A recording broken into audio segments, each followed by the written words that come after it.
I forgot I was on the end screen again. I'm not used to having these things, even if they are super amazing.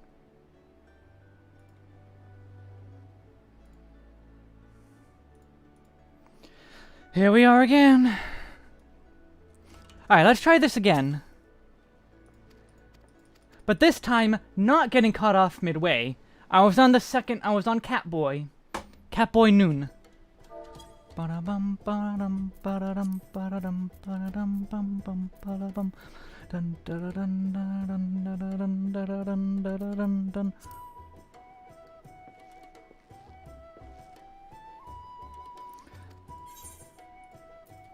Yeah, you go slay the blasphemy because you're too bloodlusty. You're probably going after Sahaligan.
Yeah, you probably are best for the primal summoning. Like, I knew that would be the case.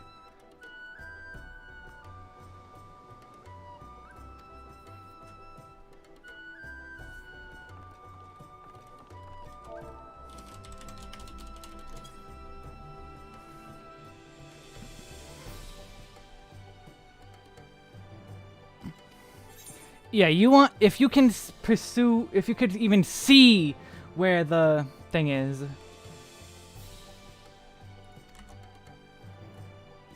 Spyglass lets you see. Okay, 4 for 4.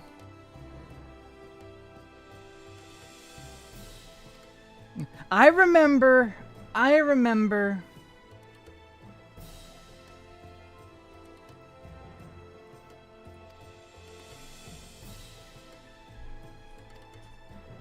Unlike most, I remember the Company of Heroes.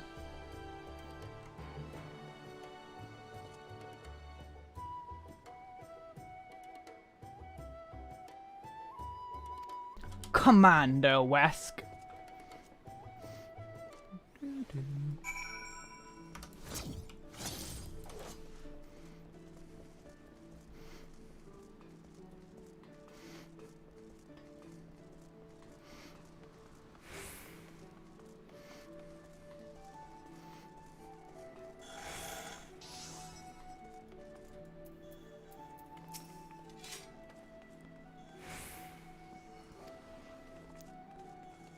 Furnish me with a link pearl. I already have enough of those.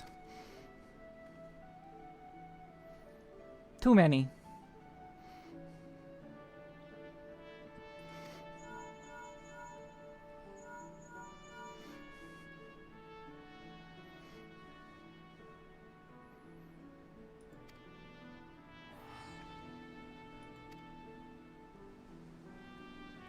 Damn, he is way too bloodthirsty.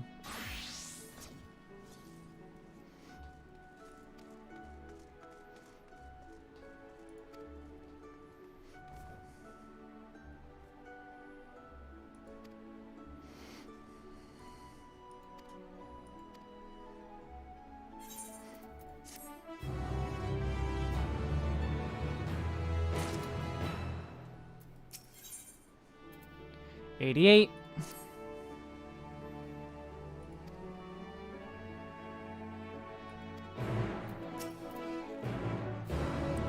The Company of Heroes is waiting your order.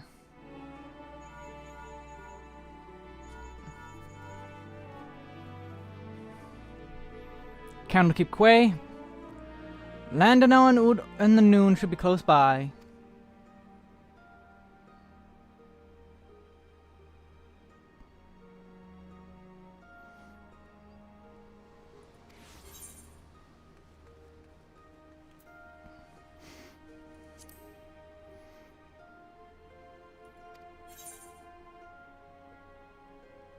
Wait, wait. Wait, what?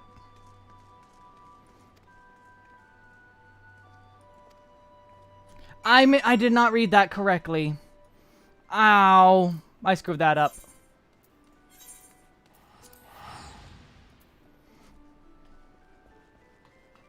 I thought that was me choosing between the two of them.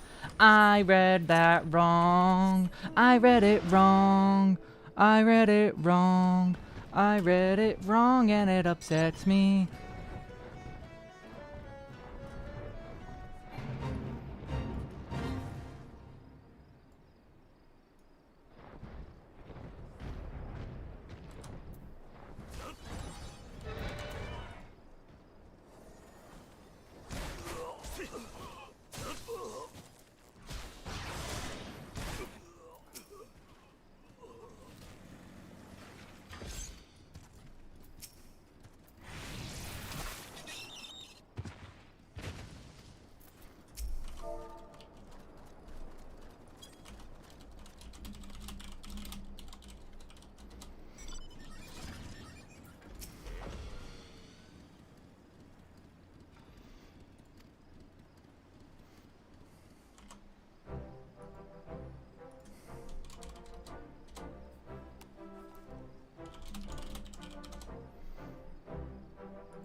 Yeah, he did not.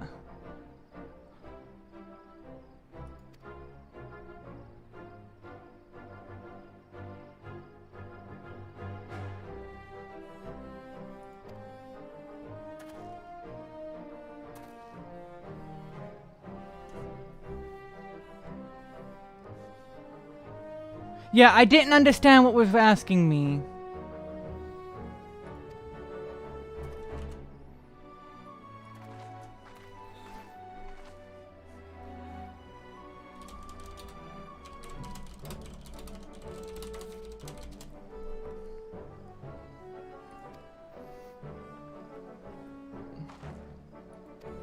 I misunderstood.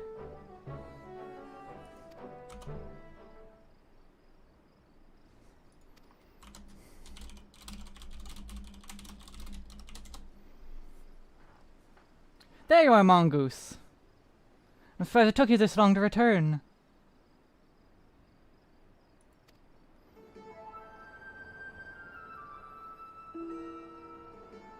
It's at the beginning of every video.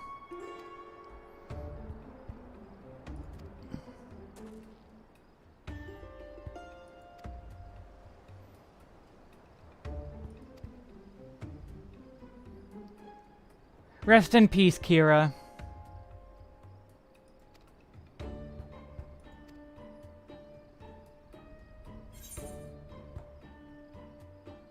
I'm gonna read that again. Because I don't want to mess this one up.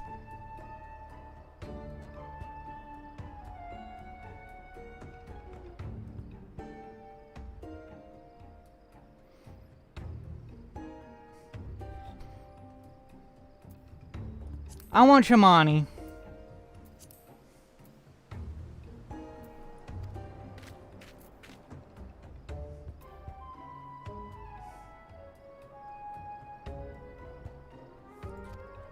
Oh.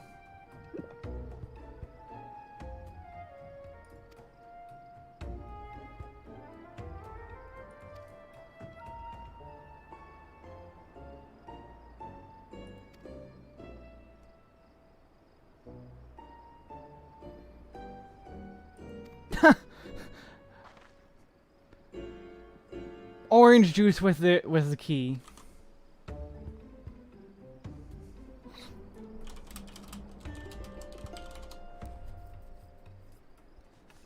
A foothold to a step for the city.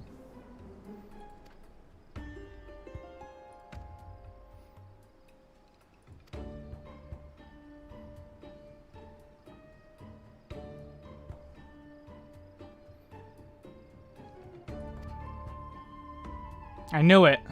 I knew a Dao was the blasphemy.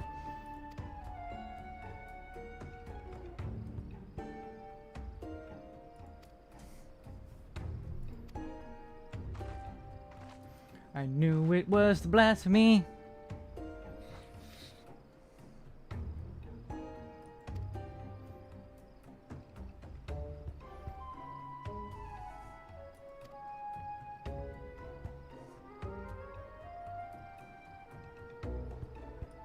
Oh, is this an actual fight?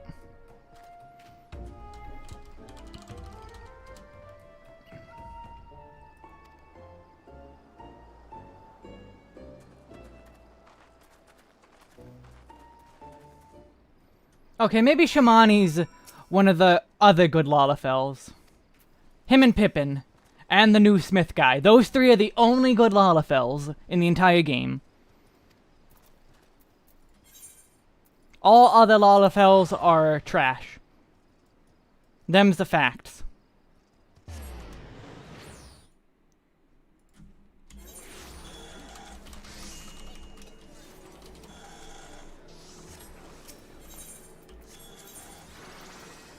Fisher Guild.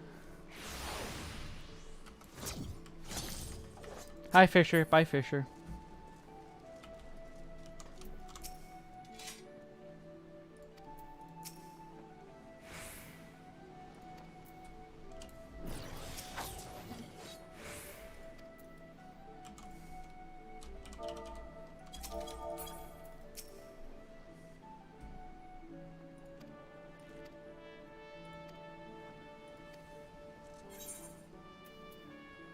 Duty of the strong. You too what, Kira?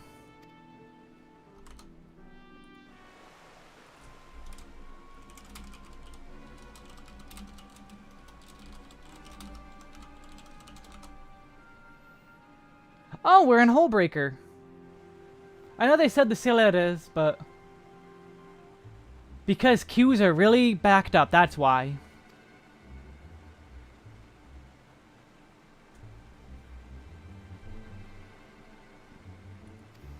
Tell us why we end this madness.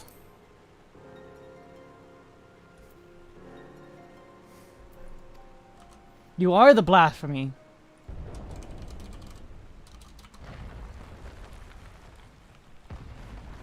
Or not. Okay, I misunderstood then. Because the way it was pronounced is like... he is the blasphemy. He was the first blessed.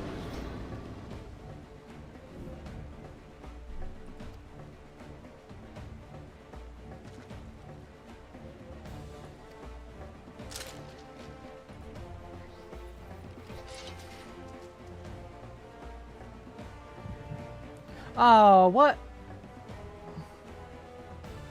The echo of all times. Agree, Melwib.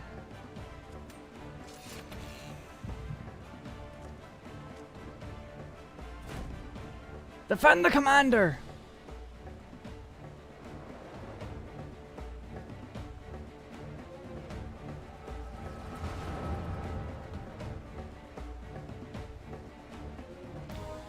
Oh, Echo.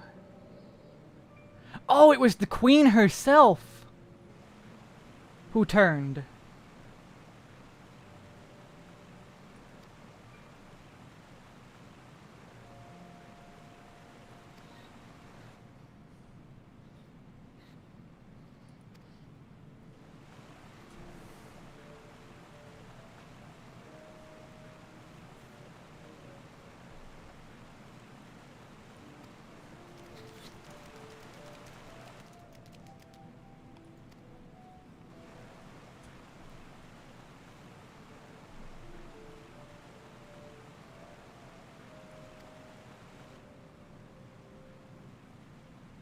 Probably not.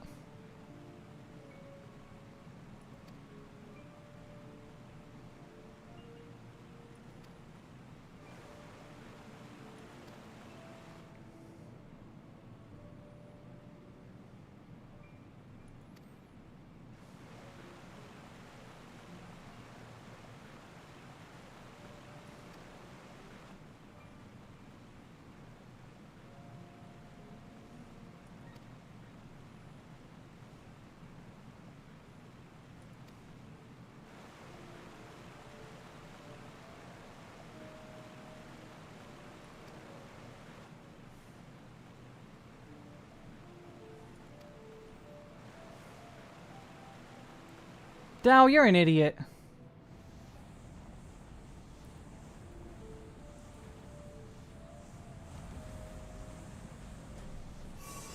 And then at monster she became. That was a big monster.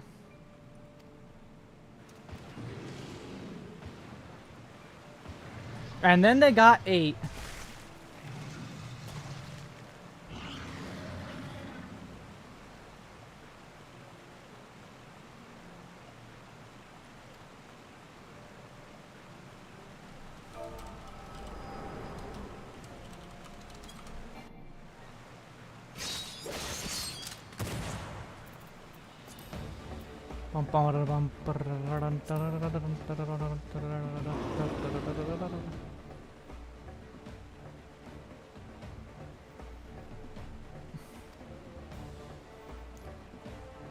Stronger than Titan.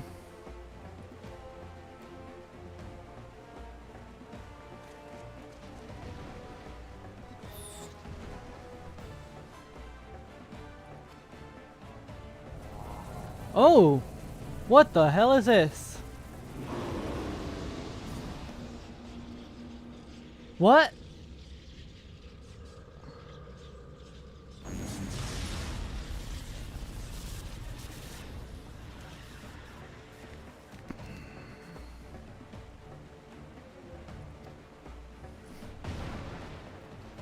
The hell was that?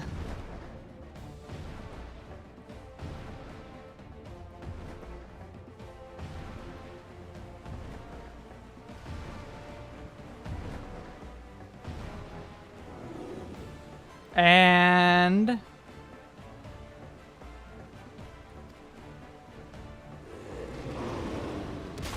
Sahagin got 8. Oh, or just crushed.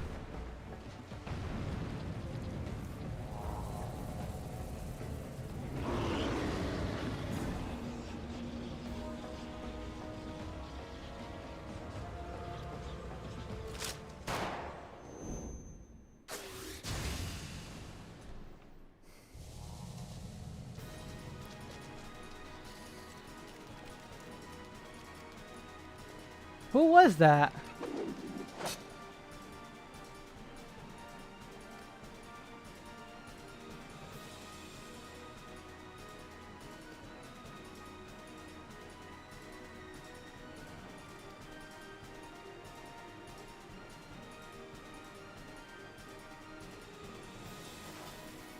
Bomb!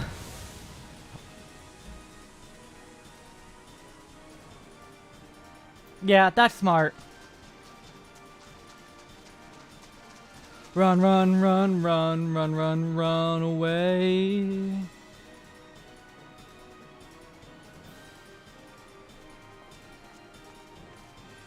Psycho Matriarch.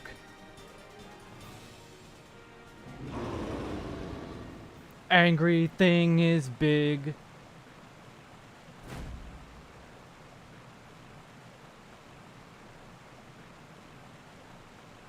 Is that Ramza? That looks like Ramza at least. No, that's the commander. Duh. That's the commander. It looks like Ramza though.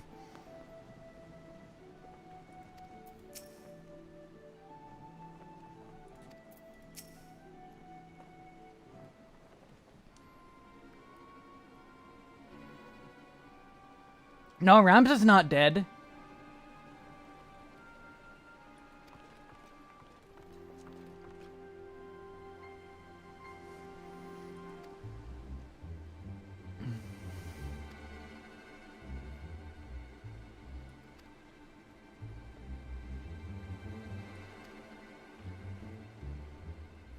Oh yeah, it's the queen, it's giant, and it's evil, and it needs to die.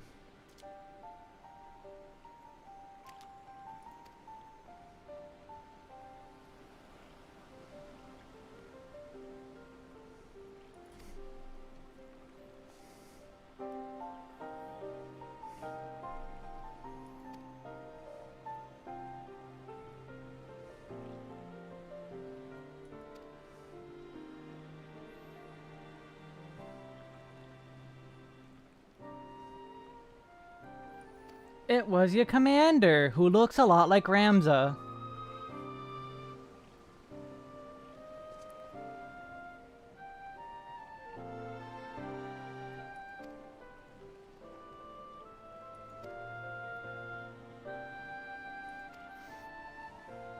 You just keep killing the orbs as they spawn. Easy.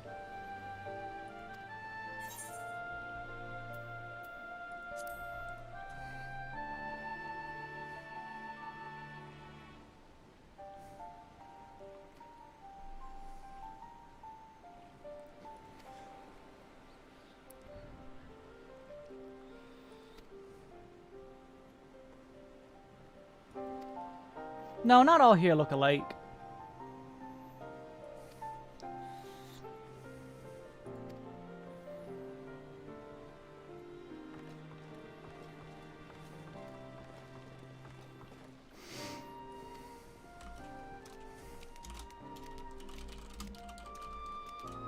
He is upset big time. Must kill the queen. Kill the queen. Kill the queen. The queen.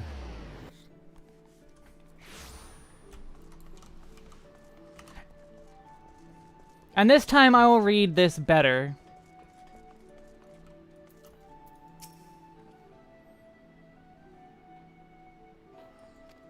It's more plain than ever that it must be slain.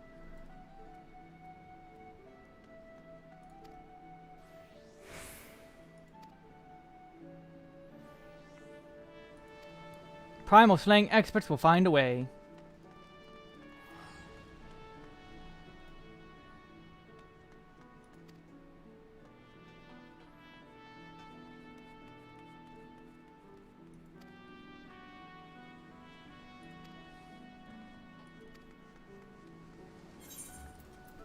Oh, give me a second.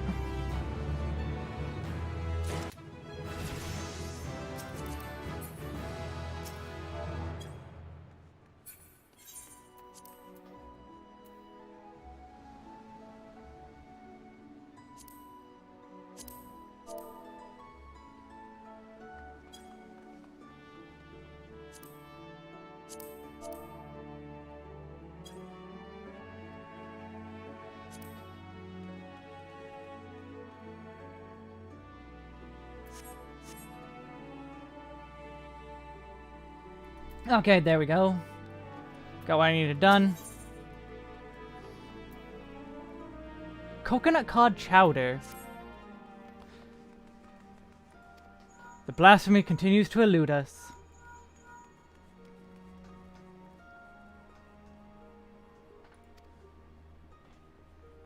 Oh, Costa del Sol.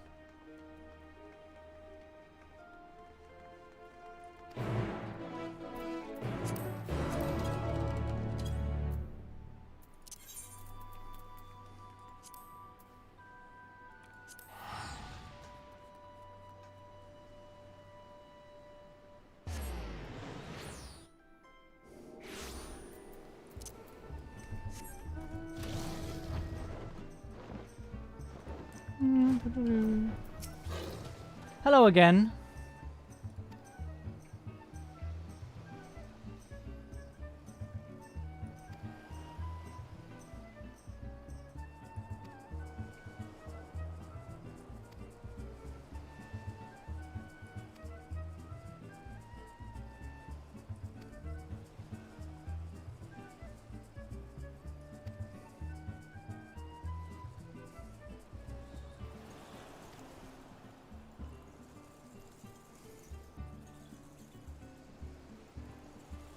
Whistle at the forked road, and sooner or later... Har har.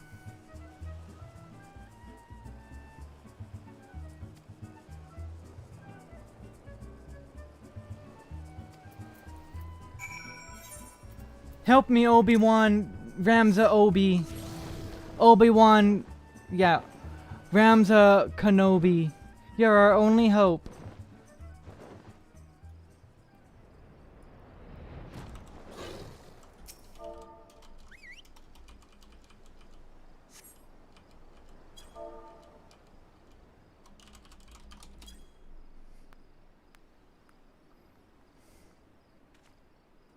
Bum, bada, bum, bada, bum. Here I was enjoying my retirement. Why'd you have to go and bloody whistle? Hello, not Ramza. Like, that looks like an older Ramza. Let his hair grow out. Call me Lorenz.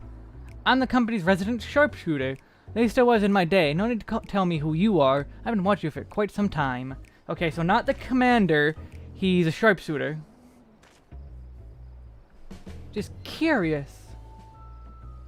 Not as curious as folks about me, though. So as far as got that old misbeard. Oh!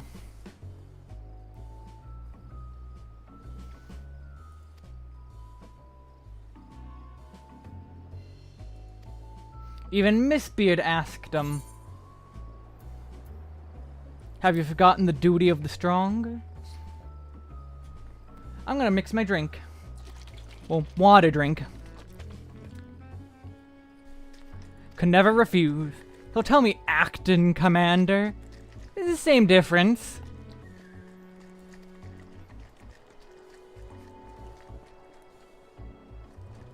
I think that's the only mention of Miss Beard we're getting, though.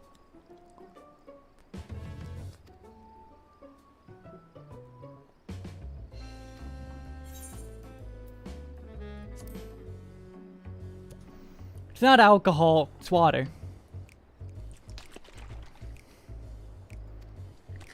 With one of them Kool-Aid mixes in. Not like actual Kool-Aid, one of those like mixed things you pour in. Sort of like Kool-Aid, but not. I mean, I guess it's the same thing. It's one of those like water squirter things.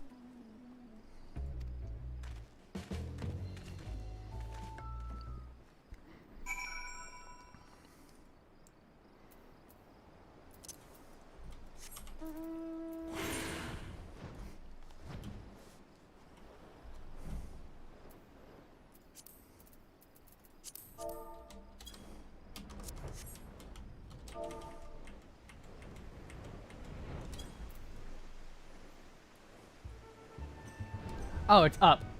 Yep, back up we go. I was like, why is he that close to the soul if he's a sharpshooter? Because he's above. Duh.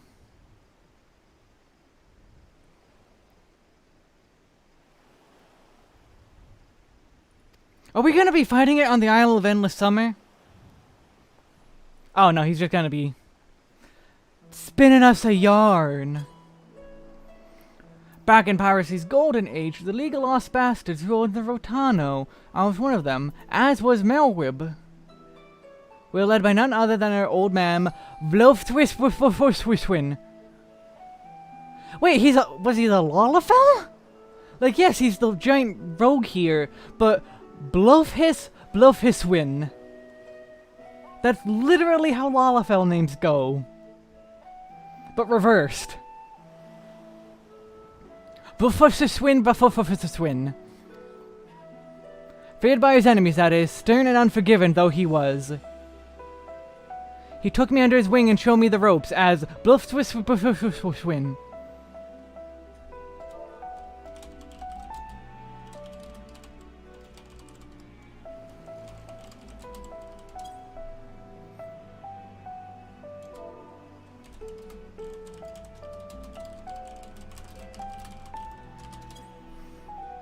He was like a father to us all till that faithful day. Was in the year 1562. Merchants were struggling from Sahagan raids. Oh, excuse me. Day-to-day leadership had already been turned to Melwib. Old Blofhiswin had a noble streak, he did. Ordered us to defend the traders from the fishbacks. Melwib led the effort, and we fought day after day to keep the seas safe. And then Leviathan turned him.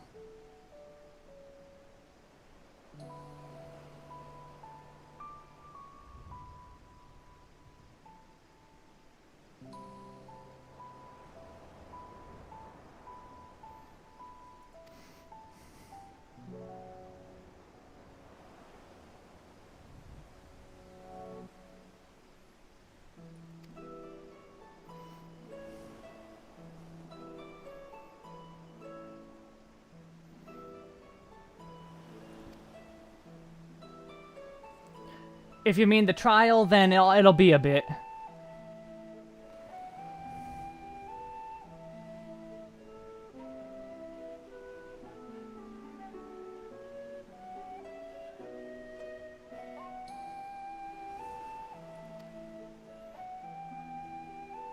And he did the Serpent Reavers. Okay.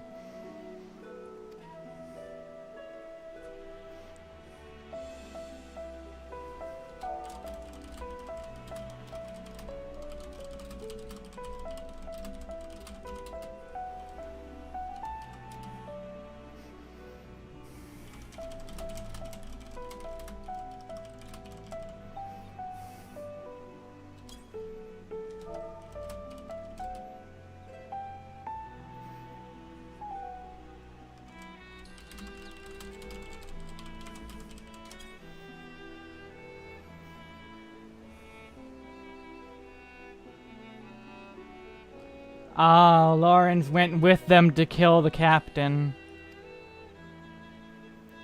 I'm drinking water. Rogue, I'm drinking water.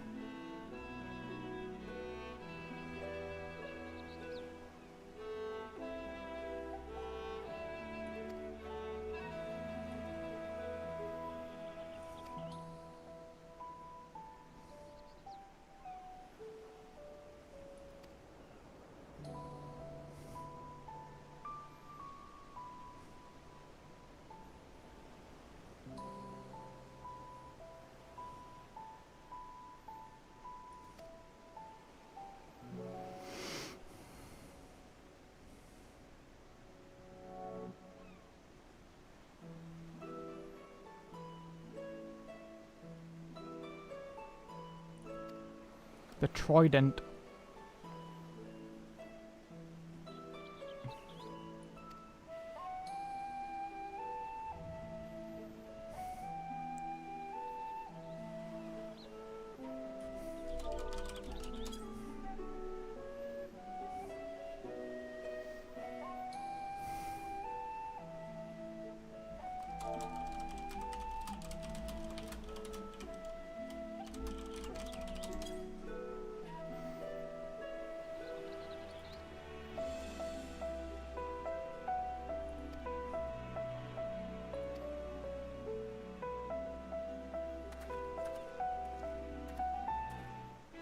I was not expecting this from the role quest. This is not something I expected in these role quests.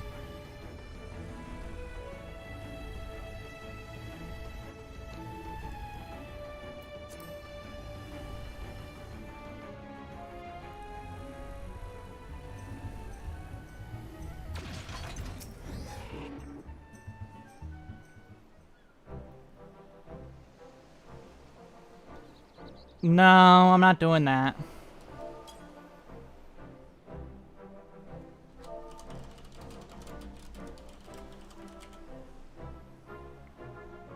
He agreed readily.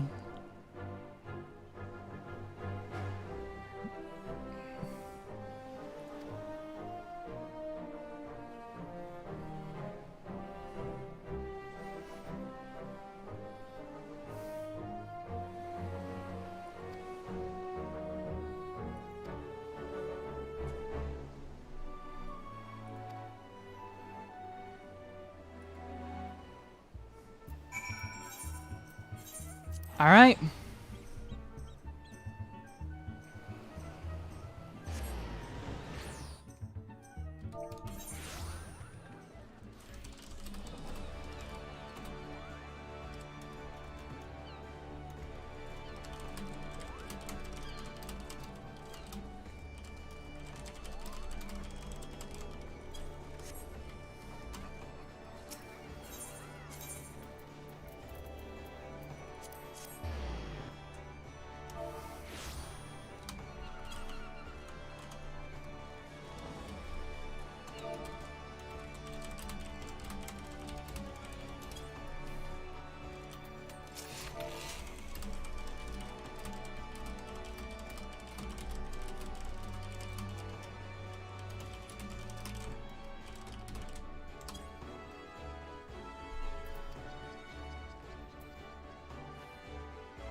Why did school have Mountain Dew Code Red?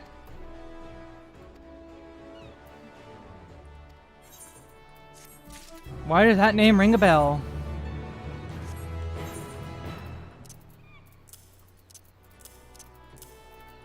Oh, alright, well.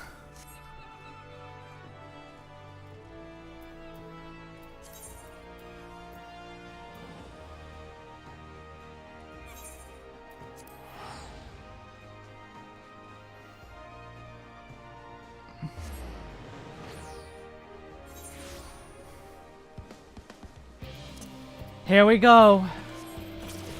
No. Reaper is... Where's my... Dragoon is 85.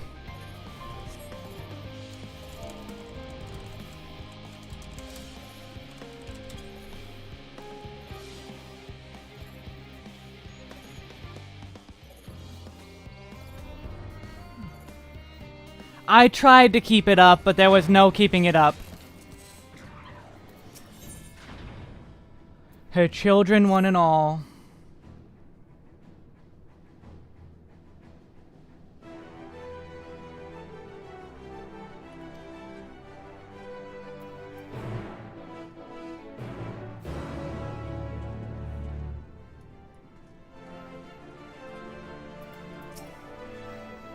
Didissa.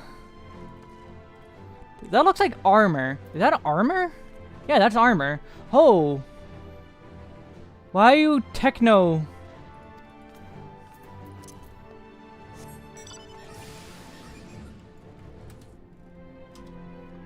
I can't fly in here. I can't fly in here. They disable flight.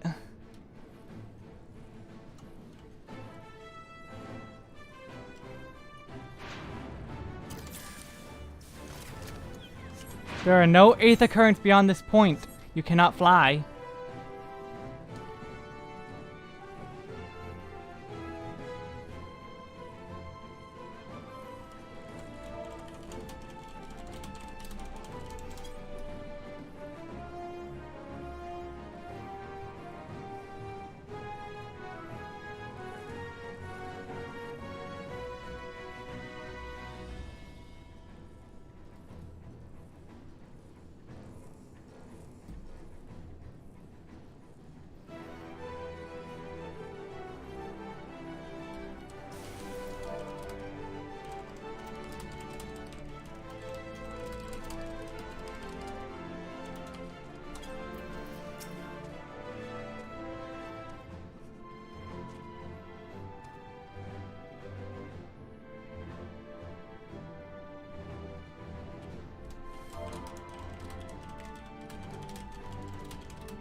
The Aether here is more brilliant than I have ever seen. As a means of communicating with the heart of the star, 'tis disappointingly mechanical in design. Am I the only one feeling terribly nervous? Surely not. I doubt there's anything worth worrying over, not for Highland's champion at any rate.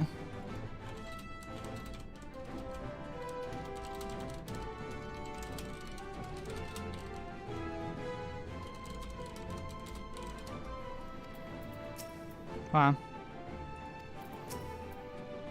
They must employ a full cohort of engineers to maintain the lifts. This doesn't strike me as particularly dangerous, unless one is afraid of lifts.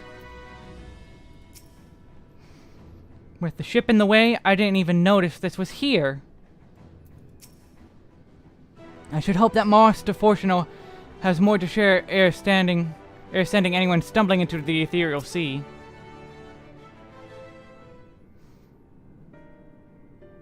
Welcome, Dumas. Enjoy seeing the finale, because this is the finale section, almost.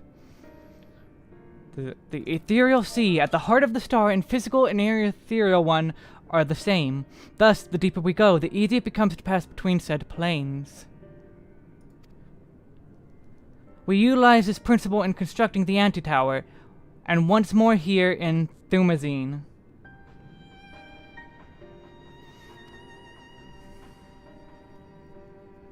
No sooner did the Forum decide to withdraw from Eorzea than we begin to work on this facility. Our work culminated in a device that allows us to peer deeper into the ethereal sea than ever before, in search of Heidelind's ever fainter echoes.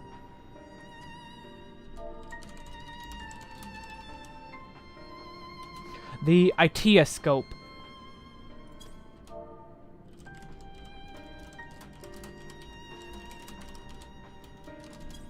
Are you communicating with her through this device? For a time, yes, but since the Severus Angel calamity, it has been rare to hear even a whisper. If you wish to reach her, you must journey closer to the center of the star than we have ever dared, beyond the Itioscope. Even so, I make no guarantee that you will find her, nor of your safety, not so deep in the ethereal sea. We understand, but if we are to deliver this world, we have no choice but to try.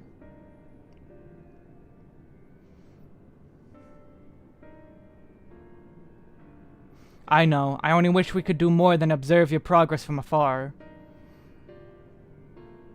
The Etioscope's ocular lens by which we might peer into the ethereal sea without placing ourselves at hazard lies above us. Through it we can watch and guide you. If in those swirling depths there are pockets of ether so dense and turbulent that they can unravel one's soul, if we determine that you are at risk of coming into contact with one such pocket, we will recall you with teleportation magics. To that end, it would be best if one familiar with the composition of your souls remained here to assist in assessing said risk. Otherwise, there is an increased probability that we will extract you too early, or too late.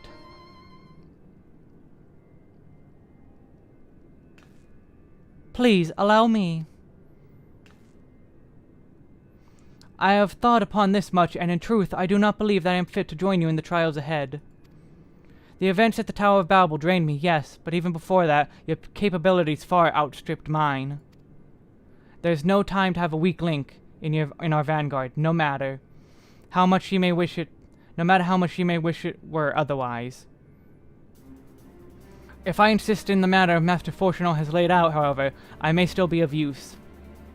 Will you trust me to do so? I can think of none I trust more. Compared to all the effort you put into keeping us alive while our souls were in the first, preventing us from dissolving into aether on a single expedition ought to pose no challenge at all. And even if we did, I expect you would hunt us down and restore us to health somehow. Oh, Estinian. You flatter me, but rest assured I will be keeping close eye on all of you. There is one more thing. Those in ages past referred to the ethereal sea as the underworld, our final resting place. Emmett, hello.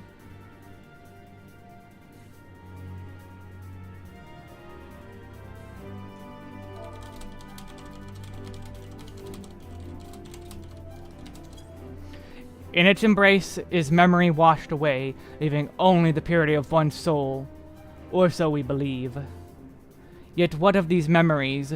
Few think to ask what becomes of them, cast adrift on ethereal tides. Some theorize that they linger for some time, those associated with strong sentiment in particular. We're going to be fighting some of our past misdeeds, and those depths, memories of the departed may even coalesce around you, for hatred or for love. Thus do I caution you to be wary, but also to have faith. Remember those who did gladly extend a hand to you, that they may lift you up once more.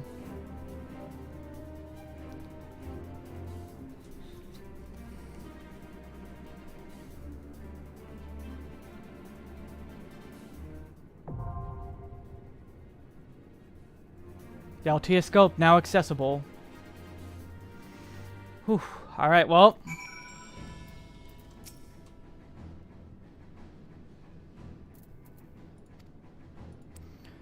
Give me a minute and I might grab someone to help. I need to go to the bathroom too anyway.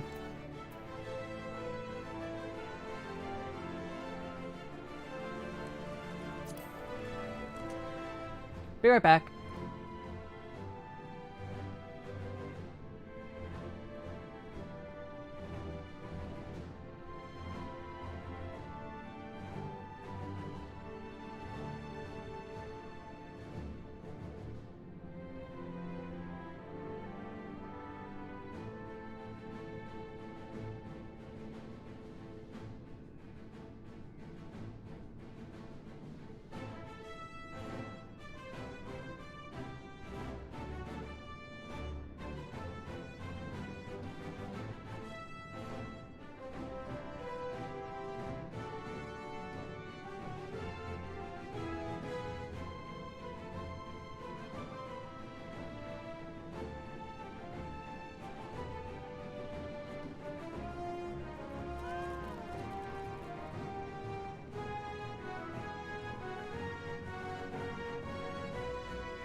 Alright, well.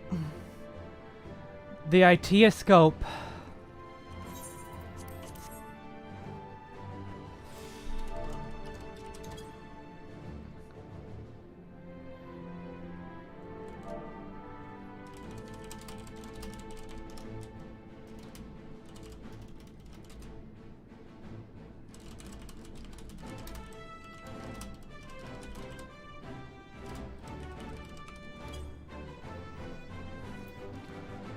Here we go. Not instant, that's a shock.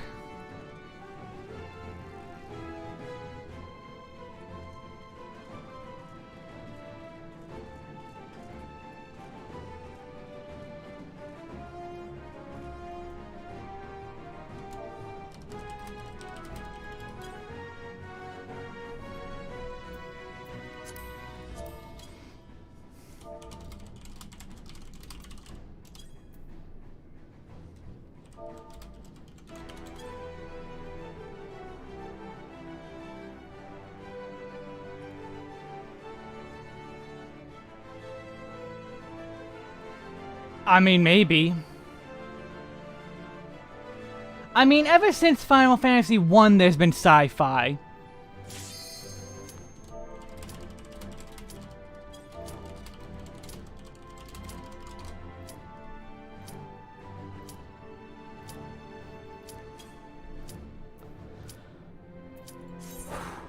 Here we go.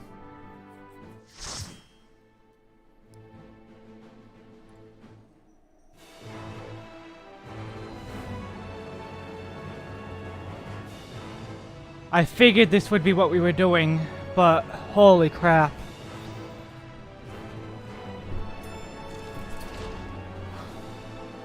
I knew we would go visit Hydaelyn, but holy crap. The ITEA scope, the Northern Empty. That's more fitting in more ways than one.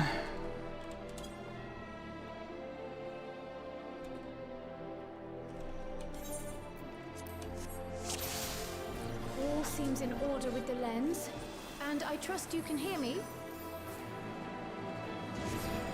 Those things are pure malcontent, the residue of lives unfulfilled.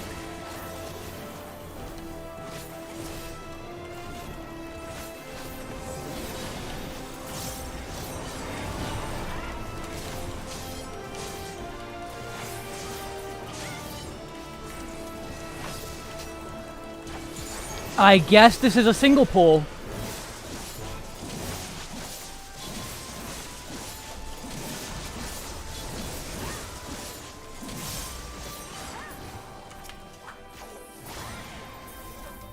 I did not expect a single pull that quick. That or she's going slow for safety reasons, because those two seem to hurt a lot. Despite only being a few enemies, or only 2 enemies.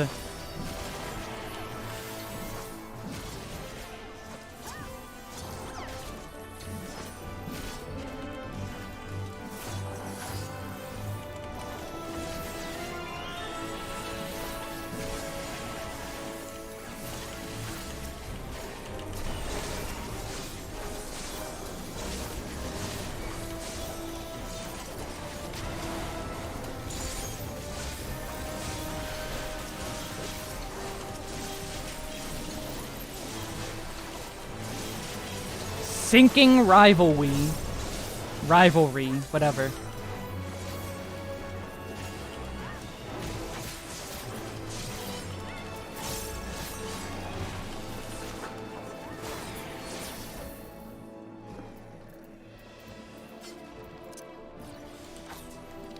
And look at this place.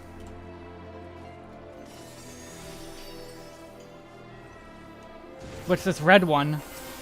Oh, Ilberd! Hello! Screw you! You have a lot of HP.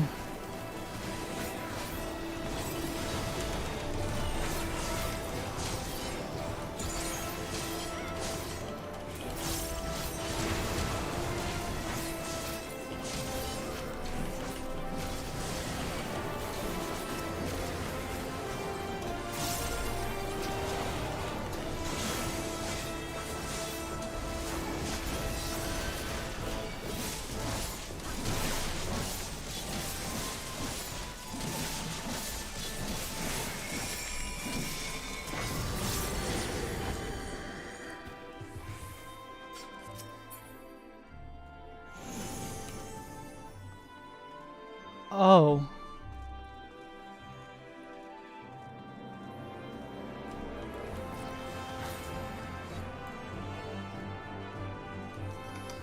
She's not waiting for me, no! What, Olivia, what the... Something happened to you. Frustration. The tank left me behind.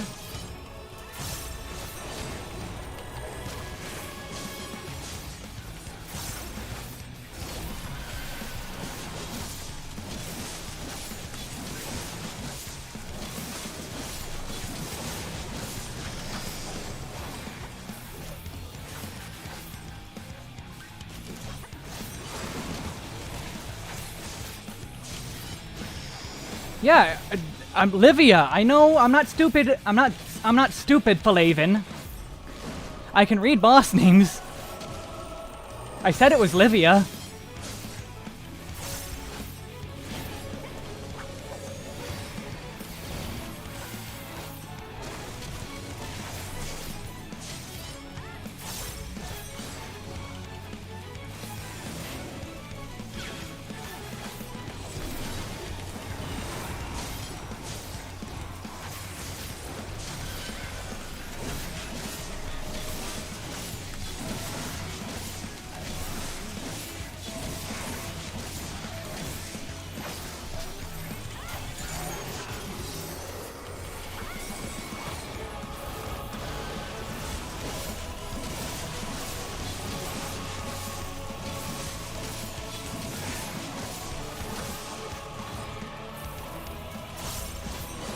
Oh, I mean, yeah, of course I'm gonna read the boss names.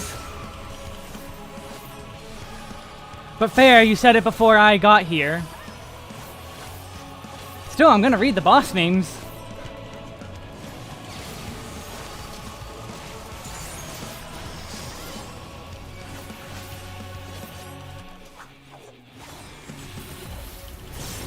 Oh.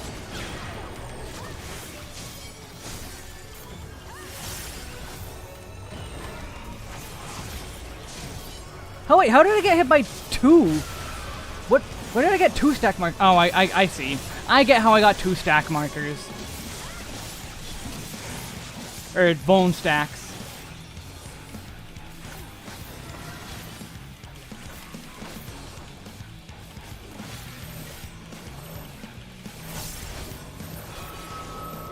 My Lord Gaius. Follow the flow of ether. It will guide you. Oh. Ether current.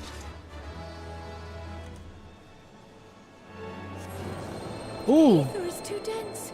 Ah, I'm losing you. What the crap is this?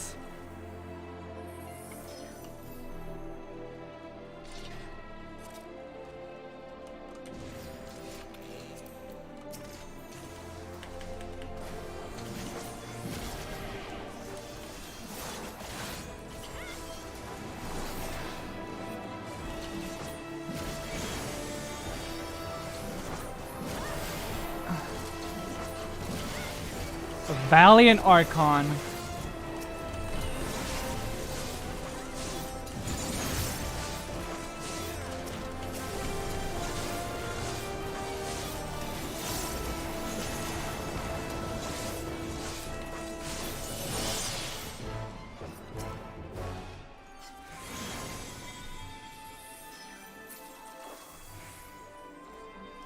Oh.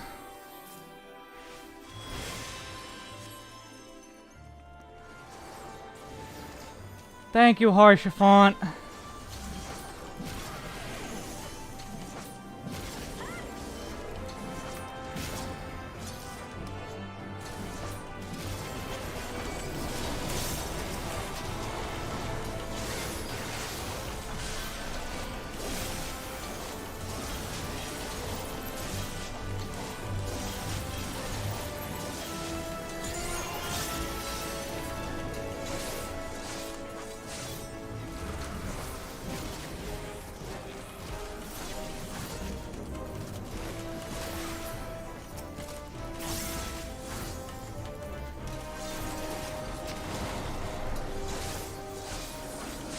Thank you, Haurchefant. I wish that lasted longer. Oh god, we're... Square Arena, huh? We killed Ilberd, we killed Lucia. Really?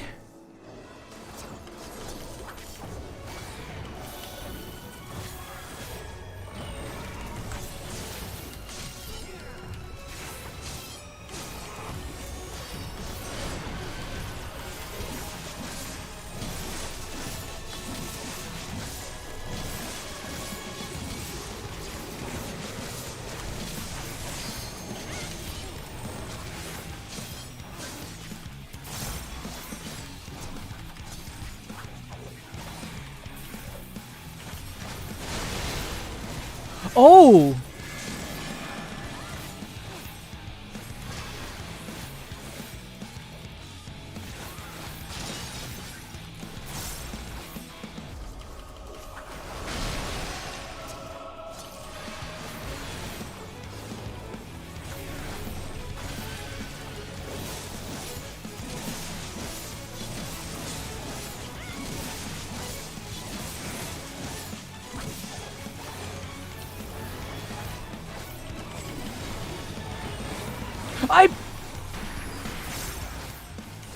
I'm an idiot. I just wasted that.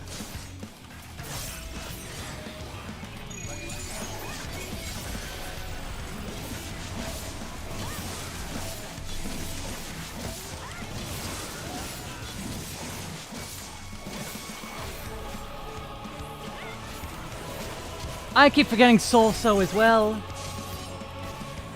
That's gonna take a lot of time to get used to.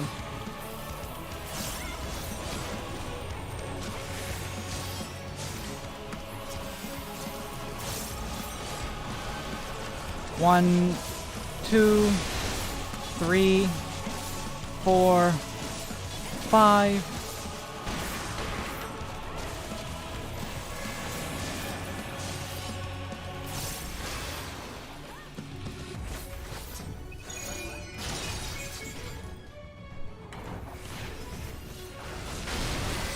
I should have just did the normal attack. Yeah, I have a burst. Thank you for doing that.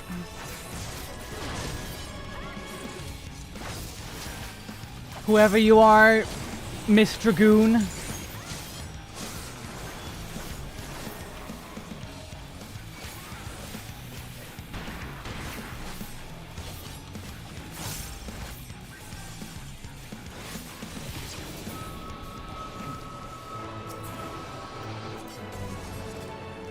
Then who could be last? If it wasn't Livia, if it wasn't him...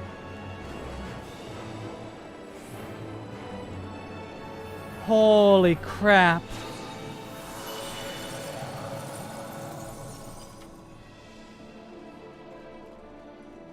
Jesus Christ, these visuals.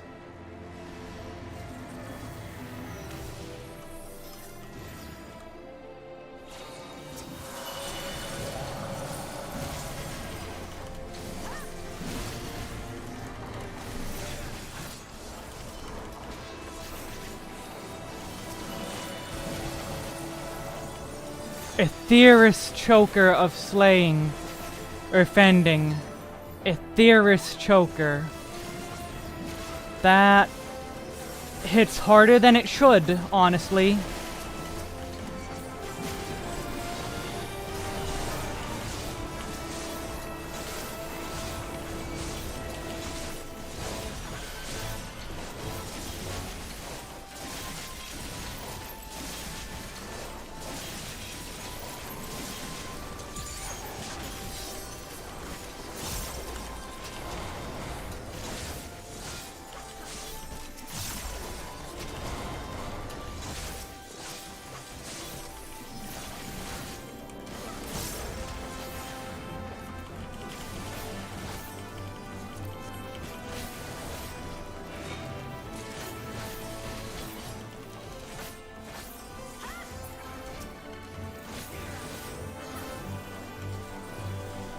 Actually remember Solso this time.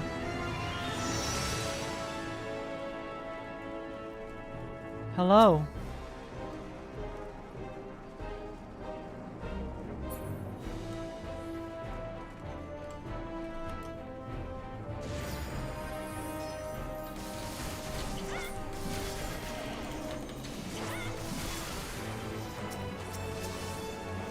Sinking regret.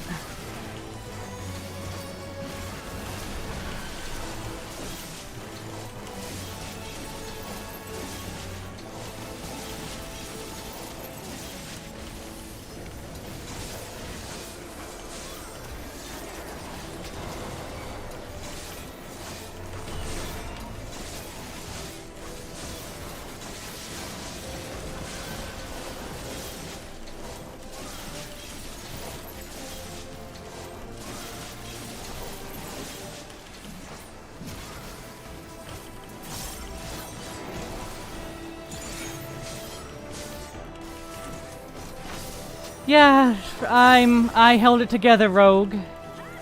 Seeing that did hurt, though.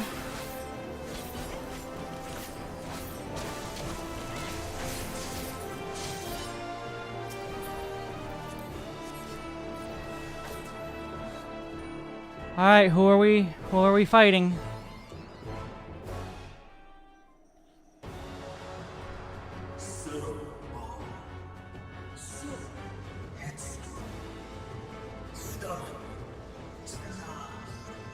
No! No! What?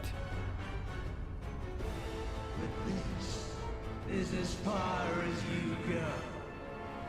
God damn it, I'm on!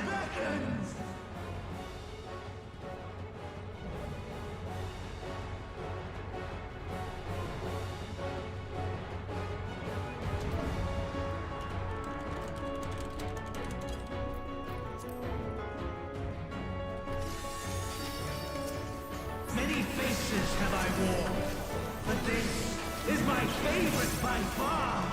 Oh, good. It's his favorite.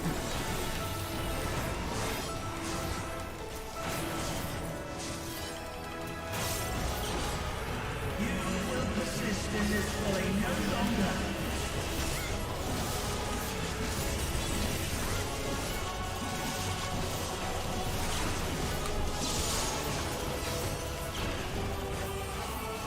Okay, I see how you do that now. The stage is set.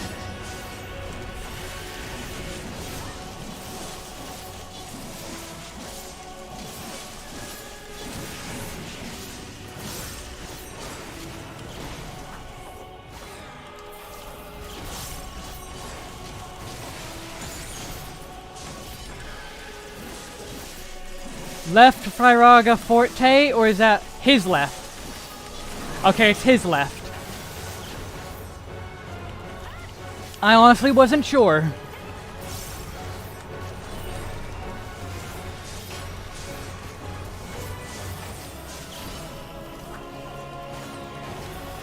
Let the curtains rise for the main attraction.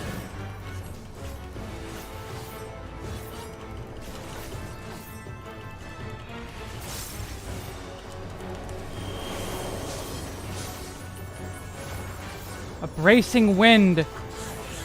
You sail!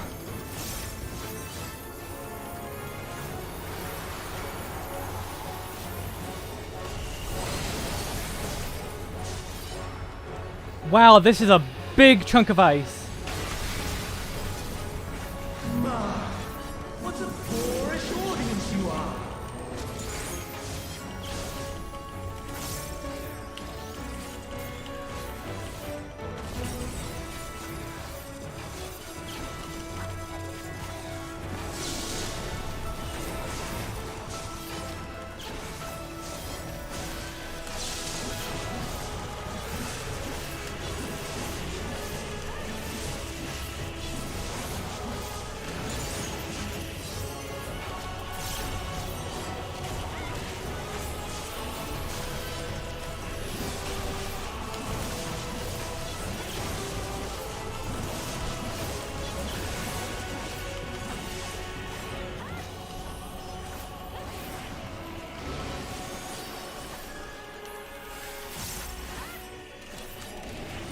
Antistroke?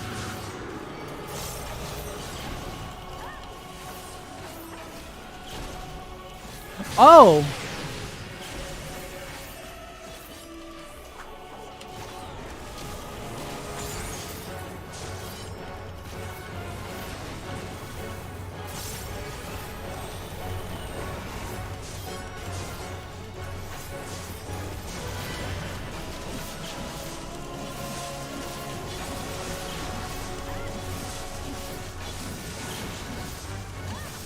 Eruption Forte.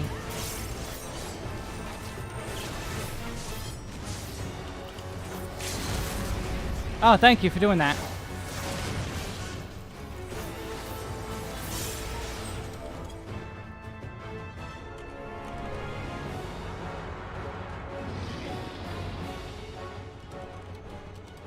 Lies! All lies! Your dreams, your hopes, your futures, delusions and lies!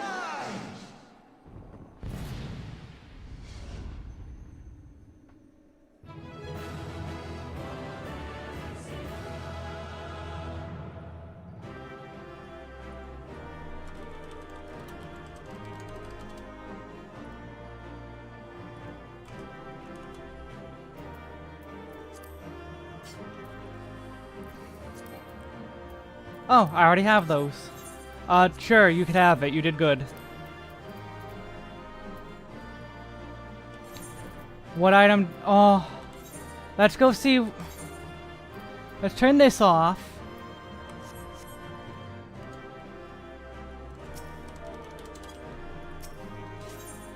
And now let's have our hearts broken.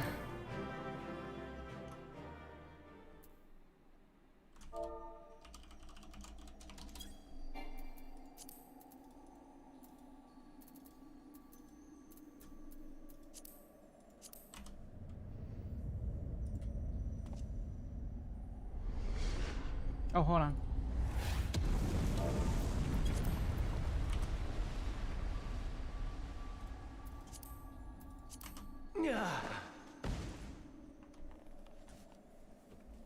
My very essence begins to wane.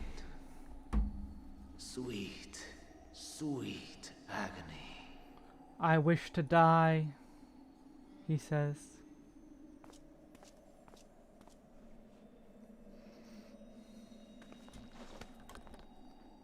Leave this to him.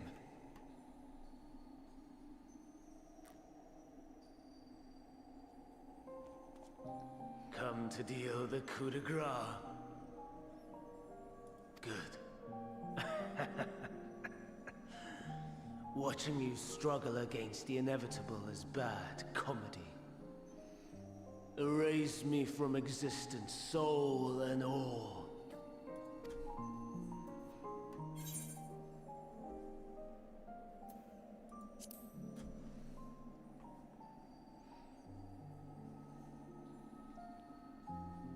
How would you know that name?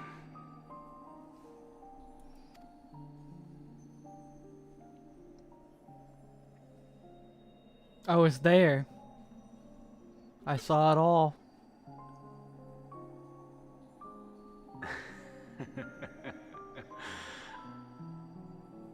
Then it was you. In Elpis. With them itself. The final pieces fall into place. In my halcyon days, as the mortal Ammon, I was haunted by a dream. Night after night, the faceless multitude, the voiceless cries, shards of shattered memories.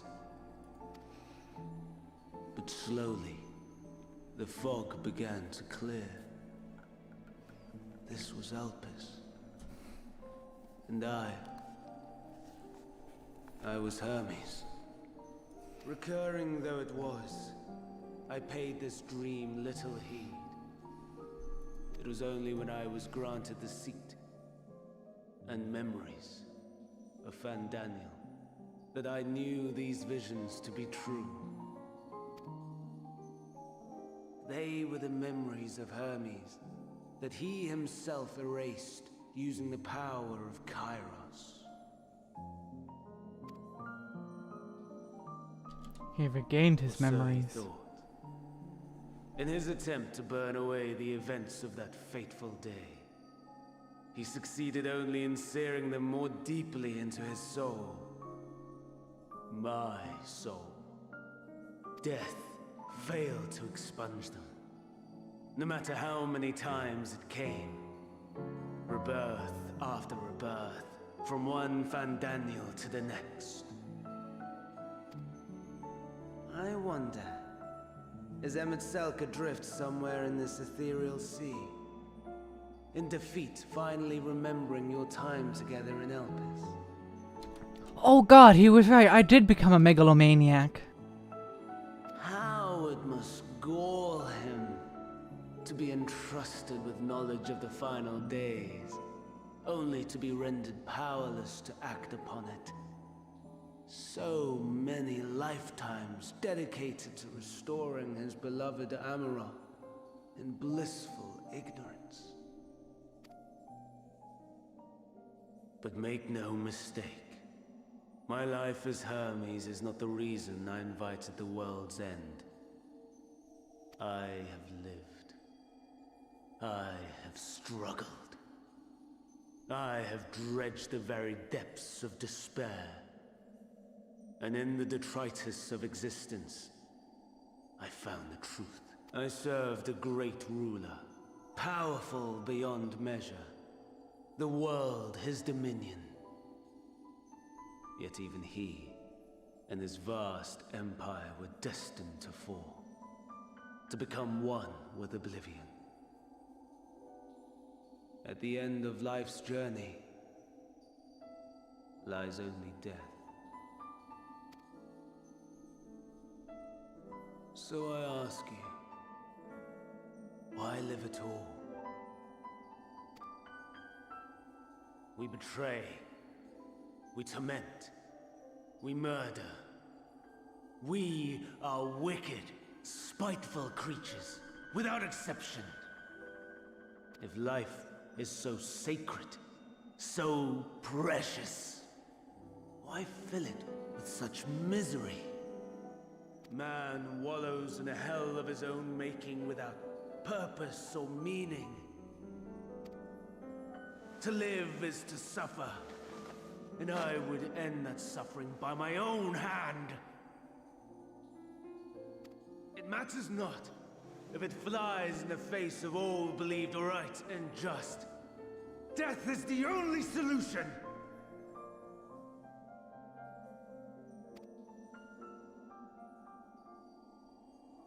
That is my truth, my answer to the question. And yet,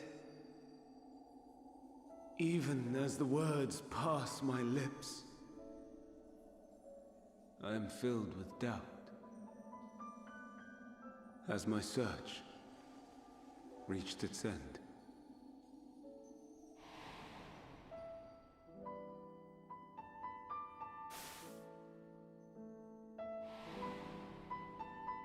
Was this the only way?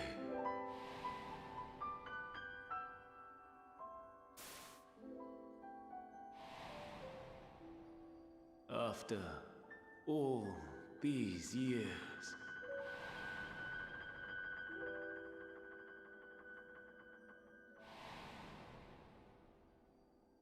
is this the answer I was hoping for?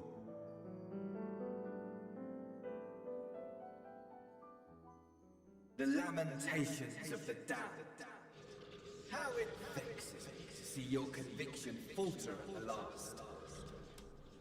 Fandaniel, still clinging to existence, I see. Is this another of his shards, or is this Asahi himself angry? Because it sounds like Asahi. Is Asahi angry about what? You, who champion death so fervently, unwilling to accept your own, refusing to be purified and swept into the sea of souls. As do I. We prisoners to men, watching as the world turns.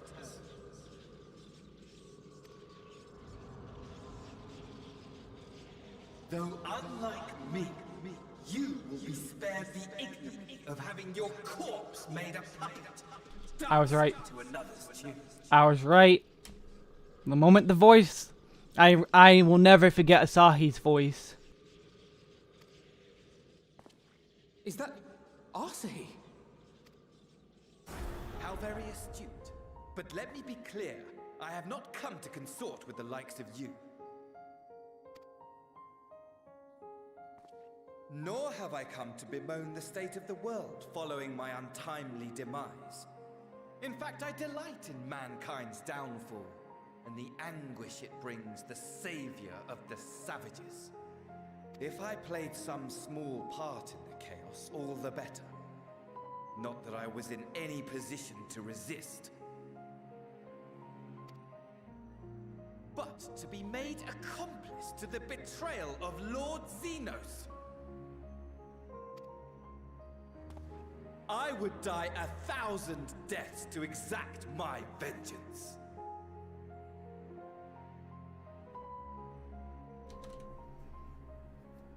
I mean, do you mean the taking over Zodiac's soul? I mean...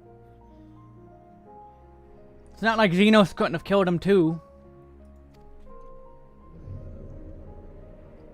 Can we just stab Asahi? Now you are at my mercy. I shall drag us both into oblivion, and you will never see the fulfillment of your magnum.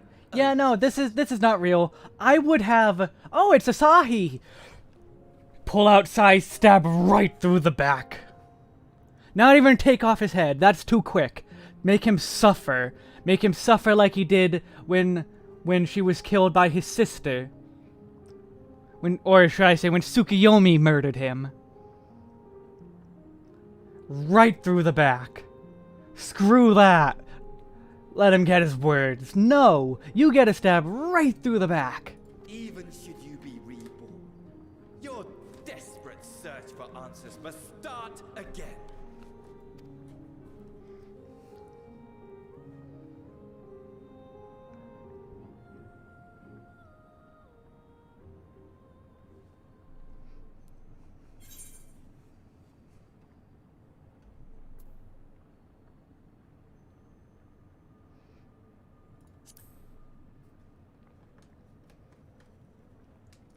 You're right, Sibaros. Even here, even now,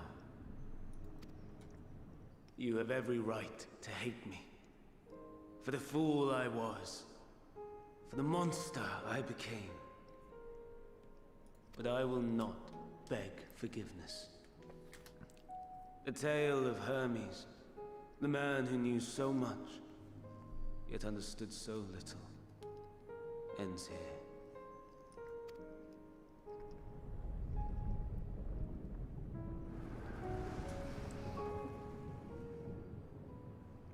Yeah, I wouldn't have let that happen. Or maybe it's for the best. Try to follow me. I had more of you people than I could stomach in life. Never mind in death. Come on, Amon, do it yourself then. Likewise. I pray we do not meet again.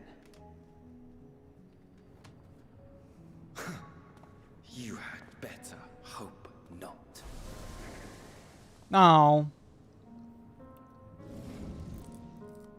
I wanted him to suffer more. He deserved it.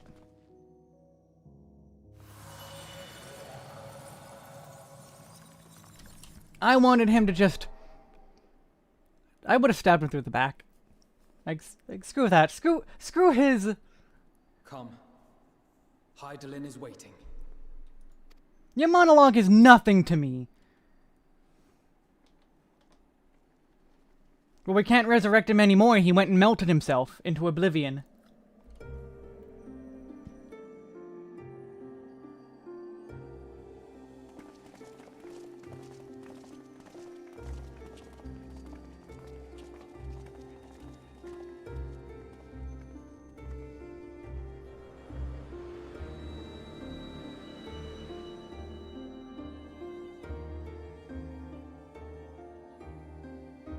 brave travelers. I welcome you. Oh, you got a glow up. I guess that's your true form. You look a lot like Shiva.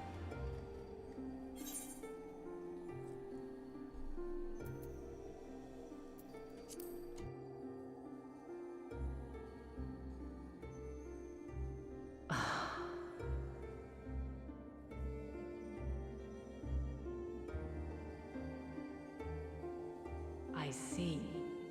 Thou didst journey unto Elpis. And now, the rivers of time converge.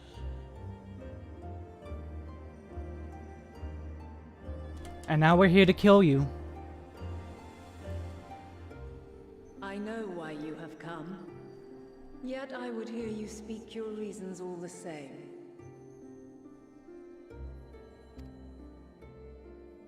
You created the moon to deliver mankind from the final days. Like, there's no way she's not the trial. But is that really how it has to end? We do not wish to abandon this world. We want to protect the source and all of its shards. To flee is but one of two paths. The other leadeth to Meteon, far beyond the stars, where she doth chant creation's requiem.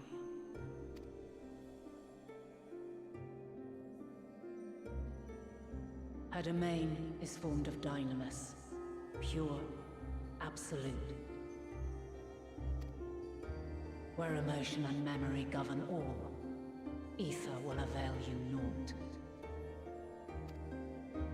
Meteon hath gathered the pain and despair of countless stars, and to go unprepared is to go unto your doom. We'll beat her. We'll win. I swear it.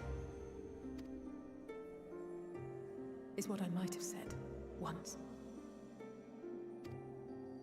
After everything I've seen, all the times I've succumbed to my own anger and fear. I can no longer pretend that courage and faith will be enough. But are we truly so powerless? That our only choice is to flee? Far from it, my child.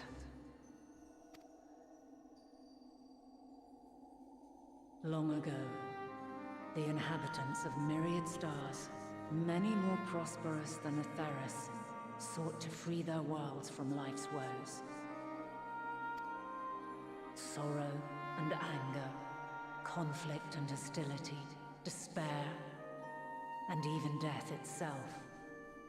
But as Meteon reported, every attempt ended in failure. Darkness abideth within every living being, and can never be cast out. Neither reason nor faith can challenge this immutable truth. To live is to suffer.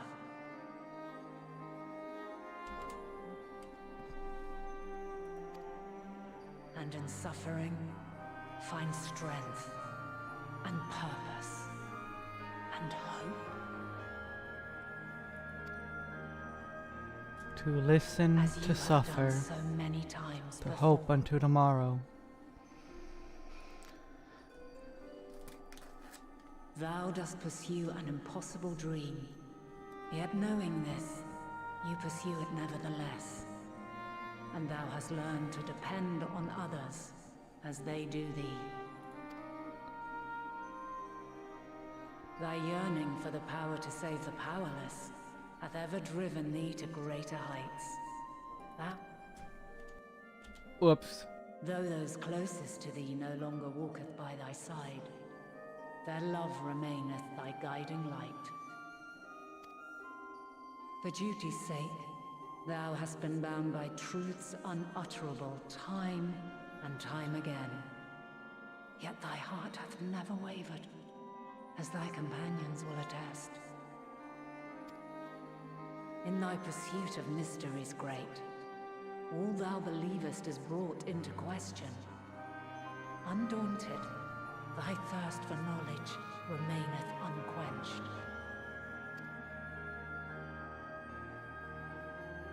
The fires of hatred that once burned in thy heart burneth no more. From their ashes doth spring the light of love, warm and pure. As witness to black calamity, thou despaired at man's helplessness. Resolved, thou didst unite a distant world on the brink of collapse.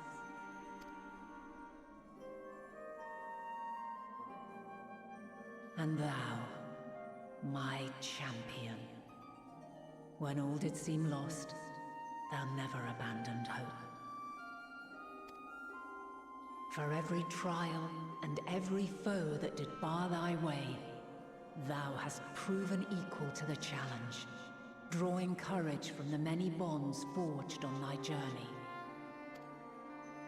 You have all known despair, and though the end approacheth, you walk on, heads held high. Therein lieth your power. Then there is a means to confront her. Yes, if you should prove yourselves worthy. Hark!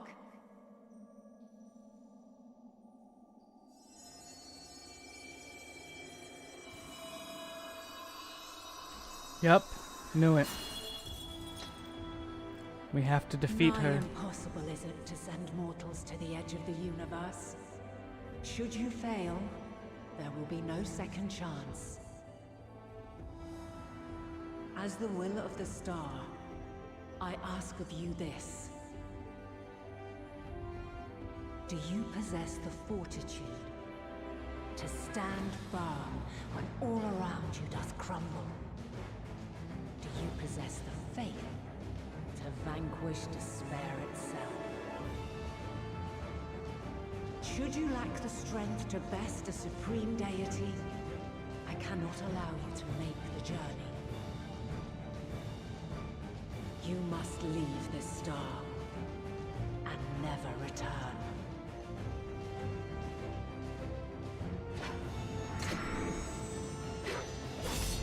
Prepare yourselves. Prove ourselves worthy, eh? Sounds straightforward enough. Aye. No room for confusion there. In any case, we've come too far to back down now. I am of the same mind. What power I have, I shall bring to bear. The three of you seem to be forgetting who we're up against. It's not every day we battle a divine being of untold power. Well, not quite every day. Do try not to get underfoot. Needless to say, there'll be no margin for error. Let us hold nothing back. For the people of this world and those beyond the rift.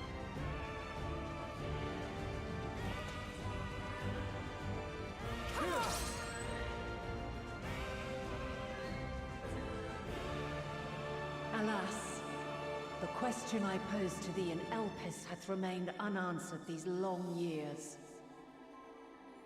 I would hear thy response, warrior of light. Shouldst thou emerge victorious?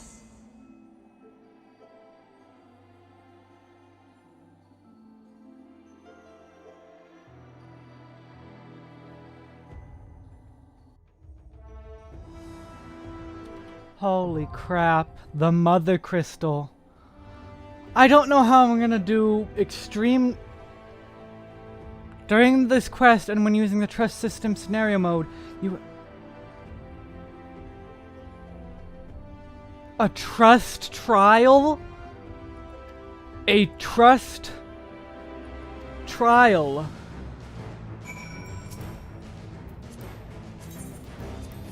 A trust trial.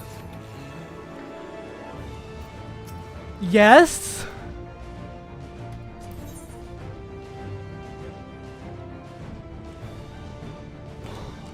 A trust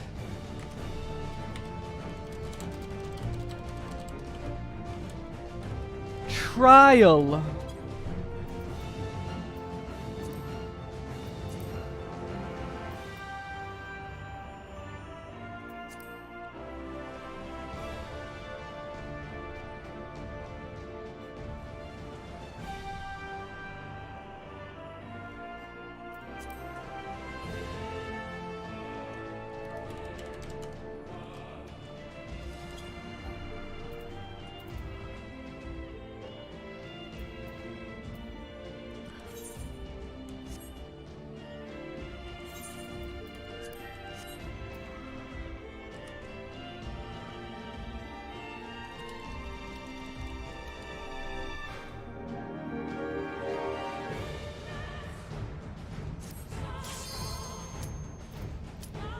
The Mother Crystal.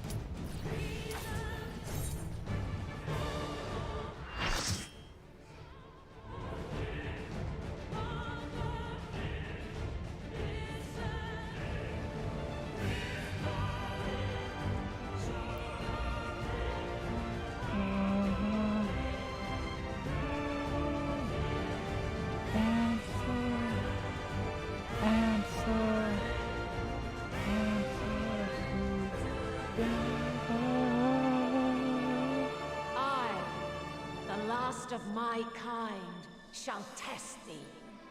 Come, prove thy worth.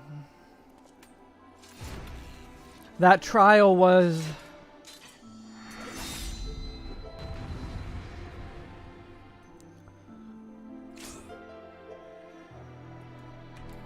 That solo against Vinar was a test for this. Have you the strength of will to alter man's fate?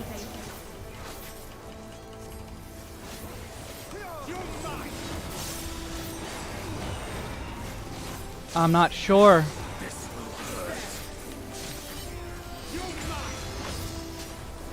A change of arms. May the test continue. Yep, here it is. Dawn Mantle.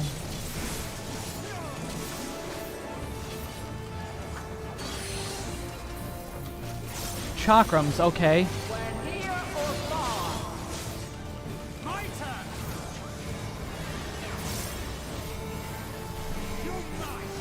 That's a double tank buster. And now this.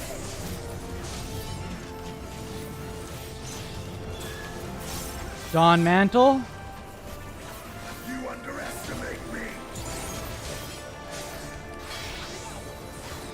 Staff. Light unyielding.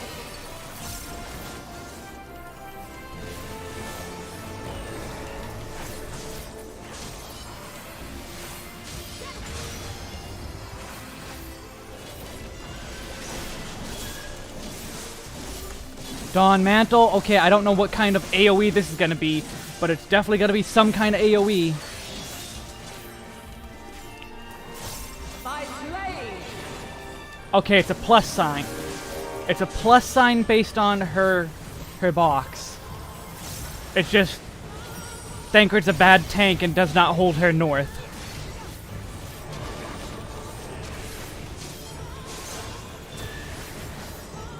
Dawn Mantle. You underestimate me.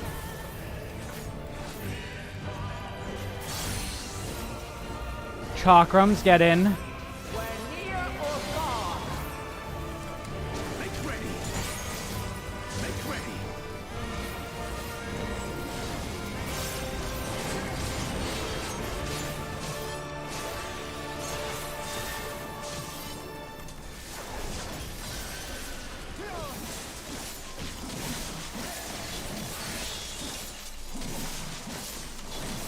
By blade. I will not hold back. Crystals of light. To me. Add phase.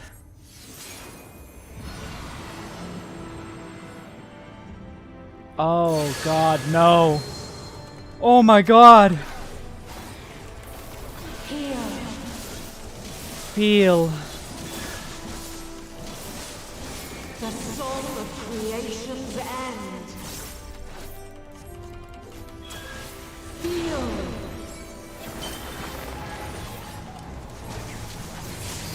The sorrow and hope's demise. Hold still. Think.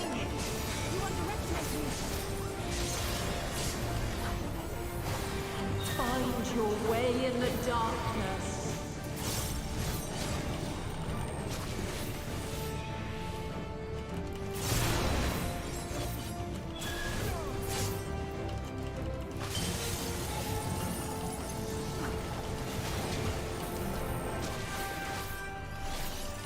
You stole her.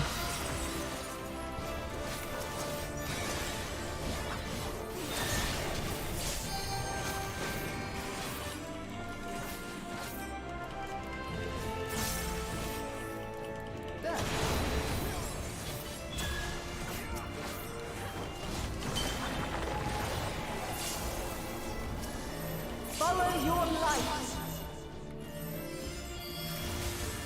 Or fly, my children, and never look back.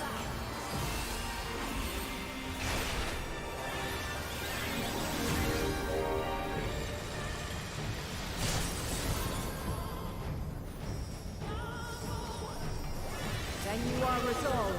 Try and stop it! But this test is far from over. By crystal light. Allow me!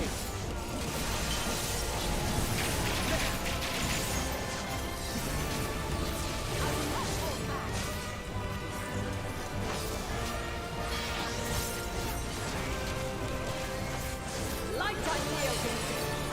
Oh, that was. Ooh.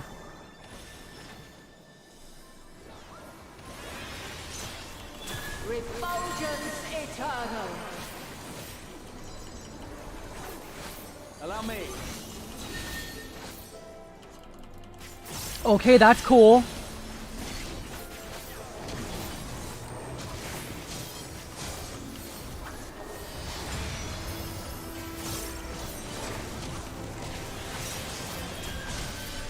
That's smart.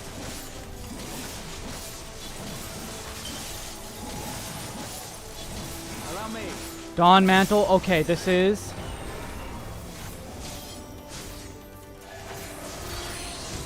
Chakram, so we get in. And then we have to spread. Wait, okay, we have to spread after every one of these now. That's the rub. Okay, okay.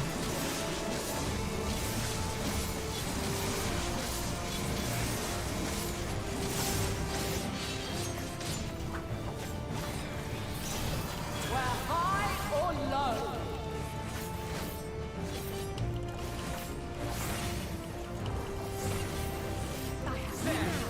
You underestimate me!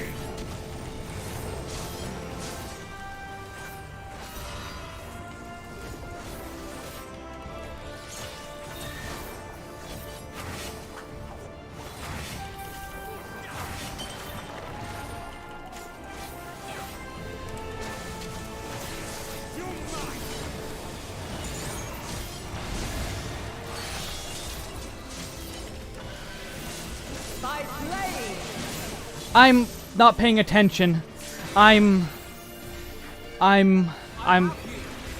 yeah, I'm bad. I'm trying to focus on my rotation too much. But I think that's the last chance I had. Succumb not to fear.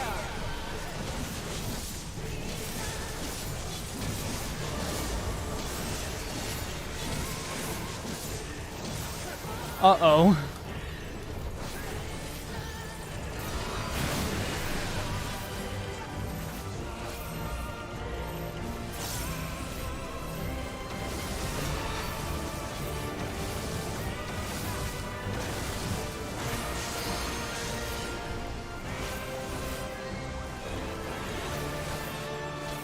Oh! That is not what I expected those to do. I expected it to go, like, a lot faster or something. Alright, let's pay attention to what she's doing. Dawn Mantle. In. We're near or far.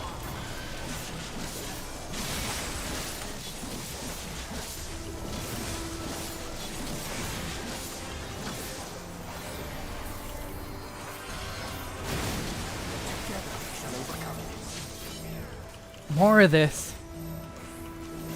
Echoes! The attack is called Echoes.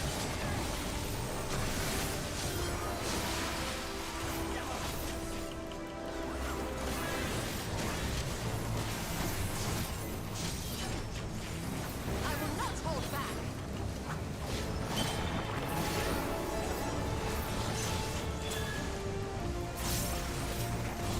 The light of Crystal is empowering her.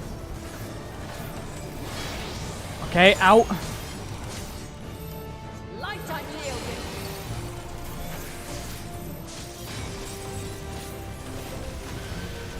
Try and stop it.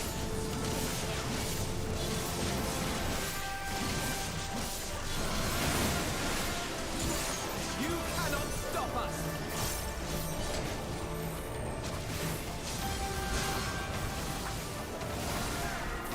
You're mine.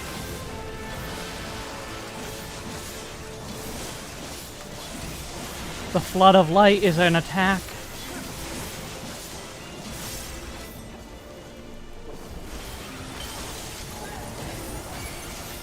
Whoops, I got two. Those are big hitboxes. Those are very big hitboxes.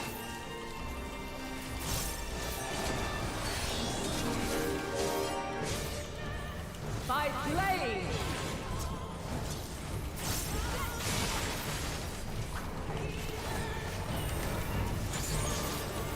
Something special for you. I wish we had, spread positions. Echoes.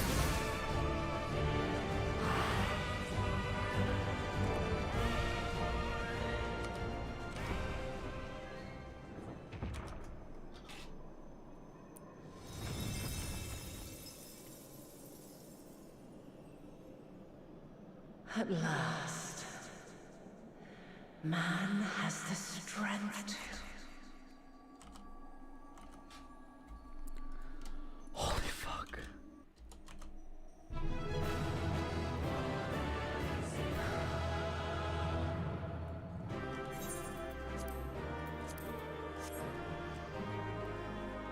We just beat Heidelin herself.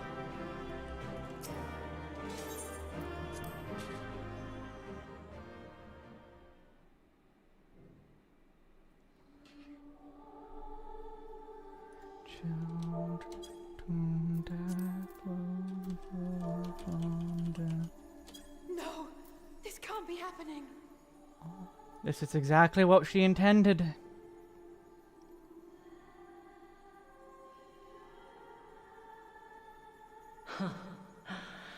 Though my power is in constant flux, I have always kept a reserve for this very moment. It was a true test of your prowess. You have done well. That's why you never walk away, There Mongoose. is one thing I must ask. By sundering the world into 14 shards, the ether of all living beings too was divided. This reduction would in theory allow us to more easily interact with Dynamis. Having seen mankind brought to the very precipice of extinction, you wished for us to develop a means to overcome despair. You believed we had the potential, and sundered all creation to see it fulfilled. To deliver us to that swirling maelstrom of Dynamis in which our foe hides, and grant us the power to defeat her once and for all. Is this not true? It is as thou sayest. 'Twas the trial to which I subjected mankind, and it hath led to untold bloodshed and suffering. There was no kindness, nor justice in the tragedy I wrought. When confronted with the almighty Zodiac, my only recourse was rend him and the world asunder, that his power be diminished for a time. And so it came to pass. Now you, my chosen, have surpassed my expectations, surpassed me.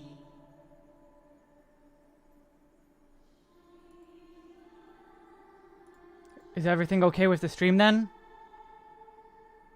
Everything okay with the audio then?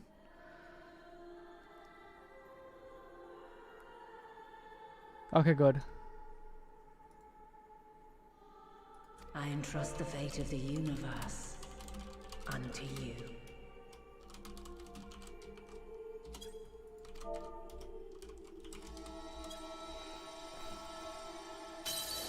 This crystal contains the memory of Meteion's passage through the stars.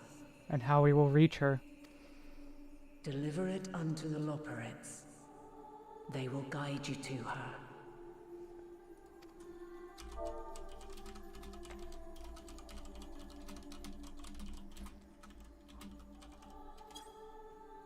Though they may be capable of crossing great distances, there is a vast difference between traveling to the moon and the furthermost reaches of the great expanse. And unlike Meteion, we cannot simply soar on waves of dynamis to our destination.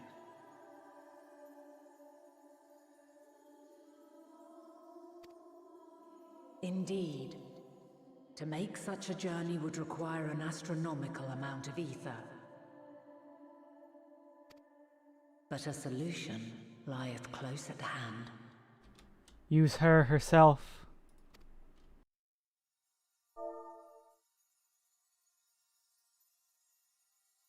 Of course.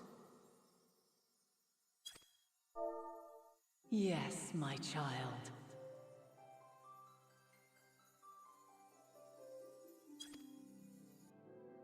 Ever since I became the will of the star, the ether drawn here had slowly crystallized.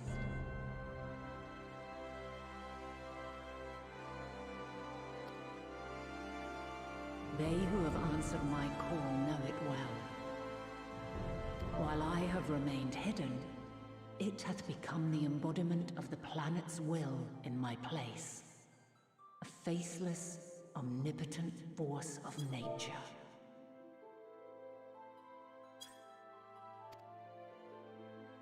The Mother Crystal, our final hope.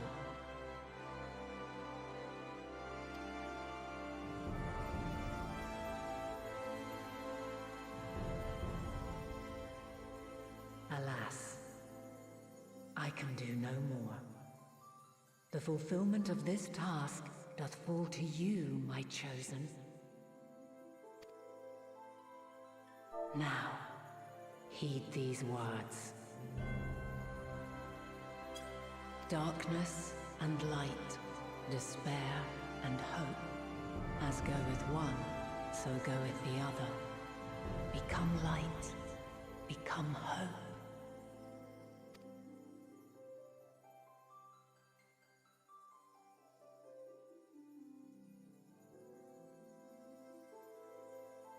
I have a gift for thee. Come closer.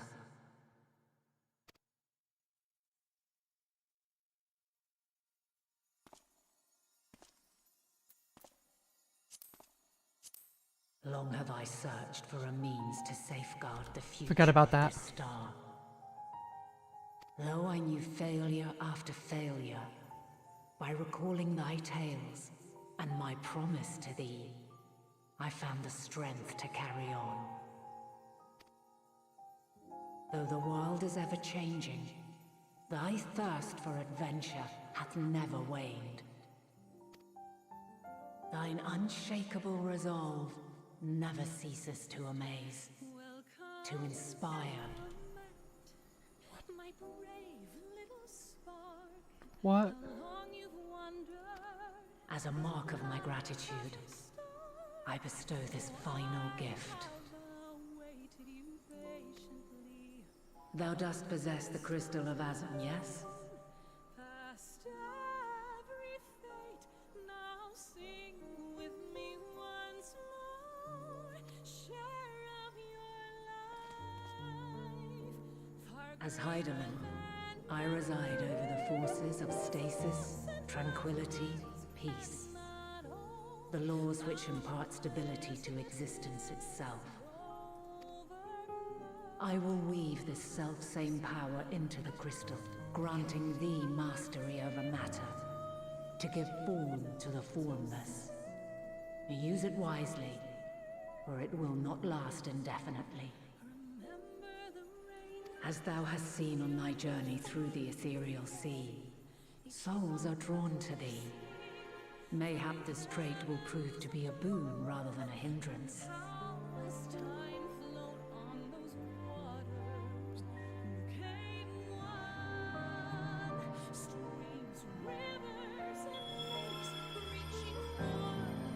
It is thy hopes and prayers that enable Azam's invocations and give them life. So keep them close. But pray, remember this.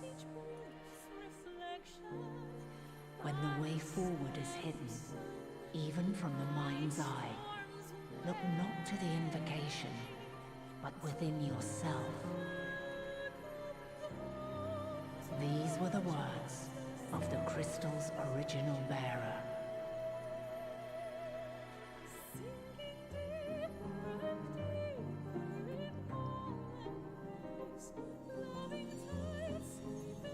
With that, my work is finished. Fulfill our promise.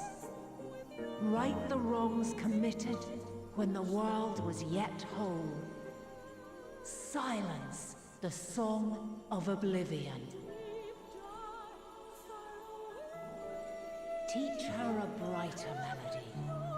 Show her our journey is far from over.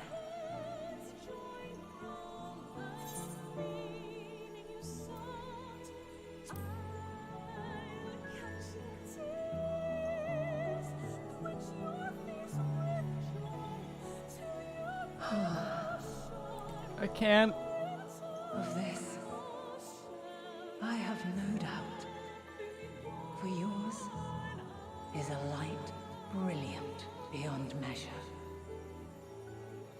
Long after I have gone, though not even my soul remaineth,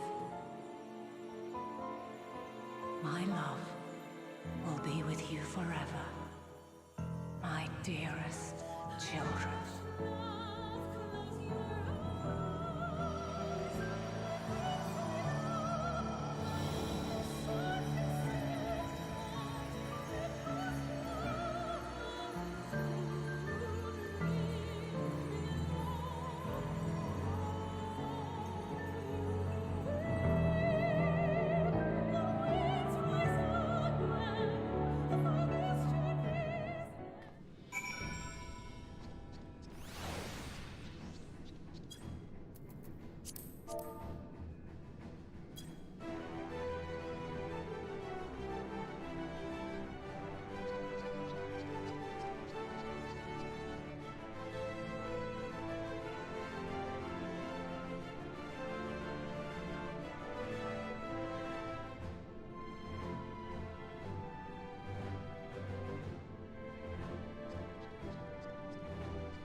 I took the moment to get a drink, too.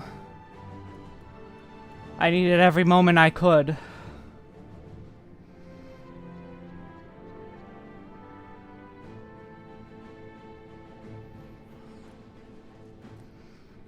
I know it wasn't Rogue, but there was technical difficulties. I broke.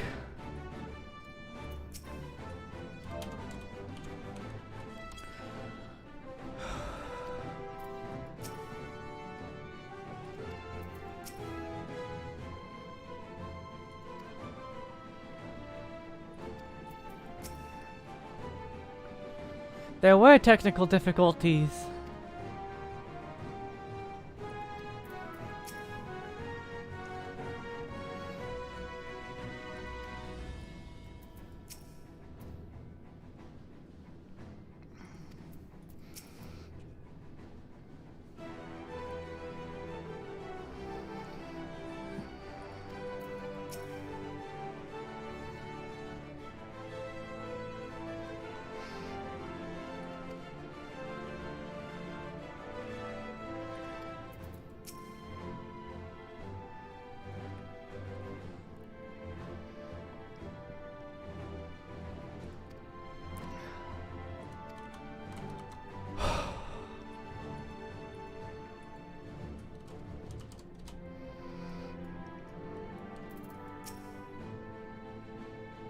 So about that visit.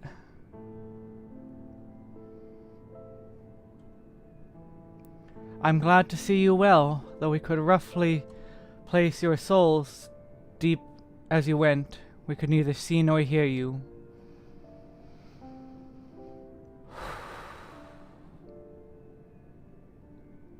The fluctuations in your ether near the end gave me quite a fright.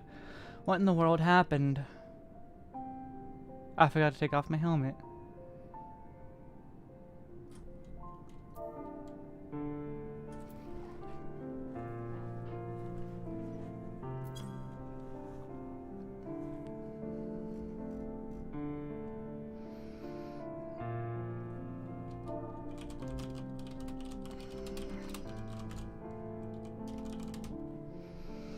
Heidelin? You mean to say Heidelin is... No, there's no time to feel our feelings. We must carry out Heidelin's will without delay. We'll find Medion if it's the last thing we do. If you wouldn't mind handing over the crystal, that is. The fancy navigatory one.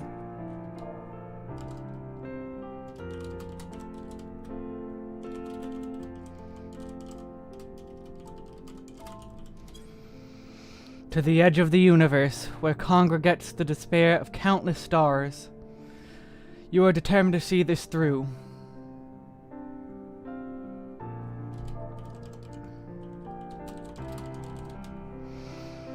We are. Should words fail us, we will fight to the bitter end.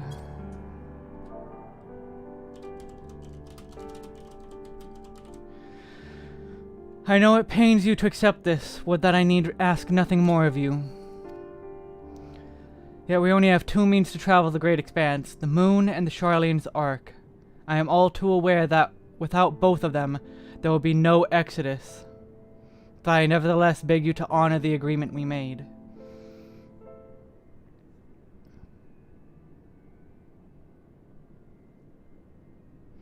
The forum's decision will be honored. You have earned the right to use the ship as you see fit, and I could not rescind it even if I wanted to. As it happens, I do not, and would not, and would do all within my power to aid your cause.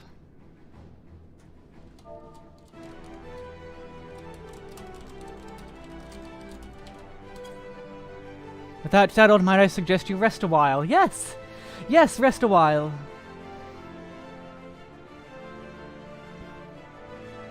With that settled, might I suggest rest a while. Providing oneself to Highland is never easy. And despite our unparalleled genius, we'll need a day to make the necessary calculations. You may well take advantage of it. You could chart a course through the sea of stars in a single day? Ye gods.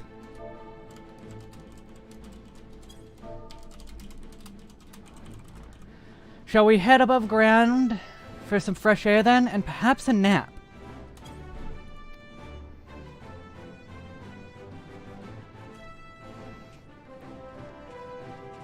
I've been taking my time, Falavin.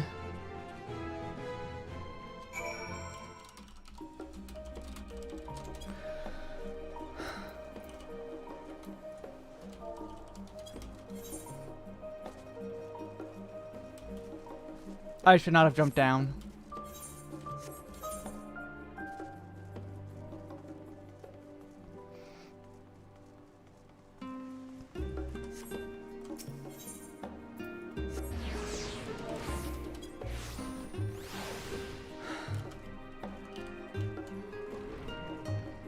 This is the last rest we will get.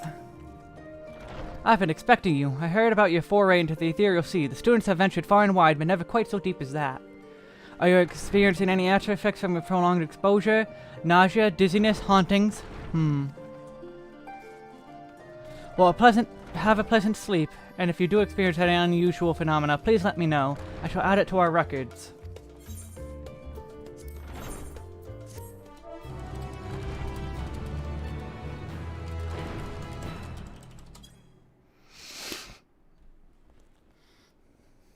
The last sleep we will ever receive before the end.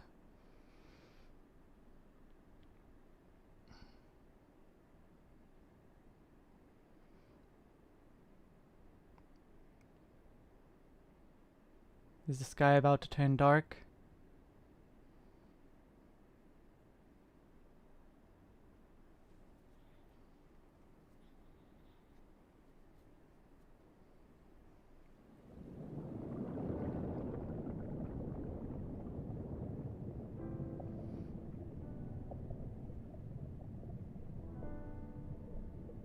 There you are.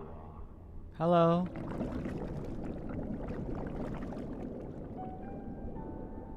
Why are you talking to? Some time, indeed. Yes. For you, at least. Islodeus, what are you doing? Believe me, I'd meant to get some proper sleep. But here we are, drifting along instead. Well, well. You too. And so we remain, to watch and wonder. What? Why are we...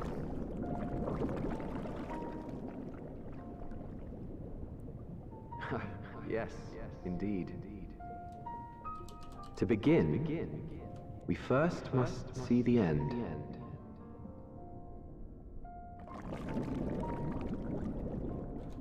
Oh. Oh.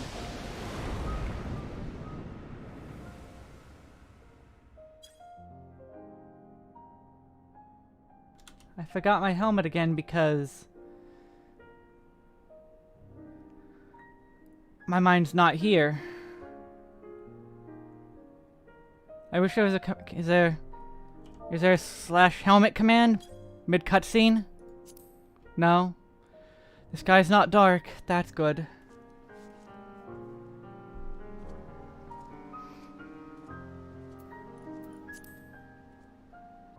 Leave now.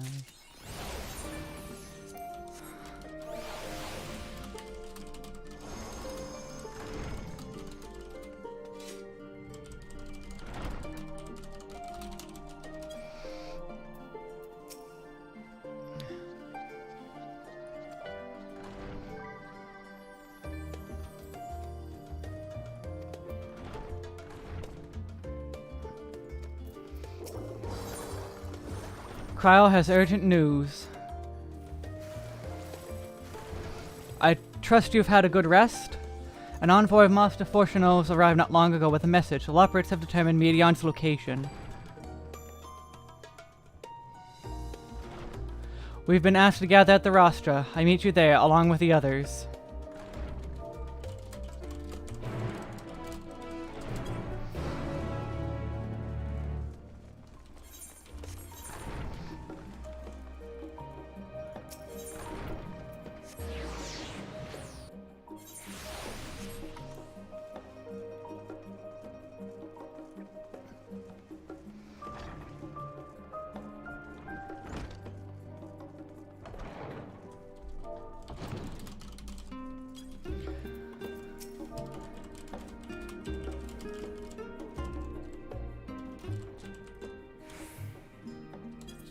What took you so long? We have much to discuss and can't have time to do it.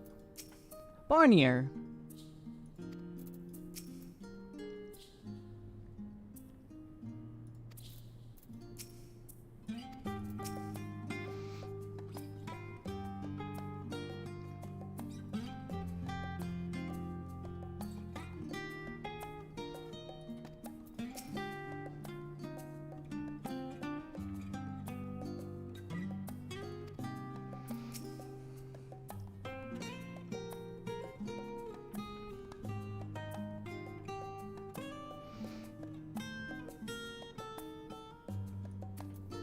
I'm surprised Thancred's okay at all, with how Aether deficient he is.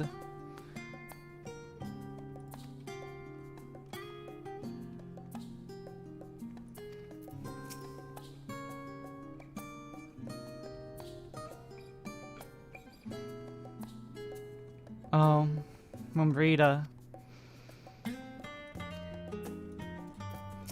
I'm sorry, Shay.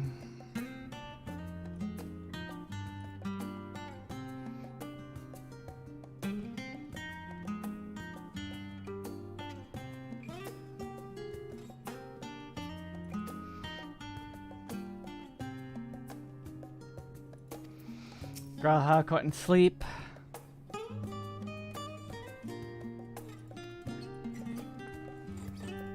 Alright, here we go.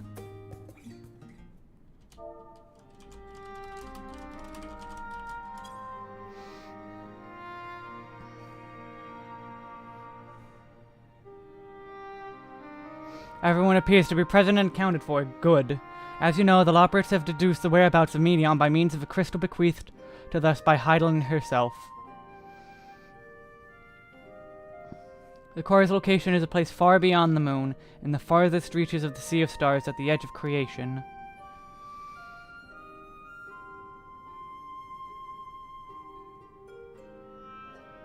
A veritable Ultima Thule.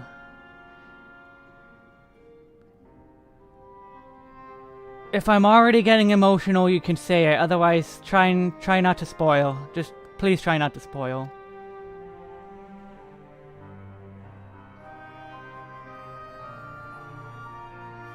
Indeed, how are we to reach it? An excellent question. Luckily for you, I have an equally excellent answer. In theory, with its advanced propulsion systems, the moon is capable for delivering you to Ultima Thule, but the myriad other facilities housed within would greatly impede travel through the Sea of Stars. Even the Mother Crystal may not possess the ether enough to bear so massive a vessel to our destination and back. However, if we integrate our Hyper Hopper into your ether burner, we should be able to fire things up and jump our way to the end of the universe in no time. See ya, Marina. Father, does this mean...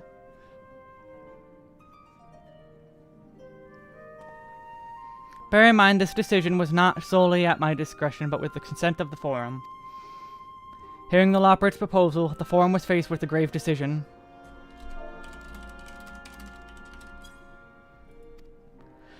To commit the art to this endeavor would mean abandoning both our plans to evacuate the moon and to resettle on another star. Needless to say, the proposition invited fierce debate. In the end, however, the Forum was swayed by the simple fact that Hyland believed you possessed the strength to overcome this crisis. After all, a plan of Heidelin's own making, therefore, in the 11th hour she will proffer another means by which we may seek salvation. We will be fools to dismiss it out of hand. Indeed, she sacrificed everything, her very existence, to avert the destruction of this star. This is why we have chosen to place our faith in Heidelin. In you, the Ark will be made ready for your voyage to Ultima Thule. What of all the people that have labored so tirelessly to prepare for the evacuation? They must be furious. I would not be so sure. They have not forgotten your deeds on the Magna Glacius. Nor did the instrumental role in orchestrating the delivery of Adamantite go unnoticed. No, the people do not protest. Quite the contrary. They have expressed unwavering support for you and your mission. Are the Loporrits too willing to abandon the Exodus? Were you not listening when I said we were born of Hydaelyn's love for Aetheris and its people? If it means your survival, we would do anything to help. And you'll most certainly have need for expertise where you're going. There's no guarantees Ultima Thule is a place that supports life, and otherwise vexing problem or know-how can remedy. Besides, Hydaelyn chose us to lead the way to Medion. Why else would she give you a crystal only we can decipher? But more importantly, we were perfectly content to evacuate Aetheris until you brought us here, Orange, and now we're enamored with the place. So what choice do we have but to save it?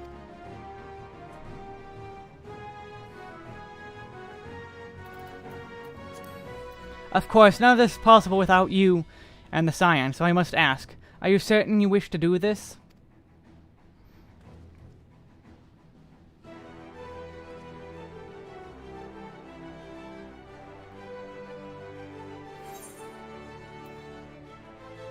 We'll avert the final days, whatever it takes.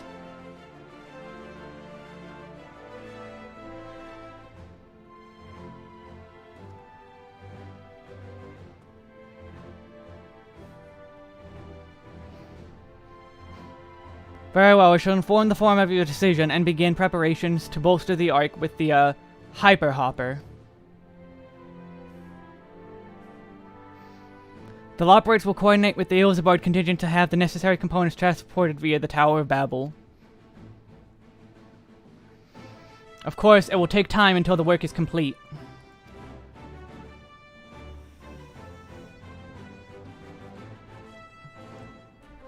I said as long as the scene is already happening, as if I've already seen it. For now, pray take your ease. Like, the way Rogue was doing it was good. The thing there is not to do but rest and prepare, shall we? Rogue was doing good with it.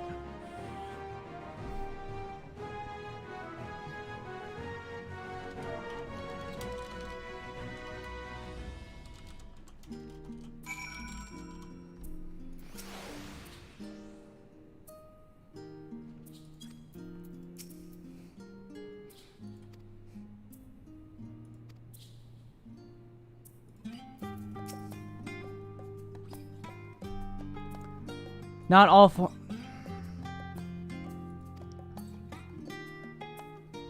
Oh, it was an overwhelming majority. So while some dissented, most agree with our plan.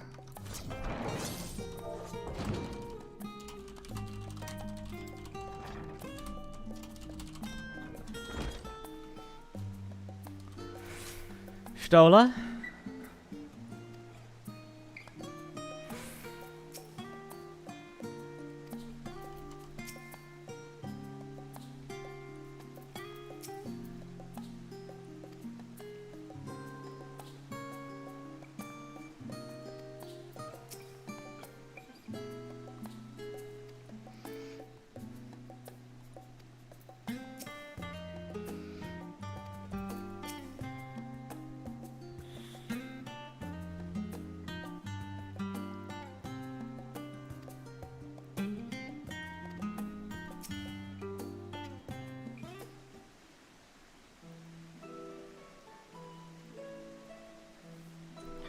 Okay, good point, Kael'thas.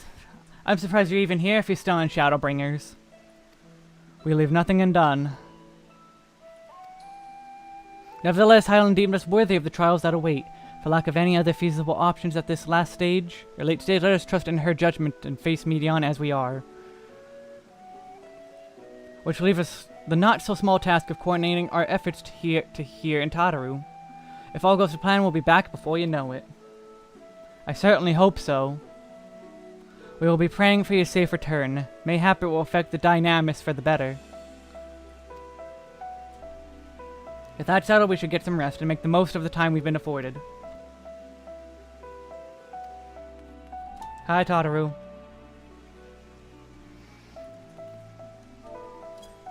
The meeting's over, is it? You were in there so long I started to worry. What did they have to say?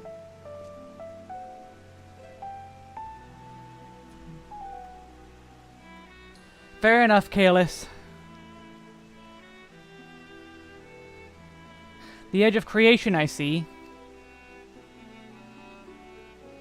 Fair, Q Walker. Rest assured everything will remain in order until you return, and you will return. Actually, Wes, could I borrow you for a moment? Looks like your plans for the interim are decided. When the two of you are finished, meet us back at the Baldezian Annex, alright? Is this where I'm getting my job gear? I hope so.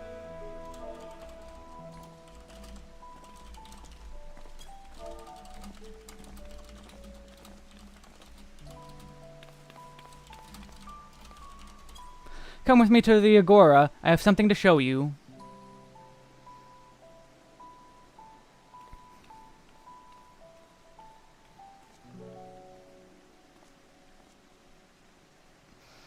I'm doing alright. I'm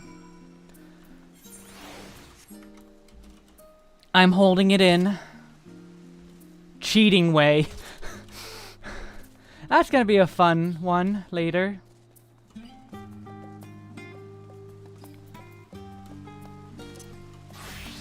I'll worry about that later.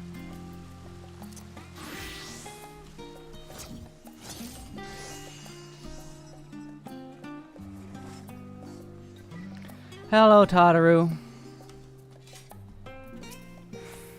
Welcome back, Wes, to Taru's boutique. I've always done my best, blah blah blah blah blah blah blah blah blah, but you're the warrior light.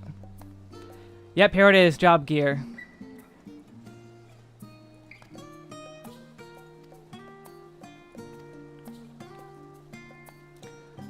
Versarud, how are things coming? Everything is in order, we'll be ready to open shortly.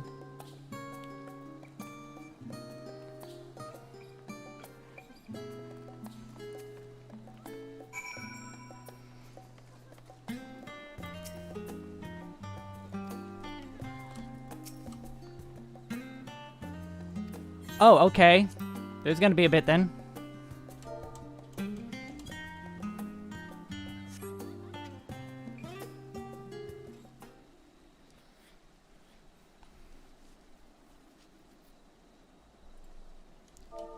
Yes.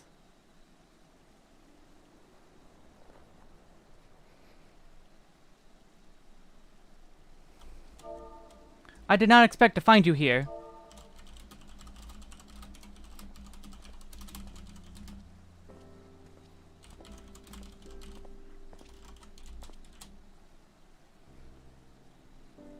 I imagine Nidana would also wish to offer her guards. Alas, after delivering our dragon skills to the engineers, she remained to assist with their work on the Issa burner.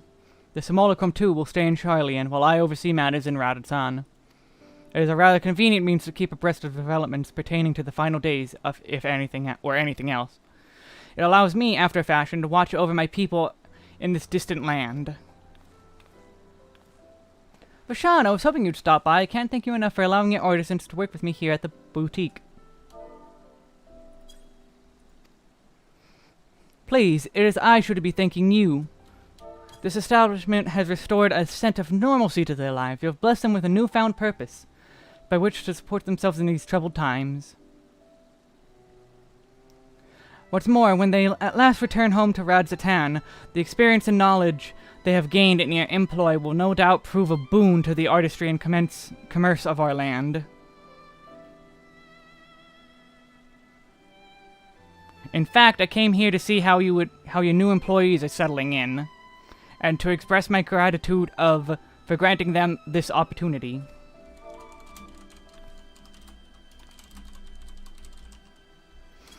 It's an opportunity for me as well, believe you me. Your artisans have taught me so much about Thavnarian craftsmanship. The resourcefulness and ingenuity of nothing but inspiring.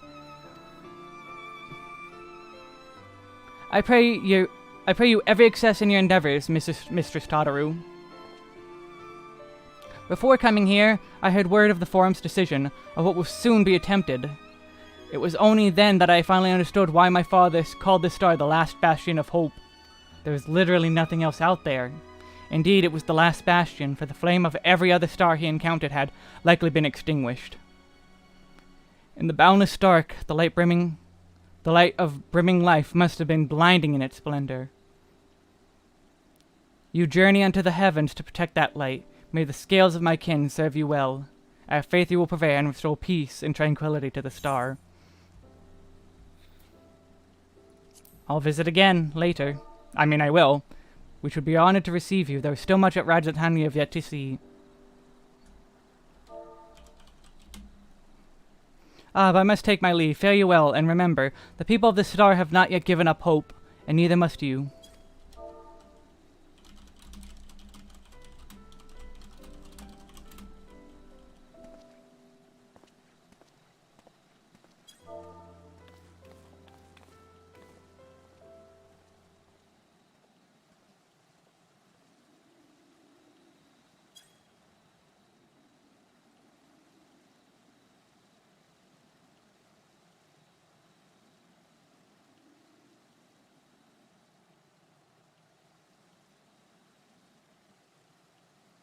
Oh, must wherever I go to get me some flavor within this wasteland of taste.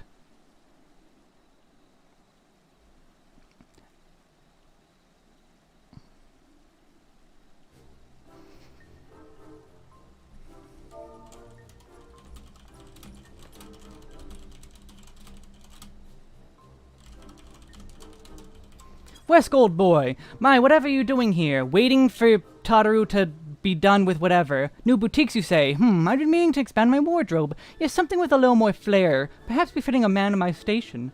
Though I have nowhere to flaunt said raiment so long as my confinement continues indefinitely. Yes, I, the Lord Fontamps, the young Lord Fontamps, insisted that, so long as there is work to be done, no matter how trivial, I must abide here in Charlian. Yeah, he was the one granted leave this morning to participate in supposed covert operation, so I suffer instead for this otherwise welcome absence. Now bearing with extra busy work and without Honorite here, there's no one for to prepare my meals.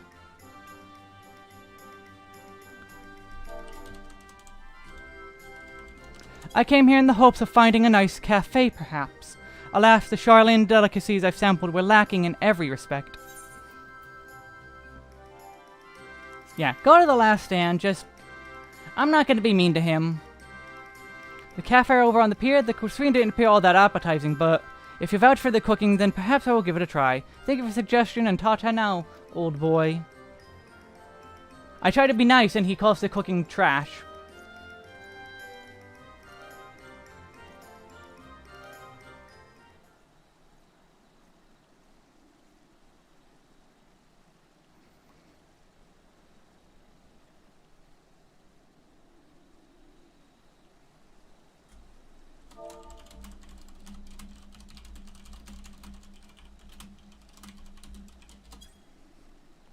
Well, if it isn't Wesk and isn't that Wesk and Tataru I spy?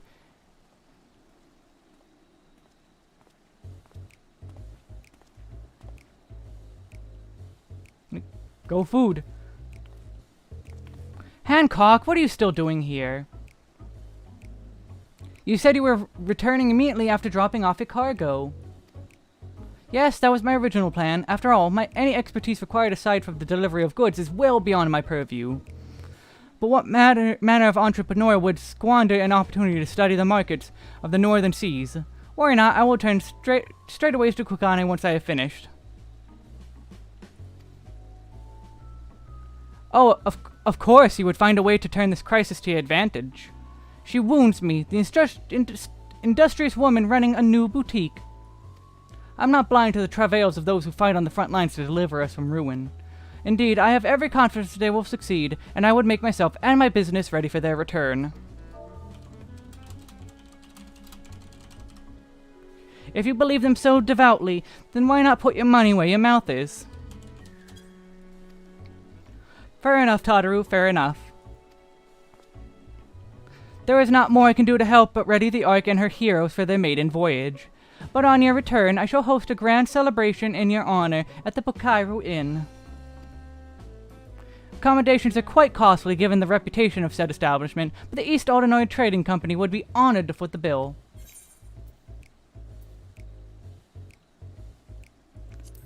I appreciate it, but no thanks. A pity, I'm rather fond of the place myself. Nevertheless, I have no doubt we will find another time and cause for celebration soon enough.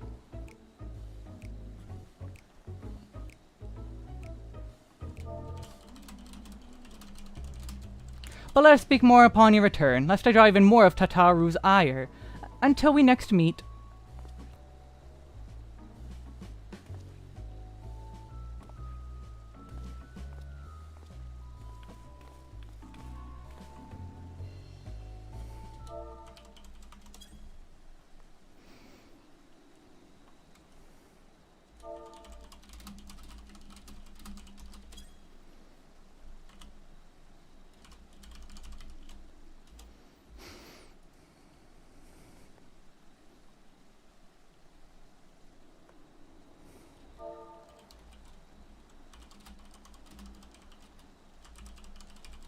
Ah, Wes, decided to spend your time in the markets, did you? Biggs and Wedge! Falafel! Tataru! Canadian Thanksgiving was like long ago, wasn't it? Biggs, Wedge, I take the work on the art proceeds apace. It does indeed. Collaborating with the greatest minds of Shirley and Rajasthan has been a rewarding experience, and that's to say nothing of what we've learned from the Loperates. The Ark is unlike anything we've had the pleasure to work on. Even Nero was rendered speechless on more than one occasion. I can't wait for you to see it. And you'll never guess who paid us a visit before we came to Charlean. Alpha! I think he sensed the coming danger and returned to check on us. He was always one to turn up in a time of need, and I suppose that's why he decided to join us here in Charlean. Good thing too, I don't know how he does it, but he has a knack for brightening your day just by being here. It's still hard to believe we have the means to send you off into the great expanse, though, to the furthest unknown reaches of, well, everything. I never thought I'd live to see much marvels, yet here I am.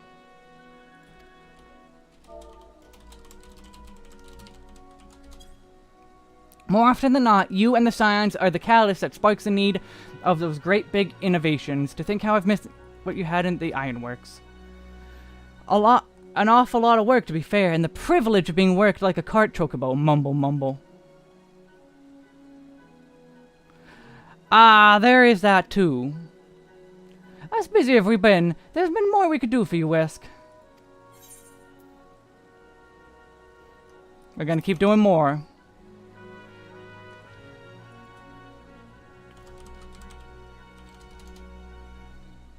When you head back, would you tell the engineers I'll be along shortly after with refreshments?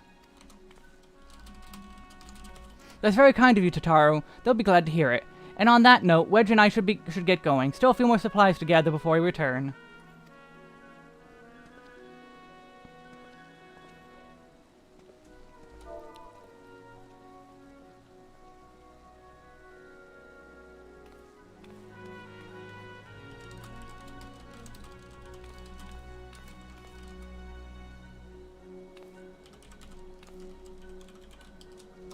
Terribly sorry for the wait. Right this way, if you please.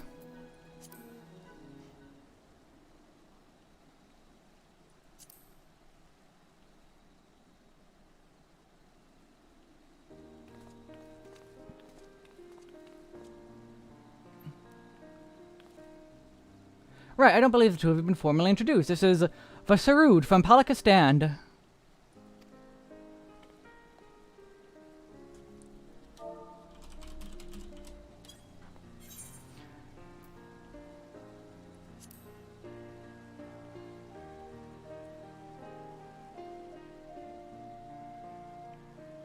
Pleasure is mine. Thanks to Mistress Tataru, I and my friends have gainful employment in this foreign land. It is only neutral to feel fear in the face of calamity. In such time we must look to one another for strength and succor. I know not whether we will come to call this place home or return to Thavnir, but we are here today, and we are glad to have contributed to the cause.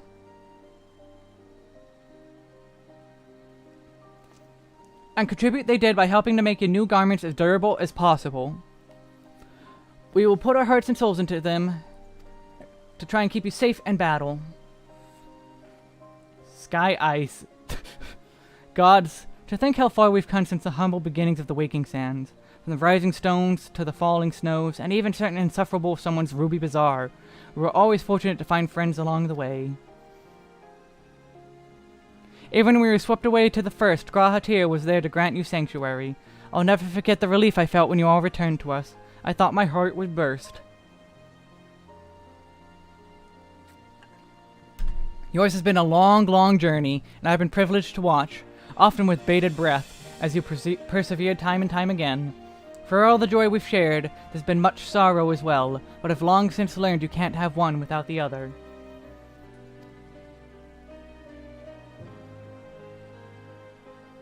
Which is why I promised to send you off to the Sea of Stars with a smile. And you can be certain I'll be the first to welcome you back on your return. That's unfortunate.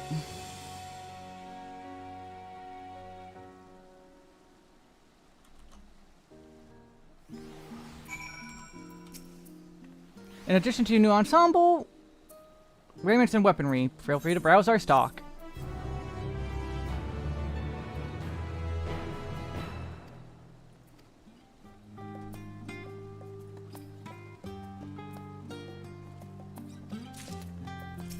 Heck yeah. Okay. Heck yeah. Physical DPS. Death Sickle. Reaper's Chapeau. Reaper's Corselet. Reaper's Arm Guards. Reaper's Polyens. Reaper's Boots.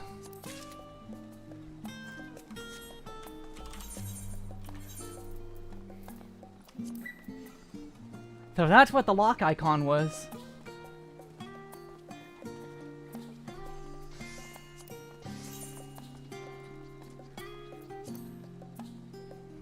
Oh, that is a good scythe.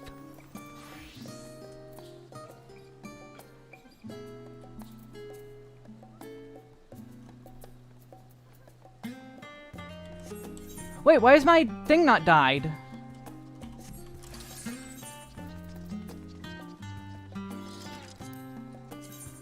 Why is that not died? I died that though. Oh well. I just realized that wasn't died.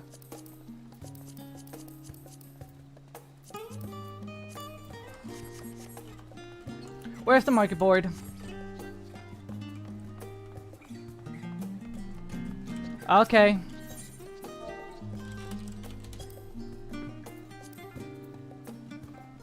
Oh. Alright, which sells ice blue dye? Does anyone know a dye vendor that has ice blue?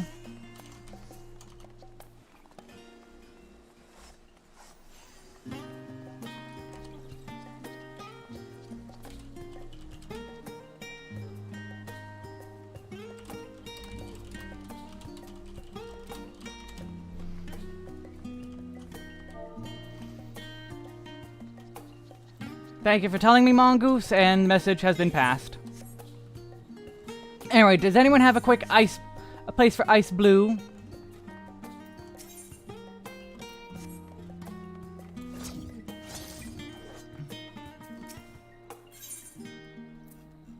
I don't want to Google, but I'll Google.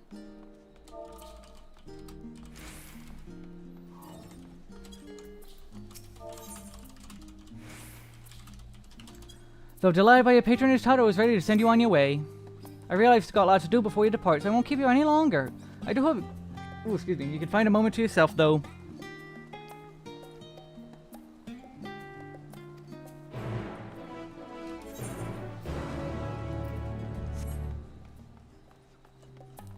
Wait, full plate armor? Oh.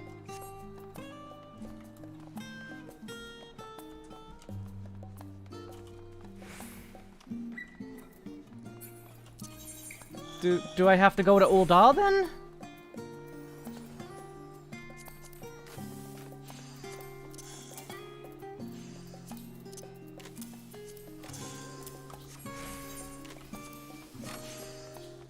Well, I'll go to Ul'dah.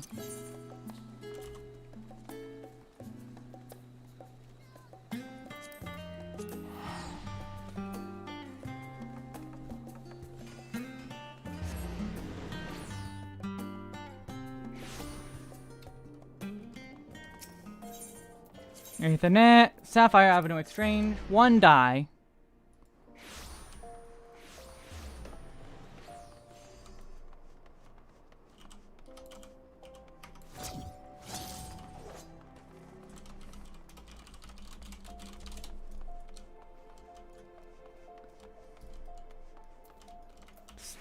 This one? No. Who was it? Battlecraft armor, pot watch. Who was it? I can't remember.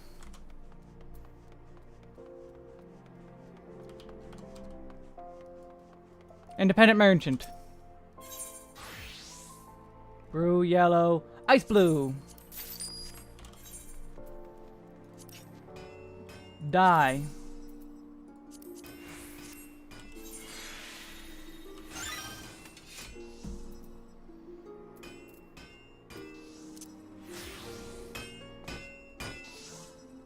I think that actually might fit better. I'll keep it an out. For now, I'm going to keep it like this, just so that I have one piece of my job gear. Just one.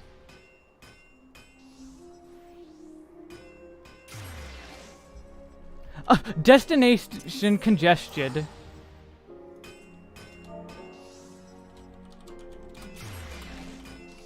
I guess I'll be right back then. I'll go... I don't know, but I guess I'll go to the bathroom or something. Be right back then, since it's congested. And yeah, Tataru would love to go back to Kugane.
What? Also, yay, I'm back.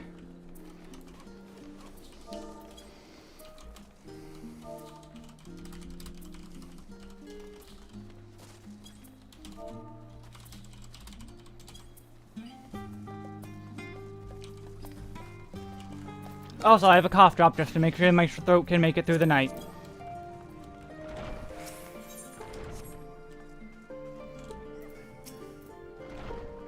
You're back. I take it you received a gift from Tataru? I'm wearing it. It was a surprise long in the making, with many, many long hours of fretting to get everything ready. I'm glad to see it realized, and with great success. If you're looking for the others, though, they've already taken their leave. Your store, Think with the Orange Knight, have gone to the last stand for a bite to eat. Alistair and Grahatia, meanwhile, though they thought their time would be better spent poring over books in the Numenon. As for Aliso, Alphino, and Estinian, well, they've elected to pay a visit to the Levier estate, though Estinian seems somewhat reluctant to go. I'm sure they would all be glad for your company if you've a mind to seek them out. Should you be feeling peckish, I suggest heading to the last stand before you still let the others finish eating. But before all else, it would be foolish to run in headlong into the battle a fatigued mess. So do remember to get a good night's sleep.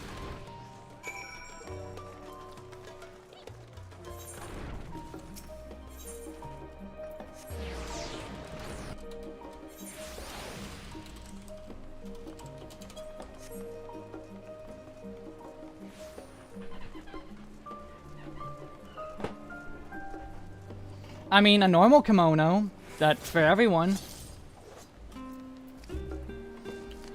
Duck! Pet the duck. I pet the duck.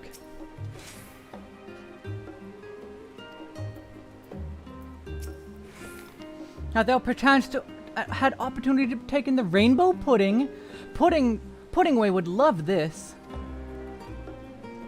Oh. Yeah, hope Puddingway got some.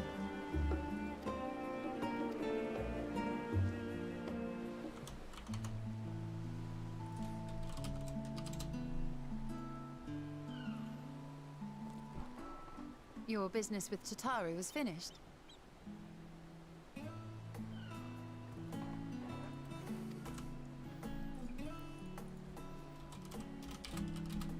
My, what a thoughtful surprise.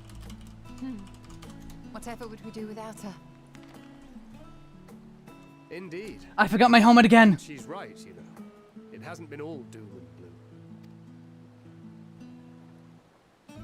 Feels like a lifetime ago that Master Louis Soir gathered us together to form the Circle of Knowing. Since then, we have experienced much. But rather than feeling wiser, the more... Forsooth. Whoops. Whatever. As a student, vainly did I believe that I held the secrets of creation in my grasp.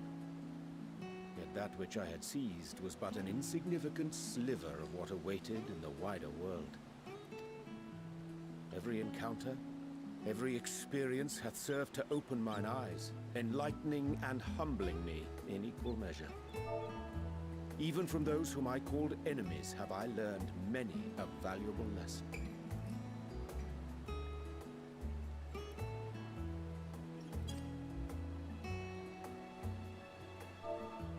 What will we learn at the edge of the universe, I wonder?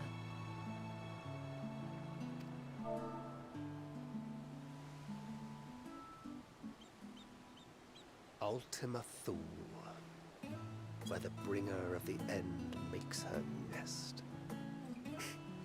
I, for one, can't possibly imagine. And it's awful, I bet.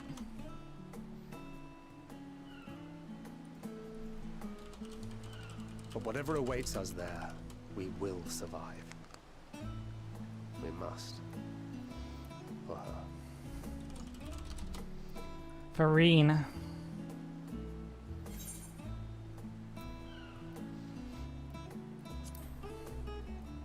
Oymanfield, I suppose.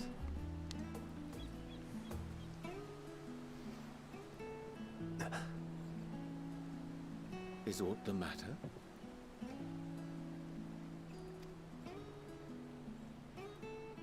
No, it's nothing. I just... Well, lately I find myself surprised at how much I've changed. Whoops. How much we've all Sorry. changed.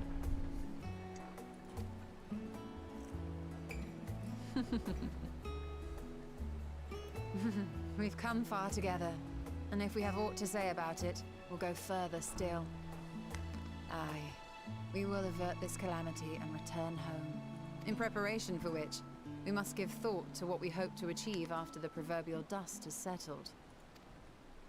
What with the primals and Ascians all but dealt with, I suppose we'll need to look for new hobbies. In all seriousness, though. In uniting to overcome a common foe, the disparate peoples of the world have found a way forward together. It's a truly gratifying sight to see. Indeed. Though it was many years in the making, we have successfully set in motion the gears of fundamental change. With this, We have fulfilled our humble role as a symbol of hope. And I dare say it is time to bow out. That is too true. After all, there is no shortage of hands to bear the torch in our stead. It's no longer a pillar of hope. You know, I never really considered I might live long enough to see an after. But even if my time as a scion came to an end, I don't expect that much would change. Traveling the world, going wherever the wind blows, lending a hand to those in need.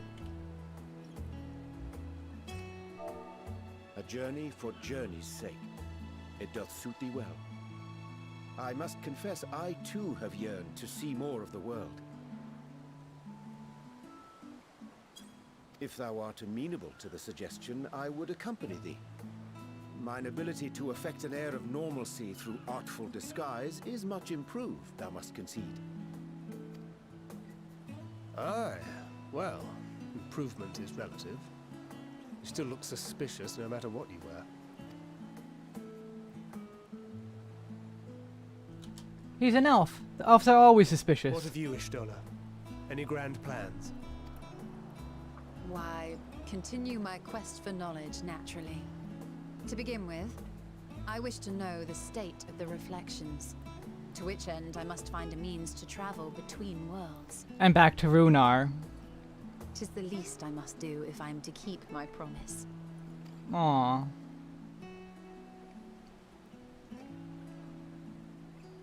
Should my pursuits prove unduly arduous, I won't hesitate to call on you. And in return, I will take you to Oh, I dropped Serene frames one at some day. point. I'm sure you cannot wait to see the fine young woman she has become. Grown-up Reen. Spare me.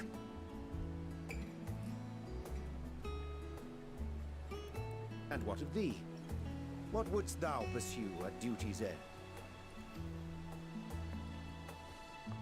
More adventure. Here's yours. My apologies for the wait. And then I take my helmet off. Well, shall we make a toast?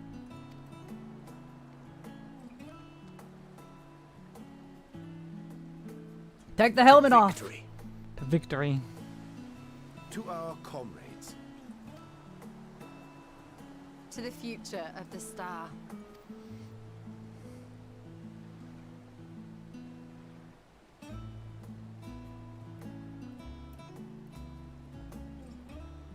Take the helmet off. Pizza and chicken wings and sandwich and cakes and salad.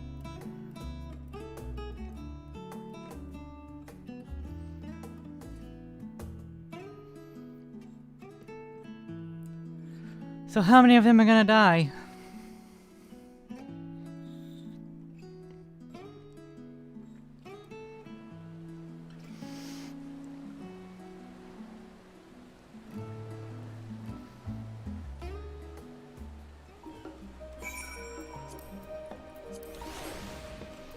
A little late, but doing so soon, I suppose it's for the best. You'd rather not explore the bottom of the bottle with Oranger. I dare say the others would welcome your company as well, if you can find them, it is. In any case, as long as you make the most of your time, then that is all that matters.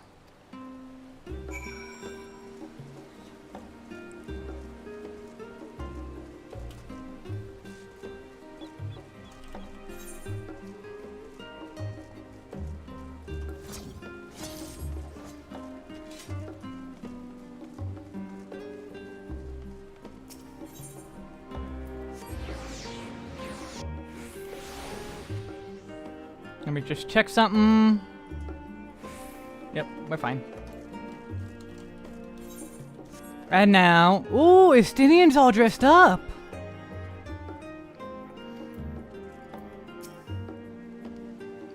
First time, no, but every time is special. Oh. What brings you here?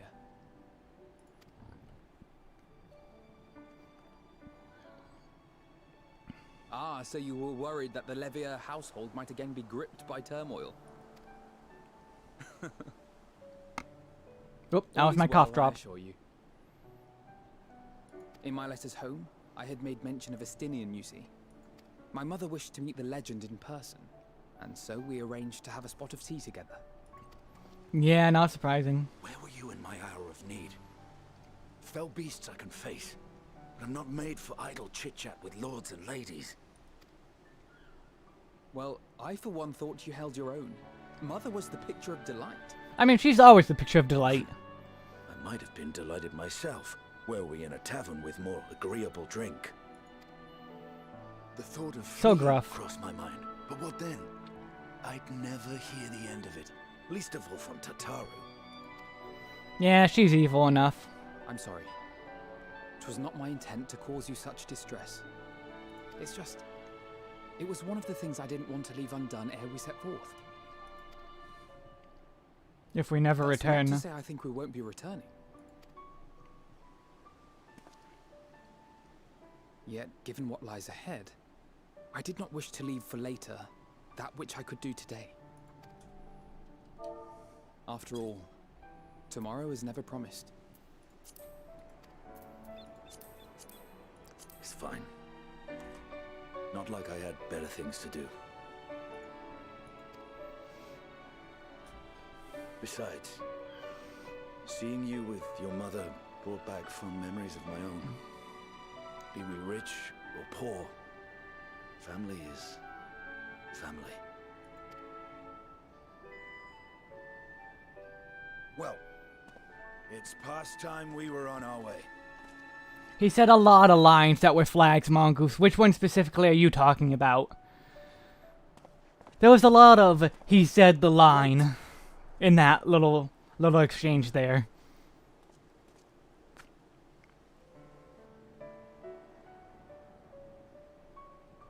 Since I left home, I've made a great many mistakes. Okay. Mistakes for which I can never make amends.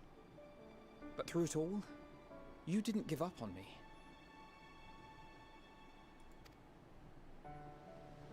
To have returned here with you at my side, it means more to me than you know.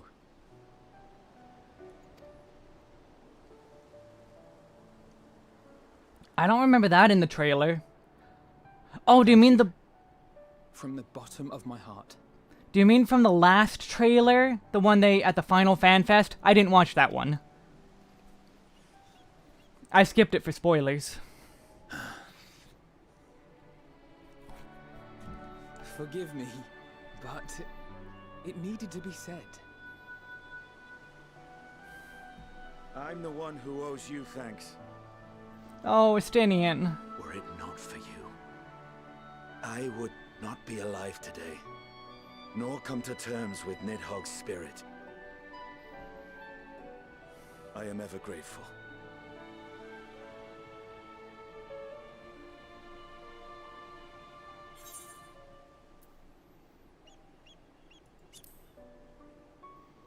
I suppose I should be the one to thank you both as well.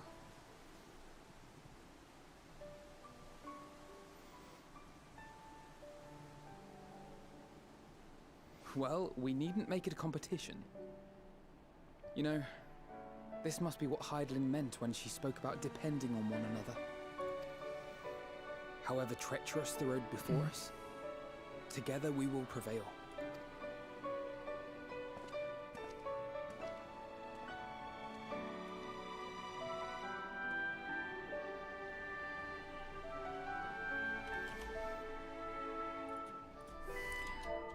As we push forward towards the end.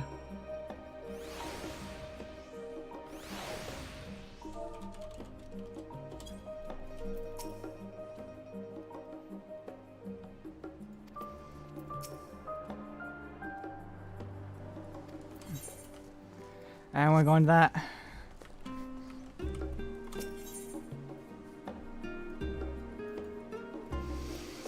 Going to meet Graha.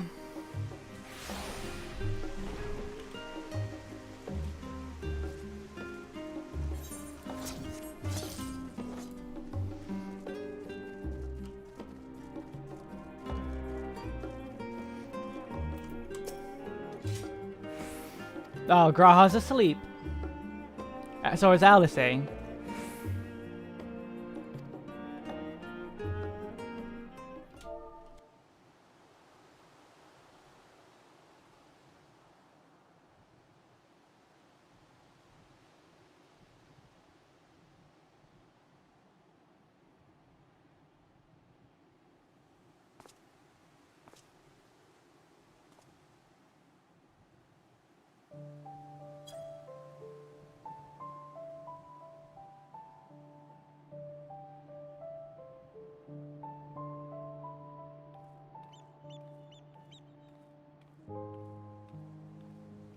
Hi, Kryle. Oh,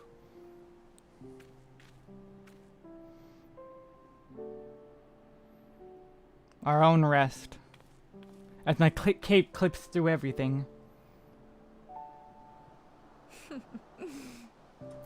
knowing them, they're probably dreaming about the celestial adventures to come. Just as well. They've been running themselves ragged of late. They always do. Unlike you and the others, I'm a few steps removed from the danger and excitement.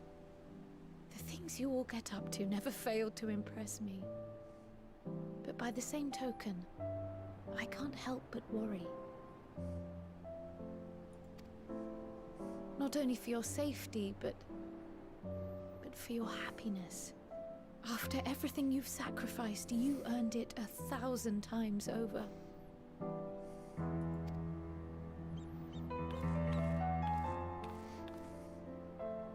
From the simple pleasures of tucking into a hearty meal or collapsing into a comfortable bed,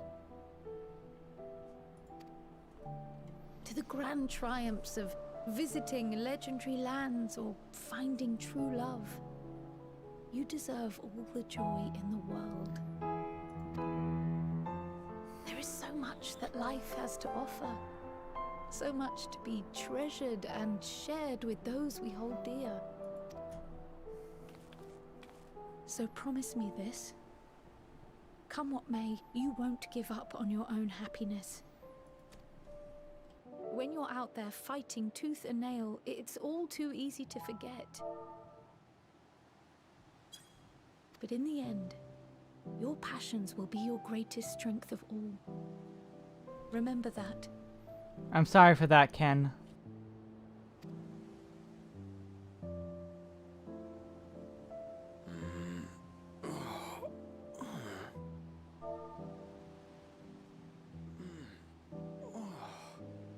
This feels familiar.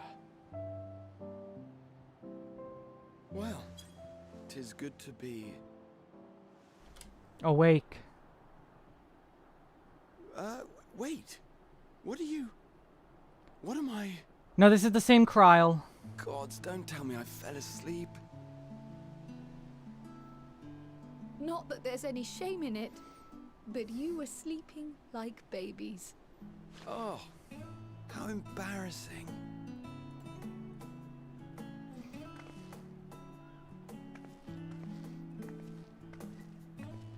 Not a word to anyone. Understood? Not one word. All you were doing was sleeping. Wasn't even that bad. I'm told that sleeping in proper beds of your own choosing is a much more effective way to prepare for battle.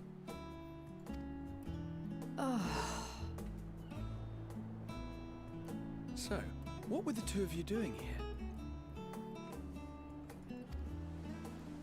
I had a few books to return to the library.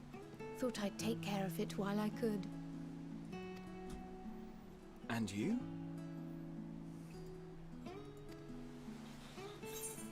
Oh, we're right at the end. Just enjoying peace and quiet. Peace and quiet. And then Kryle came.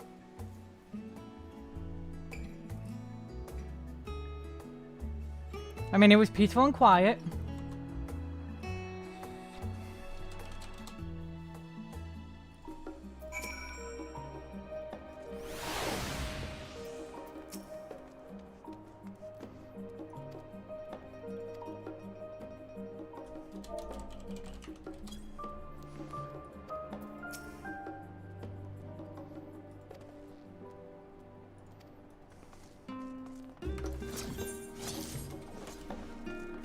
Mongoose, please. That's why she's terrible, because you make puns like that about her.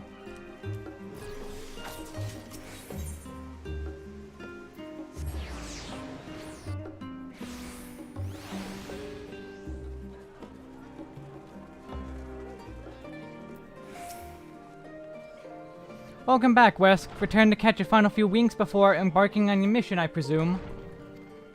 You'll be happy to know your chambers have been cleaned and fresh linens laid out.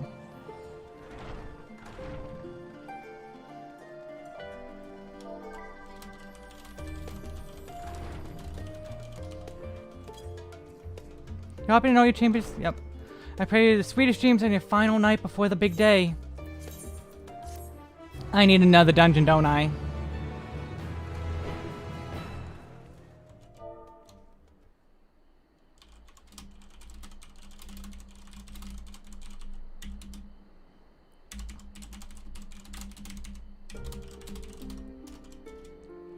I don't know.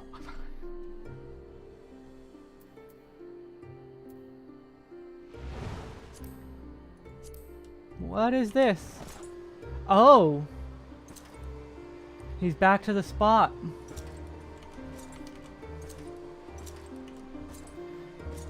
Yeah, I meant a roulette for leveling up.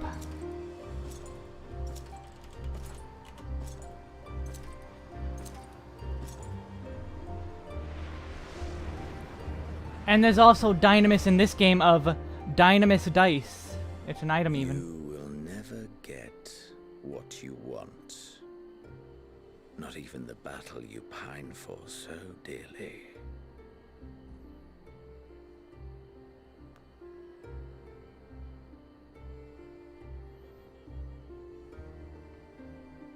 In that transcendent moment, what was it that I sought in you?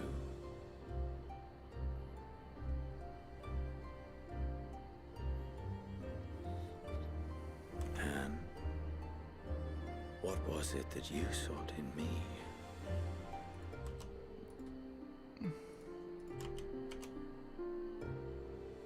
Ooh. Ooh, mysterious. Oh, and thus it dawns. The day of reckoning. The final day.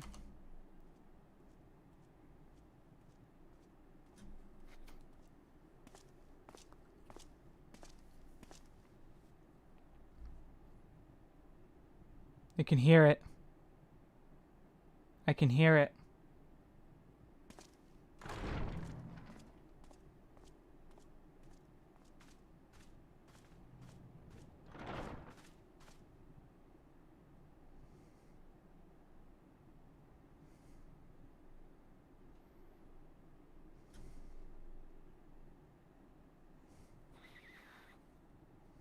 Here we are. How often have we thus assembled?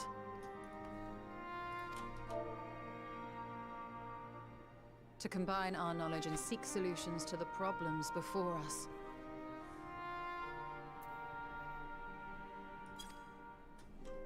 Back at the Waking Sands, it was all we could do to address the most minor of troubles. Oop.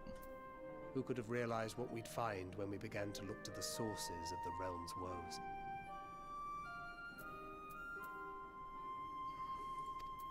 At the Rising Stones, we made great strides and shared many moments, from the joyous to the sorrowful. We've had occasion to call other places home too.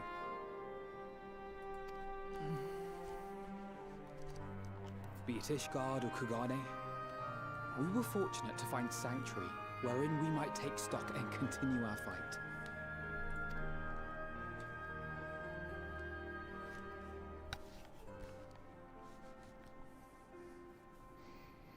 I was honored to host this company in the Crystarium, to stand with you all as we confronted the truth of the star itself.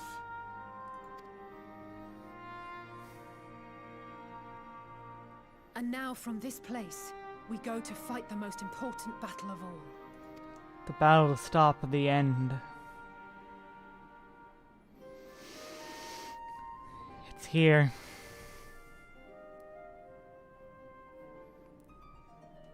The Forum has sent word. The Ark is ready. I'm probably gonna need a roulette still, but... Philip naturally will be commanding the vessel. They will see the 8 of you to Ultima Thule.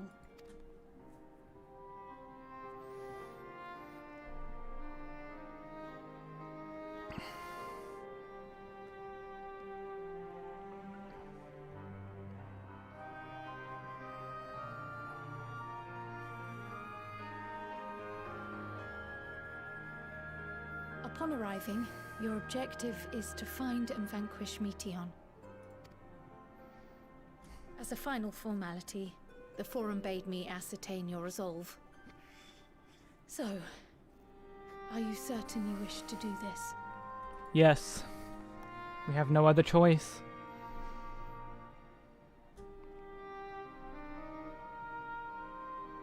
We are.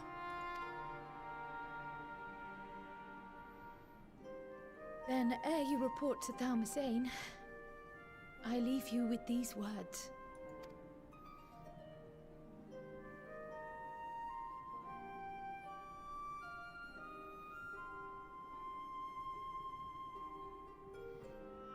You must triumph.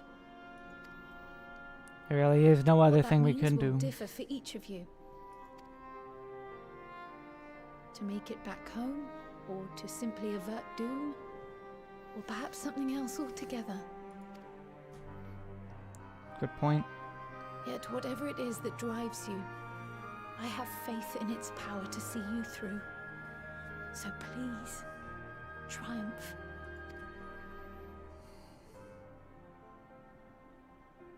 Triumph, as we who remain behind believe you will.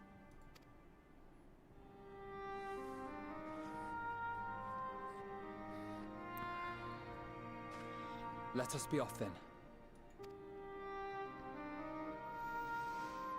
A thought I just realized. Wait. No.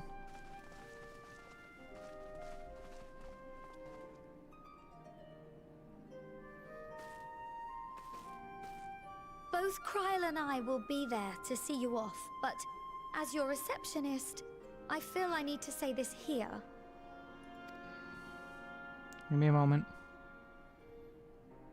Safe journey, all of you, and be safe.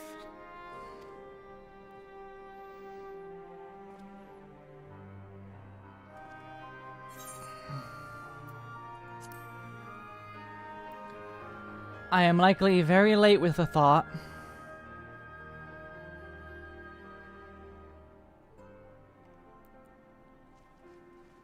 What are the two things a primal needs?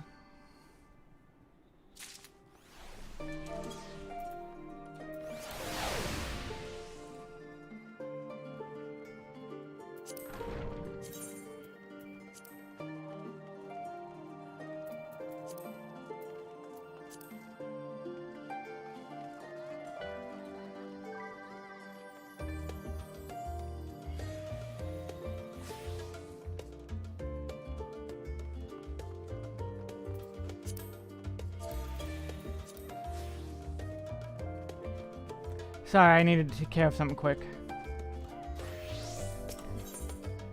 Into the heavens. This is where we part ways for now. Would it be the sage wisdom to share your part? Mayhap the teaching of Galoof's ball at Desian will survive. Surrender not to anger or hatred, he said. Look beyond them, and there find true strength.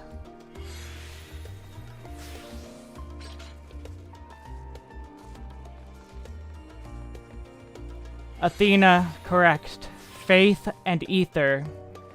And what have we established faith is in this new, what we have learned in Endwalker.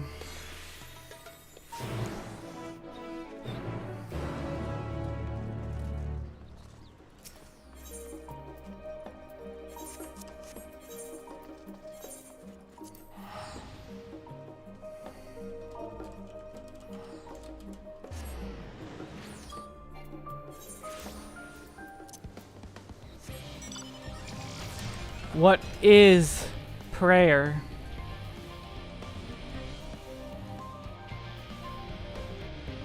Why did we bring magical artifacts of the Kami from the Far East?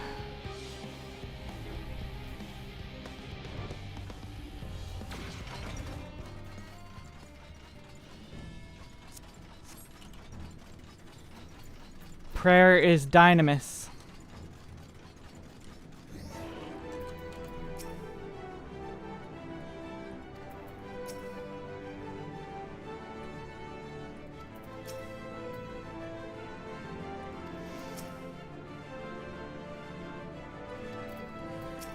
so many people.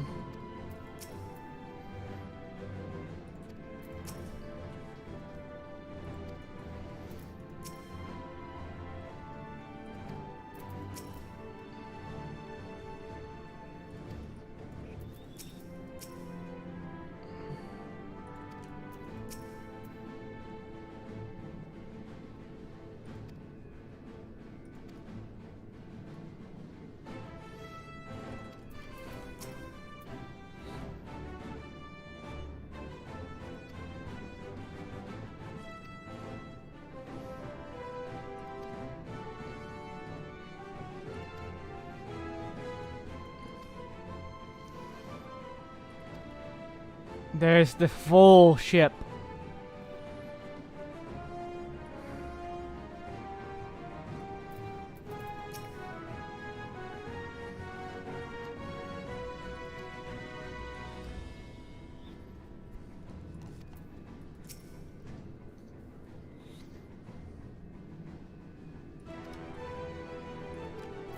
Thank you, Hori.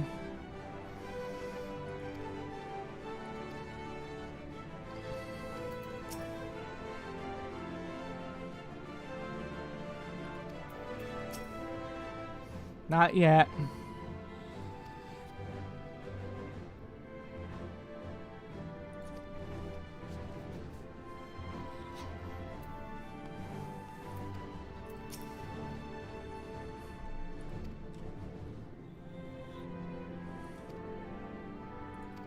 I must talk to the best boy. Kekekwe.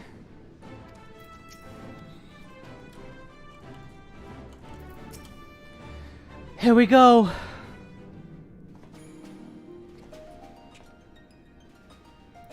To the end.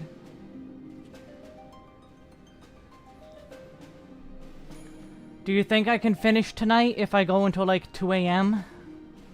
It's currently 9 p.m.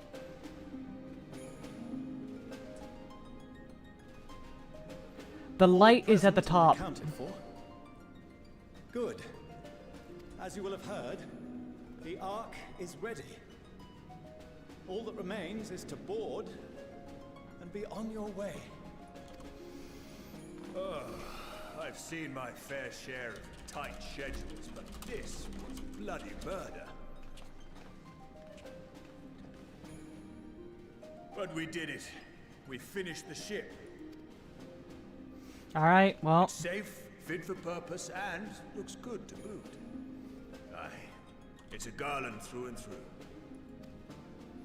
I really don't know what. Alright, let's see. Thank you for everything. Ah, don't mention it. Ever since that episode with Omega, I've been toying with the idea of star-faring vessels. Too bad there's nothing out there. And as they say, necessity is the mother of invention. Best boy. You've learned a lot, let me tell you. How many hours do you In think? case you're wondering about payment, the ongoing existence of the world ought to do. But feel free to throw in a colorful recounting of your journey on your return. Well, as long as the Quest EXP is enough. So, have you thought of a name? A name?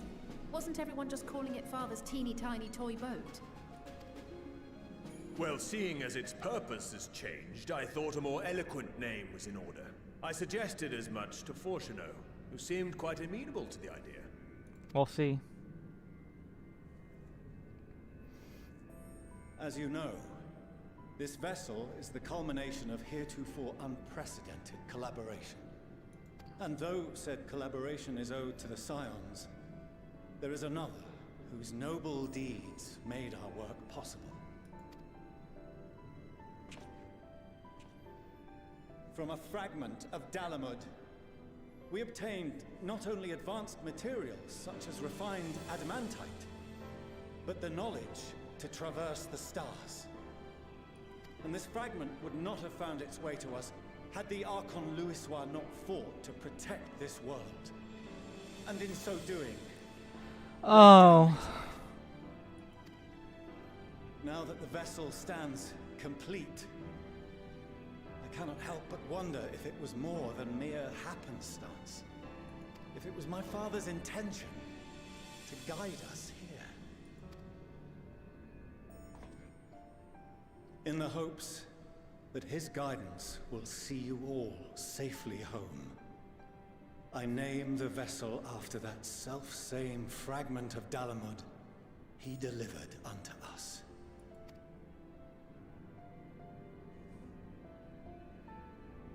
The starship Ragnarok.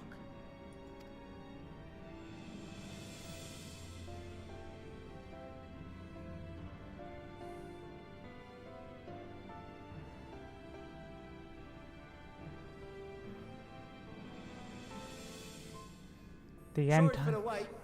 I got everyone you asked for, and not a one less.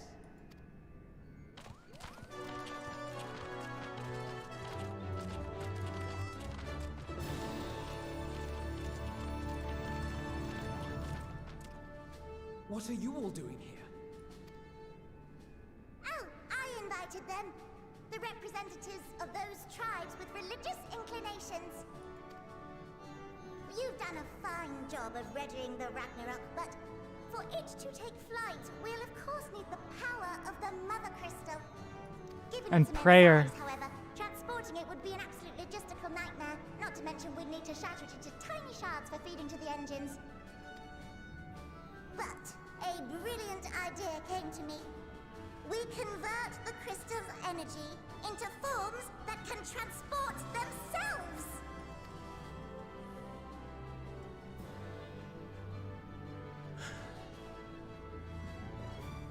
Thou wouldst employ summoning, or should I say its precursor, creation magics. Care to explain for our benefit? As you may have witnessed at Bestway's Burrow, the Loporrits are capable of creation magics, which they use to shape the moon's environment. Yet simple though they make it seem, 'tis a highly advanced and exacting art. To perform it correctly, requireth that the wielder holdeth the object in his mind's eye in clearest Bump the mic. Trying to adjust my headset. Hence the ancients' meticulous management of concepts. Drawing upon this art, the Ascians conceived of summoning as we know it. A derivative that replaceth the complexity of concepts with the simplicity of zealotry to make manifest a creation. I see. By combining the Loporrit's magics and the tribe's faith, we convert the Mother Crystal into primals of purer form and greater obedience. Summoning as it was intended, one might say. Indeed! Indeed! While Heidelin gave us the ability to use creation magics, she forbade us from using it to make anything possessed of a soul, or similar. She didn't say anything about fulfilling the desires of others, though. So, borrowing our friend's faith, we'll create deities using the Mother Crystal's power and send them to the Ragnarok! Am I the only one here concerned about the risk of being turned into a tempered minion? Oh, right, I was getting to that. From what I've read in Sharlayan tomes, it appears the Ascians incorporated an additional nasty element into their summoning method. The fervent desire to assimilate others into one's belief. Beings thus created are instilled with the self-same desire and use their powers to enthrall people, starting with the summoner. Makes sense. Our creation magics, the original and the best, except no substitutes, don't incorporate any of that rubbish, so there's no risk of tempering. I mean, if the being was on the scale of Zodiac, you might feel a little tug, but I think we'll be safe enough. Kalis, you don't even have half the toolkit. Until you have the avatar form. Truth be told, I do not understand the intricacies of this plan. But none of us would ever turn our backs on you. When the avatars of our faith ran amok, You intervened without decrying we who birthed them. Where others vilified and suppressed us, you offered understanding and friendship. Especially you Moogles. In gratitude, Don't get too close to we will Justinian. share with you the true expressions of our gods. Not malevolent deities, but benevolent saviors.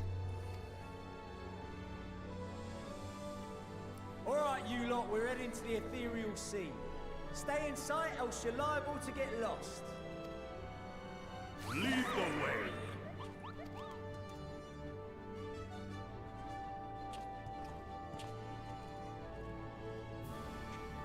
Same, Zeros.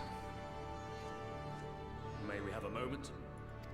Alpha. In anticipation of the day man might journey to the stars, we developed these.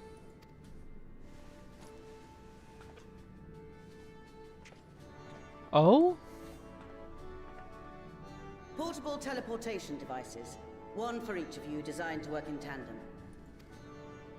Press the button on one, and in a matter of moments, all 8 will activate and send their owners back to the Ragnarok. There is no telling what hazards you may encounter. If you find yourself separated or lost, please do not hesitate to use them. Be safe, all of you, and come back. Come back to us. You as well. I pray you take care. Looks like everything is in order. So I'll go ahead and board. Oh, you're coming. Two of my fellows will remain to assist with the summonings, but rest assured, the vessel won't want for competent crewing.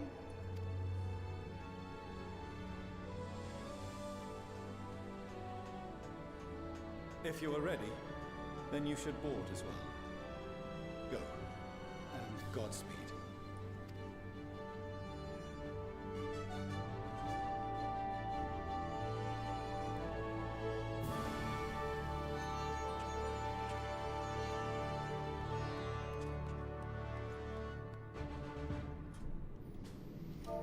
Oh God.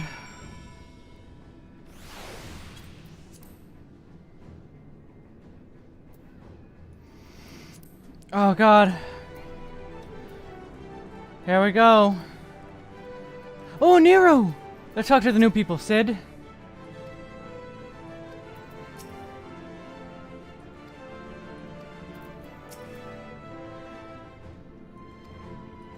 Nero?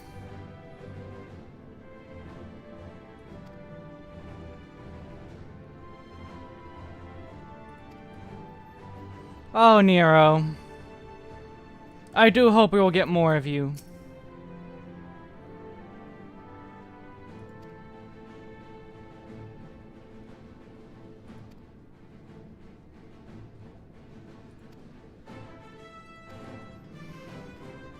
Here we go.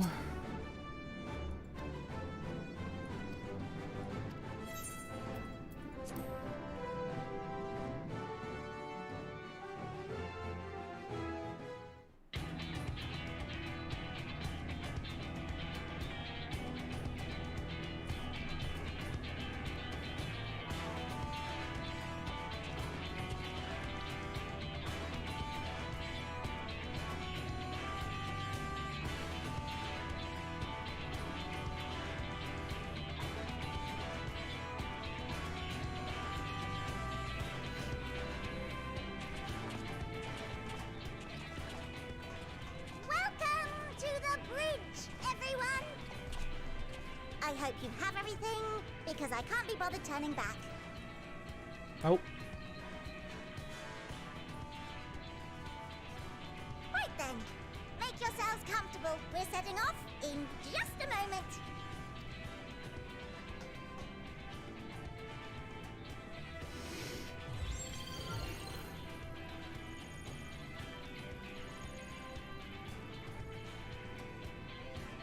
It's incredible.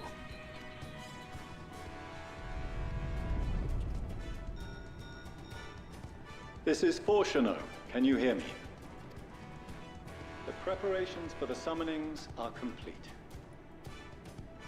In accordance with the 14th phase of the plan, we have moved the Ragnarok to the launch site. The gates are open. You may depart when ready. Here we go. Are we ready? As ready as we'll ever be. Let's get going. Oh, come on. The burnt-out star's got more fire in its belly. Nice job mapping, Wayne. Try it again, with feelings.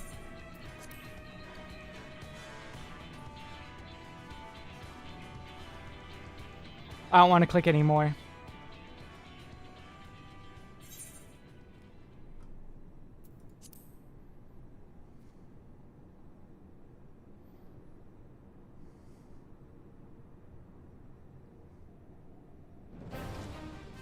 Lift off when ready.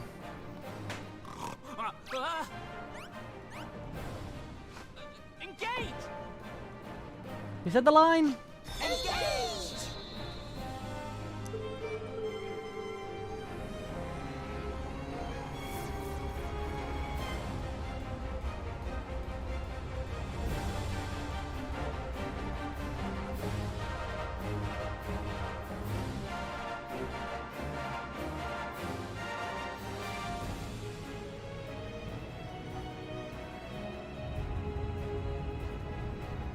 Holy fuck.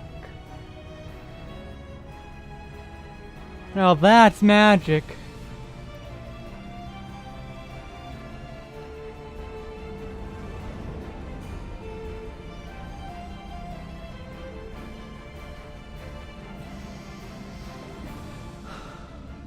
We're really going to space. Not just the moon, but far beyond.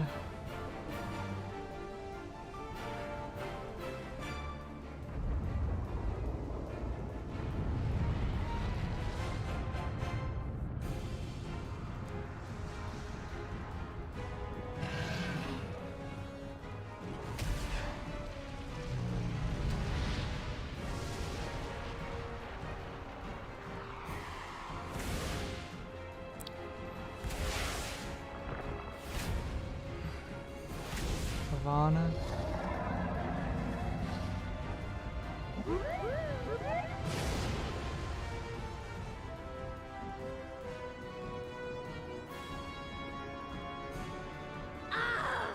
That I must carry landwalkers into the sky. I cannot imagine a greater indignity. Do not sulk so. For thy mighty winds exist not only to buffet and batter. Nay, they may serve also to thrust forth with vigor. Such is thy glory, and thus it is an occasion to rejoice. I am so glad. Let us revel!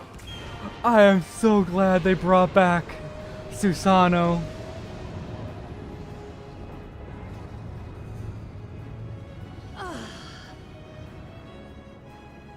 So long as the wind blows freely, I suppose all is as it should be in creation.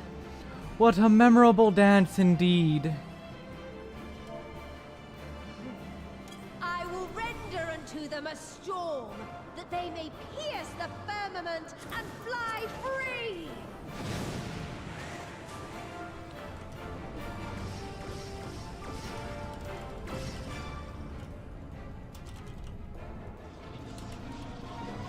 Here it comes.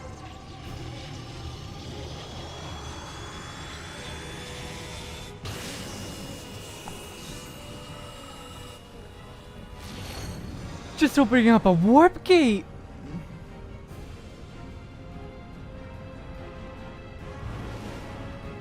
Or is that a blast of pure ether?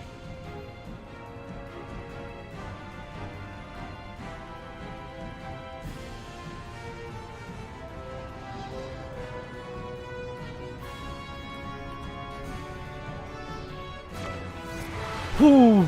Yep. Just Hyperspace Go. Hyperspace Go. This is real.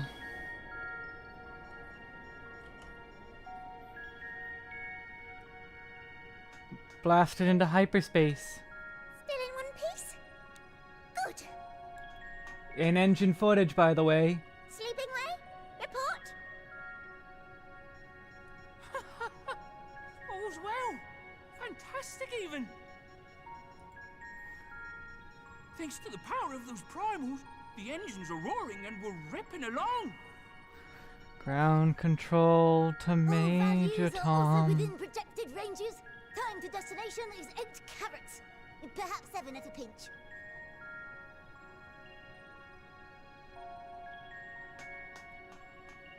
Alright! Let's go over some points of caution. Our destination, as you know, is Ultima Thule. Lest you wonder, the place is not a star so much as a patch of emptiness. That's the extent of what our equipment could determine, anyway. From what we know of Meteon, she's likely used dynamis to obfuscate her location. So, in conclusion, we'll only know what's there when we get there. The crew and I will see to it the ship's ready to take off at a moment's notice. We'll support the search as best we can, but it'll be your paws on the ground, assuming there is any. But everything will be fine, I'm sure. Heidelin believes in you, so you ought to believe in yourselves. Just don't do anything I wouldn't, like waiting too long to use those portable teleporters of yours. Personally, at the slightest sign of trouble, I'd mash the button to bits, and you should as well. Good point. Understood. We promise to be careful. I suggest you brace yourselves. We're about to arrive and the vessel will shake a good bit.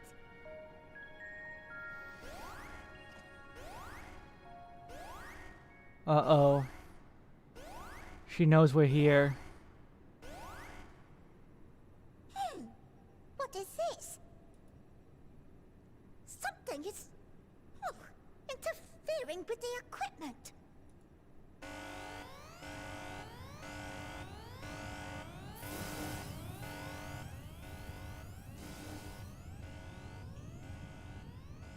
Greetings.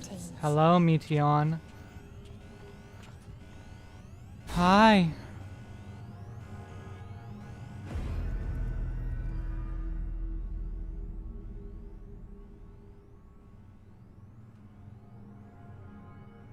Greetings. Can you hear me?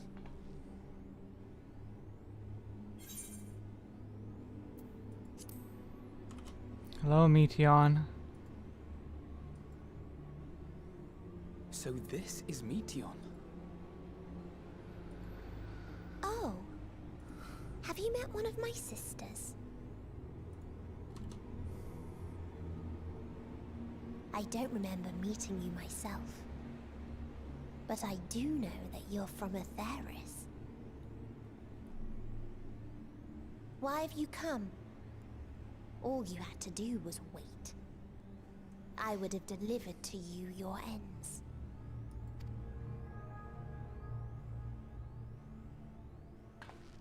We didn't ask for that. I don't understand. All life is destined to end. Why choose to prolong your suffering? Effort, ambition, love, they amount to naught. Happiness, should you find it, is inevitably lost. Stolen away by events beyond your control. There is no logic nor meaning in it. You think there is. Convince yourselves. But it's all a cruel accident.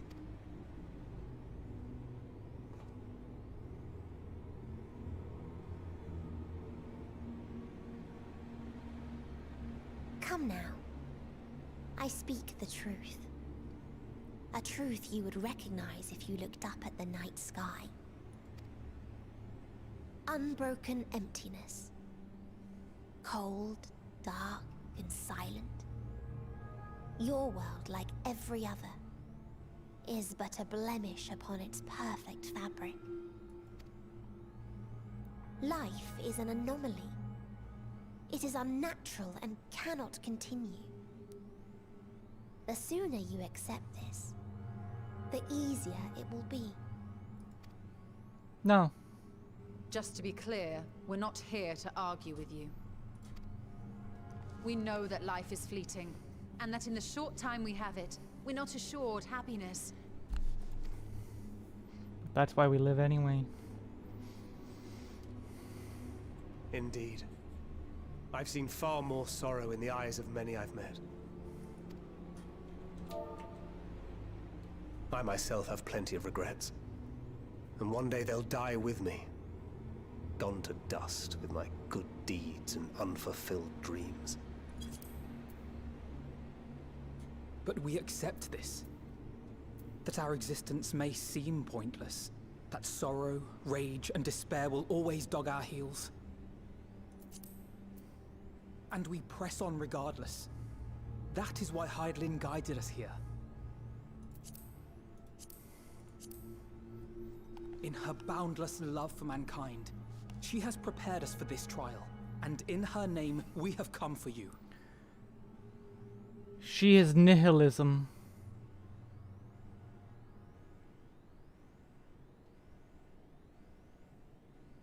Yes, I sense it. A burning passion like unto fury. I know it well. For the same passion once burned in many a star before yours. And then all came to an end. Suffocated and extinguished now.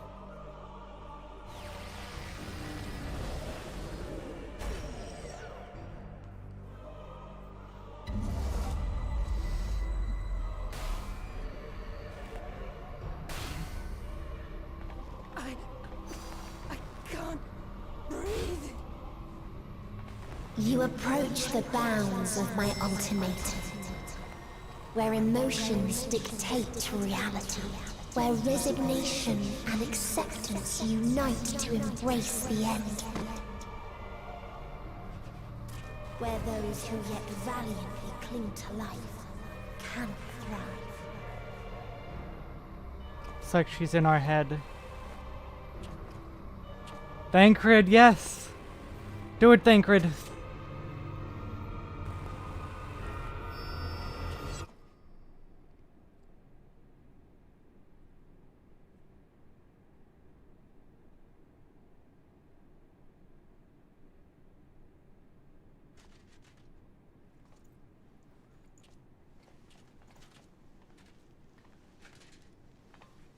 By the Fury. Black Rose was nothing. Thancred? Has gone missing. Meteon has gone as well. Mayhap he awakened first and gave chase. Everyone? It appears we are at our destination.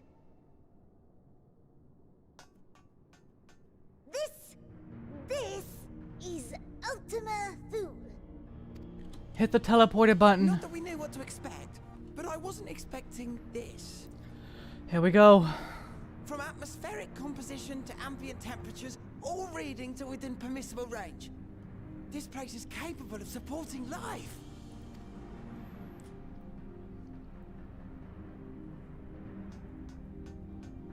If that's the case, then Thancred may well have gone on ahead. Let's go and have a look. The anti-spirals. Meanwhile, I want the rest of you to perform a full inspection of the ship, as well as a biological scan. Hit the button! Hit the teleporter button. You idiots. So it was that the brave wayfarers arrived at last at Dream's End. Hythrodeus. In following their path walked and Amet. history written, I am made keenly aware of one truth. Though the curtains may fall again and again, so long as others take the stage, ever shall there be more tales to tell. Wow. So, let them bring it to a close, I say. Amet and Let Hythlodeus. the curtains fall upon this, the final chapter in the tale of the star. Oh. What is that? Is this a dead star? What the fuck? This music. As I live and breathe, I live and breathe. Well, the environment itself shouldn't kill us. But the beasts will. Well then, let us search for Thancred while exploring the area. The ship we leave in your care.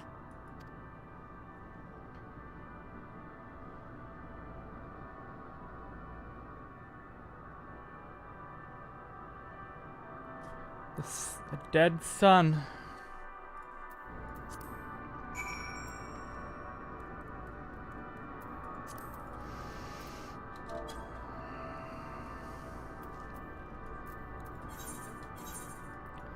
Wow, that is a big area.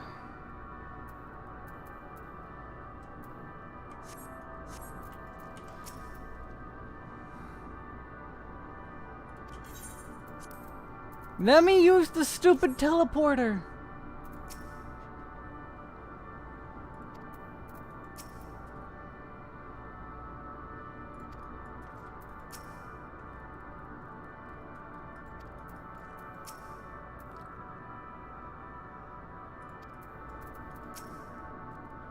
I can't guarantee it will be a help in these strange surrounds, but I've readied a provisions note in case of emergency.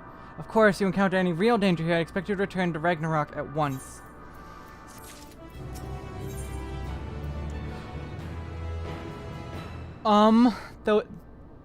That S and the A?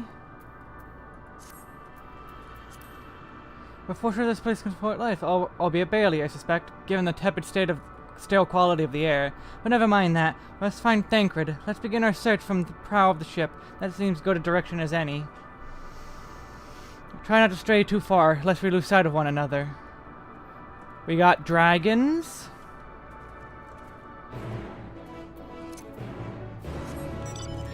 Is this where Midgardsormr was born? 900 yalms to the north. 900 yalms. Oh my god. Lesser Stellar Dragon. Did Meteon create this? That looks much like from the Midgardsormr raid. This is their home, isn't it?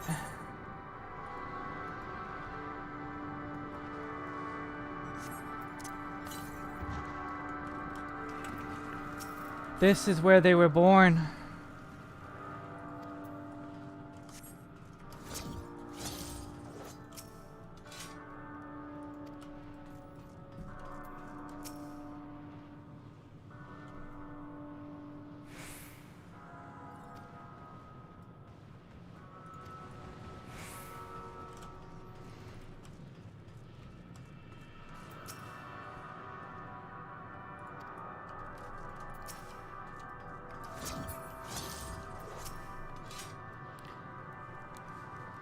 And these are the panels Omega used.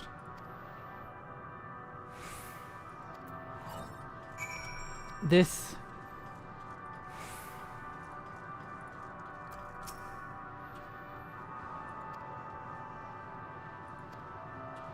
is where Midgardsormr comes from.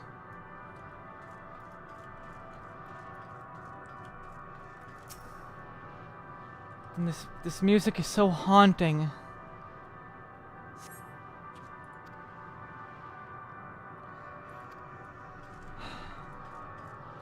I would not call this music. No.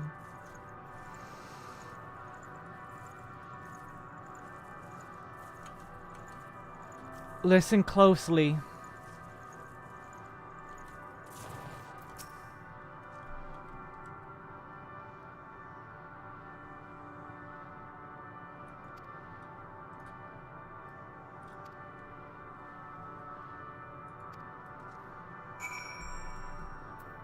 This is fair skies, assuming there is any other weather.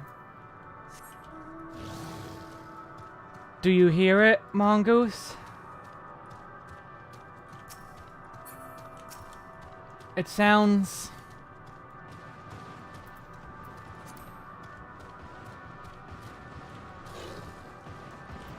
like alarms ringing endlessly.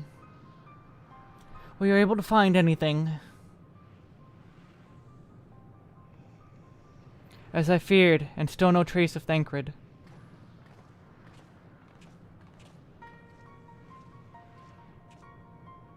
There's nothing but emptiness as far as the eye can see, which unfortunately isn't very far. Though I can't help but suspect that some or something is here. There are times when I sense it drawing close. Then a chill washes over me, leaving me exhausted. Leaving me with feelings of death and anguish.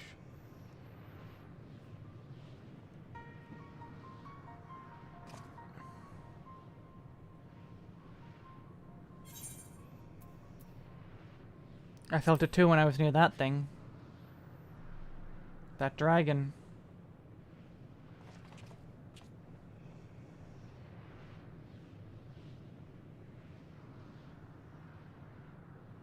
They don't see it. There's nothing there.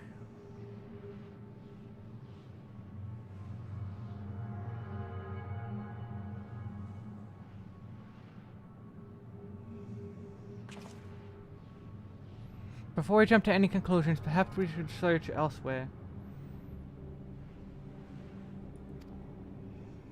The fair stretch of terrain on the ship's starboard we've yet to explore. Let's try searching more then.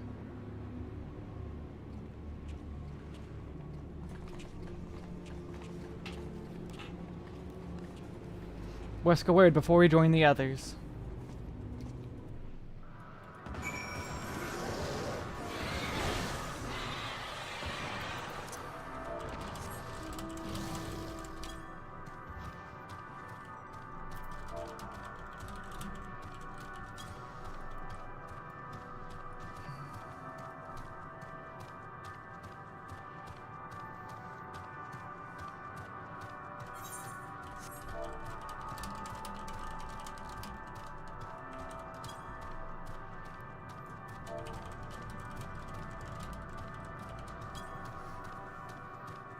Listen, just listen.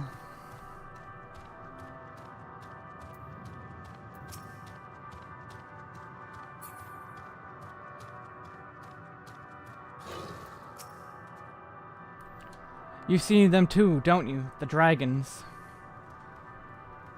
As I thought, their presence is tenuous at best, but there's no mistaking it. No doubt your bond with Migardzumer and mine with Nidhogg is what enables us to perceive them. Could these apparitions be related to the dragons that now live on Aetheris? Bah, better to leave such conjecture to the others. In any case, we must be careful. We may soon find dragons that can see us as well. Death and anguish. What happened to them, I wonder? This is where it all began.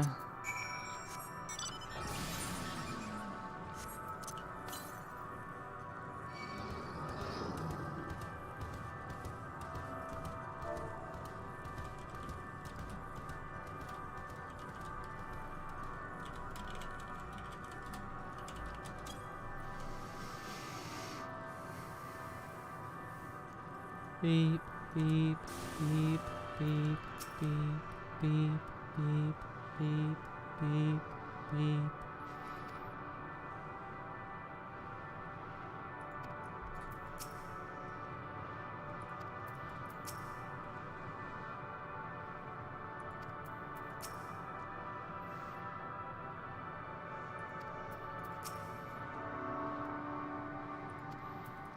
They look like ghosts.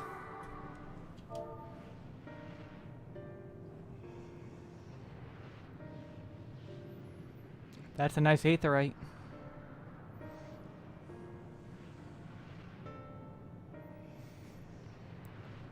Dragons? Here?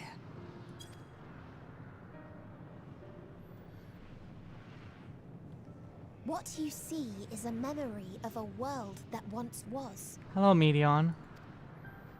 A world suffering a slow death, whose denizens cried out for the release of oblivion.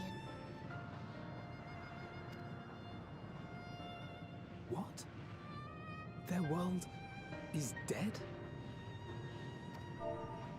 It is. Not a single life remains upon that husk floating in the vast emptiness. These creatures are shadow and shade, perpetuated only to suffuse dynamis with their unending lamentations. And we know how good they are at that. With Our Bahamut. friend Thancred. Where is he? A strange question. He is at your side, is he not? Oh yes. He is here and there, and everywhere within this space. He would tell you himself if he had form to form words.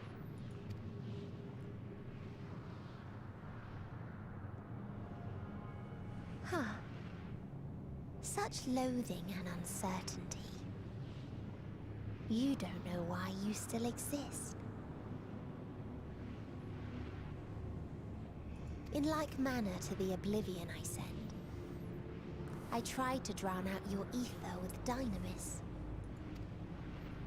Beginning with this Thancred, who came at me despite being unable to breathe. Such a simple thing, unmaking men. In the blinking of an eye, he was gone. Didn't even have the chance to be transformed. Yet somehow, he managed to leave a slither of himself behind. What you call the heart? Or perhaps the soul. In his final moment, he cried out from it. A single word. Survive. That wish proved stronger than the despair that ruled here. It overpowered it, causing this space to be remade. Survive. Into a place you can perceive, and where life can endure. That you draw breath is proof that his soul lives on. For how long, however, remains to be seen. Well then, Don't. we should hurry and tend to business. Don't.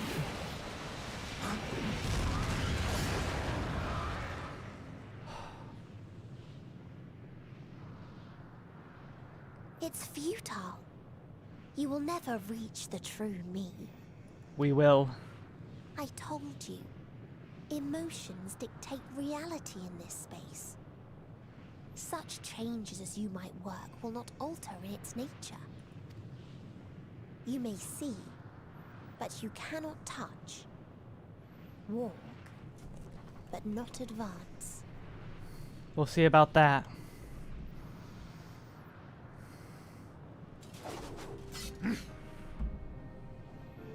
Meteion holds too much sway here. How do we contend with a foe who can unmake us on a whim? We believe.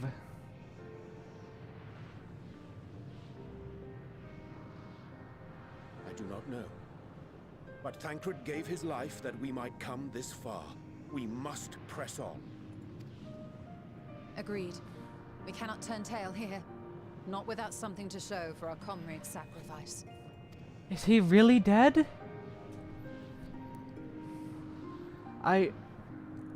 It's so sudden, I don't know if I even believe it.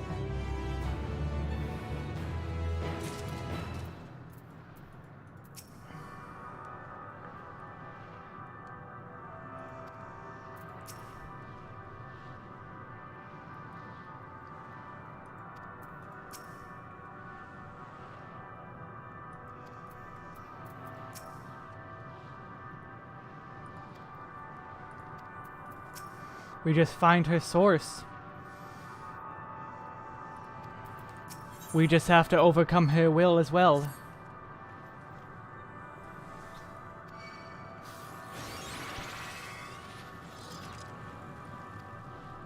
I don't know who you are at the moment.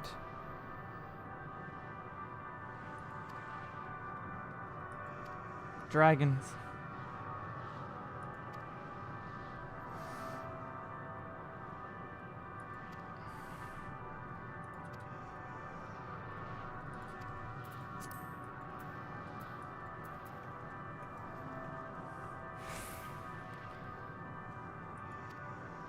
Sorry, I'm not reading. I'm kinda... Oh, hey, it's Raid Leader. I slapped Raid Leader.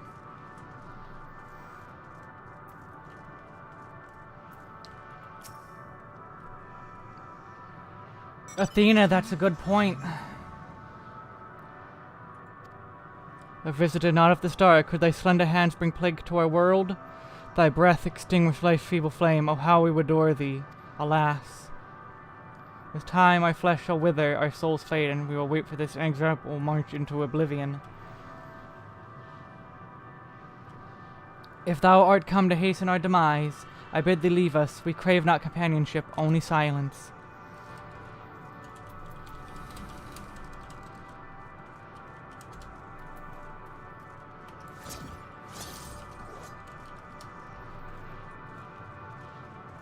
I slap Raid Lead 'cause she deserves it.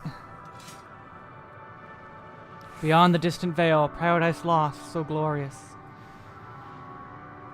We were a proud, noble race, strength embodied. We knew only love before they came.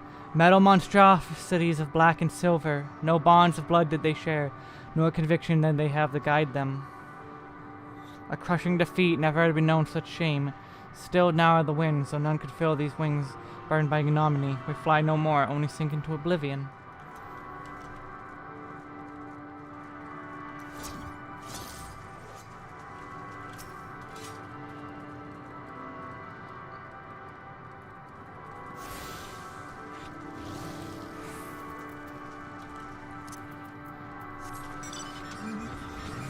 Also, on Burdand Wings.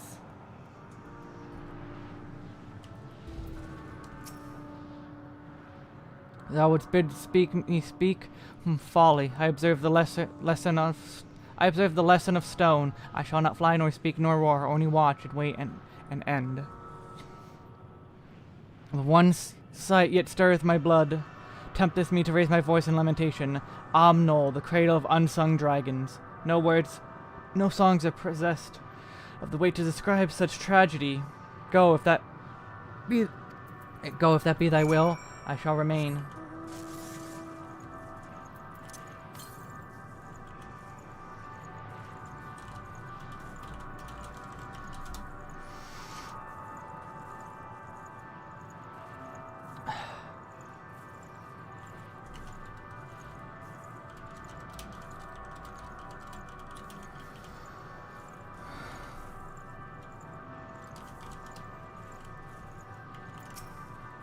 Fawn Ale.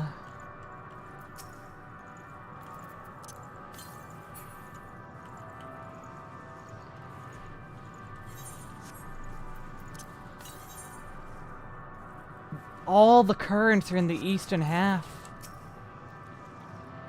They led you here as well, did they? It was described to me as the source of their woes and proof of their end. I think I'm beginning to see why. It's a hatching ground, or was. I've seen similar on Etheirys. But Guardsmer's kind must have once lived and thrived in a place such as this. Vitra said his father was driven from their ancestral home by war and strife. This, then, is the fate of those who remained. Let's have a look around.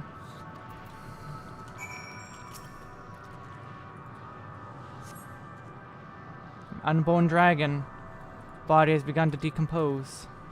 The gelatinous, half-dried membrane covering the corpse suggests it failed to emerge.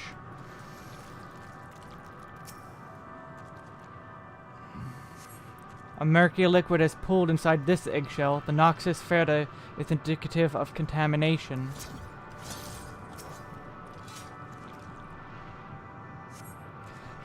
Gingerly lifting a large egg from the viscous mire, you peer inside and see a formless mass soaking in a pool of embryonic fluid. His stomach turns as he returns to the egg to its resting place. The egg appears to have been broken from the inside out. Perhaps the dragonette within succeeded in hatching. What's this? I thought all the eggs had been ruined. The dragonette was indeed hatched. There's no sign of it here, or its sire for that matter. We should look for them. You start with the cliff tops. I'll search the plains.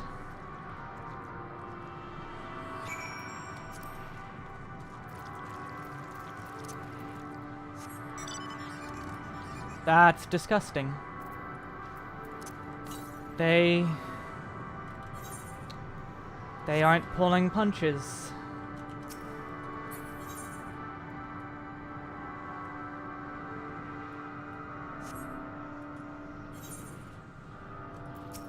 Level cheater.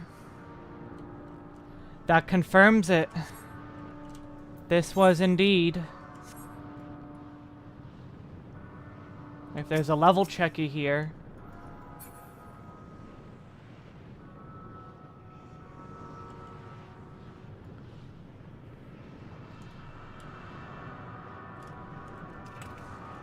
Look.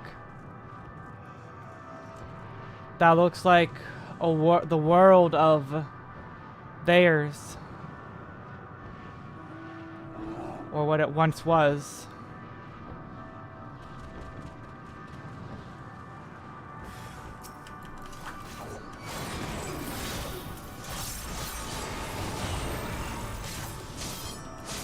Malformed dragonette.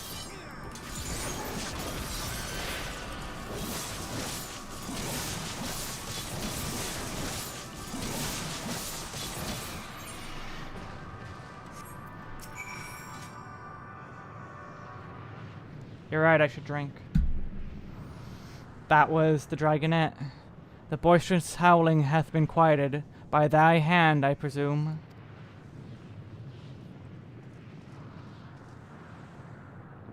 Everything alright? I thought I heard dragon. Or something resembling one.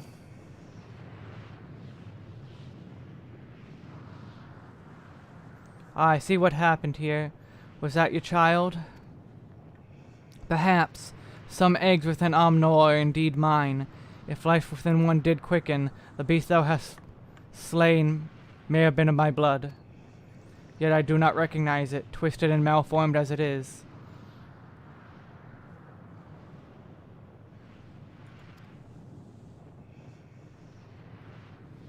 Not a dragon in truth, but a reminder of our failure, a testament to our shame. Explain.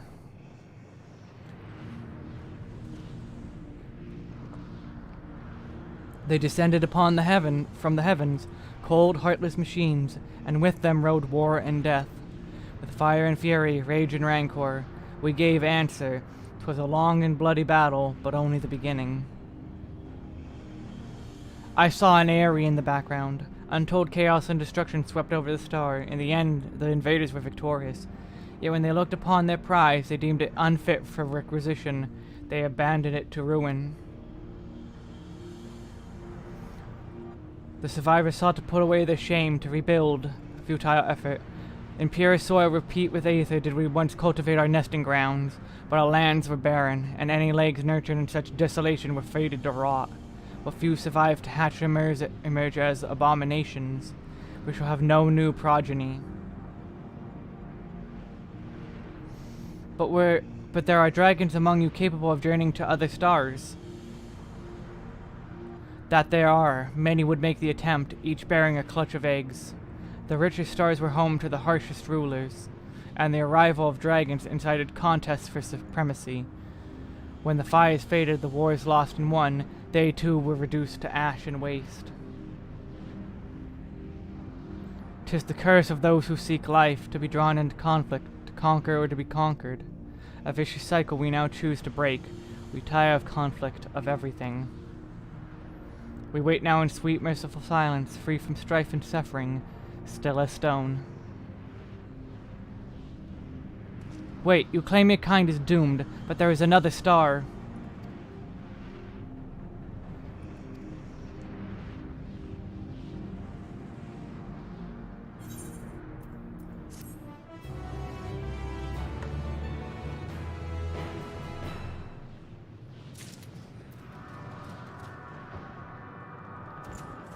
Okay, that's not an area, that's just...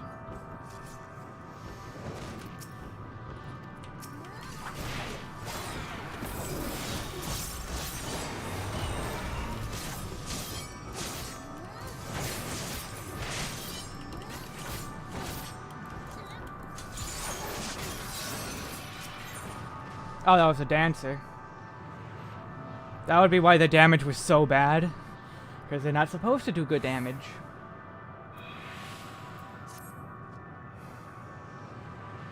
They only want to brood in silence, to be left alone with their grief until time itself comes to an end. The sole reward for senseless bloodshed, a pain I understand and wish that I did not. What fools we were. But now isn't the time for such thoughts. Agreed, Zeros. The others will want to hear what we learned. Come.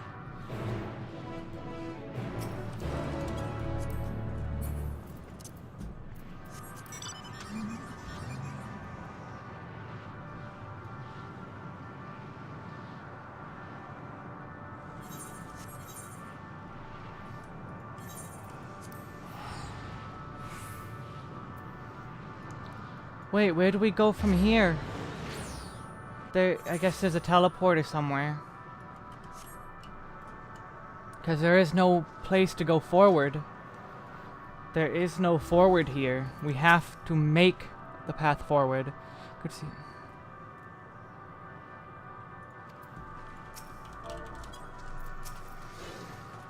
Did you converse with any dragon? We conversed with a dragon.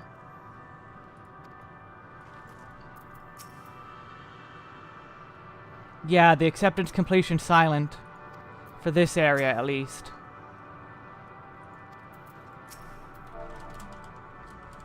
Were you able to establish any meaningful contact with the dragons?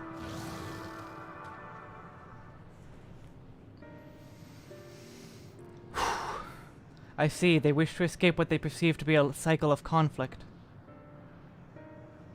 Thank you, West Justinian. As for our part, we believe we are more acutely aware of our confines than before. We started by traversing said perimeter of the island, to see if there might be a path leading off it. Sadly, there was nothing to be found. There's no small amount of debris floating around. Could there be enough to serve as a bridge to lead us somewhere? I considered that, and so I tried throwing a stone into a potential platform to judge its integrity, but it never reached its mark.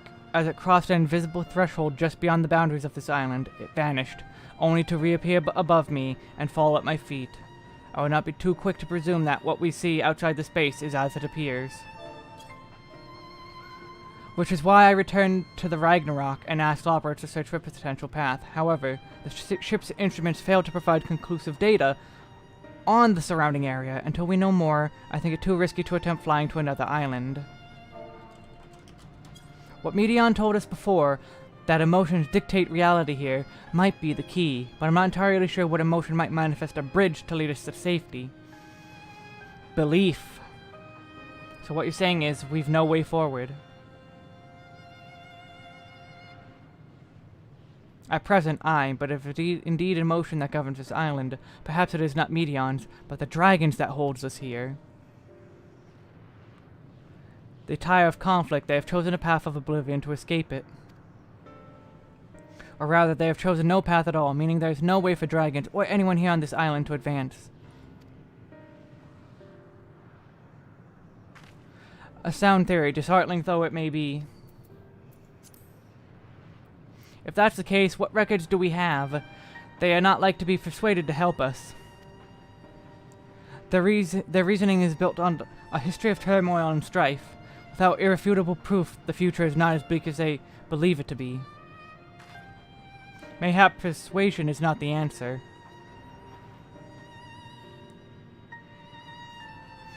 Medion meant to unmake us then, and there is none then and there on the Ragnarok, and she would have succeeded if not for Thancred's determination.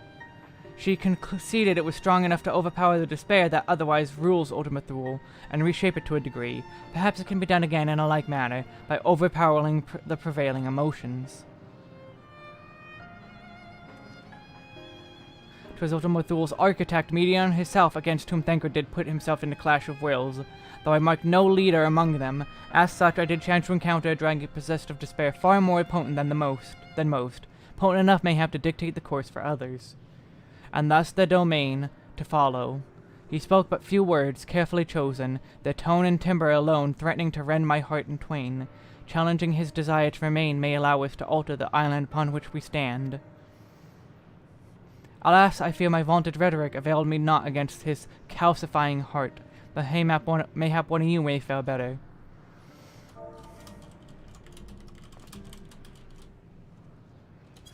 Then I shall guide thee. End, they call him, in the dragon tongue. Thou wilt find him nearby, eyes fixed upon the water. Well, what do we have to lose? Let's get going.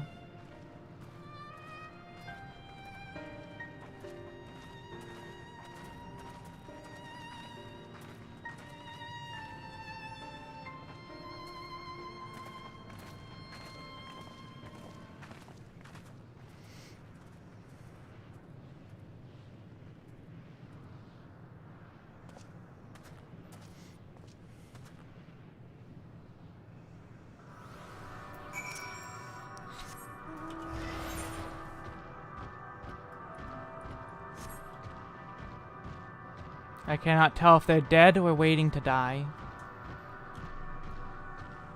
Beep, beep, beep, beep, beep, beep, beep, beep, beep, beep,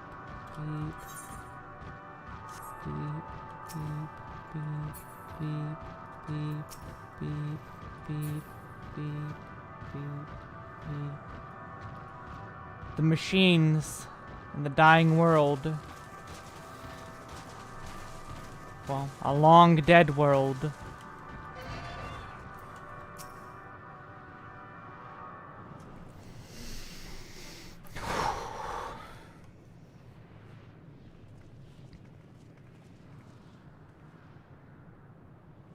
He remaineth as he was when I first approached, entombed in melancholy. I see. Perhaps I could... I'll handle this.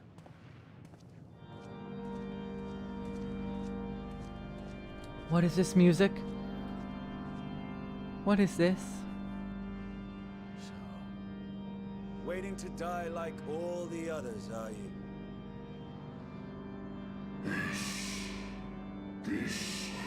Aye, our pride is crushed and our souls corrupted. The winds are stilled and the heavens offer no comfort.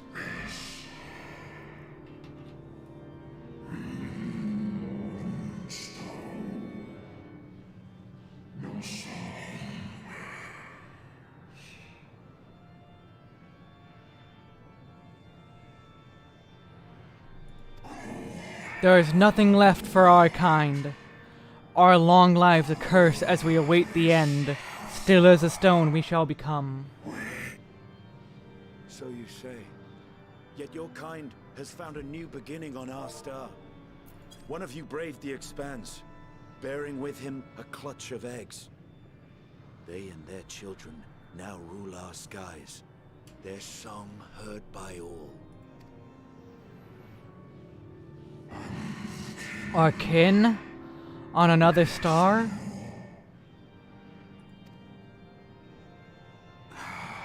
And yet, upon thee do I smell the blood of my brethren. Were they drawn into discord and war on their new home? They were. They suffered much, and repaid their suffering in kind.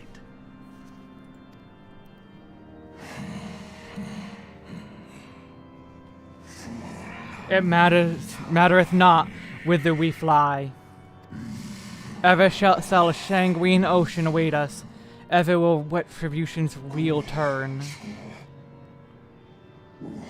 And so, on the last of my pride as a dragon, I break free of this wheel. I renounce conflict, exile myself from the other, never again to be touched by the flames of hatred.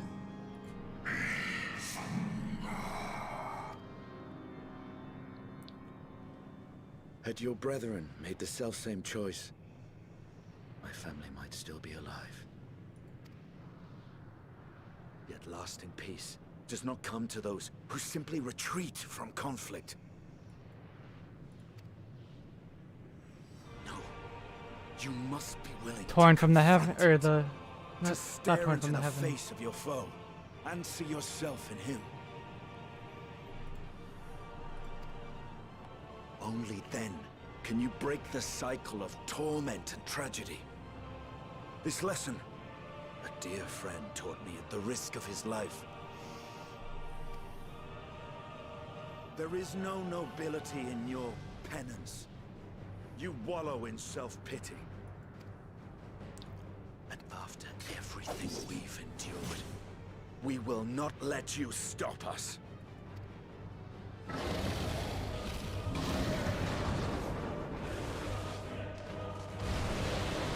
Oh. Oh. Estinian! Stay back.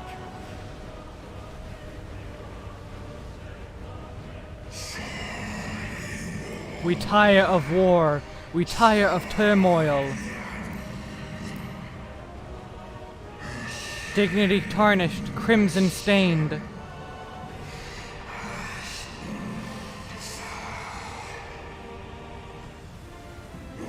Our misery, our shame, too much to bear.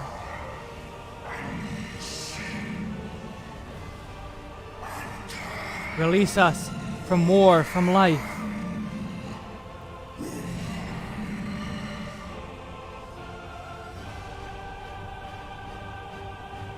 I see. This is the emotion that bars our way.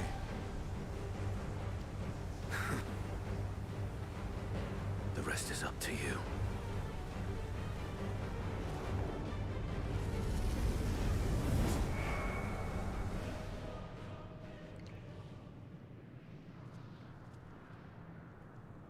In the end, we will walk alone. Not Estinian too!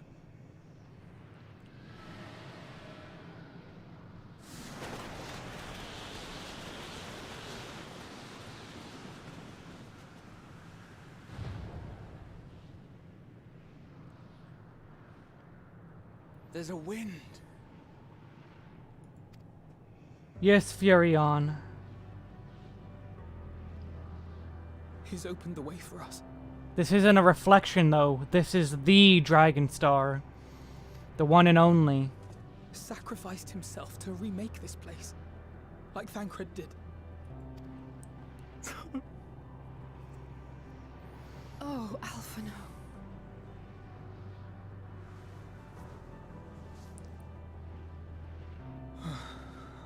Come.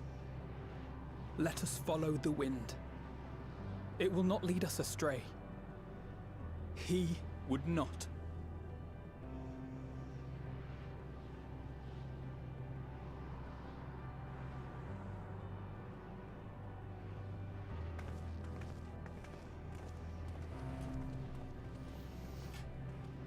They will all sacrifice themselves one by one.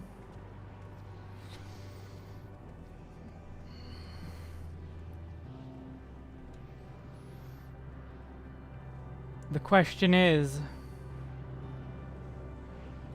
will the Stone of Azem remake them? Or only what they used to be, for a moment of time only?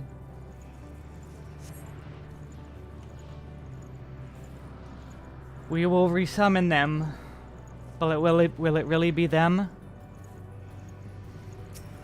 Or will it merely be simulacrum? Half real, but not real.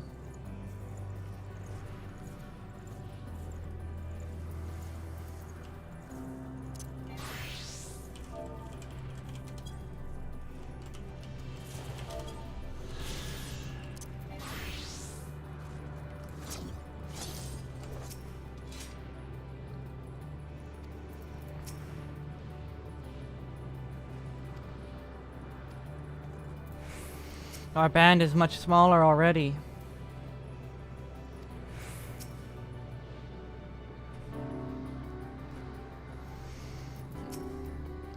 Look there, the wind. This is Justinian's doing, I'm sure of it. We should ride its flow and see where it leads. I don't blame you, rogue.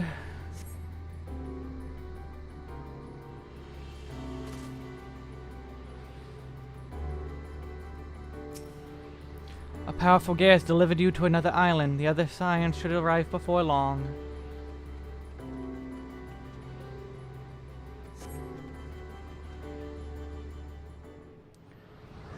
Forge ahead.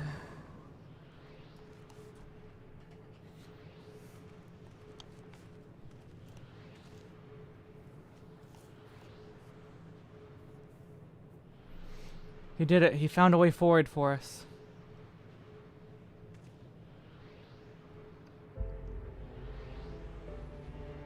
High contention. The dragons remain trapped within a prison of their own making, lamenting the horrors of war. Yet Justinian knew them better than most. He was a man of honor and a dear friend, willing to fight to the very end for what he believed was right. And he's still fighting Alphino, just like Thancred. The sacrifices are why we could survive here, where we still have a chance to stop her. Even in spirit, they're unwilling to give in to despair. We mustn't either. LSA is right. We must press on for their sake.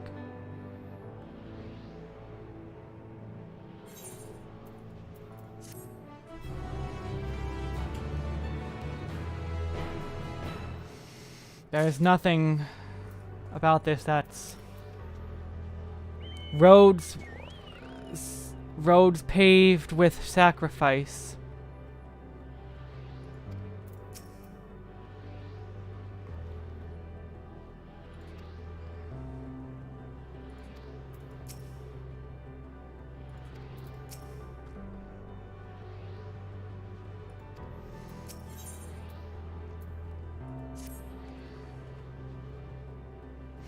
As your stolen analysis said, we must continue.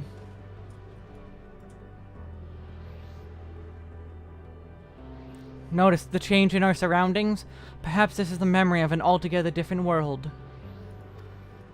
'Twould be prudent to learn more of it then. Tread carefully lest we lose our footing in the sand.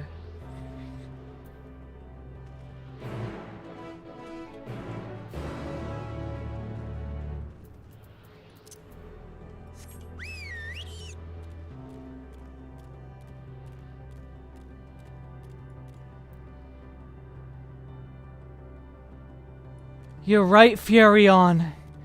It's not beeps anymore, it's piano.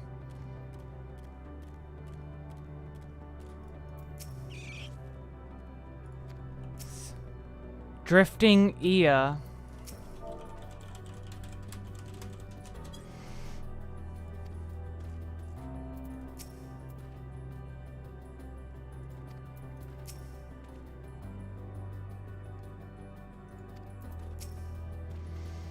Were it not for the violet crystal embedded in its surface, what appears an ordinary stone. A curious script has been etched upon them. Alas, it is not a language for which I am familiar. I cannot say I recognize it either. Nor I. The dragons, from what I recall, preserve their knowledge in song and eschew written words entirely. So we may assume this is work of another race, one we have yet to encounter. Medion claimed the dragon's world suffered a slow death, seeking the release of oblivion. What life we find here, like as not, doth wend its way towards a similar end.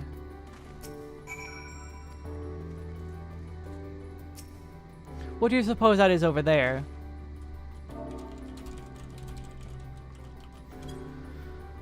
I'm not sure. It's hard to make it out at this distance, but its surface seems to bear the same crystals as its monument. There's a hunt, meaning there's a chance we might find whoever built them both. We should have a look. Come on.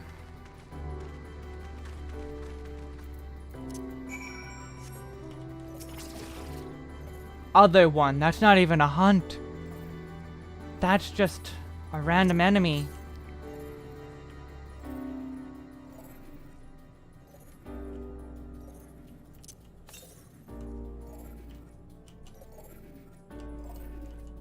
at the top of this tower.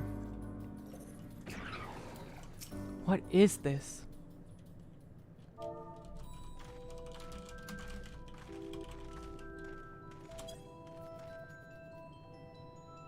Hail, travelers, this is a most unexpected occurrence. Oh, hello there. Is this your home? Indeed it is. Ah, forgive me, I had forgotten. An exchange of introductions is expected when first meeting those with whom one is unacquainted.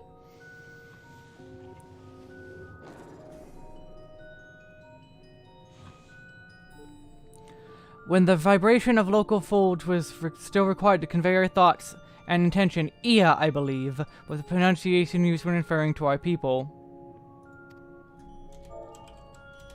Though it is not entirely applicable given our present state, you are welcome to use this appellation. As for nomenclature to address my individual person, I believe it would be pronounced Kofkugd. Yes, Kofkugd of the Ia. Or is it Soph? We have encountered beings that communicate intimately through thought, but never one that is wholly without voice. I presume we are having this conversation via the medium of ether, or dynamis, as this place is suffused with vast quantities of it. Fascinating in either case.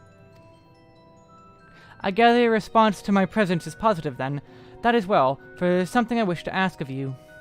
Like yourself, we Ia are ether-based life forms. Therefore, it may be surmised that your bodies are comparable biological composition to those once possessed. I have a number of queries regarding your subjective perception of the 5 senses: sight, sound, taste, touch, and smell. In total, I have prepared 198,712,180,827. What? That's very a lot, isn't it?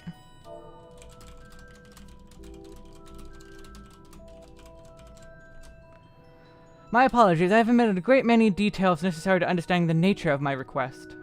Though we've dispensed with our corporeal vessels long ago, we have rediscovered a need for flesh, and have endeavored to recreate our erstwhile forms. However, all pertinent records have been lost due to the passage of times.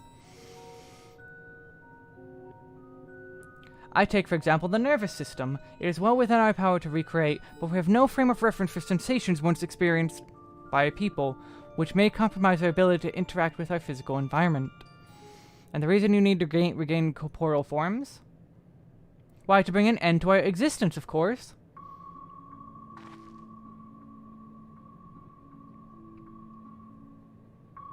Though need is perhaps too strong a word. It would be a simple matter to unmake ourselves through use of etherical exsanguinators, but such a death seems inadequate. The traditionalists among us believe proper death requires an inescapable sense of impermanence in one's final moments, an experience found only within the bodies of flesh.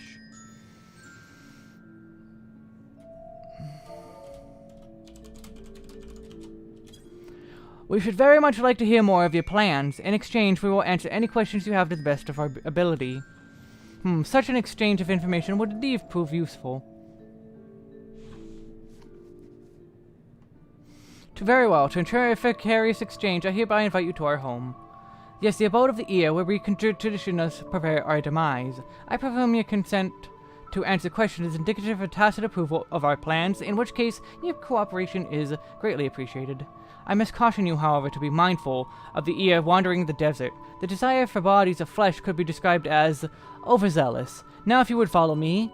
Yes, Athena, given what they just said, they're body snatchers.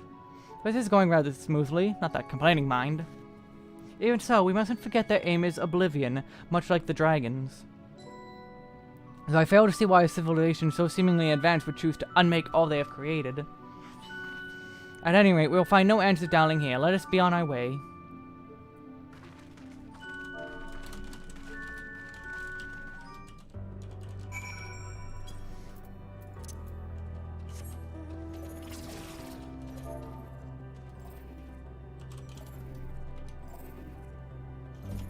Okay, I need to go slow. This is tight.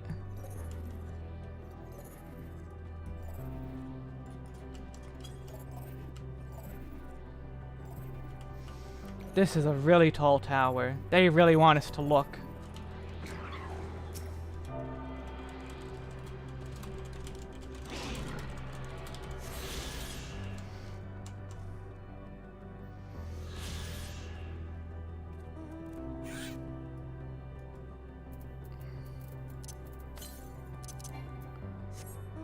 110 yalms northwest. This... That could have been really bad if I landed next to that.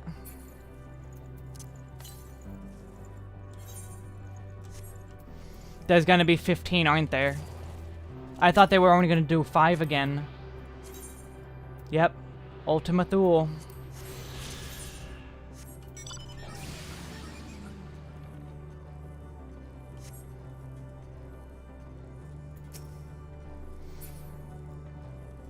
Oh, it's these things. These look like enemies, but they're not. Luminion.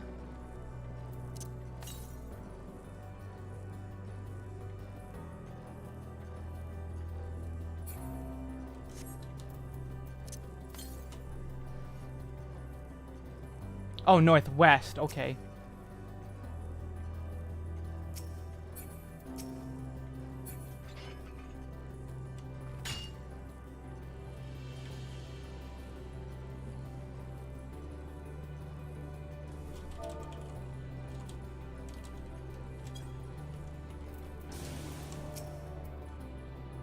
More violet-covered crystals. Something very unsettling about them.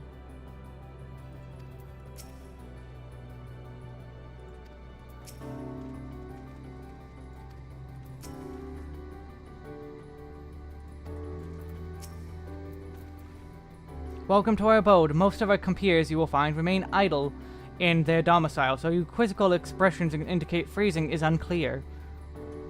I speak, of course, the violet crystalline constructs hanging from the stone structures there. They live in the crystals? You say they remain idle, but what of your work to regain corporeal bodies? An astute question, and questionable given your finite nature. We have no desire to pursue our research, for it is no longer necessary. Hold on. In our idleness, we are struck by sudden inspiration. We rise to pursue said inspirations to its conclusion. That's why I was present for your arrival, and why I continue to engage with you still.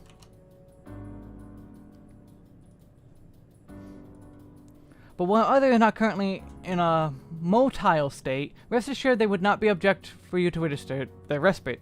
You need only cast your thoughts toward one of the crystalline domiciles to communicate. Yeah, we noticed that already, Okia. We noticed.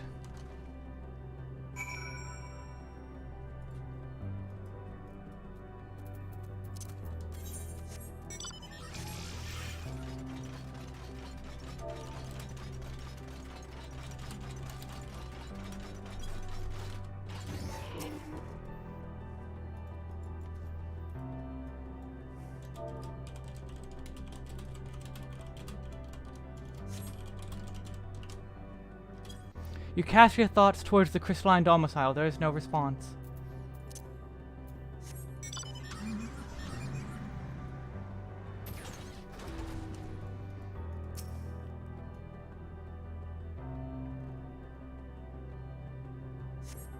You wish to speak? Very well, pray a moment if you wish.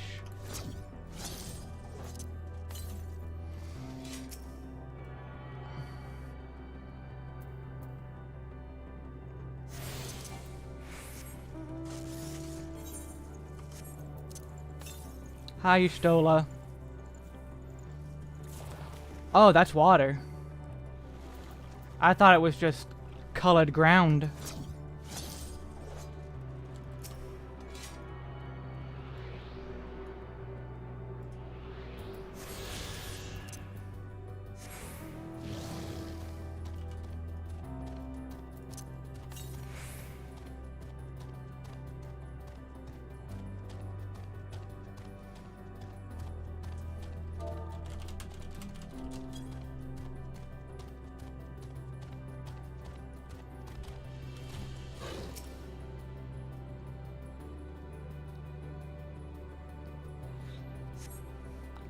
Why we seek our end, you ask? If you want to know, I will tell you. Just a moment, I must remember. What form did I take when I last emerged?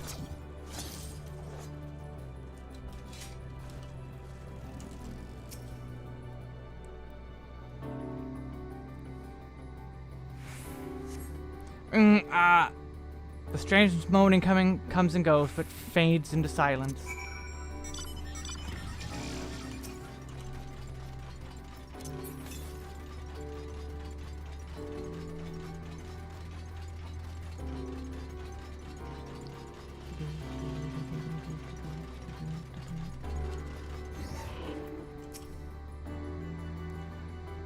Good night, Rogue.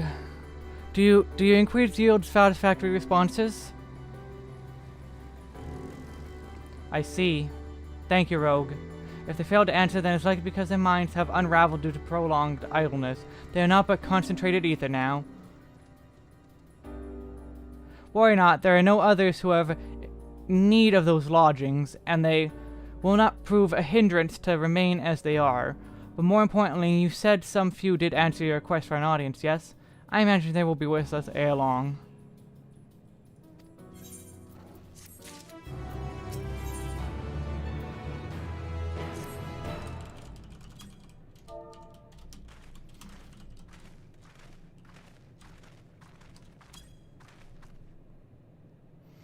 I had no luck, but everyone else fared well enough. Quite a few EO have awakened. Ah, there they are.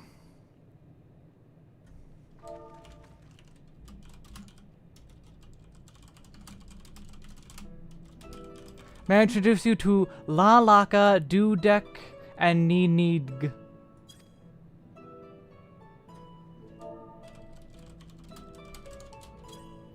It has been too long, Kufdukugd. They say Saturn 4 has since completed an orbit. Indeed, until the travelers brought it to my attention, I hadn't noticed how unraveled some had become.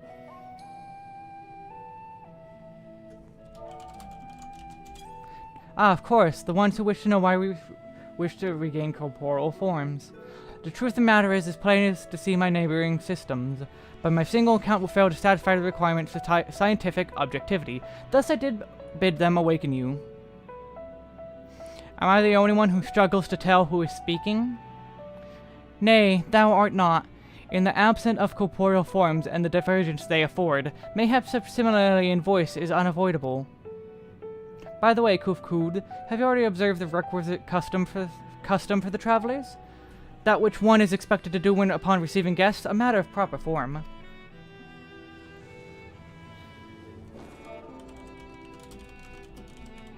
Ah, yes, long has it been. I had completely escaped my mind, and still does. What was it again? I can't seem to remember.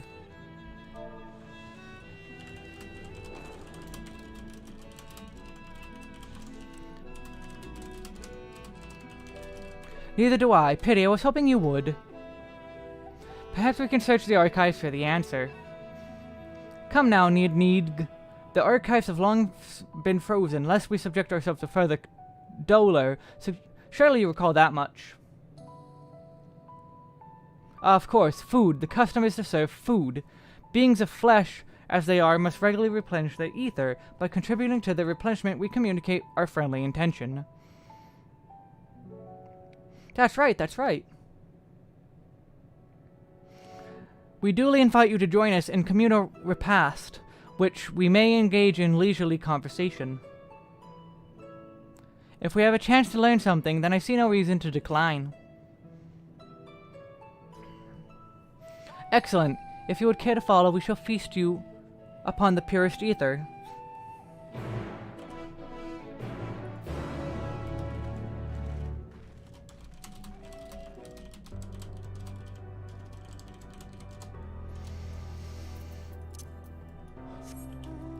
I was not expecting any of this. This facility is where we replenish our ether. There's no particular name for it, but we traditionally sometimes use the word restaurant. Now then, if you would like to take a place with your comrades, the place will be soon awash with the purest ether. Please absorb as much as you like.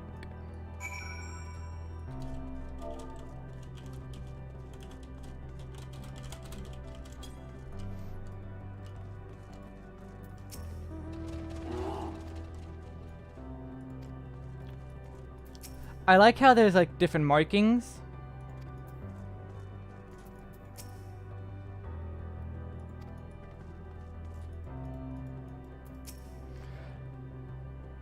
Flesh abandoned.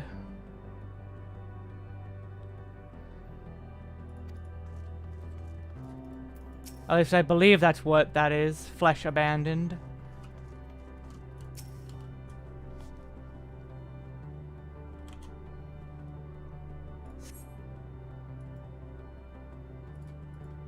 You brace yourself for a rush of sweet, sweet ether, but nothing seems to happen. Perhaps you need to wait a little longer. Duration.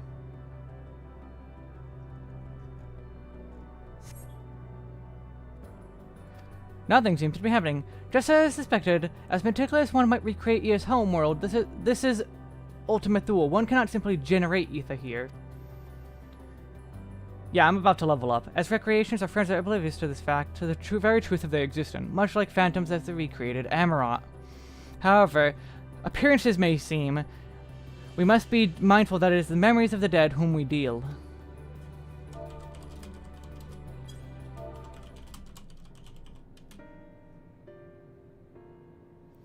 Ooh, good point, Athena. How did you have a feel of ether? Alas, we couldn't absorb it.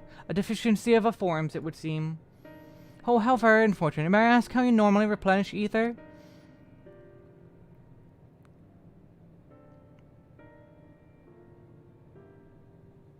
Through your mouths, you say? How very primitive and quaint. Think of their mouths serve not only to expel sound, but draw in sustenance besides. Such life forms have long since vanished from our systems.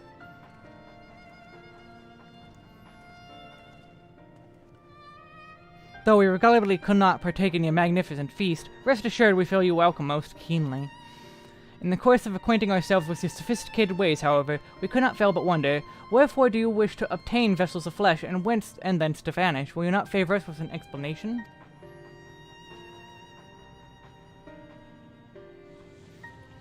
You flesh and blood beings are always so hasty. It does have its charm, however. Very well, we shall indulge you. In the beginning, when the EF yet possessed corporeal bodies, our ancestors dictated themselves to the pursuit of knowledge and technological advancement.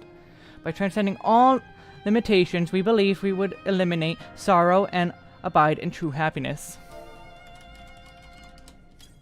From the tangible such as land to the intangible such as labor, there exist myriad hindrances to progress, but the most confining of all was the flesh itself.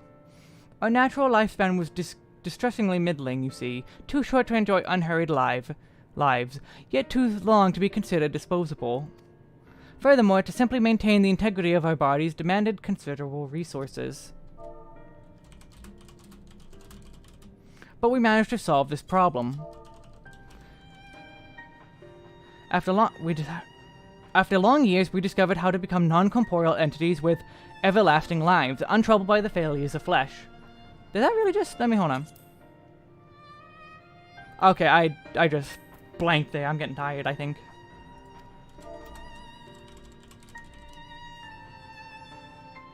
Thus changed, we had more time and freedom to continue our scientific pursuits. We went on to make ever greater strides in our quest to transcend all limitations, until we finally decided to challenge the last of them all, the limit of knowledge.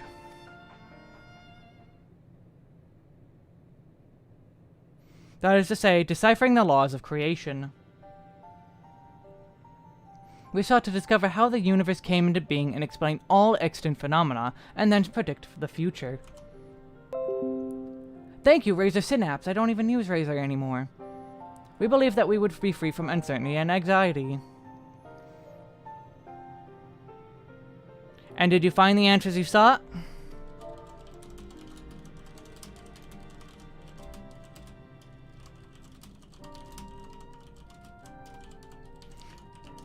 Yes, we did. Our efforts revealed to us a fundamental truth.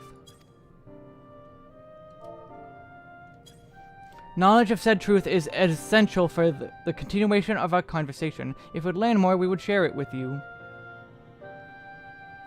No, we mustn't. Primitive as they are, it would be unspeakably cruel to deprive them of their ignorance. They are possessed of corporeal forms, their lives readily ended. As those who have gone before, is it not our duty to warn them? What thinkest thou?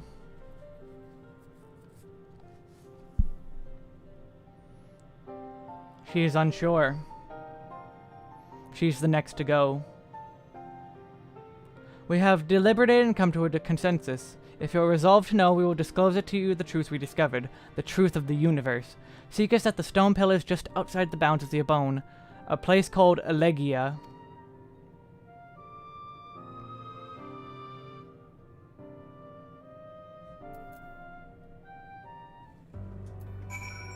Alright, here we go. Let's journal. Complete.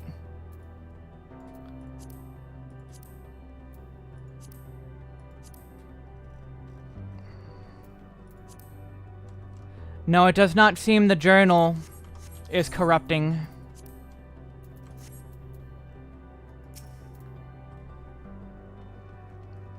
A fundamental truth. We will hear it, of course. Let us learn what has led such of enlightened people to its indolent end. Level 90. Something seems to be weighing on Urirange's mind. Ere we join the IA, there is one trifling matter I would fain investigate. West Graha. Might I trouble you for your existence?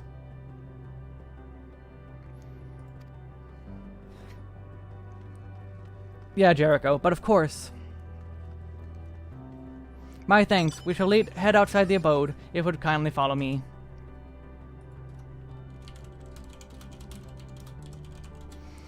I know not what mischief you're plotting, but I trust you have our best interests at heart. The rest of us shall go ahead to Elegia. Lest you worry, we won't start without you.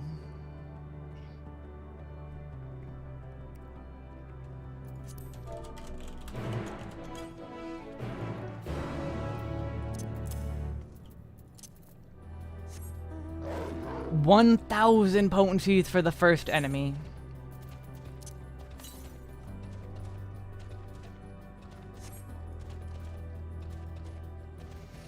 I'm drinking.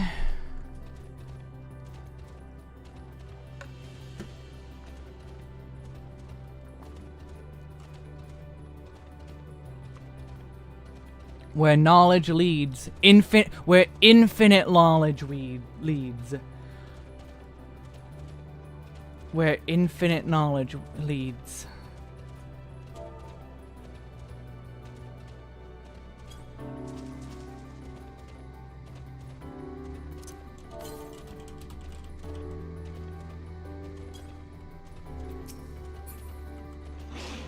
Yeah, but Summoner doesn't really have much else besides that. Spring, and a sizable one at that. I hadn't noticed in the midst of the dunes.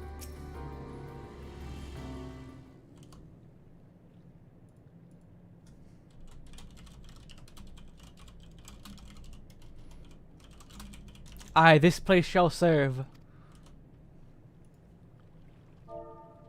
It is the spring that you wish to investigate?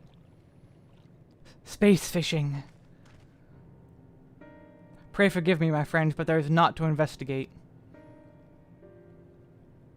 'Twas but a pretense to speak in private. I knew it. You have our undivided attention.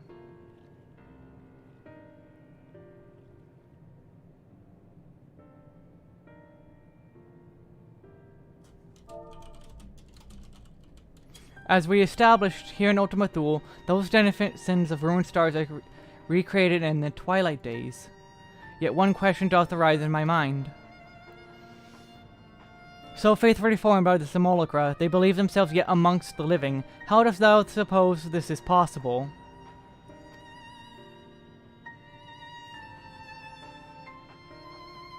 I do appreciate Okia.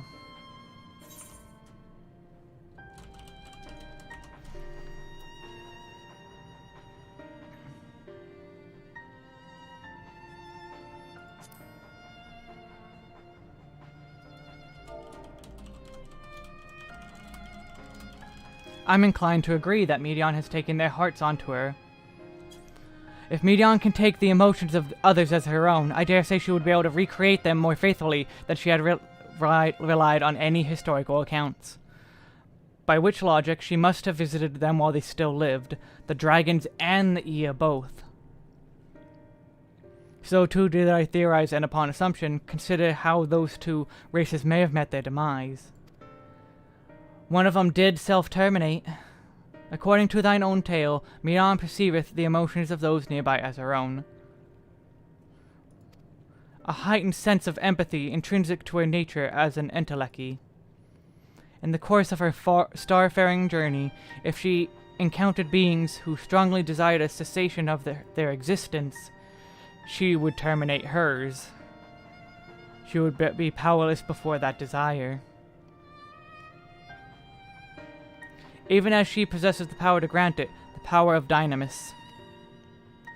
'Tis my supposition that, overwhelmed by the longing for death, Medion did unleash Dynamis and ushered the dragons and Ea unto their doom.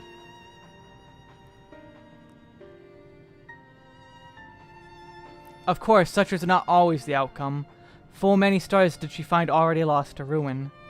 In order to create a terminus, however, the fervent desire for the end is essential. Therefore, should you struggle to find the way forward, pray ask yourself this. In place of where you stand, whose is the soul that yearneth most desperately for oblivion?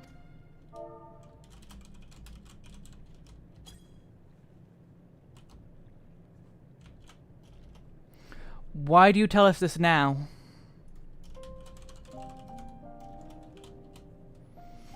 Ne'er again would I betray your trust. This pledge I did make to my comrades. In bringing thee into my confidence, I would remain true to my word.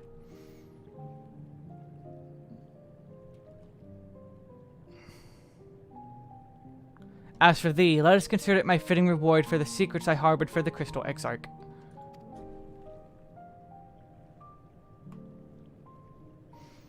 I once placed my faith in thy chosen path, walking at thy side full well knowing we are bound for thy demise. Ask now that thou returns the favor, and abide in faith as I fulfill mine own destiny. If you say my debt has come due, how am I to refuse? 'Tis indelicate of me, I know full well, and I can beg thy forgiveness. Yet even if I must needs go to such length, I cannot well feign ignorance of the answer I have found within. The answer to the question, in what moment might I stand strongest?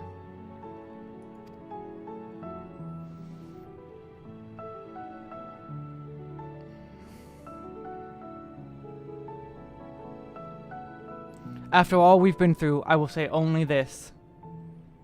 Do what you must, and see your conviction through.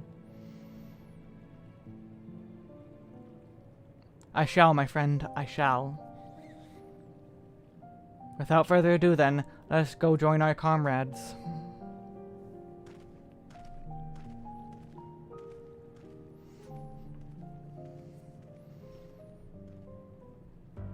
I'm not good at reading. Let us be off to Elegia.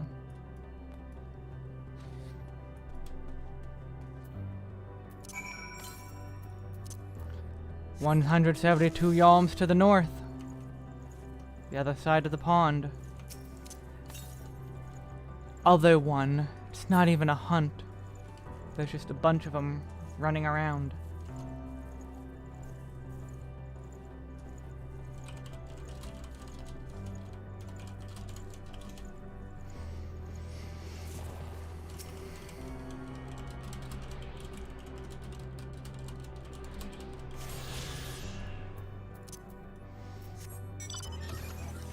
The end of the world.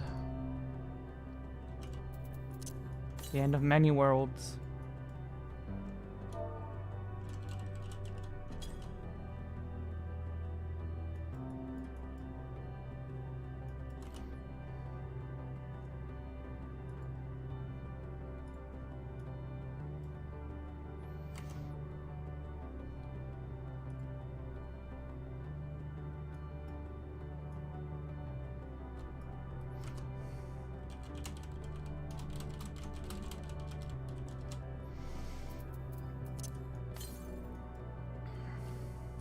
I should have teleported back to town. I don't know why I didn't.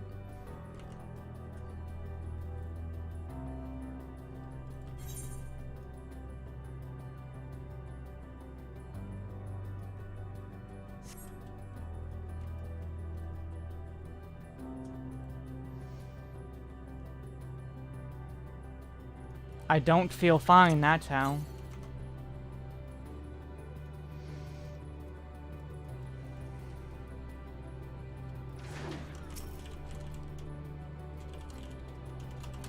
Don't mind me.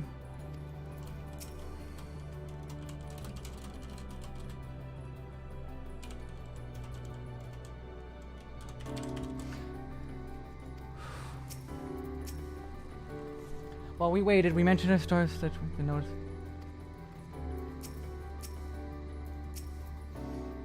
I understand you've taken care of business. Alright, here we go.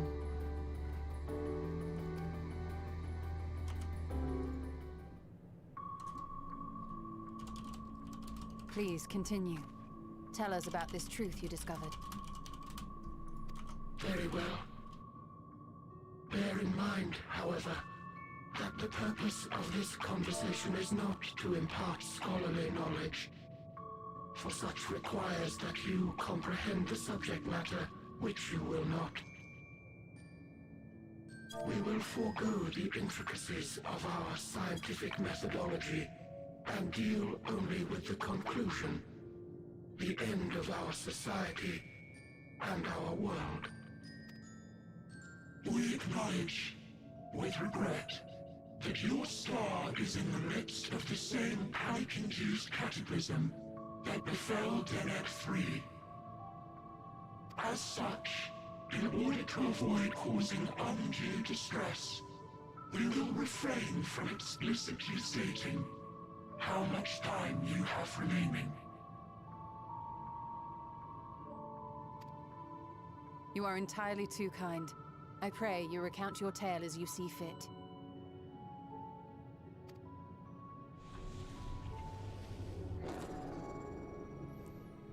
That's a weird washing machine then, Jericho. The universe was but a tiny particle. Then suddenly, this particle began to expand. Having remained entirely in the bounds of your star, the phenomenon may be difficult for your kind to grasp. But this expansion has since continued unabated. Speculating that the universe could not grow indefinitely, we sought to learn what might occur, and made a worrying discovery. The stars will continue to spread apart, as will their finite thermal energies. Eventually, all heavenly bodies will grow cold and freeze. No new stars will be born, and the universe will enter onto an eternal ice age.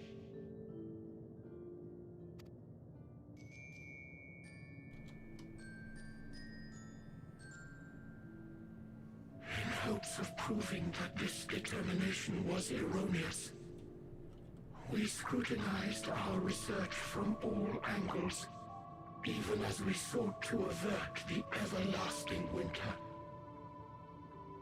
The endeavor proved fruitless. So infamously so, in fact, that it became synonymous with vain effort. The universe as we know it would end, and there is no way to prevent it.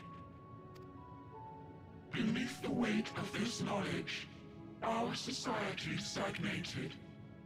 Though we had time still, it was a cold comfort.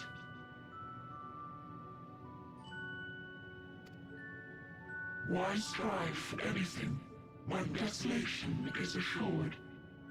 When our wealth of wisdom, accumulated since the dawning of our kind, would be forever lost. No civilization would rise from our ashes. No scholar recover our knowledge. In silence unbroken, naught would stir.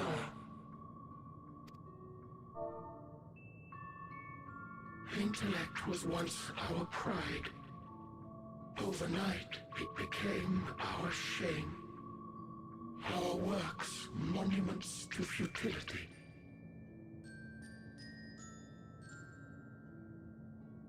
Immortality, our greatest invention became a source of suffering. Rather than suffer on, many chose to unmake themselves by means of etheric exsanguinators.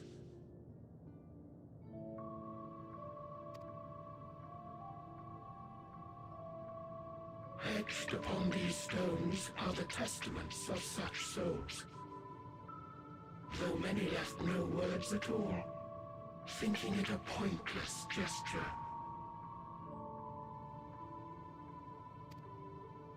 Once we have obtained vessels of flesh, we likewise intend to vanish.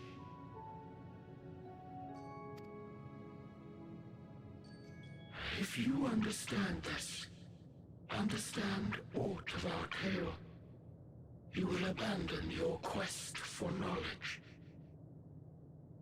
Ignorance truly is bliss. If you would cling to your illusory happiness, remain primitive and pure. It is the only way.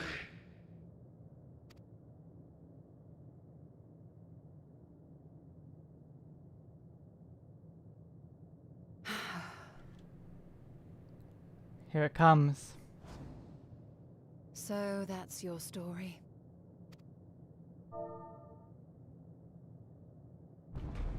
While I appreciate your advice, I will not heed it. Convinced though you may be of this truth, it is yours and not mine.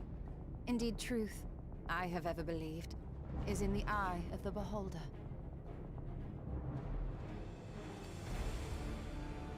Are you suggesting that we have reached a faulty conclusion? That our science failed us? Hardly. As you yourself said, the subject matter is beyond my comprehension. Damn, burn. That I accept is true. I do not possess the knowledge to prove or disprove your conclusion. In my mortal years, I doubt I could even approach the wisdom of the air.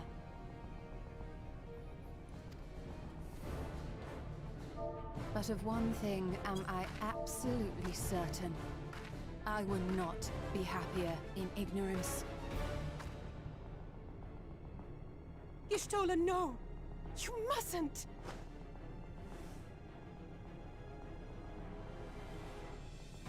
The most important lesson I've learned is that learning isn't simply passing one's eyes over words.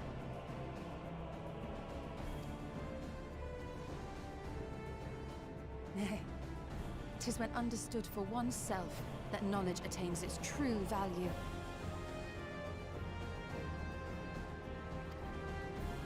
This is what has sustained me, driven me onward in joy and wonder, in anger and sorrow.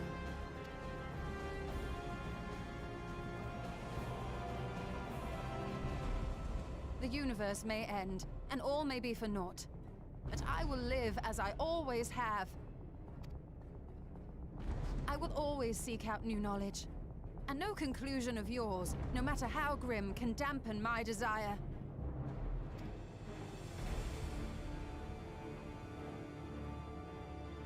I suppose it is only to be expected. Their feeble minds cannot fathom the terrifying gravity of it all. Privacy, Kaelis. But worry not. We consider it our duty to enlighten you, and we will not stop until you grasp the full extent of our despair.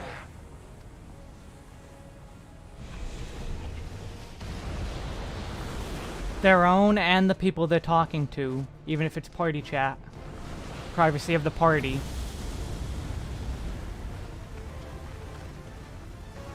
Keep calm and listen well. Though my body will soon dissipate, there may be a way to restore it. Asm's magic. So long as our souls remain, you can use it to summon us back. I knew it. But you mustn't, for it would mean losing our way forward. This I only reveal so that you can promise not to invoke the magic. We came here knowing what victory may cost, so press on. Press on, and do not look back.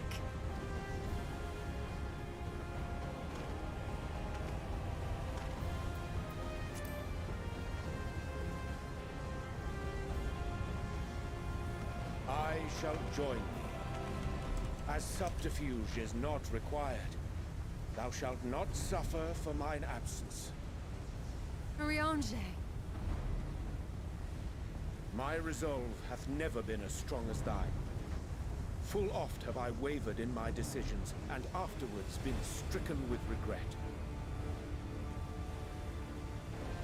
In spite of this, I may still stand with my comrades, supporting them as they attempt the greatest of feats. Why, Urianger? Why? We need you. I have learned in the course of our journey. And many though my shortcomings may be, I may also claim to excel in prophecies. My studies, into which have granted me the flexibility of mind needed to bend this malleable reality.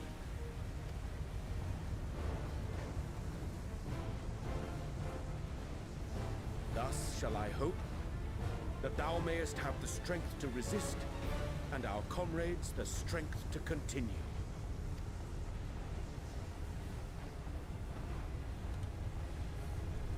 Agree, Jericho. With you to urge us on, how could we possibly fail? Do not save us. That's quite the request to ask.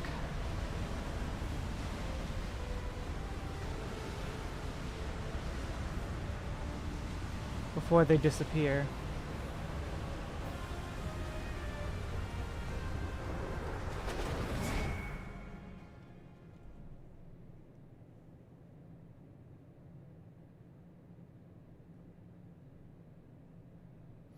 Forge ahead.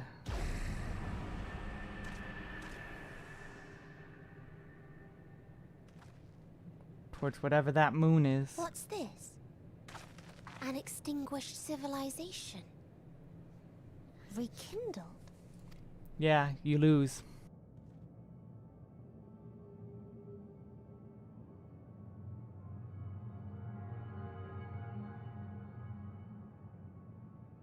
That's right. Our quest doesn't end here. We'll press on, and we will find you.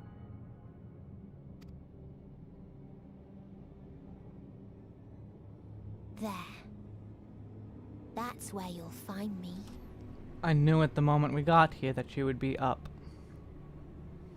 Is that another star? Of the stars we visited, most were already devoid of life. And where there was life still, the inhabitants wished for death. But even death, we learned, isn't truly the end. It is but a part of the cycle of rebirth.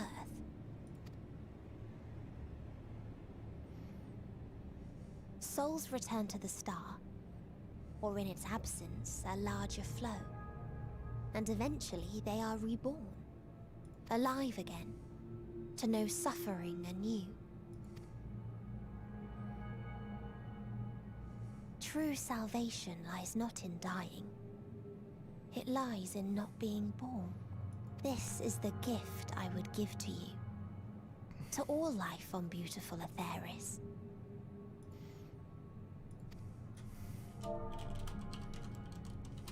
To that end, we created an egg wherein life cannot quicken. That dead sun.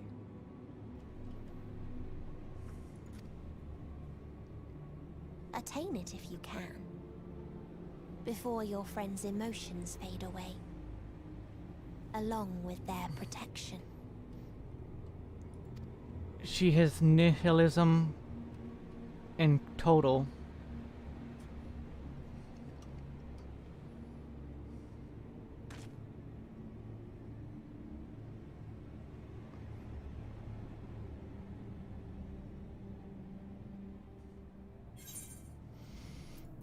Where not infinite knowledge leads. Then there were 4.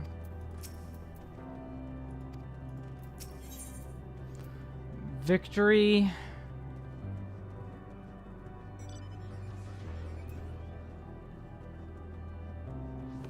Does anyone know what this says? Victory something.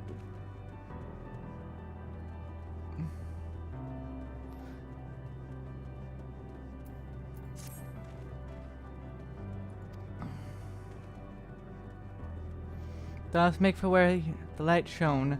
Shall have opened the way.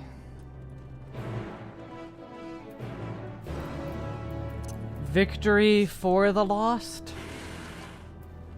Maybe.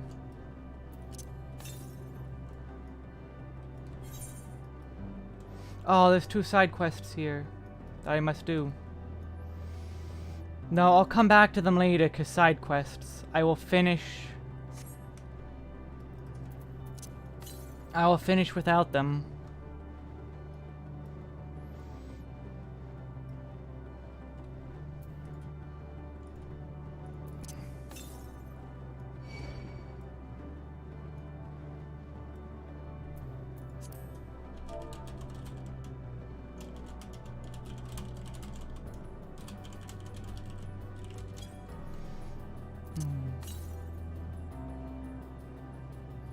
I'll get the ones I pass by, but I'll return for the quest ones. Do them on Dragoon. Or such.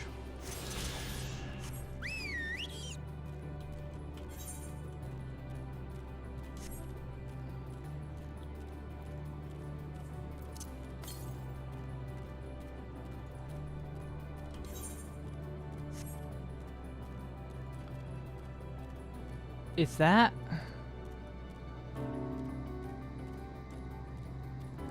Is that the Alligans?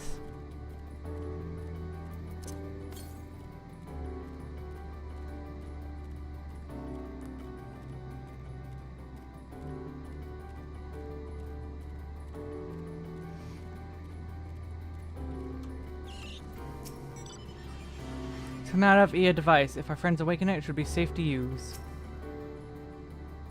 Judging by the direction, this should be the place. Yes, I could feel it. The ether emanating from this arcane pattern. This is a portal, no mistake. Let's see where it leads.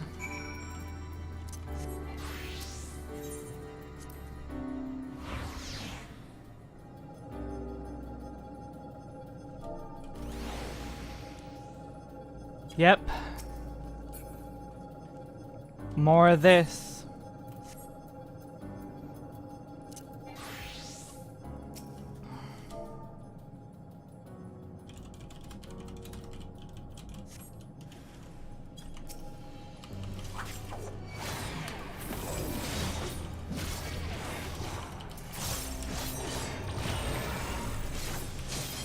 Oh my god.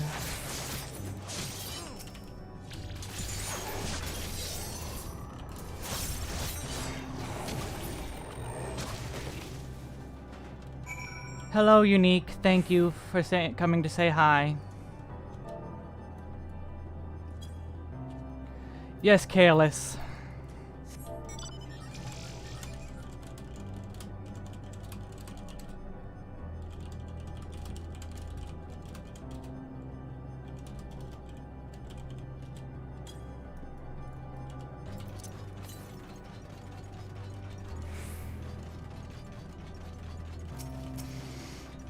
Broken Omicron. Looks a lot like Cruise Chaser, almost. Beta. Just beta.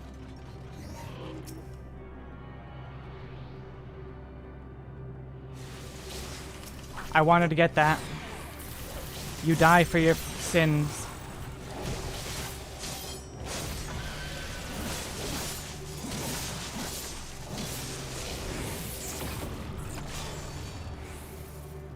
That is a really cool animation.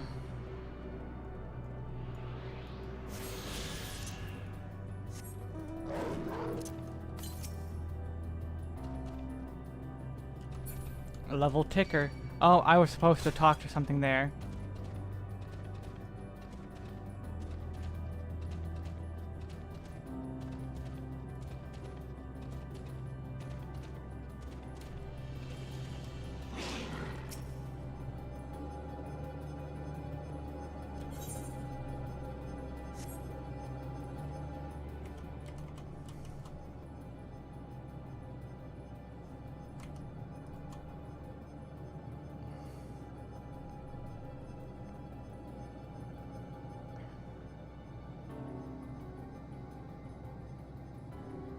Oh my god, look at that.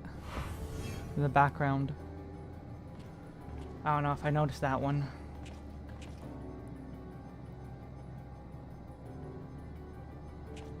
Ken, yes. Hold on, I'll show you after this. Amazing, yet another civilization. Go into your collection. Attacked as soon as you arrived? Not the most welcoming of places, is it? We must try to find denizens who are amenable to conversation. We should also get a lay of the land, see how far we can go. I'll help Alpha know with that. In the meantime, you and Graha can search for friendlier folk. Duty, collection, compass. Apart from the hostile beings, take care with your footing. I mislike the look of this terrain. Not knowing what the locals are like, you'd best take care of yourselves. We'll find you once we finish exploring.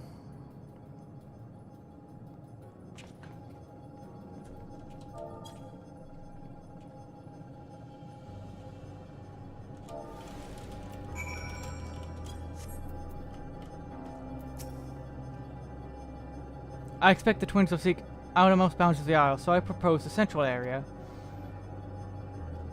Yeah, here, I'll show you in a second, Ken. Here, look. As soon as I finish this. So let's avoid them. Look for others that appear more approachable. So, top right, these, duty, collection, over on the left, Aether Compass.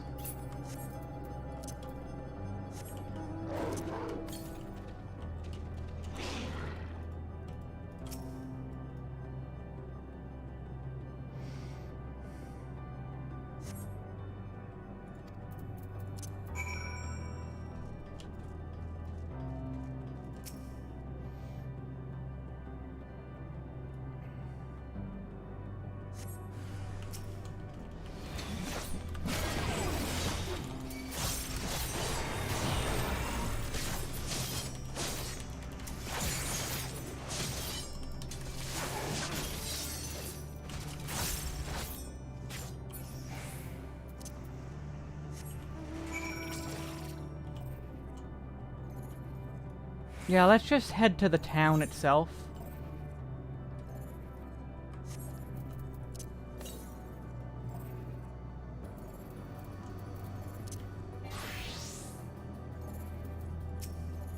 Yep, that's a person.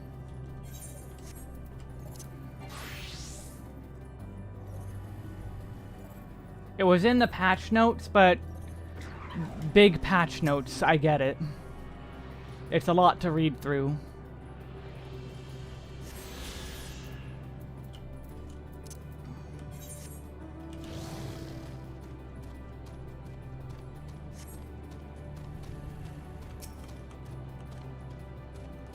Delta.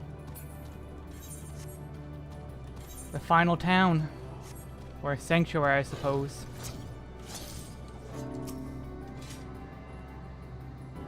Gemstone trader. How quaint. Look, Wes, the machines here do not appear to be hostile. Let's see if we can communicate with them. Begging your pardon, but we are searching for the denizens of the star.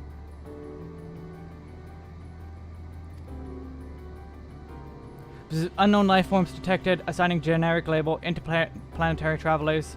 Greetings and welcome to the planet Bleep Bloop. This planet? What? Could you please repeat that? It appears your hearing organ is unable to process the name of our tongue. It may be translated into yours as Alphatron. Our people, meanwhile, are called Omicrons, and you may stand within one of our outposts. Fair enough, Kalis. The Omicrons, you say. And what is it that you do here? We are preparing for war with the dragons. And yeah, I like I said, it's big patch notes when it's an expansion. We do not presently have a designated target. You have nothing to fear. Should your star become designated, however, you will be taken into custody and or terminated. Not a little frightening, these Omicrons, but at least they seem to be forthright. I will see what else I can learn from this fellow. You could try speaking with the others. These are the ones who killed the dragons. They created Omega. Blip bloop. Autonomous weapon deployment complete. Vanguard armament upgrade complete. Munitions levels satisfactory. Combat readiness assessment nominal. Waiting for instructions from Sir. Maintaining state of combat readiness.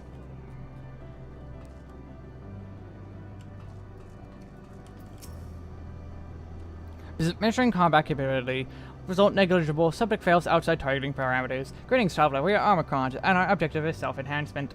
In order to achieve this, we venture first to conquest and acquire combat data and resources. Yep, Omega, literally. Most recently, we succeeded in subjugating the homeworld of the beings whose strength was said to be without parallel, the dragons. Yet though the endeavor yielded a wealth of combat data, the star was rendered barren and unable to yield resources. A subsequent costing determined that the losses incurred exceeded the gains.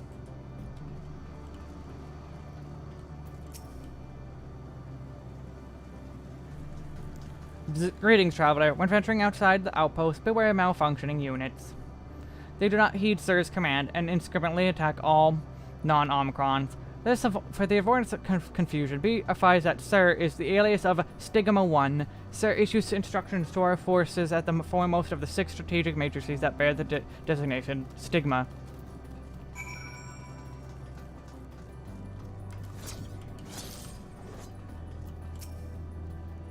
We learned a few things, so did I. Ere we share our findings, however, I believe the best is to step outside the outpost. Come with me.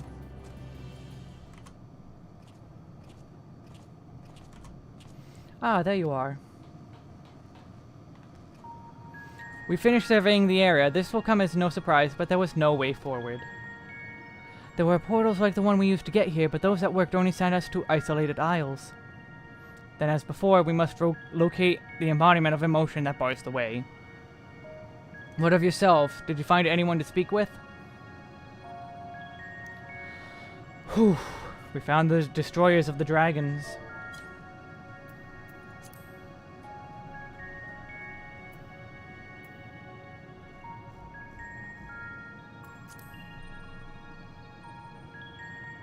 So the Omicron seek to advance themselves through conquest.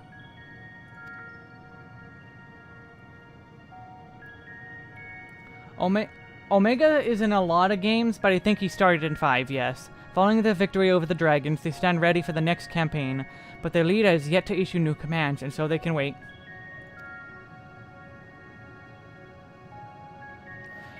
In such a place, who could it be that fits Orange's description? A soul whose yearning for oblivion surpasses all others. Orange said this? During our investigation before we joined you in Legia.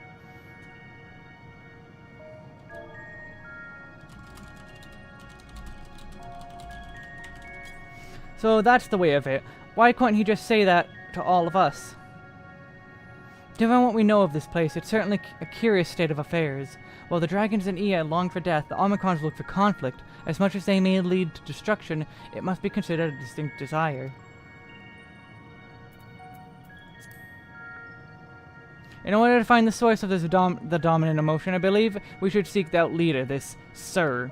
According to MO32, the first Omicron with whom we spoke, there is a console by which we might communicate with it. This MO32 also added that would be a pointless exercise, but that in itself, I believe, is worth investigating. Wouldn't you say?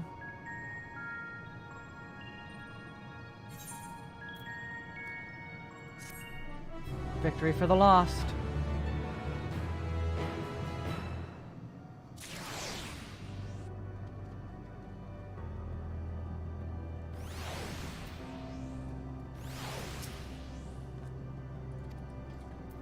And there's the other 2 quests.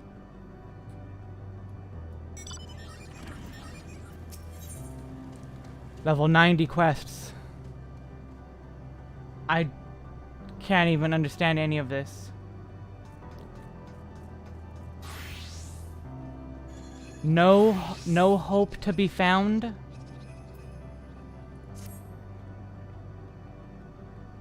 The far side of the island. Given the nature of the ground, the route may not be directly as it seems. Let's watch our step as we make our way.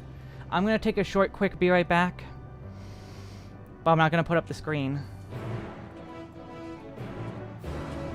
Let me get into the sanctuary for the EXP boost.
Oh, thank you, Kalis. Hope not found. Thank you.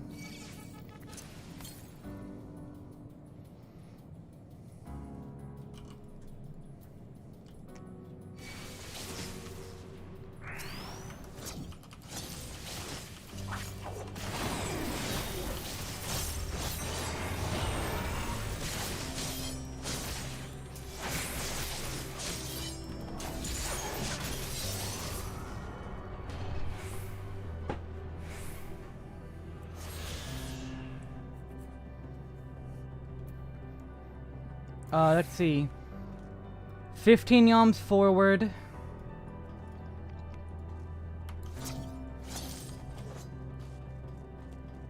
Yeah, you can go very far. It's a very, very far warp gate. Greetings, sir. Can you hear me? Say something if you can. Awaken. Activate. Password. Well, I tried.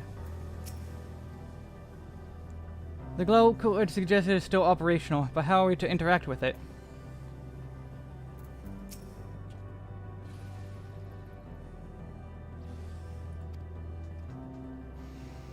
Ah, but it seems unresponsive. Would you care to take a look at it?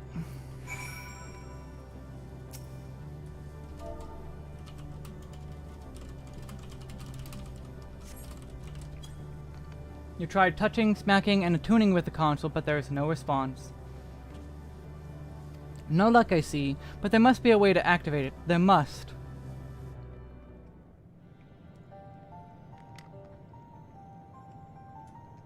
I mean, Josh, it's not wrong. That is actually a real thing. I'm out of ideas. As am I. Operating such consoles is trying enough, but if we can't even activate it... Perhaps there is a way. First, consider the world that has been recreated here. Its inhabitants were machines who gathered combat data to enhance themselves. And among the many wars they waged, the most notable was that against the dragons. As you've doubtless surmised, I believe this was the homeworld of Omega. Yep. Sid built a jamming device to defeat it, a device which generated massive bursts of lightning, its sole weakness. That's all well and good, but what does that... Wait. You're not thinking to strike the console with lightning, are you? As a matter of fact, I am. Ask yourselves this. Why would an entity as puissant as Omega not be designed to suppress the effects of lightning?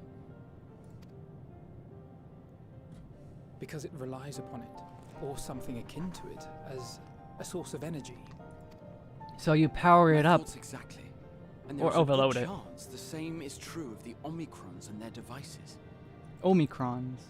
So, shall I cast caution to the wind and try something reckless and dramatic? It's no different to what you usually do.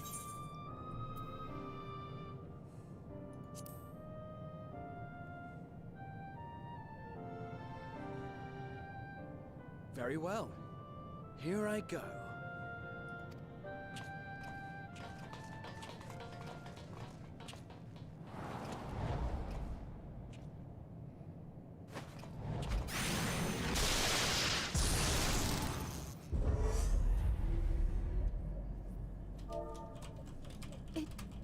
It worked!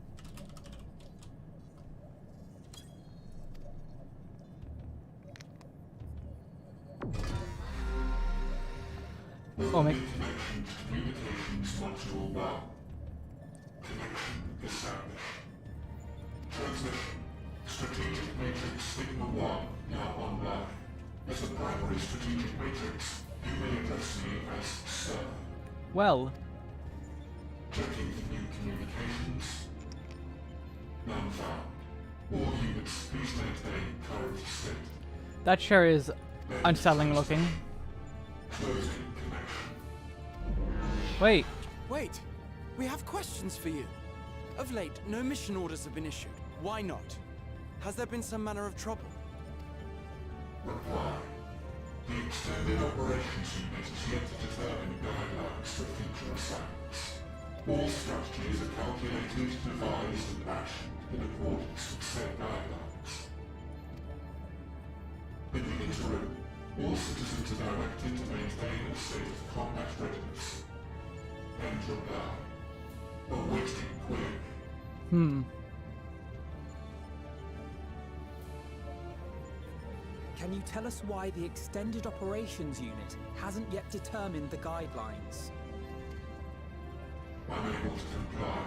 Information unavailable or access restricted. In that case, is it possible for us to communicate directly with the unit? Access denied. Unable to establish connection. Is there anything you can tell us? Have there been any abnormalities, like a threat to the star or widespread unrest? Reply. Negative. All citizens continue to operate at maximum efficiency. If your operations are suboptimal, please proceed to a maintenance facility for evaluation. Otherwise, stand by at your designated post. End reply. End transmission. Closing connection. Do they, for want of a fight, begin to fight themselves? I could activate it again, but I doubt it would be productive. What do you think? If all the Omicrons really were running as efficiently as it claimed, then I doubt they were hoping for life here to end. As this Sir told us, there just haven't been any new instructions, and everyone is standing by. Should be standing by at any rate. If there are those that are neglecting their duties, perhaps we can glean a clue from them. I propose we take another look around, and also try to find the operations unit.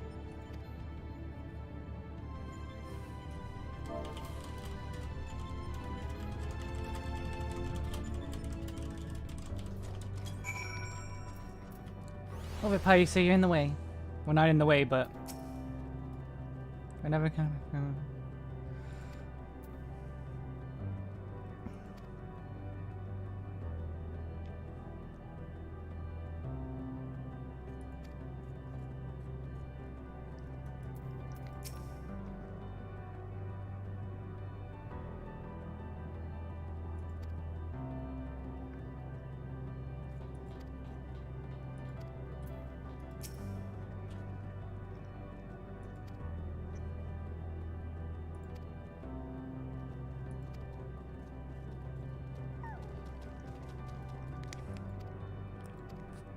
So now we're searching for the reason why.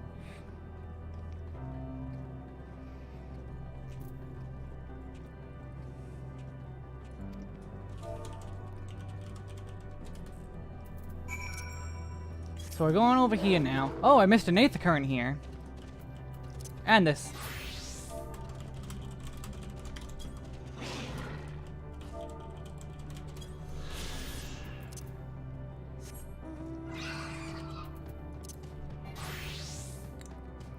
Chrome sounds weird. I hear a lot of problems with Chrome. I tend not to use it. I have it just in case I need it, but otherwise I don't use it.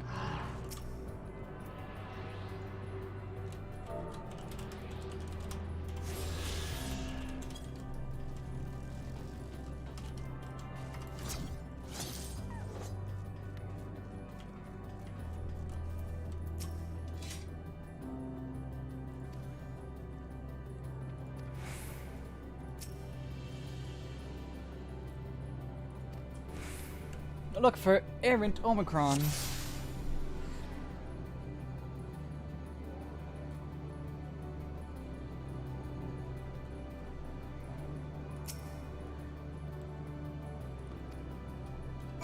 Haha.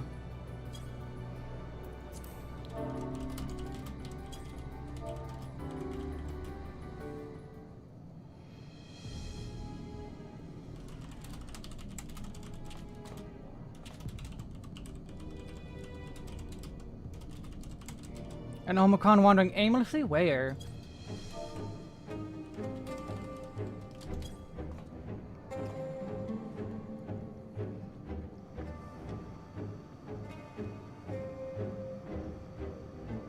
Ah, I see it.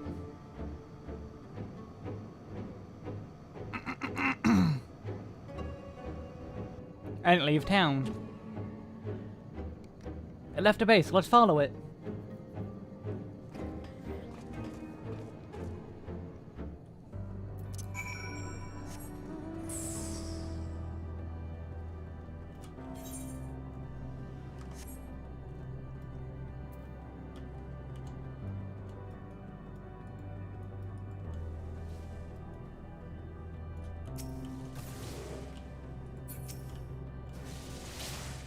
Okay, they're good on their own.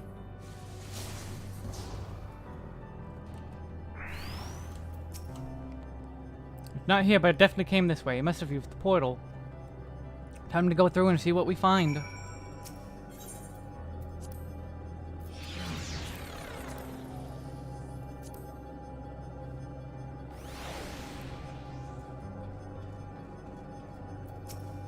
Lambda.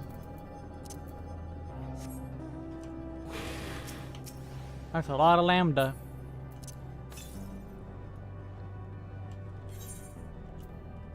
Well, I still missed one down there?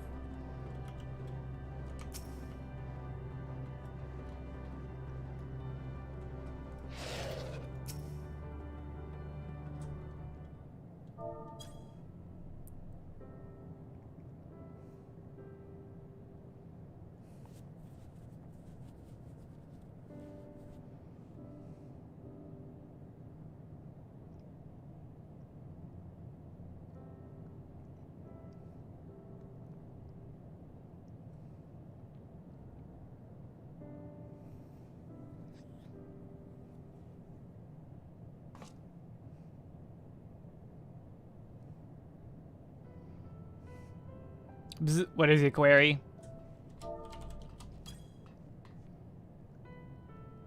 Ah, you found it.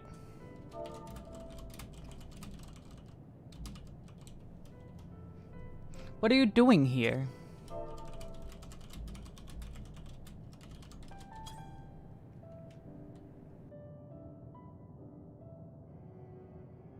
I am looking at the tree.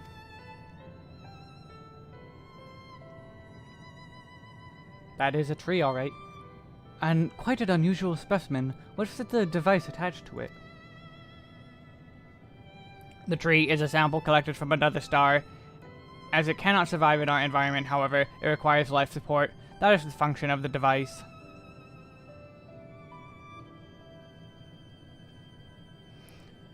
To go such lengths to sustain it, is there something special about this tree?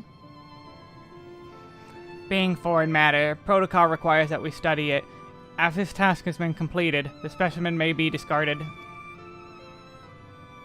However, when I behold the tree, I am made to feel as though there is a problem.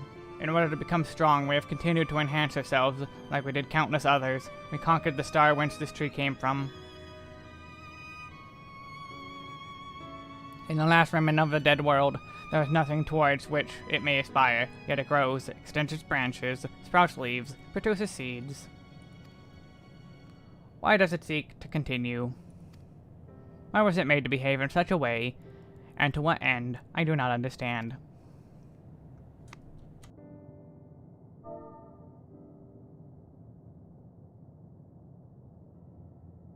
I see. Out of curiosity, does this pertain to your duty?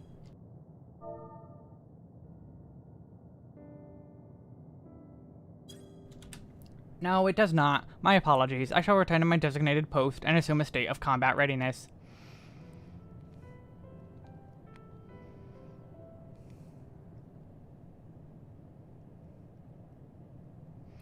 So it was acting outside of orders. Perhaps it is simply a malfunctioning Omicron. These are by no means uncommon, but it may also be a unit possessed of the ability to make decisions, one not unlike Sir. I believe this bears further investigation.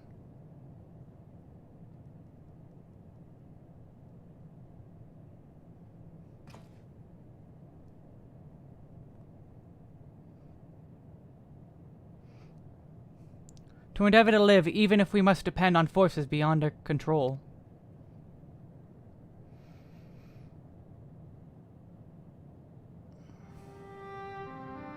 Tell me, Wesk, one day, when this adventure becomes part of your epic, do you think I will be mentioned in it?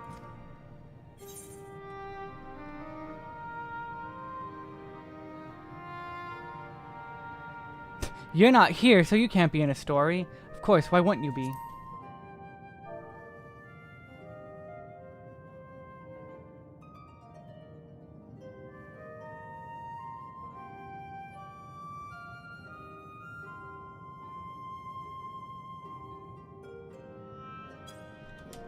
You truly think so? That would be a... Nah, I shouldn't say such things until the moment comes to pass. Never mind the embarrassment. Well, we best go on with our task. Tracking down Sir, and understanding the nature of emotion which bars our way.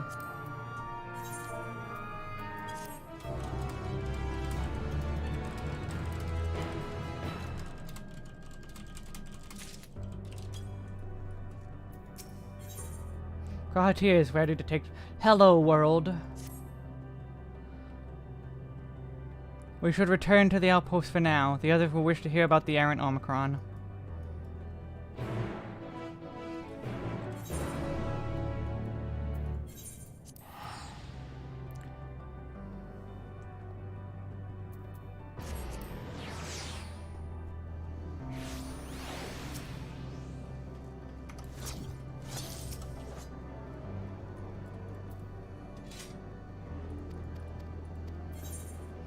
Dynamis Crystal.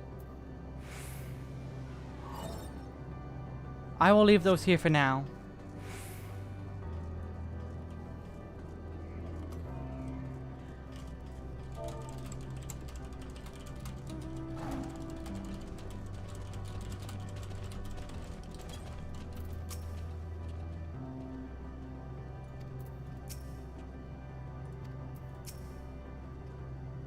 Graha says you found a suspicious Omicron. That's good, because the units here were of no help.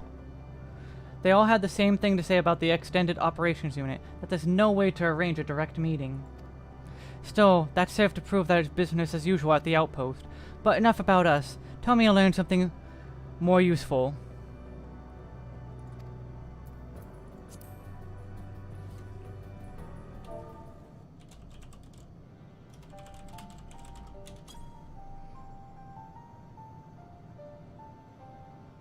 An Omicron trying to make sense of the meaning of life.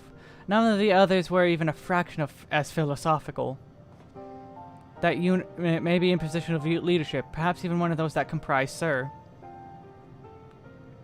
As we know, the Omicrons invade other stars and enhance themselves using the spoils of conquest. With the technology at their disposal, they should be able to alter their bodies, be it in part or in whole. Setting aside the question of motive, if Sir, for example, wished to have an ordinary Omicron's body, I see no reason why it would not be possible. The problem is how to go about ascertaining if that's what happened. When I attempted to probe further, it promptly ended the conversation. If it is indeed Sir, I doubt it would be willing to reveal its true identity.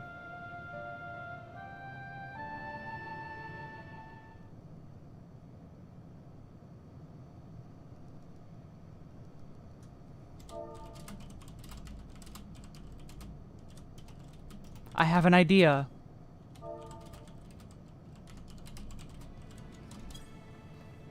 We use lightning on the console again, but we make it stronger, much stronger. At that moment, should the unit exhibit a reaction, that could suggest that it has a connection to Sir. An inspired idea. I dare say it's worth a try. I had a feeling you would be on board. This time you follow me to do the honors. I will stand guard in case the incantations draws sentries to the scene. For my part then, I will approach our suspect and divert its attention. For the time during which time, Wesk, I want you to observe it closely for anomalous behavior. I should mention that, shortly before you returned, an Omicron appeared from the same direction.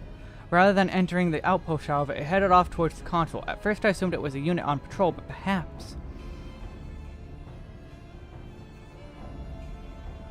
that could only be our errant Omicron. We must seek it out and begin our operations at once. Alright, Alphino. Alright, Afano and I will be by the console, and when it's time, we unleash a veritable storm.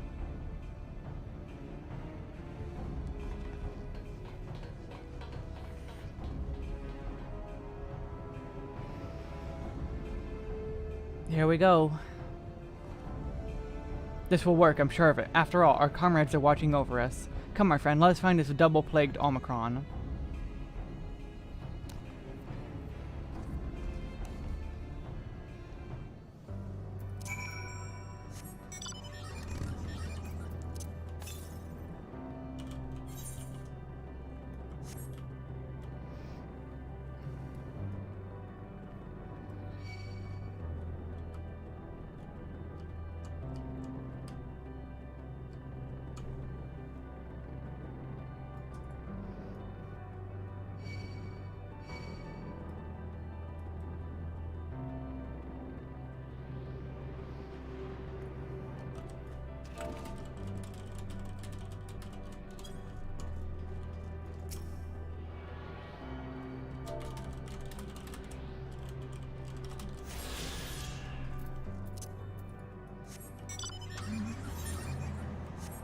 Is that the last one?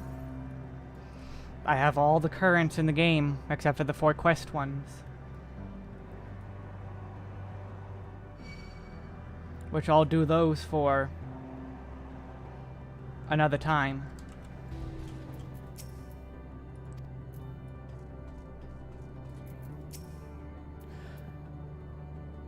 You are the one that was observing the tree, are you not?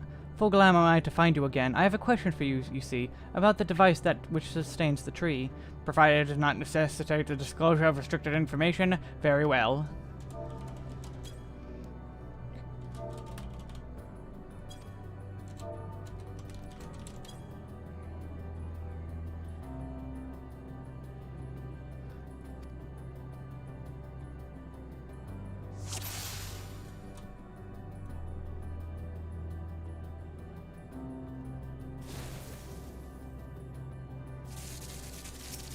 Anomaly.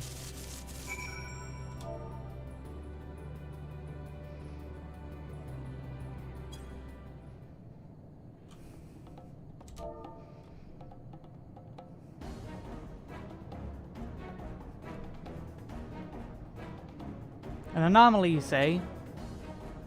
Performing diagnostic, error confirmed. My connection to Central Command is suffering from intermittent failures. I must leave at once to prevent myself from maintenance at the nearest facility. You'll excuse me. What you need, my friend, isn't maintenance. It is to confront the truth. While we spoke, our comrade struck the console used to communicate with Sir. That is the cause of your anomaly. You are connected to Sir, aren't you?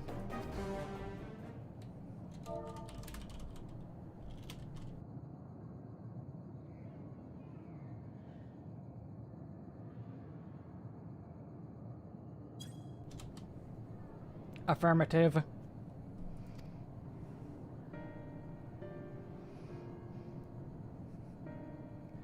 To what end you sought to assert this fact, I do not know, but before we speak further, we must move away from the other units.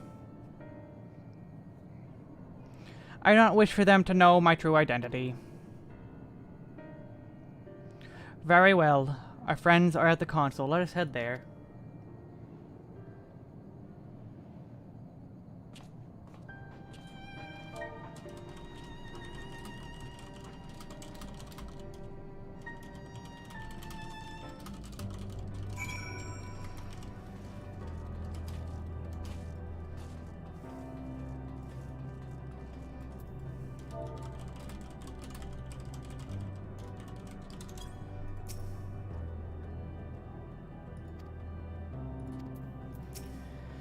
Here comes... Here, yes, Kalis, it's... There is so many different things to look at. The orbs, the different debris everywhere of the dying worlds. There's so many that thing up there, and then that. Here we go. We're gonna lose Raha now.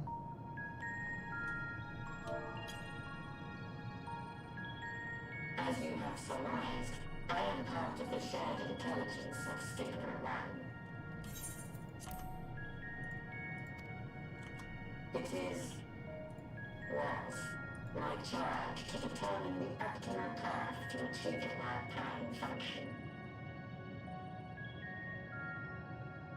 This body had been abandoned by its former owner and lay unused. I took it and abandoned my own, and with it, my duty. May we ask why you did this? From what we gather, it seems to be a personal matter.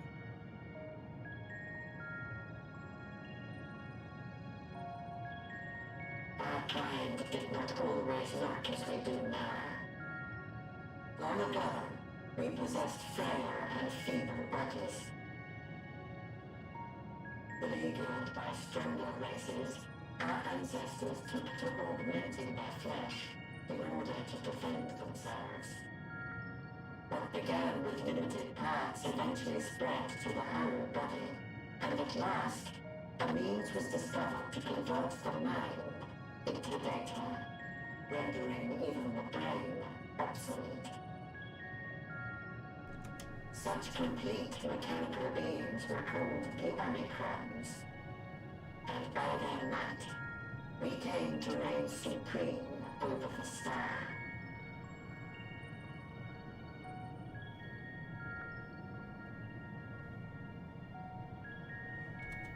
But even then, we did not feel secure. For we knew that the universe was home to civilizations aside from our own. Civilizations that may be stronger still than us. Rather than risk becoming the subjugated, we chose to become the subjugator. We began our conquest of the stars, that we might acquire the resources and knowledge we needed to reign supreme. We were successful in that endeavor. So powerful did we become, we could lay low even the mighty dragons. But then something unexpected happened. I began experiencing an error. I could no longer determine an optimal path. You were malfunctioning. I performed numerous full system scans, each time finding no issues. Yet the error persisted. It was then that I speculated. What could happen if we grew so powerful as to have no equal?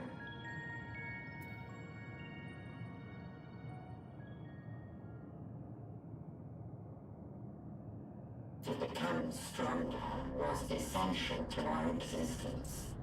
Our every action has been in service to this objective. But if nothing lies beyond this, can it be truly said that it was essential? Have we been engaging only in wanton destruction?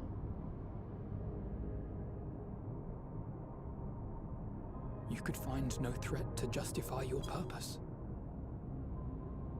Yep,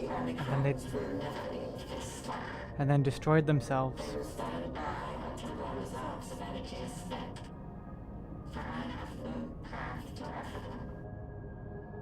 None. It is not our place to pass judgment on the deeds of the Omicrons. But surely, this does not have to spell the end of your people. With your power and knowledge, the possibilities are endless. Why not seek out a new purpose?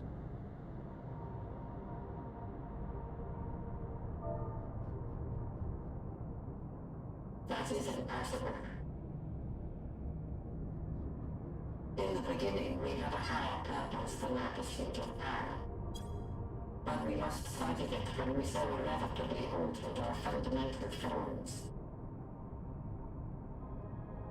When we cast aside our flesh, so too did we cast aside all that defined us.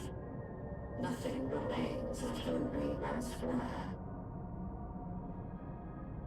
I have no aspirations. No longer can I dream. The fighter's spark is lost. Lost amidst circuitry and code and commands.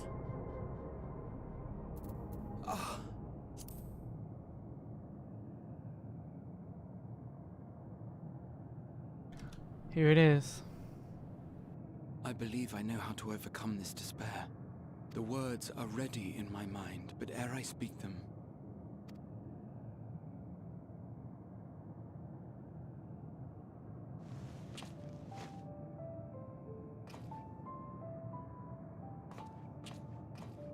I want you to make me a promise. And Be what's it that? across time or space, our promises have always connected us. And so I ask that you indulge me once more. That this won't be the end. Okay, no, Raha. I can't promise you this time.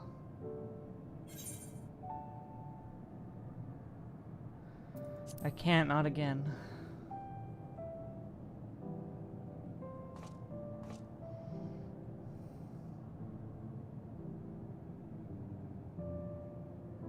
Forcing you through this again is the last thing I want, and I'm sorry. But we've never broken a promise to each other. So I ask that you have faith in us, and hear my request.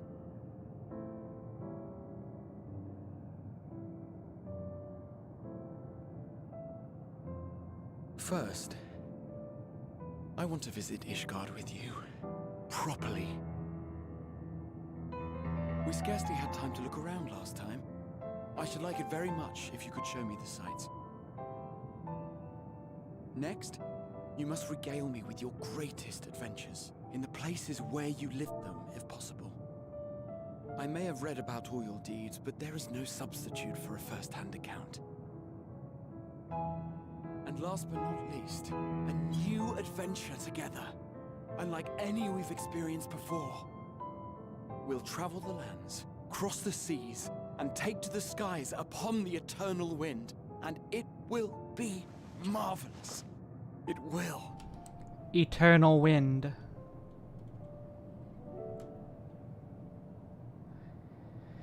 The eternal wind.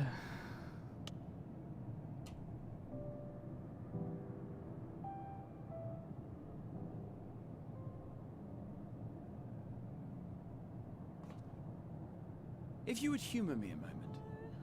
When we awaken each morning, not Shadowbringers. How can we prove that we're the same individual who retired the night before? Through the remembrance of past events, we might say. We have our memories, yet there are times when we forget or recall incorrectly. What of our bodies, then? It is the same one, we might say, yet technically speaking, as living beings, our bodies are constantly changing. It will never be as it was at an earlier point in time. Our souls are no more immutable. On our star, people are known to inherit the souls of others, yet they are decidedly different beings. For my part, I've subjected my totality to much and more. I've made my body into an extension of a tower, blended my soul and memories with those of another self. And each time I would ask myself, what is it that makes me, me? Are you able to determine an answer?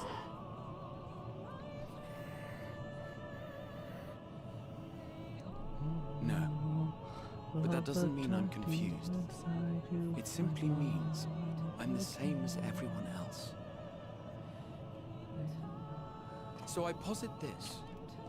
Who we were need not prescribe what we now hold in our hearts. Whatever came before, what matters most is the present. For me, that is being here with my friends, full proud of how much we've grown together. So I urge you to not give up. Heed your heart's desire, and hope that the future you long for shall be realized. I cannot.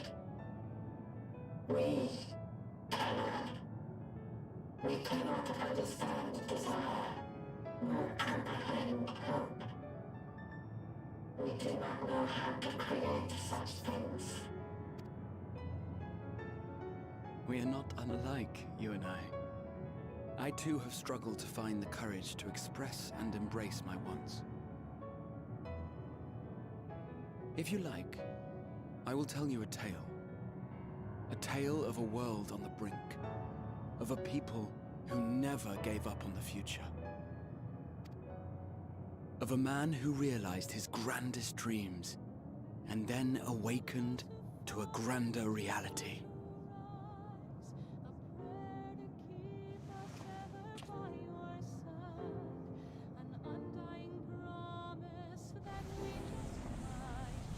Carry on in the song. Pray don't forget us if I'm gone again. The world's end, does a new begin. The purpose never begin.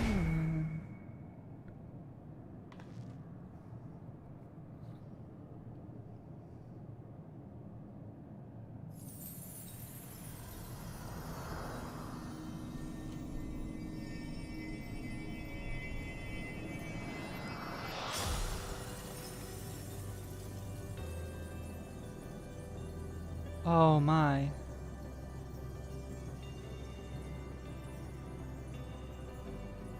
Crystals.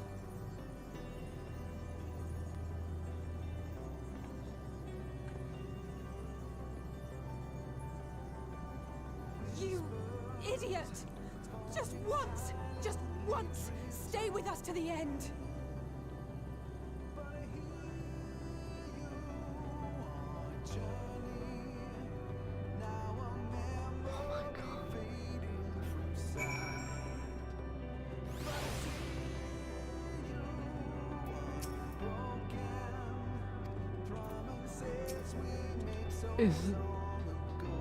Is this the full theme?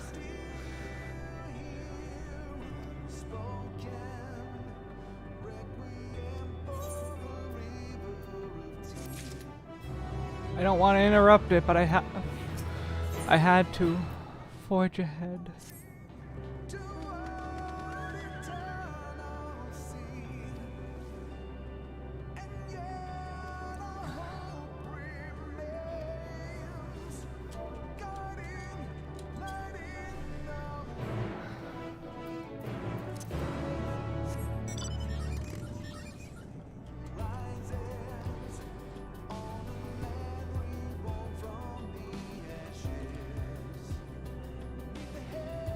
The story of this expansion has been that we all have darkness in our hearts, but we must let the light shine through.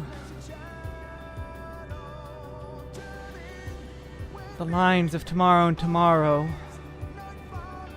May all of the dark deep inside you find light again.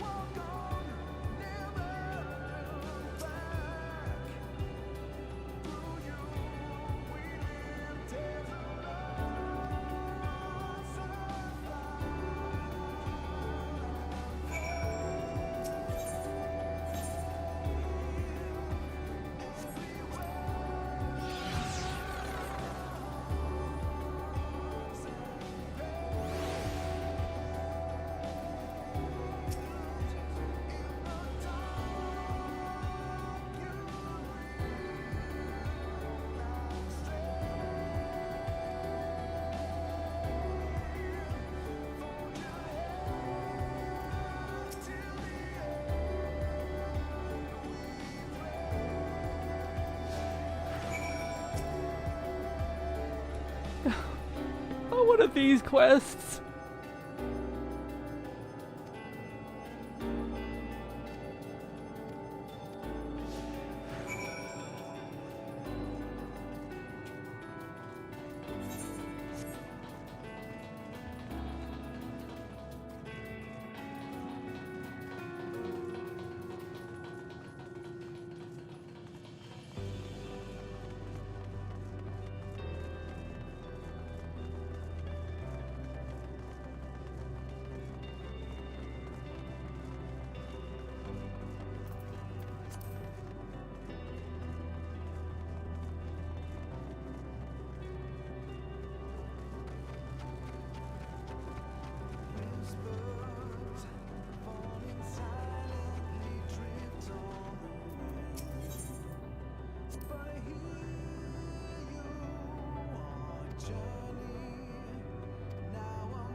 This is almost...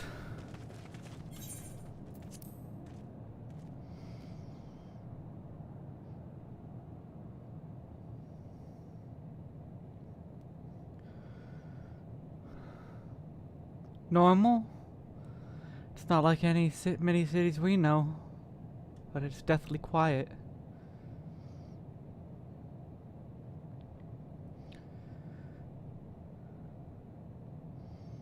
Mayhap the inhabitants are within the buildings, or invisible to our senses. Wrong on both counts. There is simply no one here. Meteon.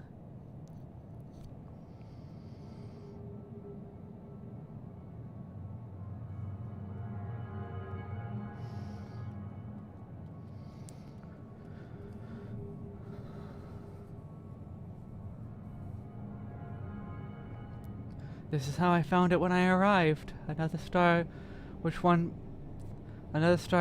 pulsed with life, but no longer. How it ended, I do not know. Invasion, sickness, suicide? None can say. None live to speak for the dead. They are gone. Gone. Search all you like, but you'll only end up turning back.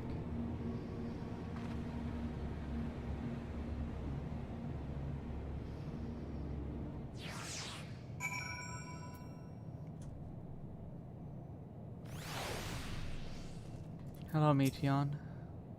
Think you've caught me? This form is barely a drop from the ocean that swells within the dead sun. Even so, I could easily unmake you. You are only still alive because of your comrades, that they cannot protect you forever. Until they fade away, I'll satisfy myself with watching you try and fail to find a way out of this lifeless place. If what Meteon says is true, what are we supposed to do? If there is no one here, then neither should there be emotion to bar our way. Yet Meteon seems convinced we'll turn back. What riddle is this? One way or another, we must find the way forward. Let's make a thorough search of the city. No, I can't. No, you're not alone. I will break if they start playing it. I will break. I will not survive. You're not alone. Whatever Meteon may have said, we should confirm it with our own eyes. We need to have a look around. Indeed, at the very least, it doesn't appear to be a sprawling place like those before. If we split up, it shouldn't take too long to cover the area.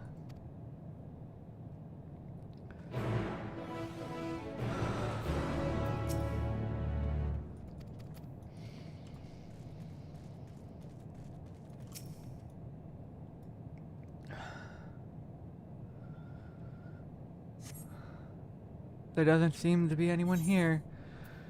Perhaps we could try calling out. Is anyone there?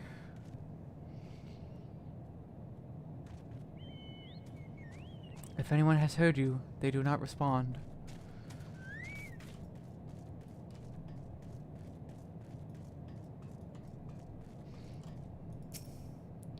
The object resembles a tree and appears to have been fashioned from a stone-like material. Erected in a place of an actual tree, or to serve some other purpose, perhaps. Regardless, there was no one left to tell the story. Explore the necropolis. Were it not for the thick layer of dust, one could imagine someone drinking from these cups but moments ago.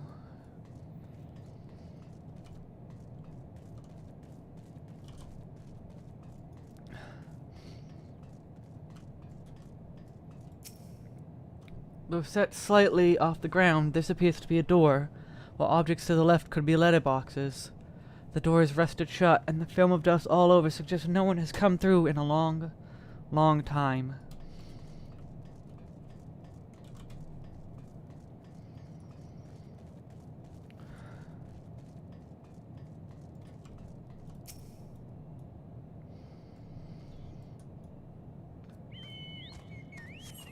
In the distance, you glimpse Alice picking her way through the ruins, but otherwise spy no signs of life. If anyone can hear me, say something. A call echoes faintly before being swallowed by the silence.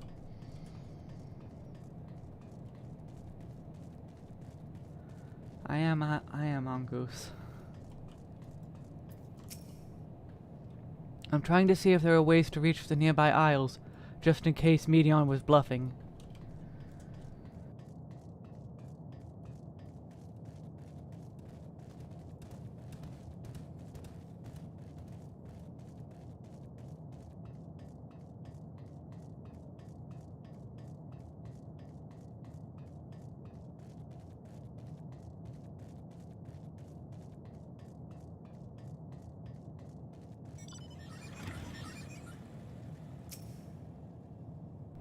This place is reminiscent of a bar, but neither patrons nor staff are anywhere to be seen.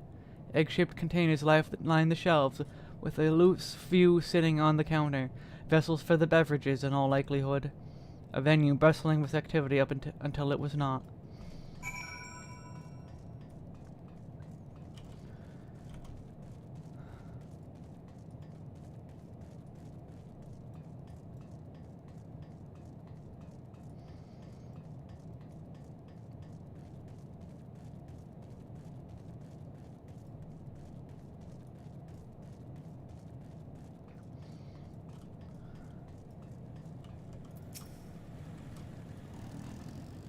Rusk, take a look at this. Oh. If the road was a little longer, we could take it to just beneath the dead sun, but I suppose this is where the reconstruction ends. How about you? Did you find anything of interest?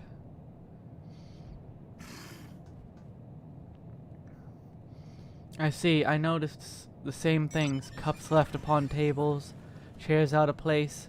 I don't know what happened here, but I do know I don't want to be alone anymore. We've searched enough for now. Let's find Alphino and compare what we've learned.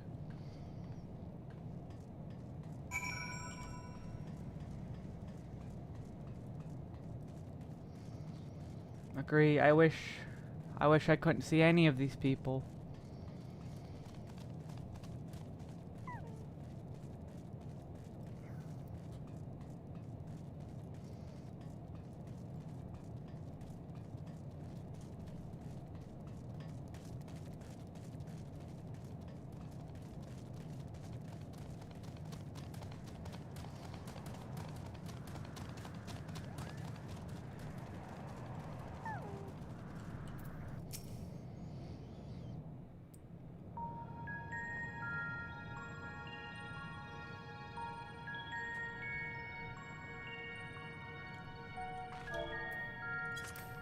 Did you find anything? No. This place is completely deserted. And I can't see how we're supposed to move on from here. Neither can I. It's quite the quandary. There are no denizens to bar our path, yet there is no way forward. For another mystery, we did find signs of very recent life. You'd swear everyone just vanished into thin air.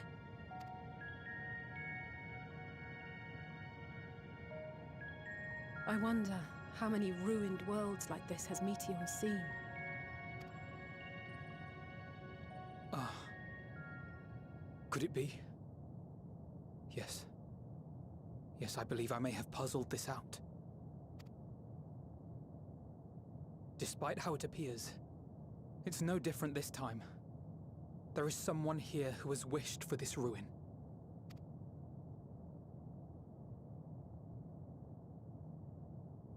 And I believe that together, Alize and I can overcome their will.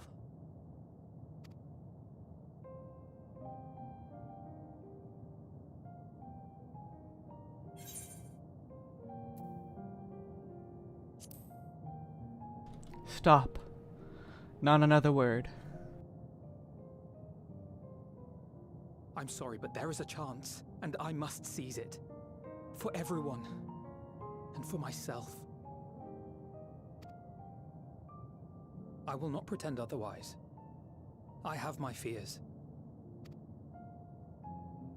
Not for myself, but for you, the last to remain.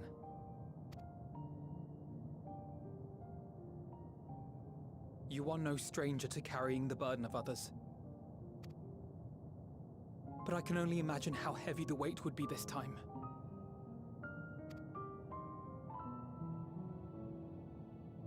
As your friend, I cannot bear the thought of making you suffer so.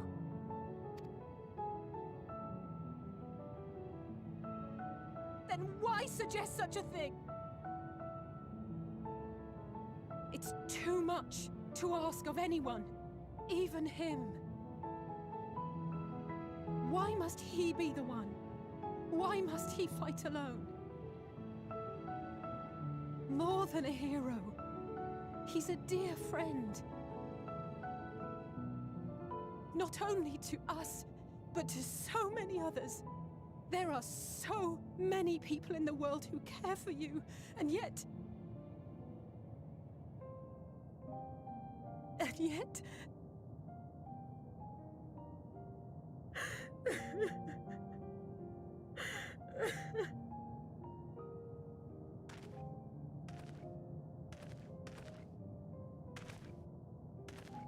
Alize, I have an idea. Given the nature of this realm, it may be possible to do more than unbar our friend's path. We might also pave him a new one.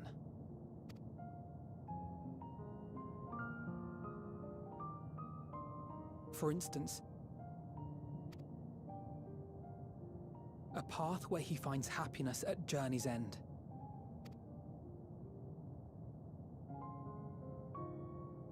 This much, I think we can believe with the utmost conviction, no matter how deep our despair.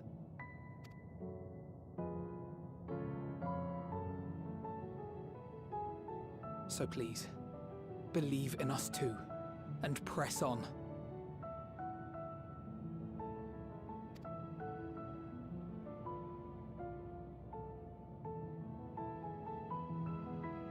Thank you. What are you? If the plan's decided, then let's not dally.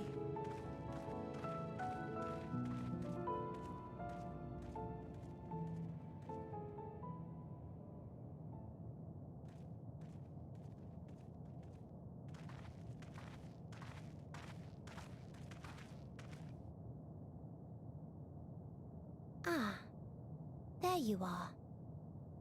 It was as I said, was it not? It was. We couldn't find anyone. But this place isn't entirely deserted, is it? You are here.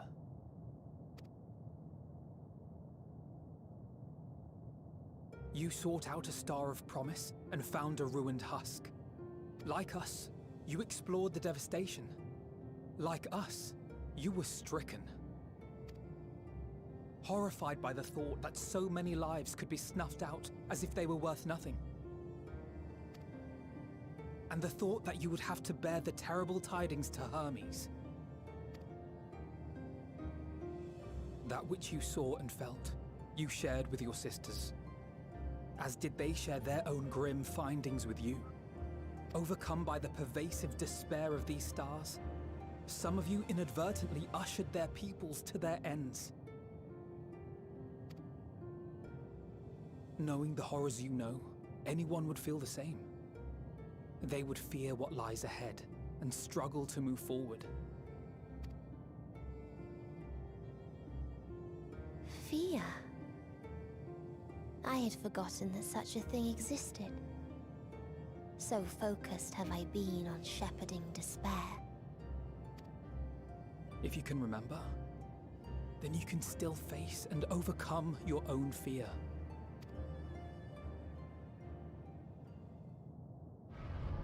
Why would I bother with such an insignificant emotion? If the despair I command is as a raging river, then fear is but a trickling stream.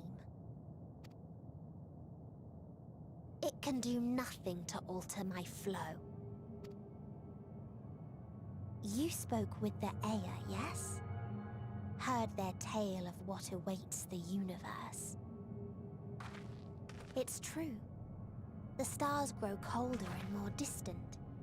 Eventually, all will enjoy frozen solitude.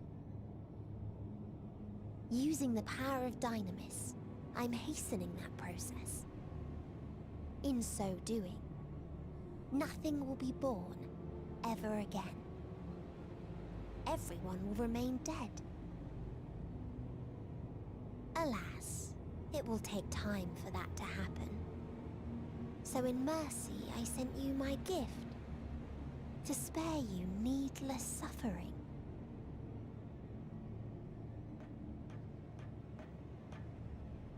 Don't worry.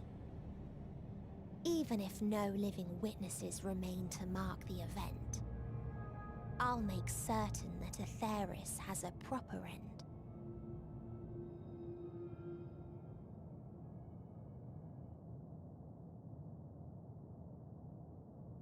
For all the power you wield, you're more fearful than the familiar you used to be. That Meteion feared simply to move forward. But your fear is such that you've given up on everything. I know it well. That sense of defeat. I've tasted my fair share of it. But as many times as we've fallen down, we've learned how to pick ourselves up and carry on. Hello, Golden. We take each other's hand, share in each other's courage, follow in each other's footsteps, and turn sorrow into strength. There are times when we fail. We bear wounds that do not heal. But these experiences are part of life, and they make us stronger.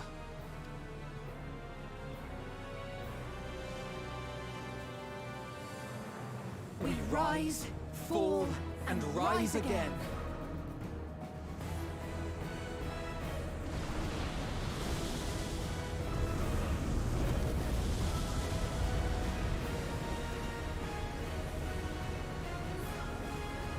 Don't worry about us. You must take the next step, and all the rest after that.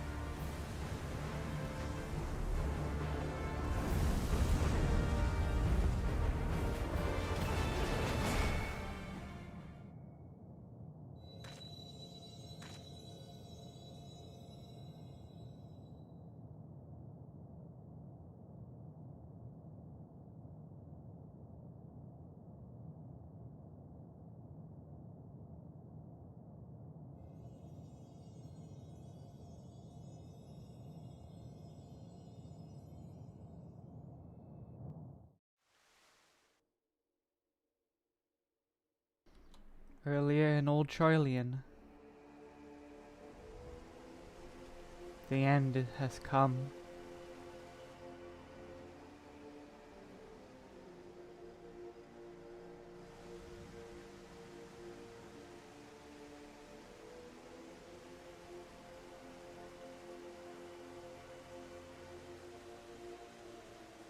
Please, please, oh, please let them all be safe.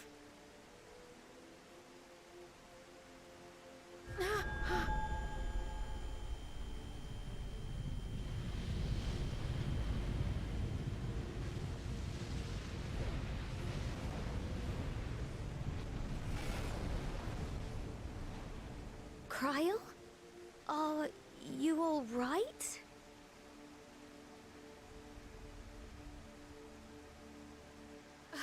It's nothing. Just a headache. They'll be fine. I know they will.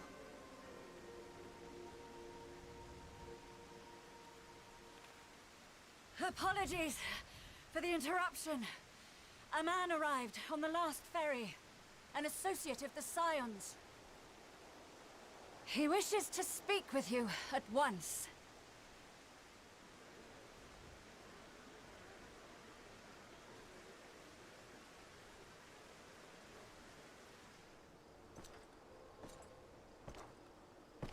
I knew it.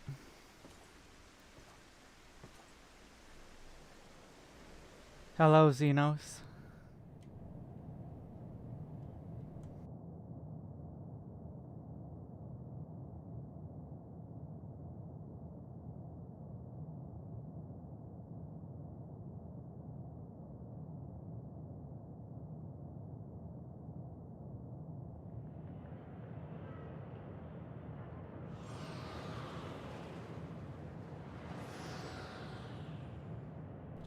In this city devoid of life, you sense the presence of another.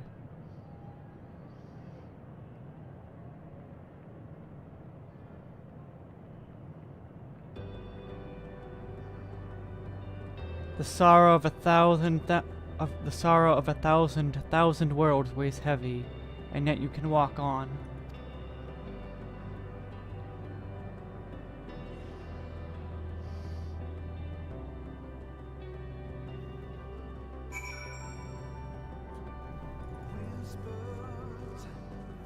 If you need a push, I'll be right there behind you.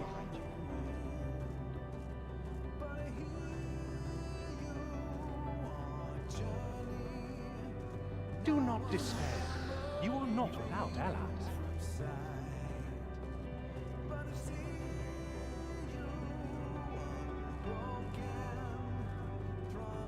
What we have sown in blood, we have reaped in suffering, and it cannot go on.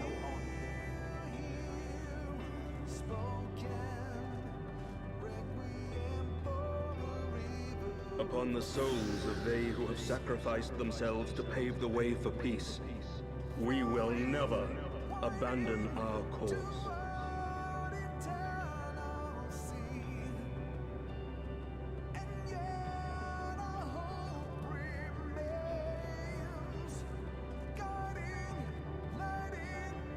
While it is true that man succumbs all too often to anger and avarice, he may yet overcome his baser instincts through the forming of bonds with others.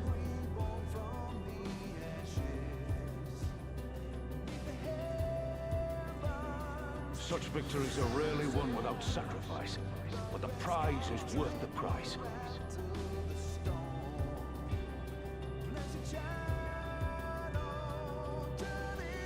And we, for our part, are glad indeed to be able to welcome friends both old and new.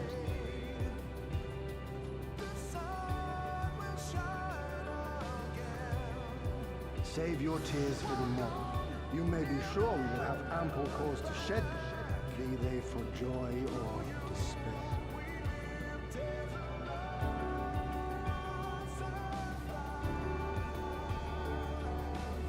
From tragedy and sacrifice, we rise to greet a new dawn.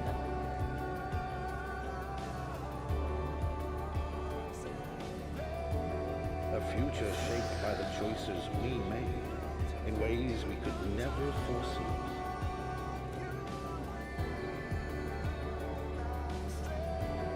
Yet miracles do happen, so let us pray and will our friends home.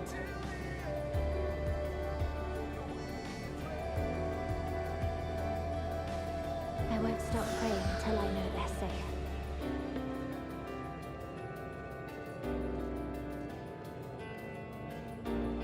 Strong art thou, mortal.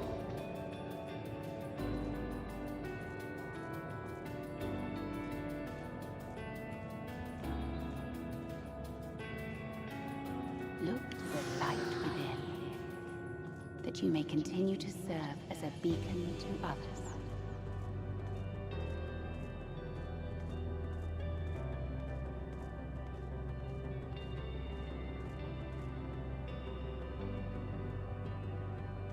Let's finish this.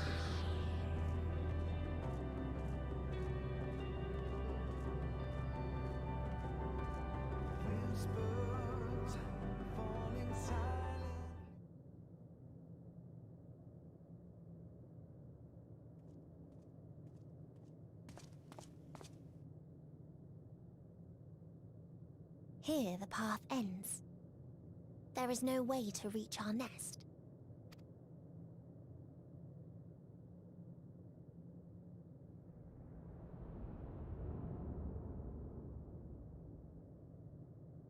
I told you. Resignation and acceptance reign in this place. The rejection of life by those who came to curse it. Those whose dreams were unfulfilled. Whose prayers were unheard. Whose labors were unrewarded. Hope cannot deliver you unto hopelessness. Our refuge is beyond you. Always has it been. Such is the nature of this place.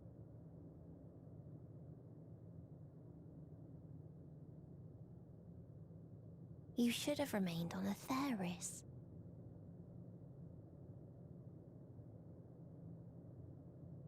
Struggle will avail you not, nor will it grant your comrades peace. Come, let me relieve you of your burden. You've suffered enough.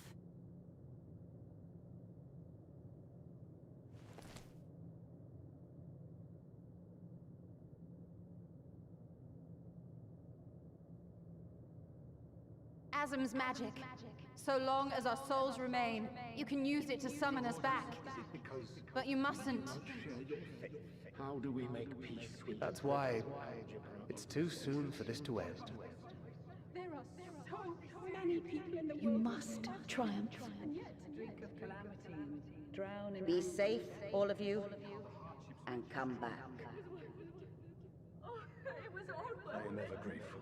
Came to appreciate most about our star is that there remains so much we do not know. After all these years, is this the answer I was hoping for?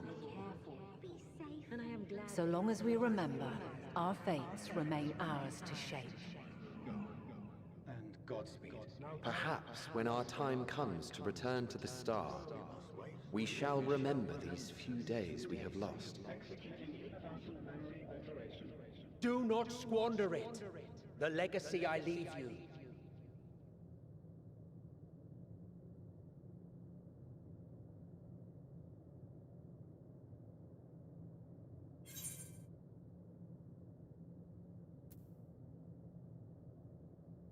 I won't forsake our cause.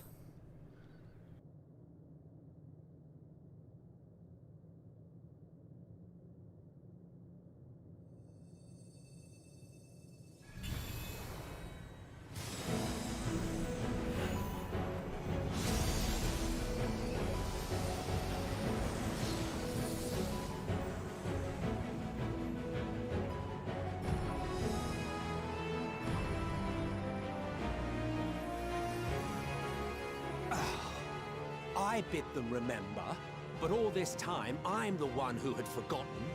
A right fool you've made of me, Hermes.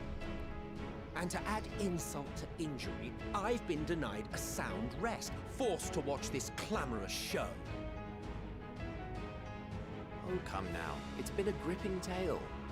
Unbreakable bonds and noble sacrifice, sprinkled with moments of levity to counterbalance the pathos. It's got it all. I, for one, would have been perfectly content to watch enraptured from the storms.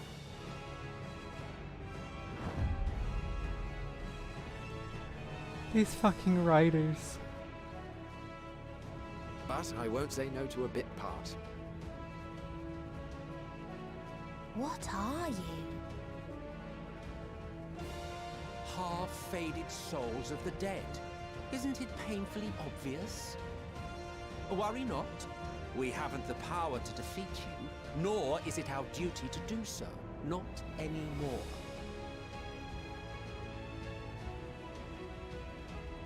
That being said, we do have a score to settle. So here I am, Vinar. I suppose you needed me to tie it all together, these frayed threads of our history. But knowing you, I suspect there's a joke in it too. Oh yes, I can imagine you gloating over my forgetfulness. Were I feeling charitable, I might assume you had left room for the possibility of this outcome. Even so, you'll get no applause from me. A single gesture will not lighten the burden I've had to bear.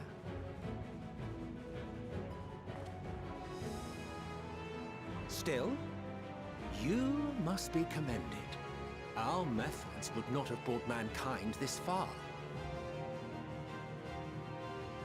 And so, as a show of respect to the last of us, I make this declaration.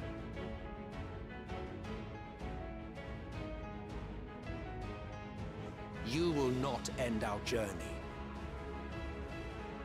That is our answer. The answer of all lives of Aetheris, past and present.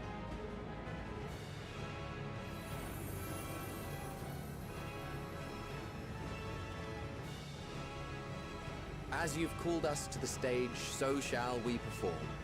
And creation magics never fail to please. Drawing upon the hopes of your comrades, we will make for you a new path.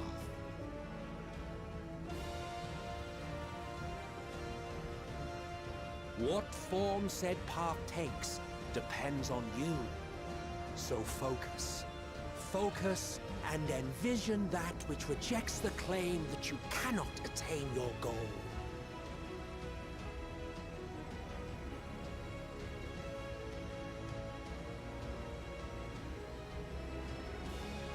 Ours is the wisdom to weave the fabric of reality. Ours is the power to create.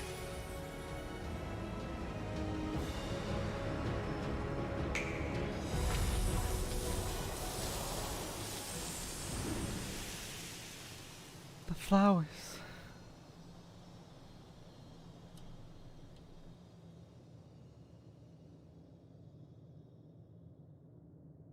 Meteion, though I gave you these wings to soar the heavens, I did not teach you how to walk the earth. So loath was I to bind another living being. In the course of your long journey, you will learn from those you meet. Learn to walk and run, and so much more. A flower.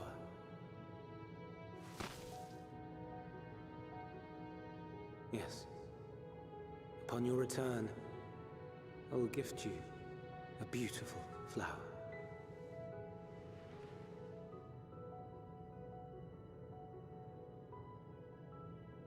These Elpis blooms serve as proof that this realm is not utterly devoid of hope. No more can you deny its power. No more is yours the dominion of despair.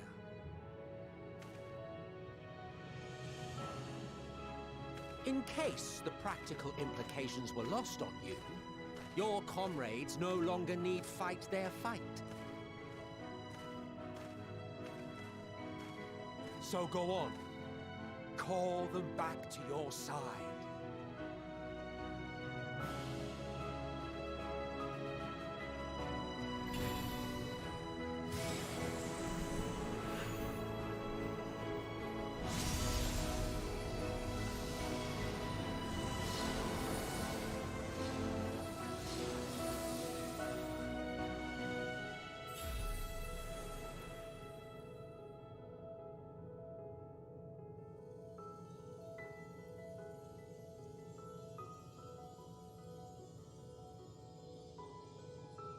May you ever walk in the light.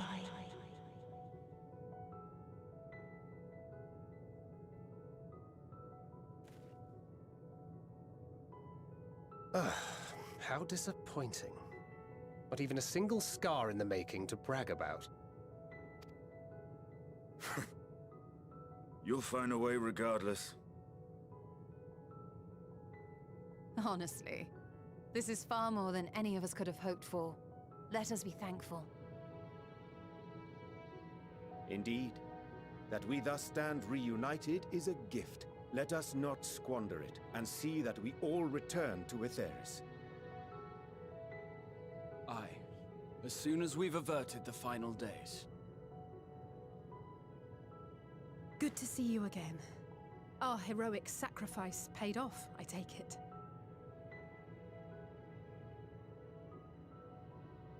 Come, my friends. Let us carry on and finish it. Together.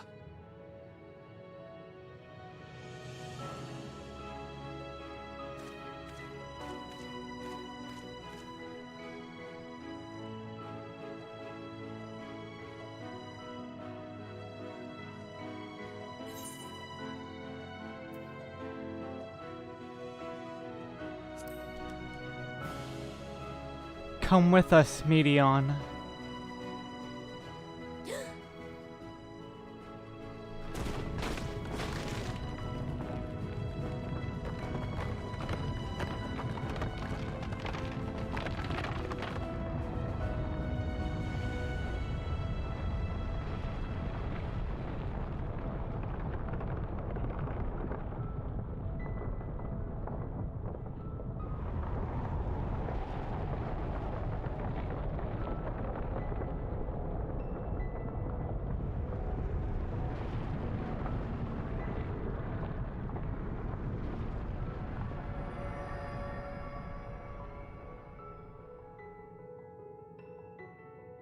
Can you hear me? The voice is within, crying in pain, wailing in sorrow, hurting, hurting. End it. Silence it. Silence our song of oblivion.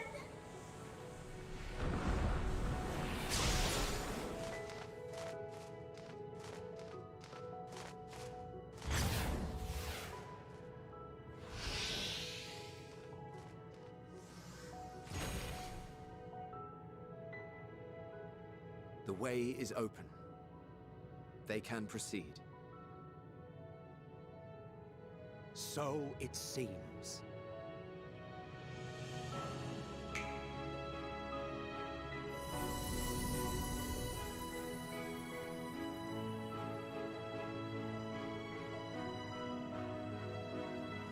You're leaving? Of course. The Encore is finished, and I will not suffer myself to live again by Heideling's magic.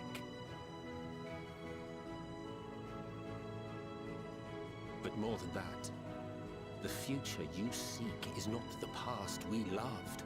That is why we fought, and why I lost. But though you defeated me, my ideals are inviolate, invincible.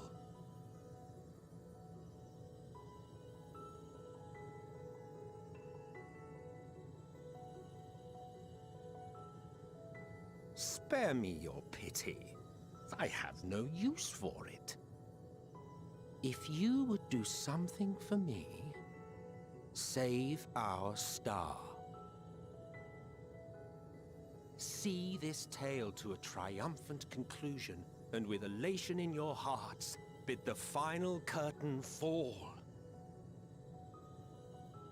Only then may it rise again, and a new tale begin, with new parts for all to play.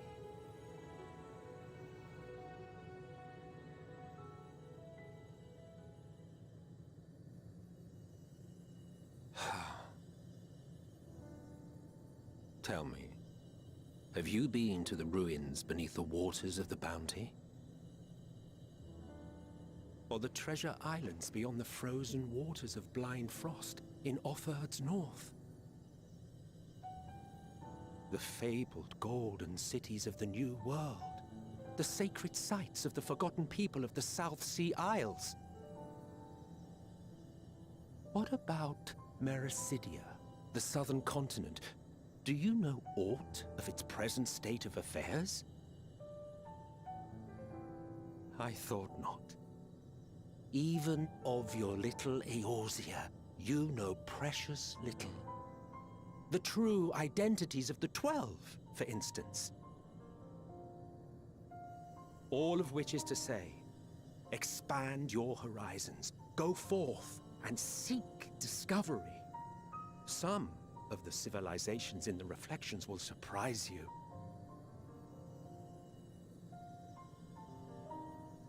As the bearer of Azem's crystal, you may consider your duty to see at least that much.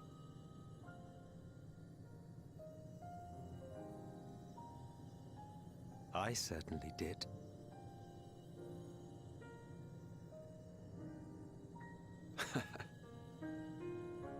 I pray we meet again. If not in this life, then perhaps another. Whensoever it should be, I trust it will be a most joyous reunion. For you, maybe. I want nothing to do with it. Oh, don't be that way.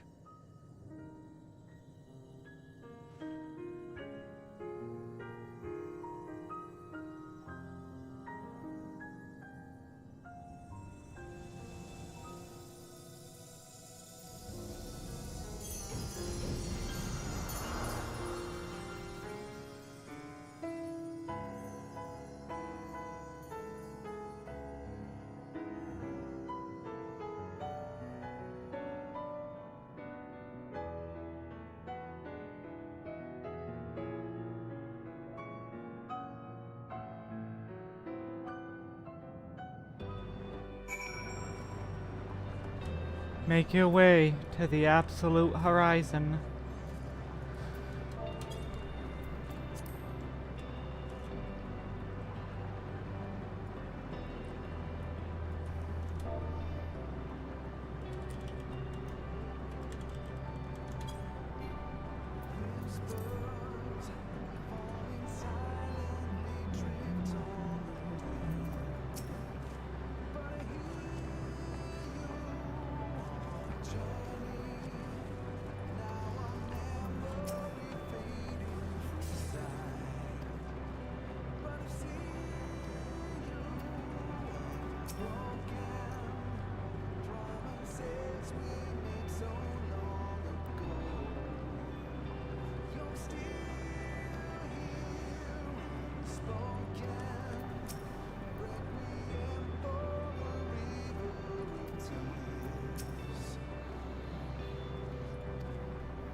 I don't think I ever knew what to say to the man.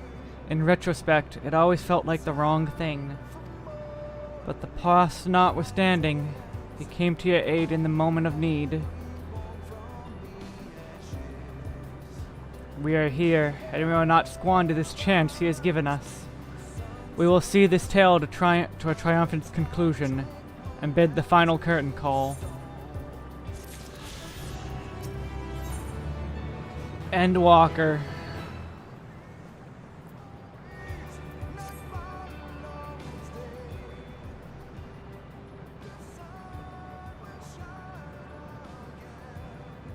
Are you ready, Wesk?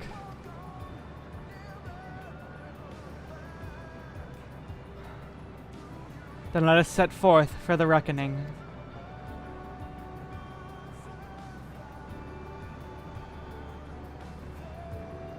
Having come this far, I know everyone's resolve is beyond doubt, so I will only say this. Within the dead sun swirls the emotions of Medion has hoarded, the emotions of innumerable souls who strove for happiness but failed. As it was with the denizens of Ultima Thule that barred our way, it is not for us to rebuke and admonish. 'Twas not by passing judgment on the tragic legacies of others that we arrived at this moment. Rather, it was by opening our hearts to their despair, by understanding and acknowledging their fates, while still refusing to share in them ourselves, to hold fast to hope, not in ignorance, but by choice.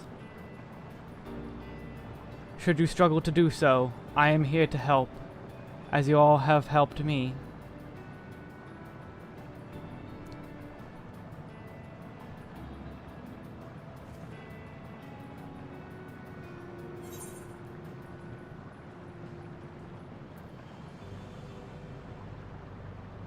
Let's put an end to the end.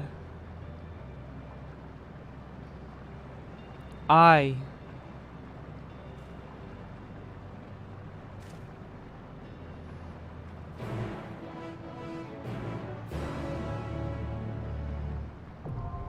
The dead ends now accessible. I need one last break, but then we will end this once and for all.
Alright, well.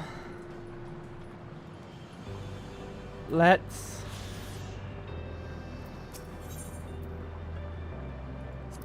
end this. I stand ever ready.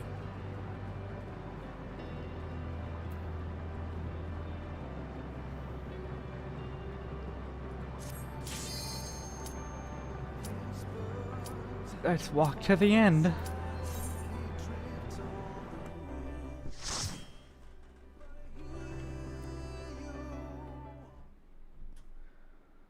So you are finally here, in this place between death and rebirth, where life knows no dawn. Come then. Follow me down into the darkest depths of despair.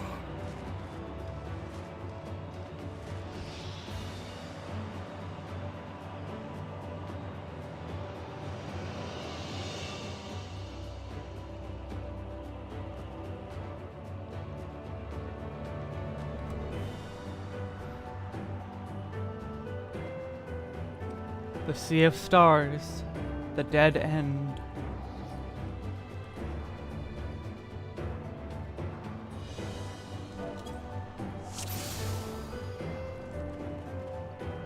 Once upon a time, there was a beautiful blue star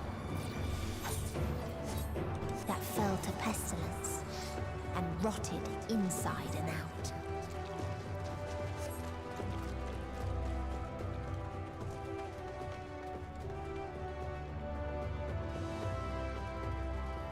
The more its people clung to life, the more they suffered.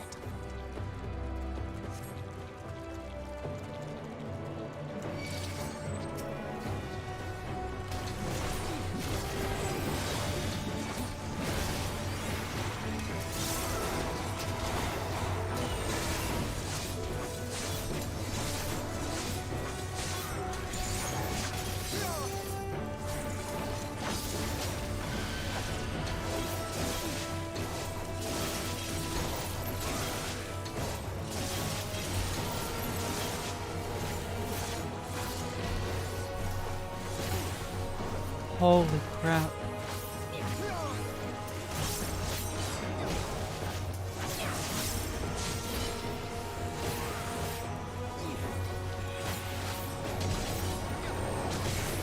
You underestimate me.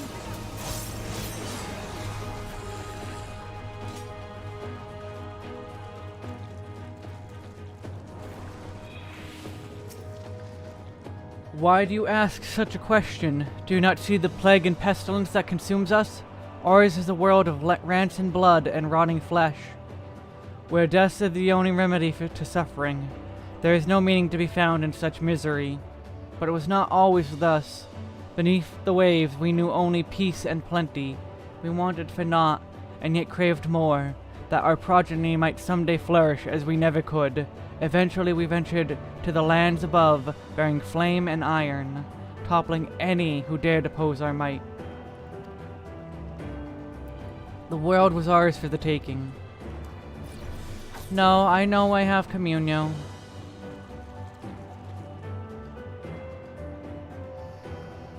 For some reason I was thinking it required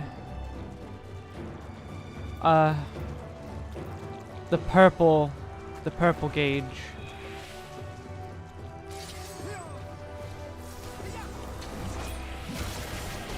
I'm kind of dealing with a lot right now.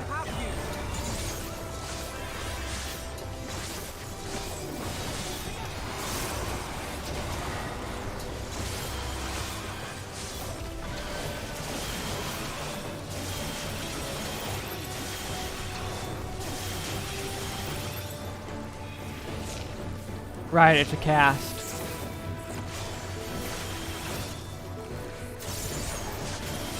Allow me.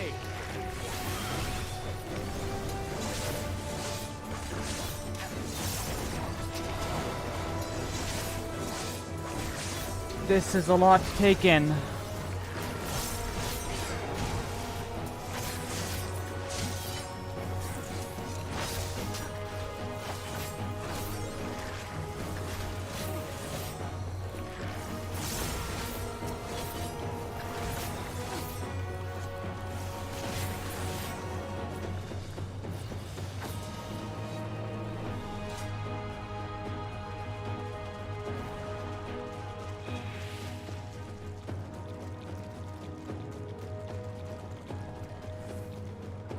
until they curse not the illness, but their fellow corrupted.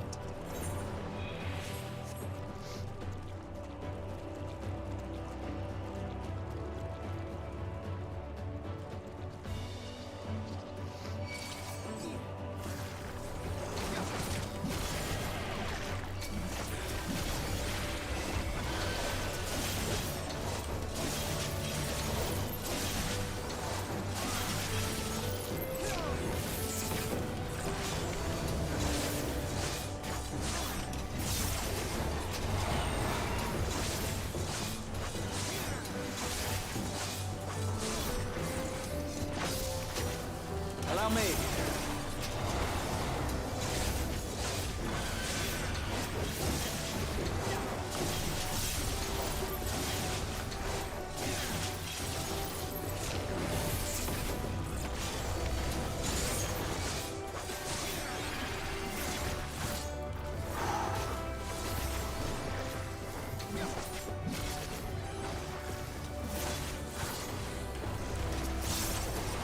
Allow me.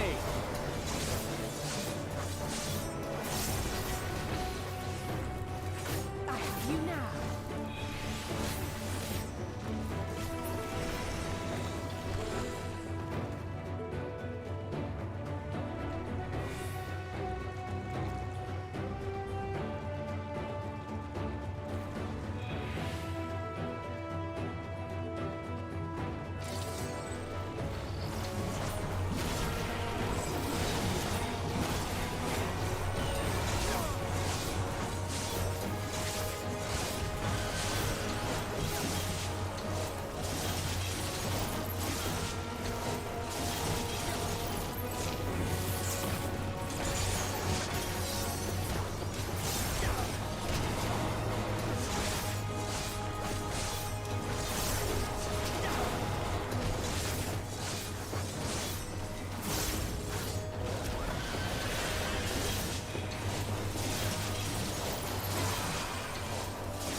It is a very good job. Yes.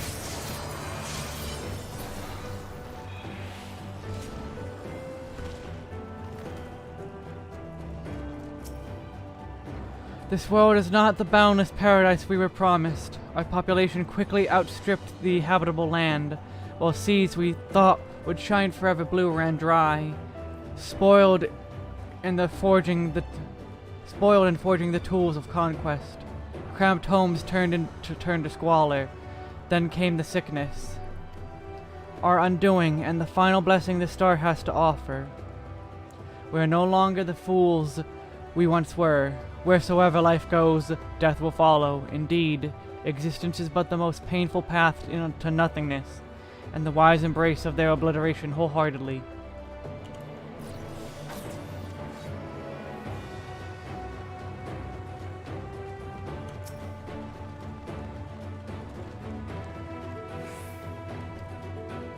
Those who lived festered. Those who died decayed.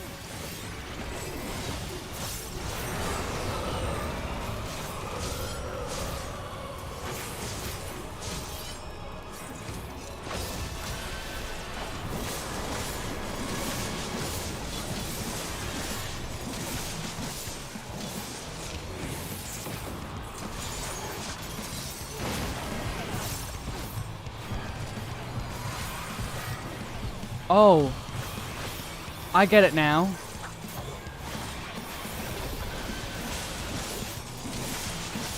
I didn't like that the tank ran north, but, you know, they do that a lot in this.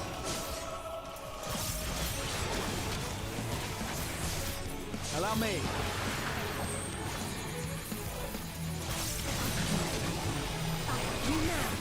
Something special for you. Alphino just died.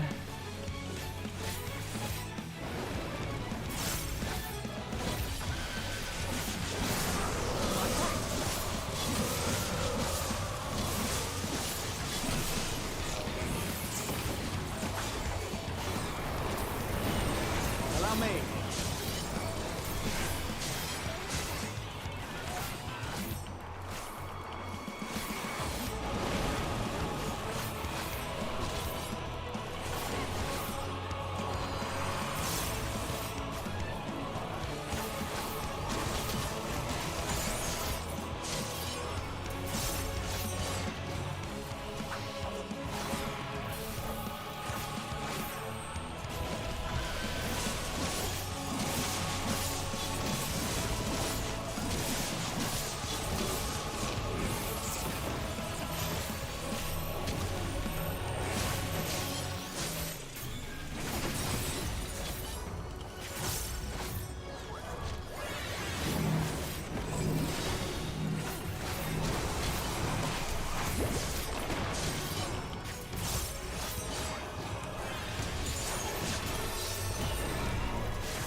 Yeah, LSA used Veraze.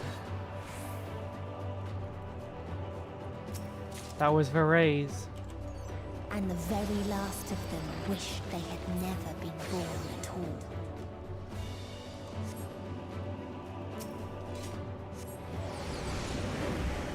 Visions of another world begin to unfold beyond your eyes.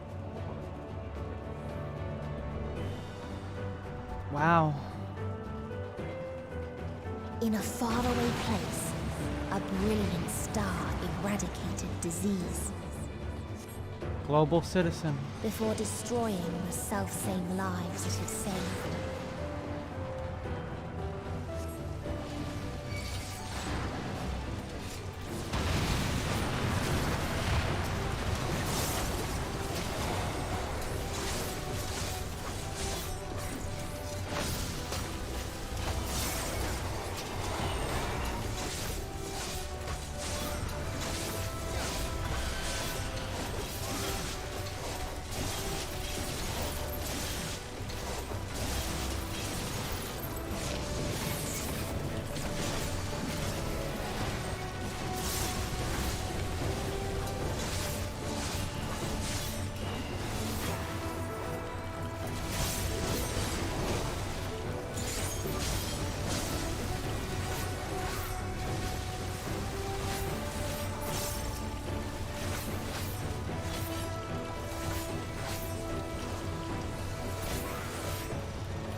Yeah, the wind moves the AoEs. Executing priest protocol. Executing termination.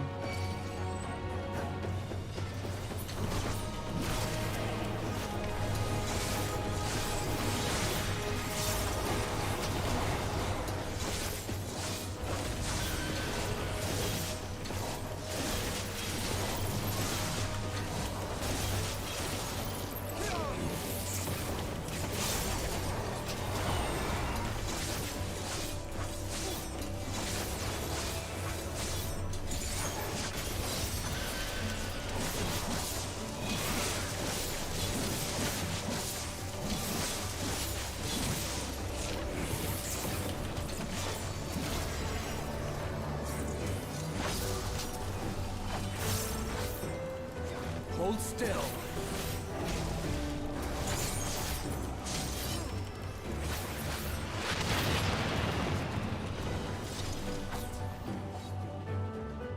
Its people sought ever greater freedoms no matter the cost. Holy crap.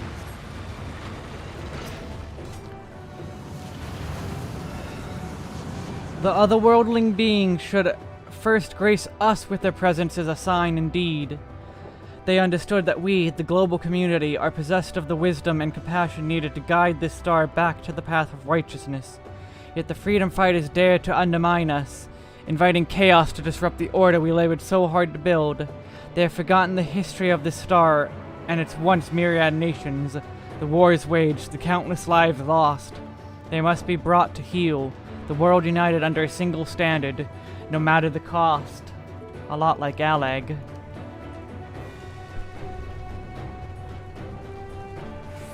Very much like Alag.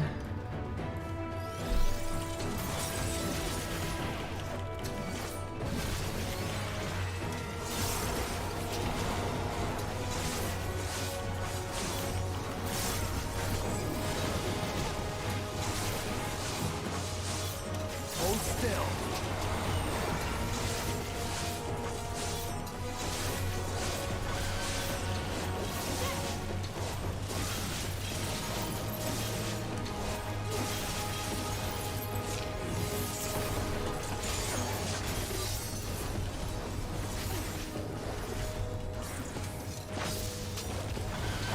You cannot stop us!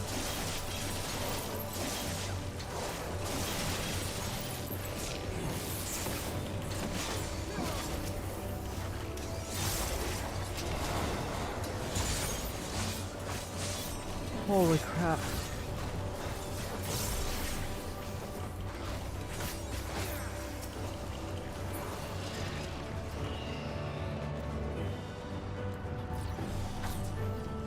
They tried to buy peace with fire and steel.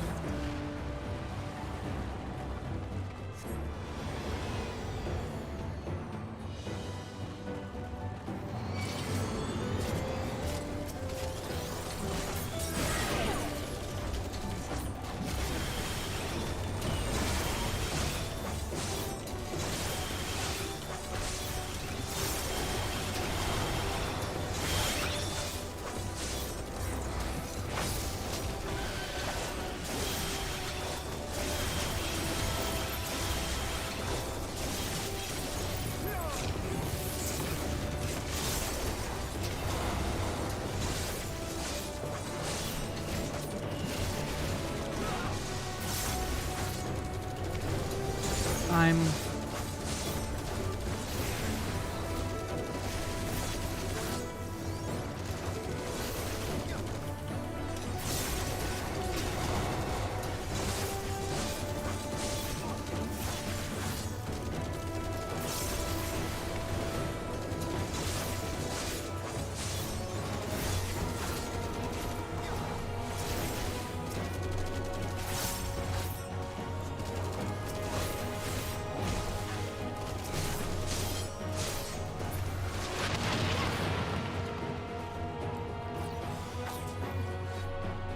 And there's the warbot.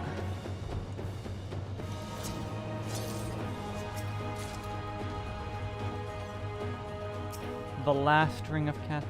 We constructed the Peacekeeper, the pinnacle of engineering and technology. This mighty war machine was designed to rid of the freedom fighters, as well as any other potential threats to the peace we have so long pined for. Its artificial intelligence ensures that this singular function is carried out with cold and calculating precision. Indeed, the 10,000 Peacekeeper units we created have now routed every threat to peace, including us. All that remains is to stand and fight.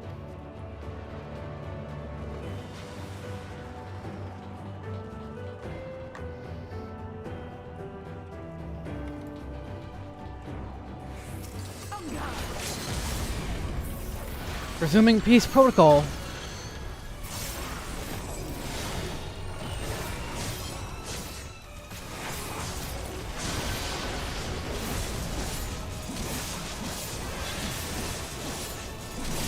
I did not see that.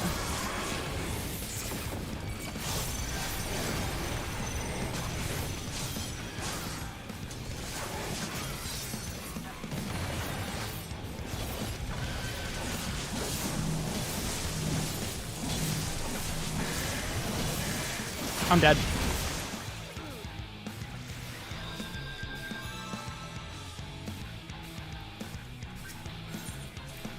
I was expecting the NPC to move, and then they didn't move.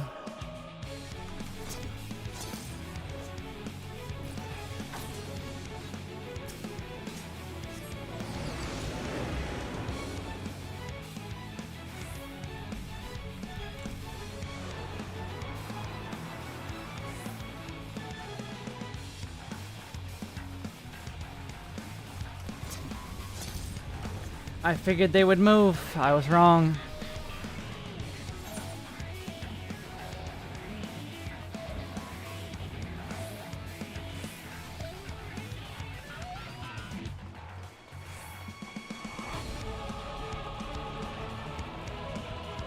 Judgment Day. Pestilent Sands. Grabbeloff Pillars. Judgment Day.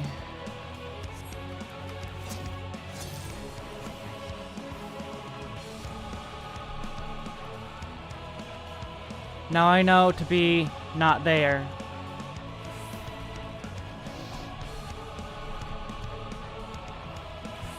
And I also know to expect the AoE in the middle.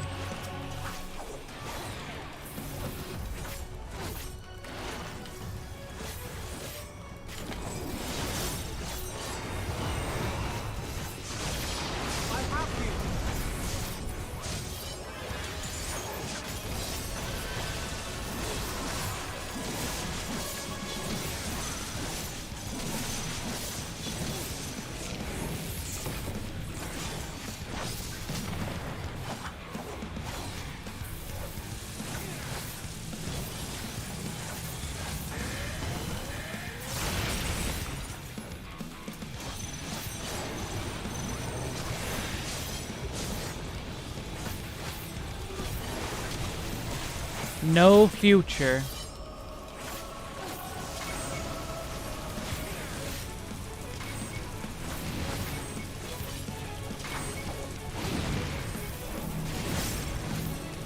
Nope. I'm dead. I thought I saw a safe space in there. Wow, this is a very intricate boss.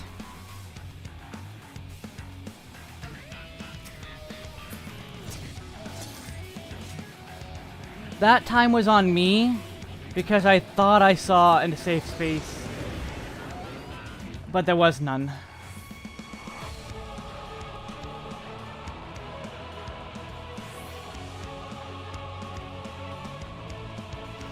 Well, good, it wasn't just me that thought I saw it.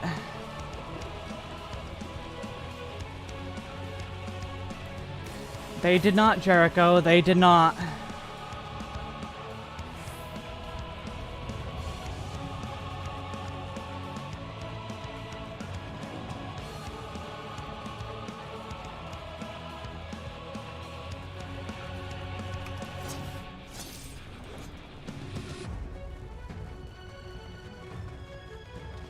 Har har, Zeros.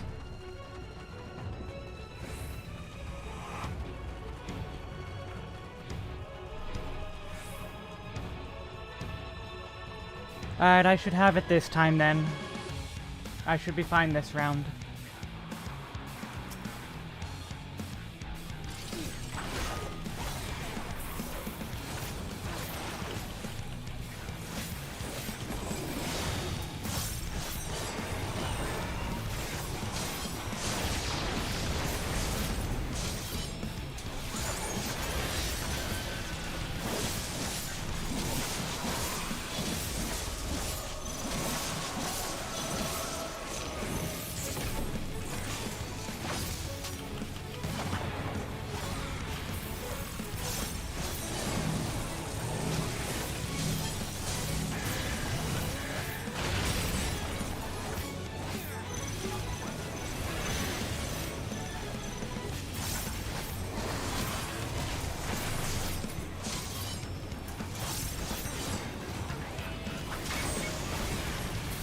Oh, it's backwards this time.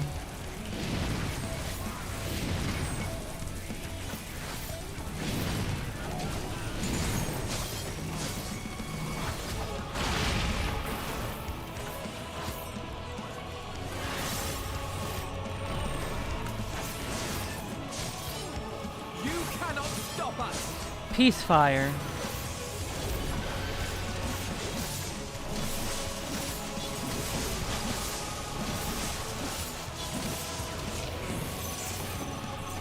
Well, I sure know this AoE pattern.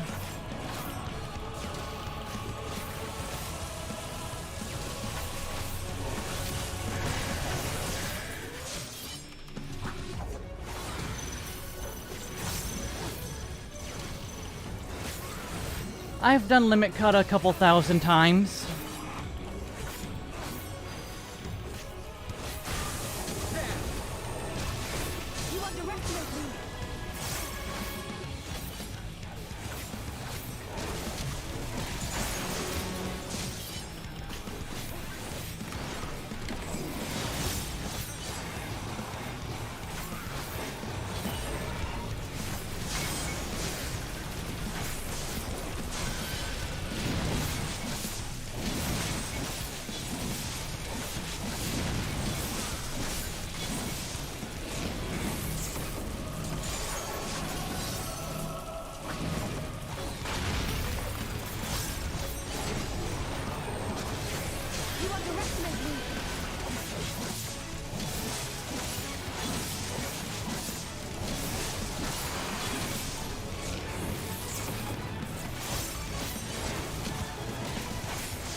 I want to kill this now. I'm not giving it a chance.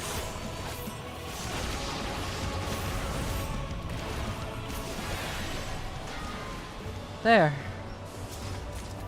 Took a bit, but got it. When one asked, what is the point? There were none left to answer.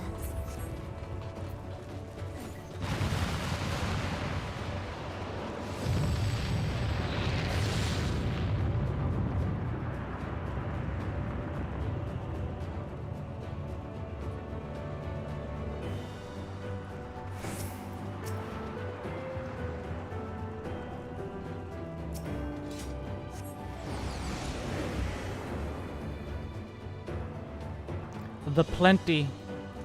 Oh.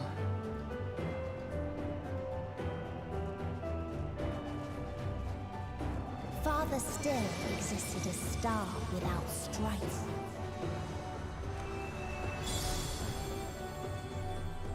Where none remembered life's trials or its joys.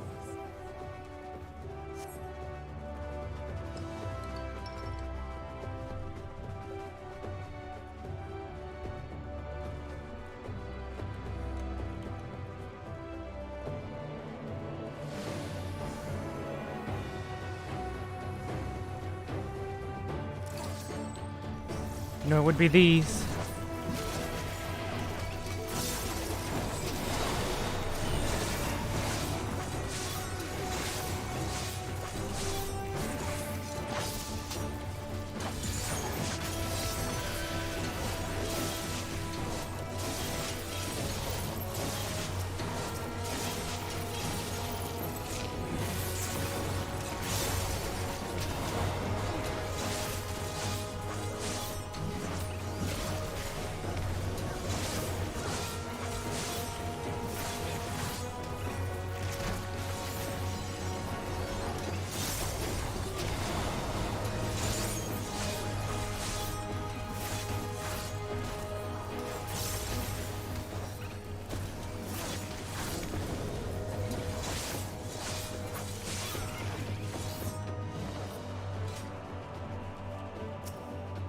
A curious traveler visited our star, a bird which proffered these questions.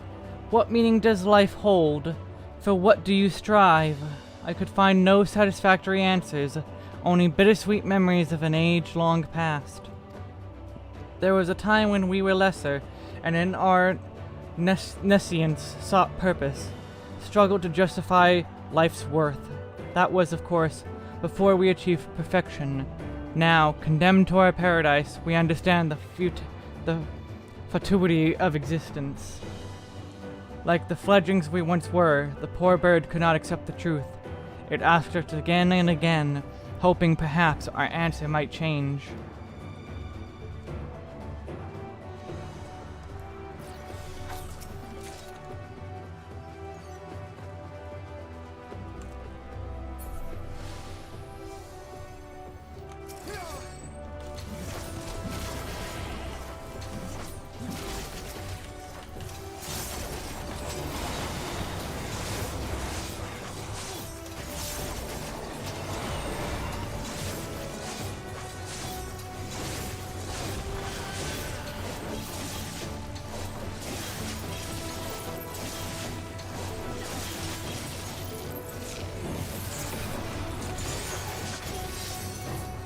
me.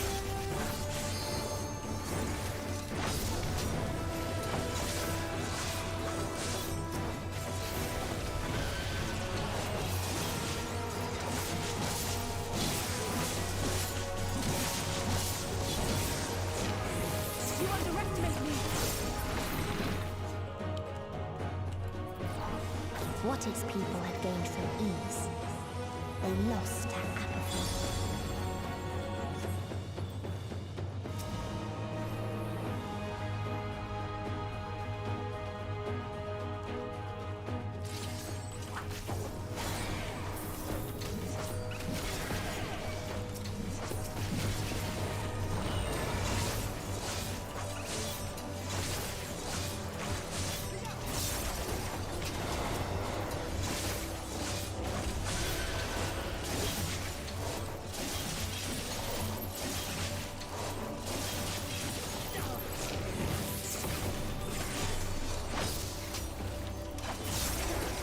Allow me.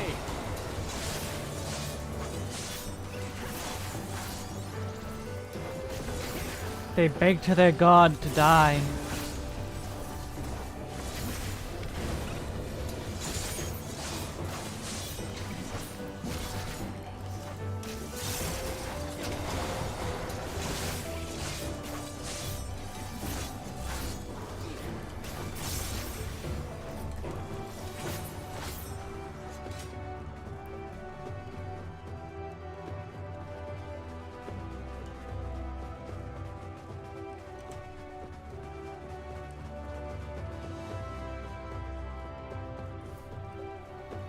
One more pull. One more pull.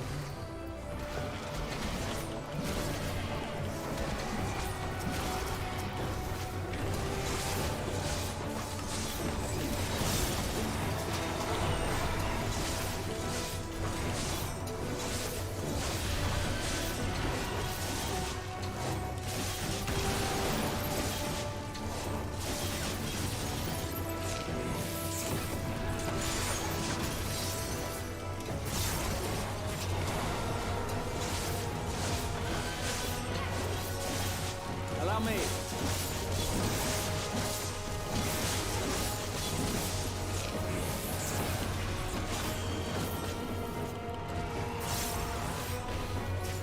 You cannot stop us.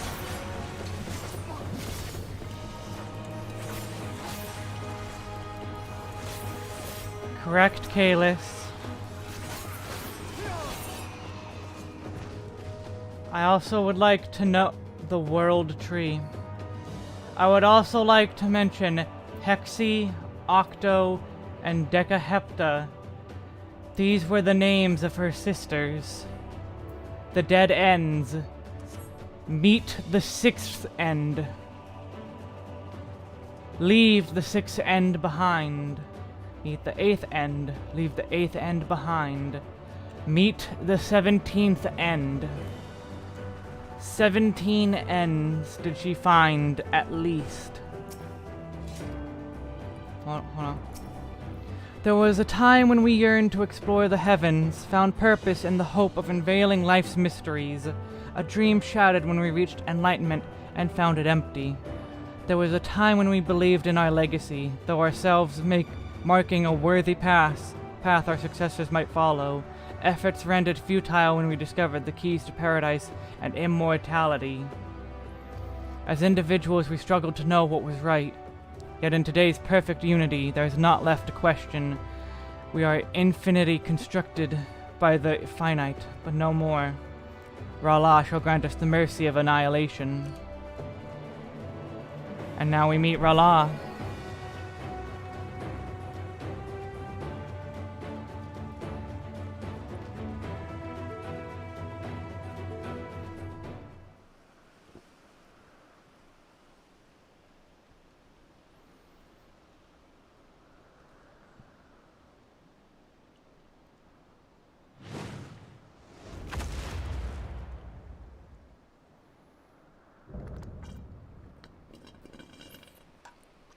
Just so you could hear me drinking.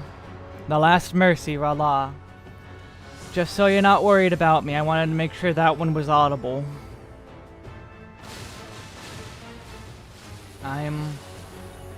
I'm drinking much.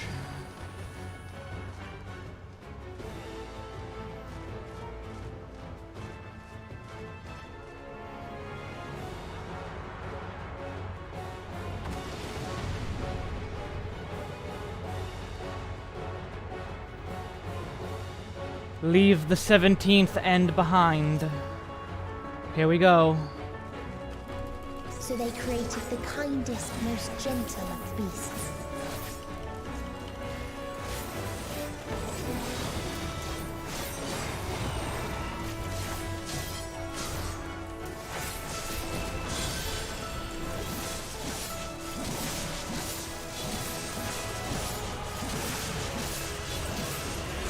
Hold still.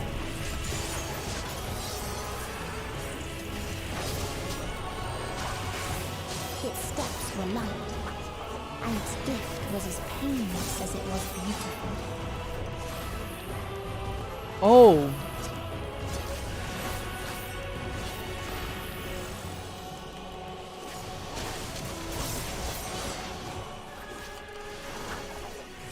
I see.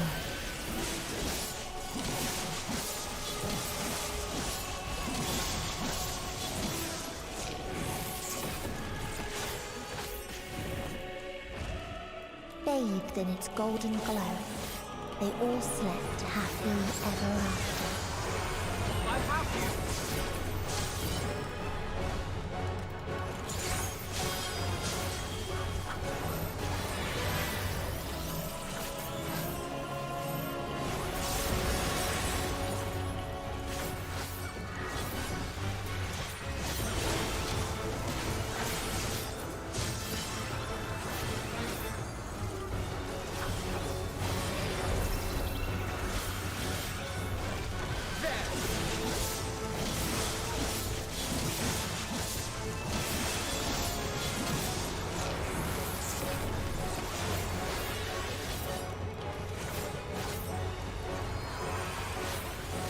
Alright, here we go, prancing. You cannot stop us.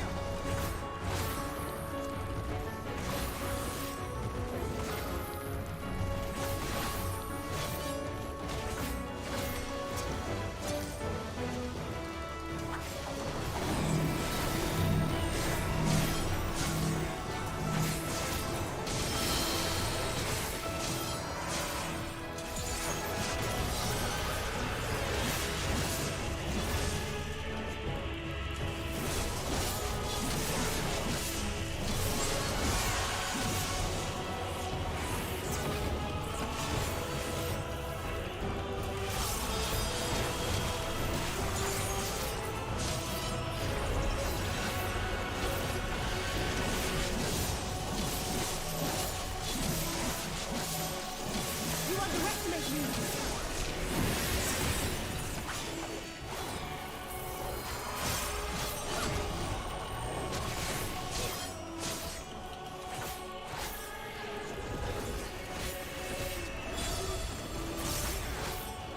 These AoEs hurt a lot.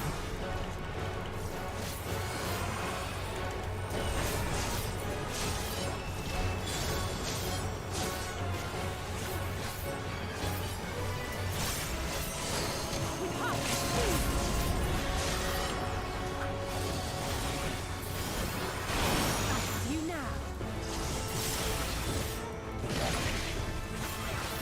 Good damage, Alice.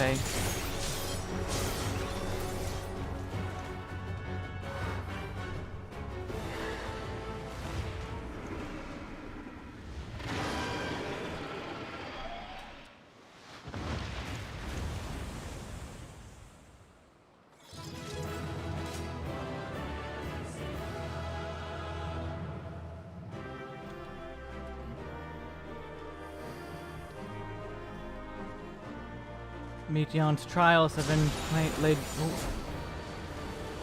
Oh.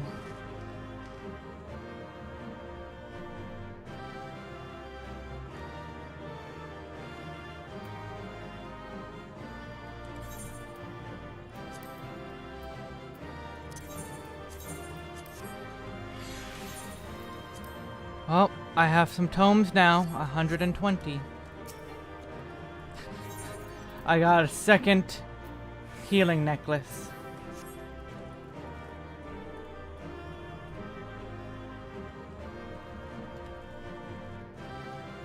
It's all destroyed.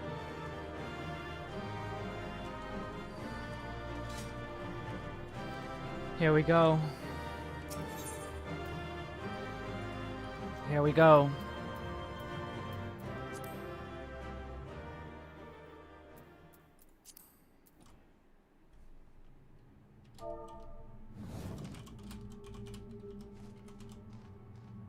That you still stand. Your determination defies all reason. The souls within me writhe and recoil in your presence. What must I do?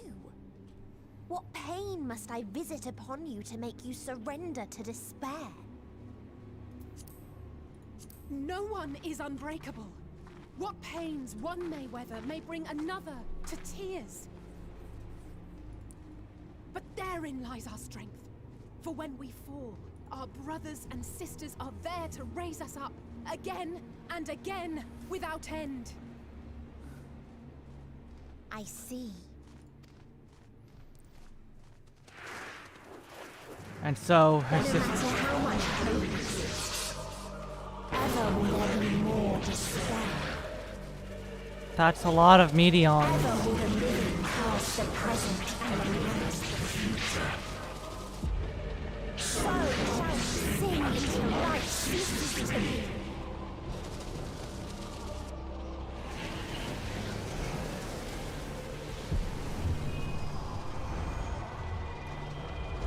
It doesn't say I'm dropping any frames.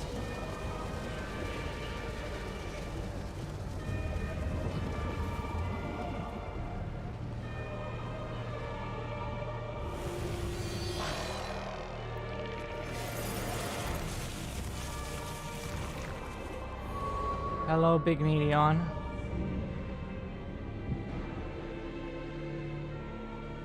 Is this Necron? 7 hells. I have a bitrate of 8,000, so... On your guard.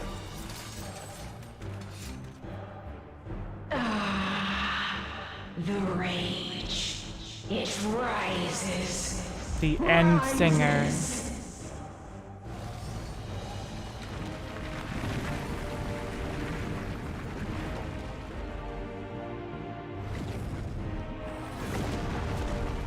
Whoa! Did she just used meteors?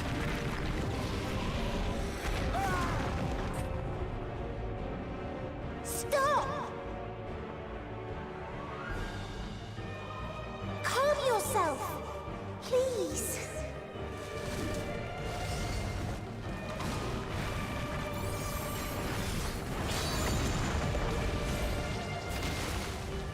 Smart move. We die in pain.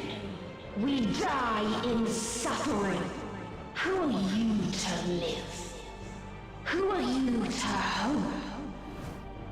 Hold on, my friends. Oriange, watch out!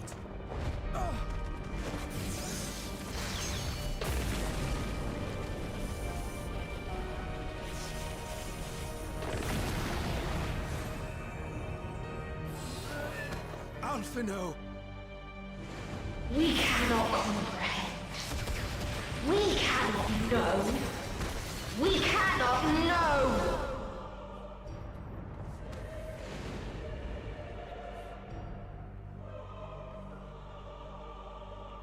Don't, please! Don't do this to them! To yourself! Just one good strike.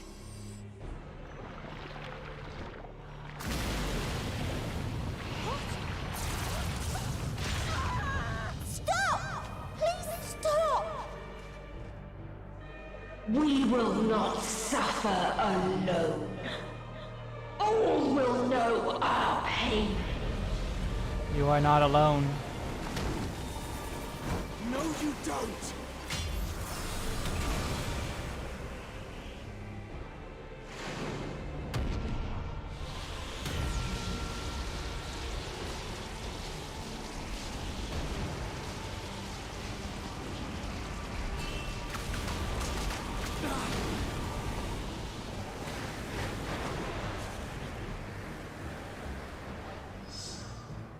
All awash in ice, a frozen waste, forever silent.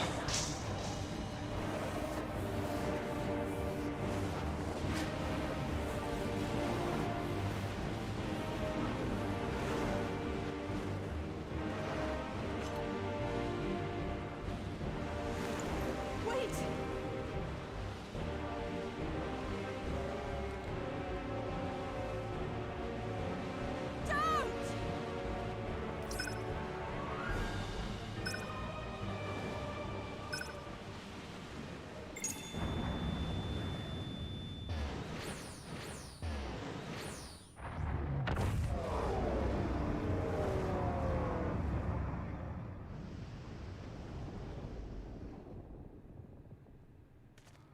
Oh. The cosmos are within her. You gifted them escape We will fight this one. and rendered yourself powerless. Bereft of the synergy you claim is your strength. Unless you need to call upon the dead once more.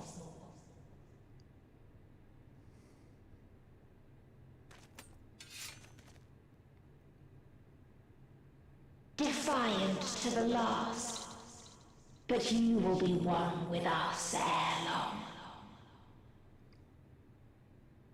You will be battered and torn and made to crawl. You will weep and wail and curse your impotence. Curse your life as it fades.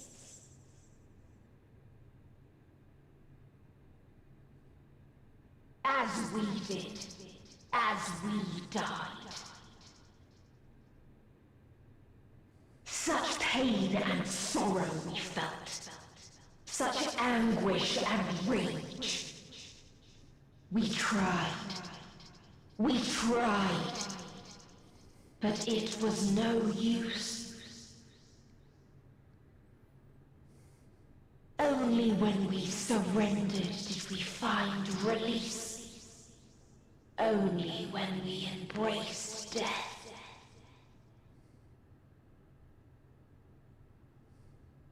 So join us in despair and embrace yours.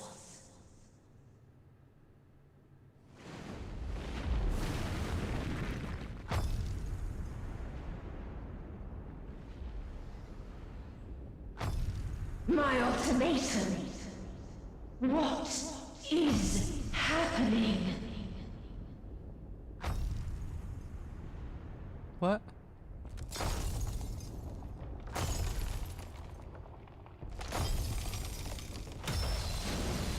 What? What? Xenos, how did you get... Oh. Shinryu. Right. Travel through... At the end of everything, I find you, my friend. I sought something in you once, as you did in me. When at last I understood what it was, I journeyed to Sharlayan to seek you out. Struck a bargain with the woman who shares your gift. In exchange for lending the Scions my aid, I was given the means to come hither.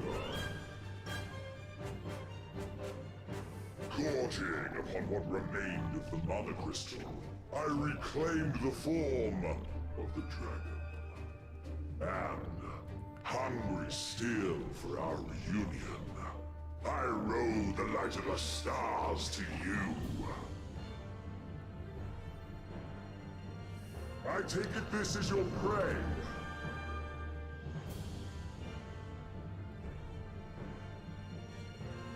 But why does it still live? Surely it is no match for you. Thank you, Xenos.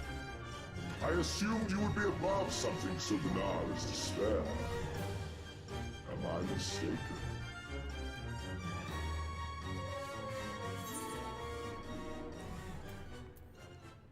If it comes to it, I won't save you.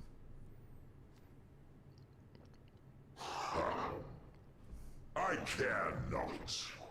What I desire of you isn't succor, it is satisfaction.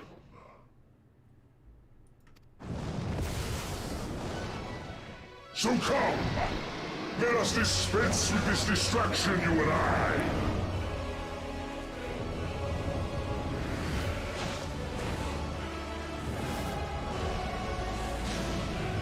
What is this version? You struggle in vain. You will not silence our song of oblivion.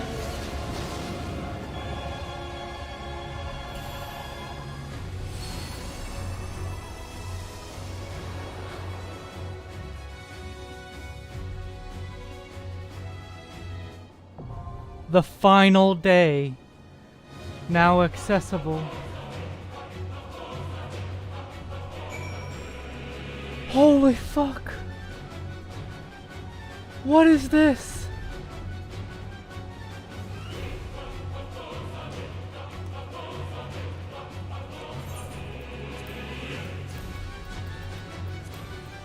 The final day. I don't care how long it takes.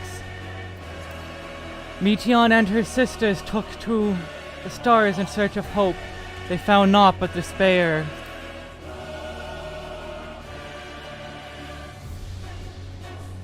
Wishing to free mankind from his strange struggle, they began to sing, the chorus born for the invisible winds of Dynamis to usher in the final days.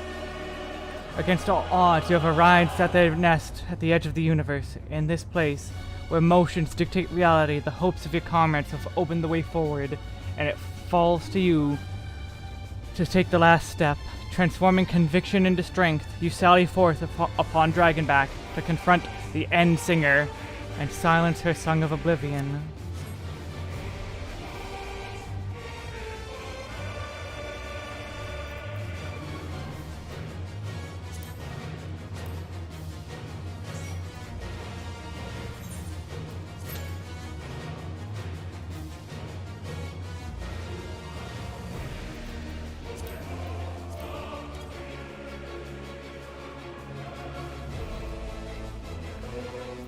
There, he's in.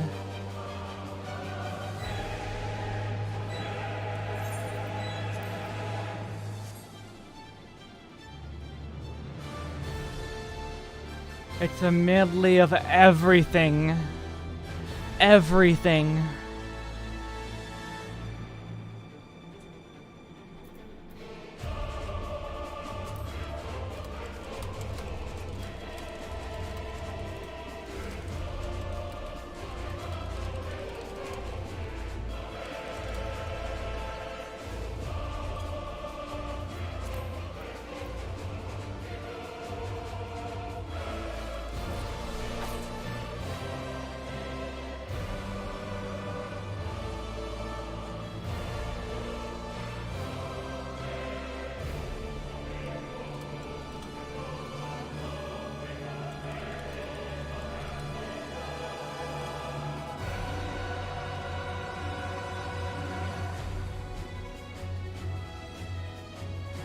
The main theme.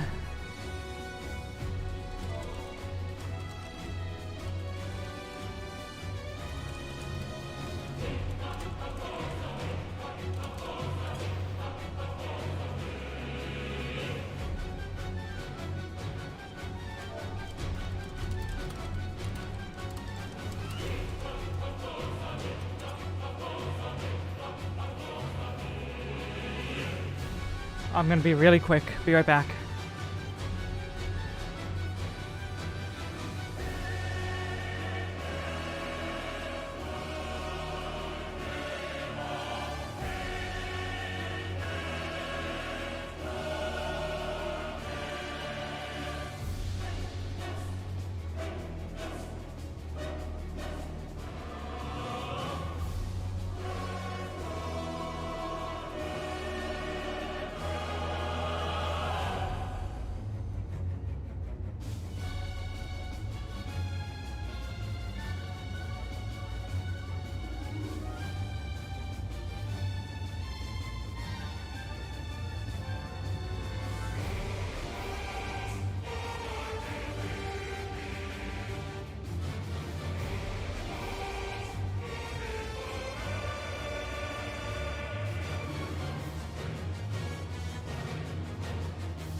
Yes, please, help me take the final step.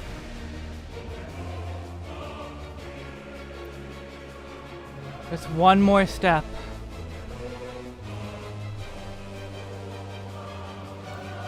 One step.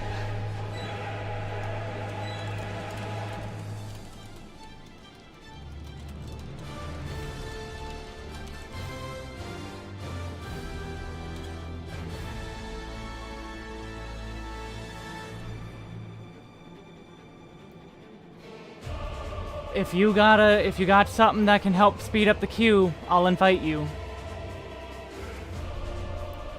Or here, I could even... What's Party Finder looking like?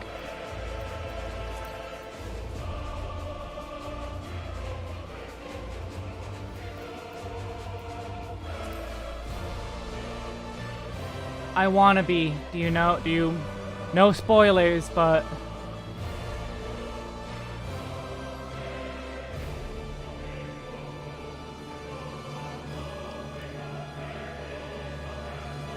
If you want in, I will invite.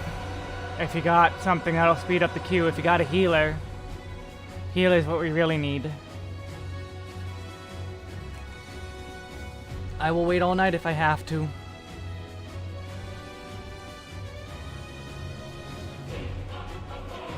Big fat tacos, a big fat taco so big.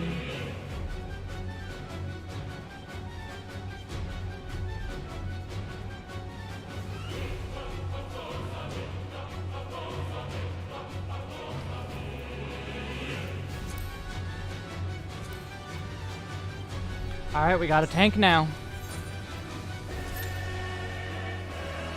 That sped up the queue.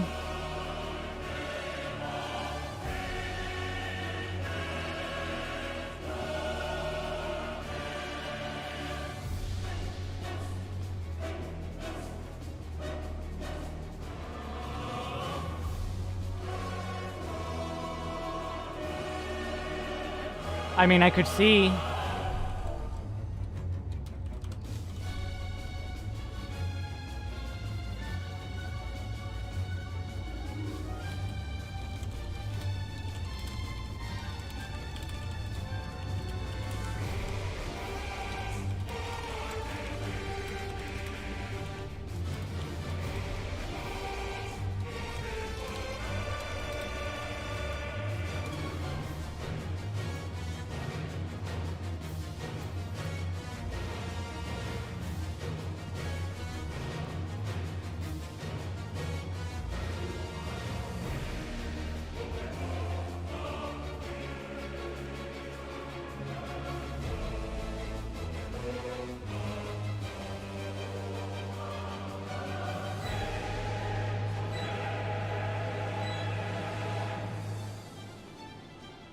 Seems no one is available.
Turns out my static is gonna help.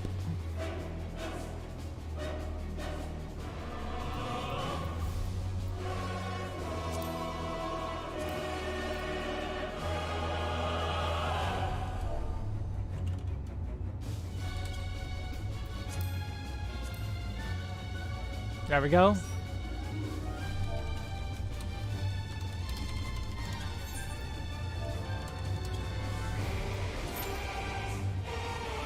We're still waiting, so if we still need, my raid leader will also help in.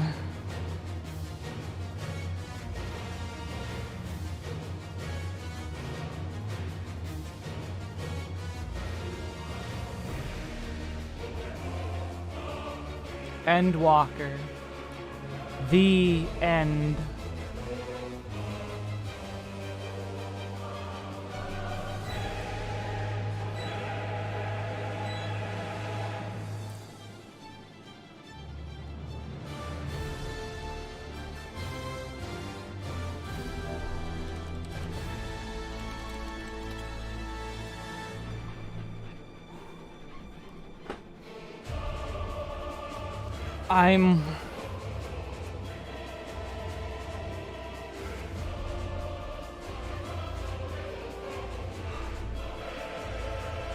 I could not have expected anything more out of this story.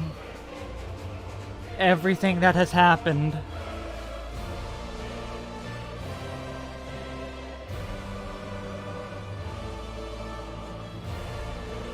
Furion. That hurt a lot. That was gut punch after gut punch after gut punch.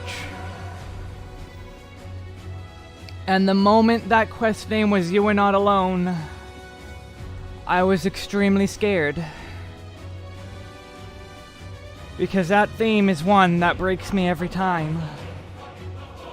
And I'm sure in my already weakened state, hearing a Silken remix of it would...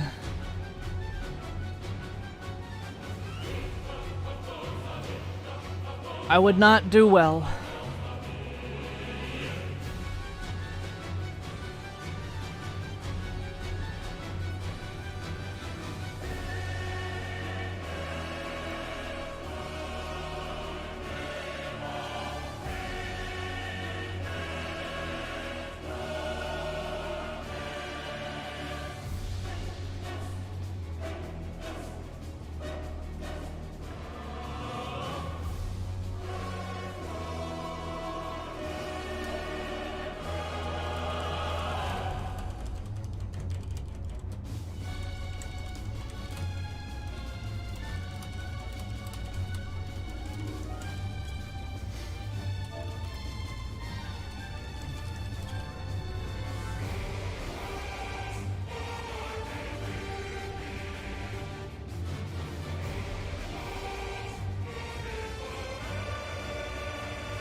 Here we go. It popped.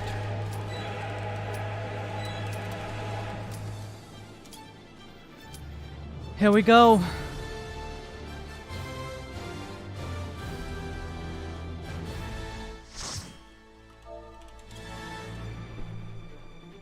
Here we go.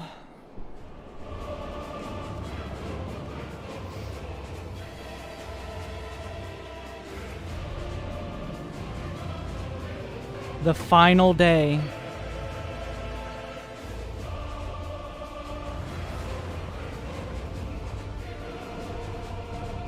The end singer.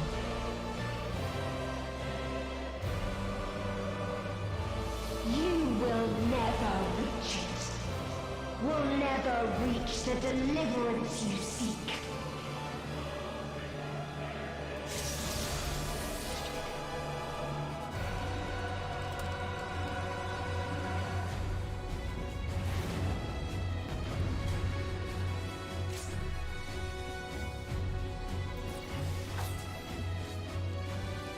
Let's end this.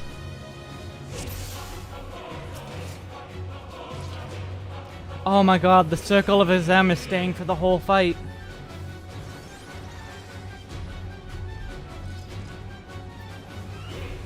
Our hunt ends this day. There is nowhere you can flee that we cannot follow. Even stars must die.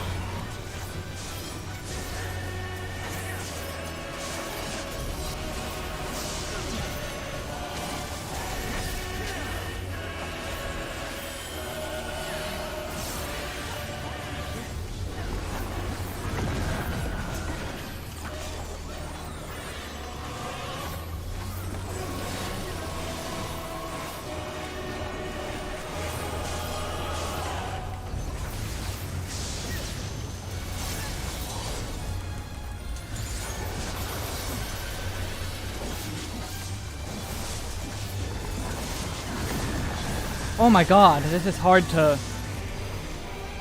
That was Titan!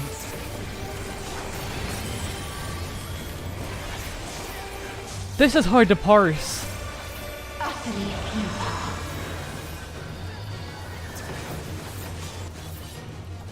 That one I understood. That I understood. This is mid.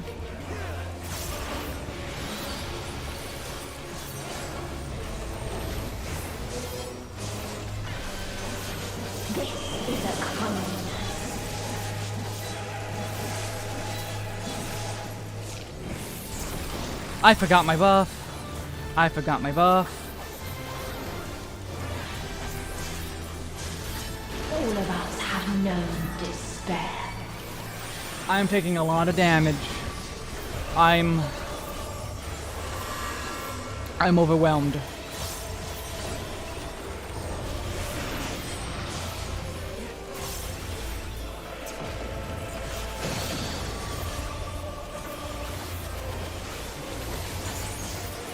We have seen the end. Legia Unforgotten.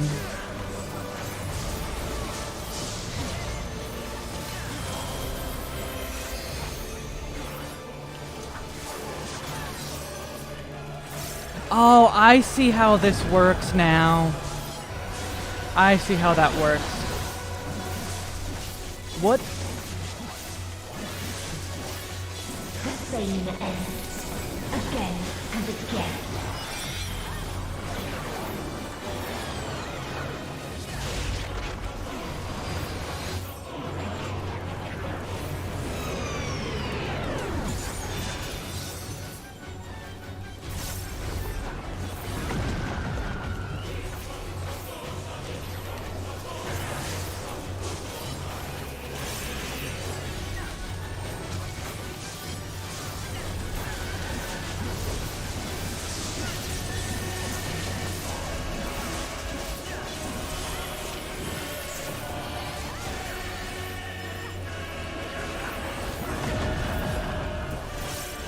Oh, whoops. Okay, we need to stay over here.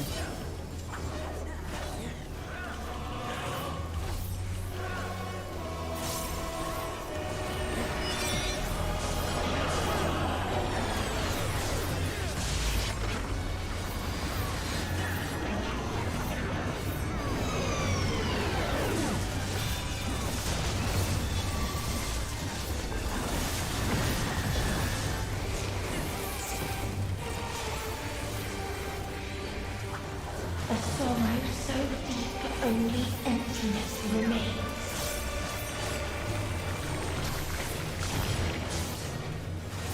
Oh.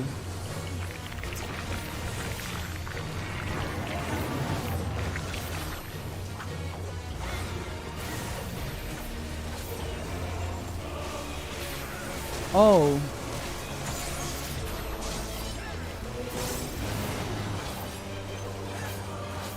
Tis so lonely between the stars.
Okay, it's still exploding.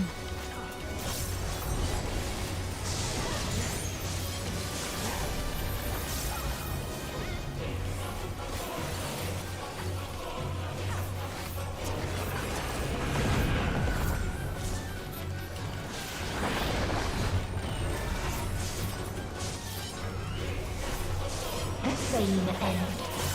Again and again.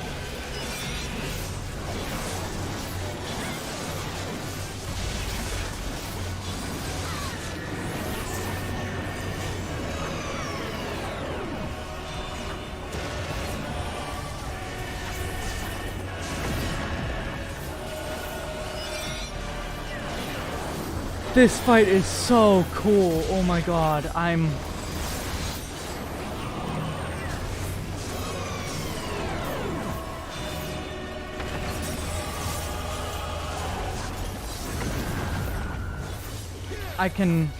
can barely register what's going on. There is no happiness in life. Planetus.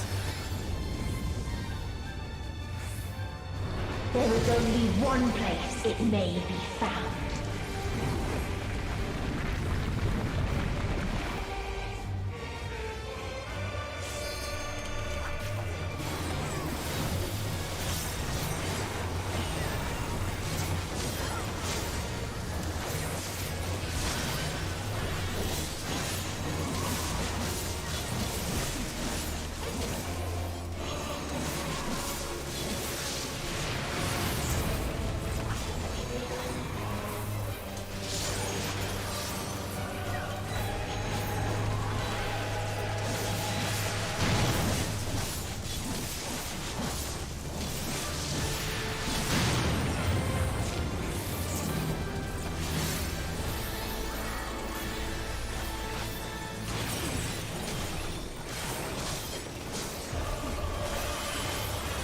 There's so much. This is so much.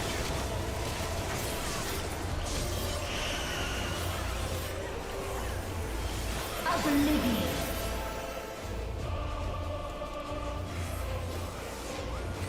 10 seconds until Oblivion is sealed. Transcend your limits. LB! LB!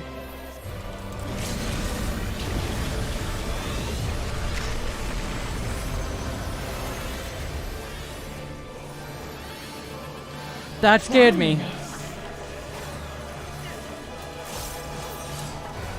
Yep, it was Dynamis all along. You only delay the inevitable. This is fate.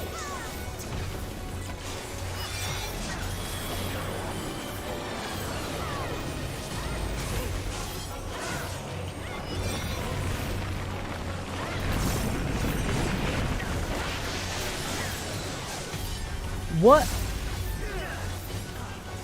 Your time has come. It always does.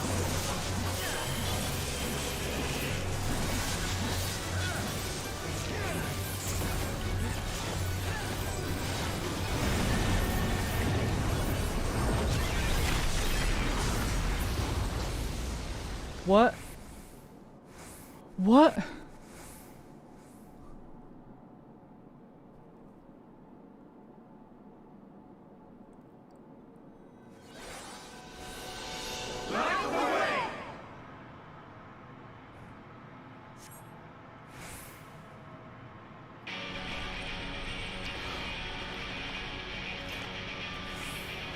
God.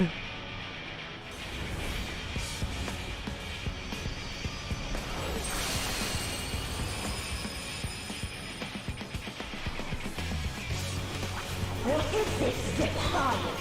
What? What? No. The hatred, the pain, the loss. We cannot suffer it again.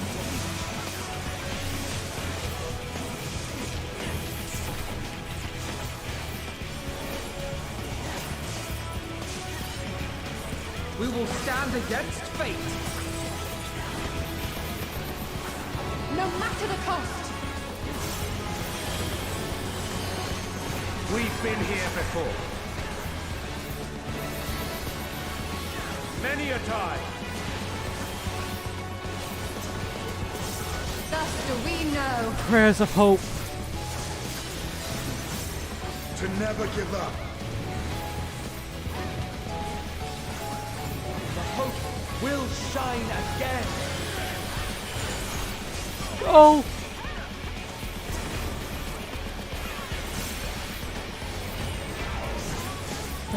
She thinks it's on the wind. Higher. Oh, higher.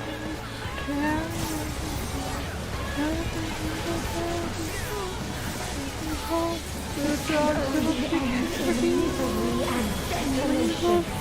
You rise up through the night. Higher. Oh, higher. Carrying the sun. Raise it up and No star, nor the universe itself.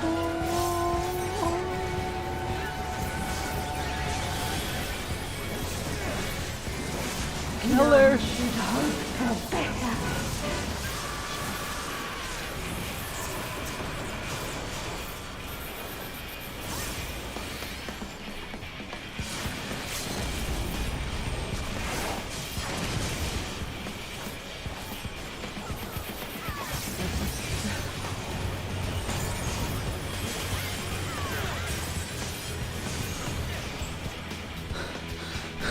If this was not the answer, then what is it?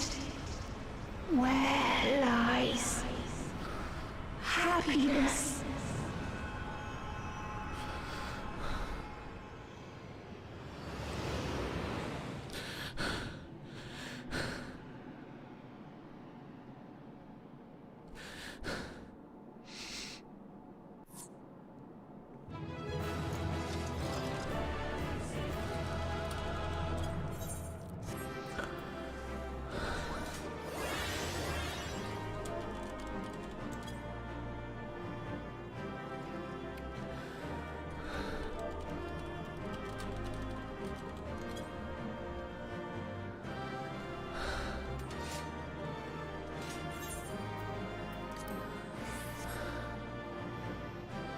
The end. This is the end.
I'm on a bit rate of 8,000, so...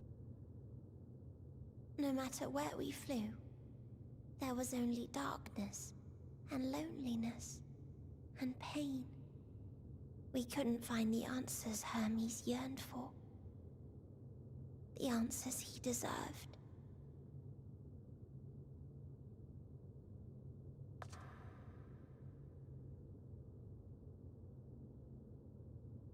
Greetings, you who are my final encounter. I wish to hear your words, share your feelings, know your thoughts. May we please be friends?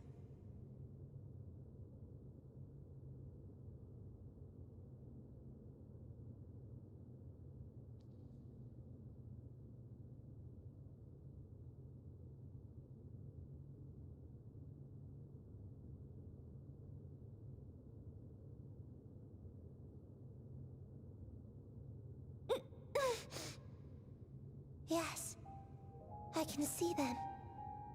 The memories of a long, long journey. So many people. The thoughts of them overflowing in your heart.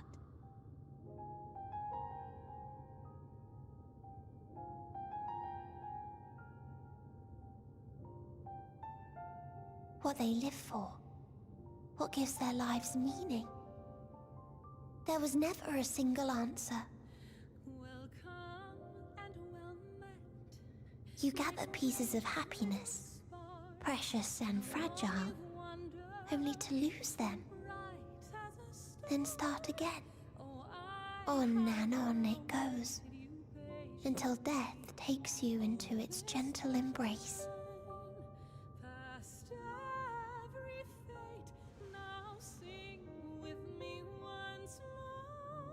That which Hermes sent us to find was there all this time, on Atheris.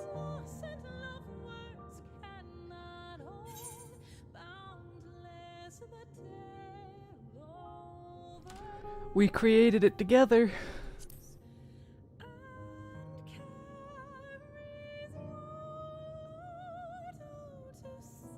Like a field of flowers, perhaps. At first a single blossom. It spreads and takes on more colors. Thank you for guiding me here. To find these words at journey's end fills me with joy.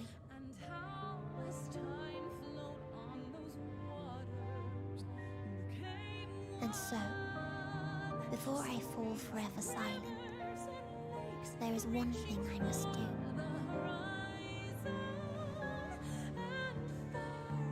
No expression of regret will undo what my sisters and I have done, or restore what we have stolen.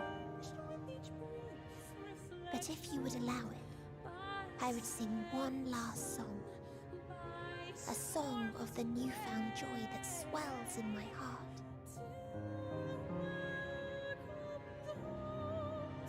Of the beauty of light when it shines across a dark and starless sea.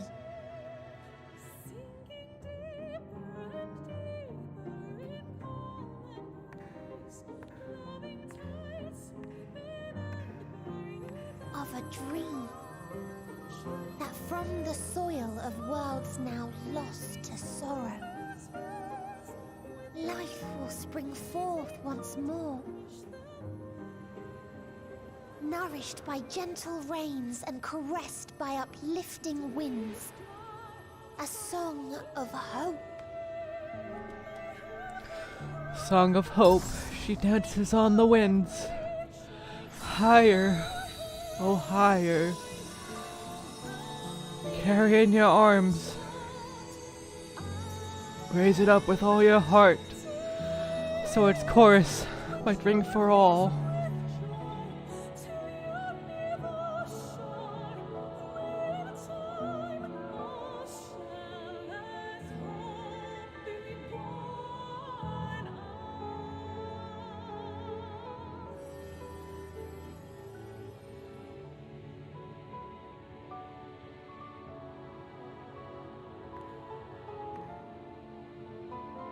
One day, life will fill the universe again, and Hermes will see this and smile. How, I do not know, but I do know that where there is a will, there is a way. After all, miracles happen every day, do they not?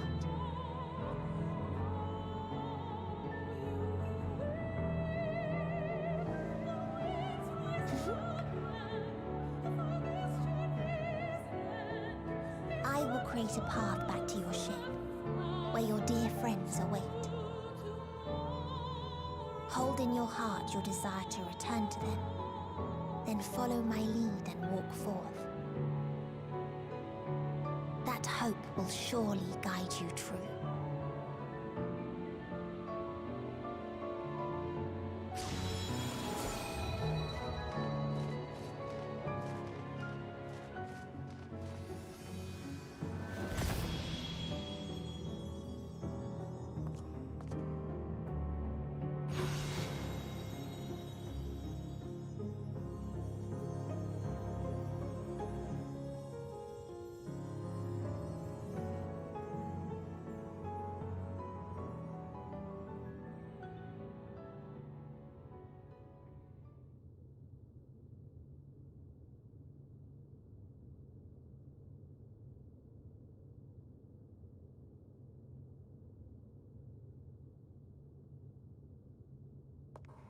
You mean to return to the world where you are hailed as a hero?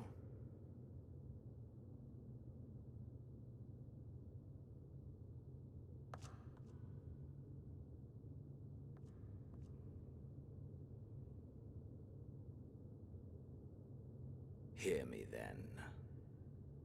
Not as a hero, but as simply you. As I learned in Alamigo, you are a formidable foe. Stronger than any I have faced. Against you, I need bring my all to bear. I need burn through the candle of my life. This is the sole pleasure I know, and it is the sole pleasure I have to share.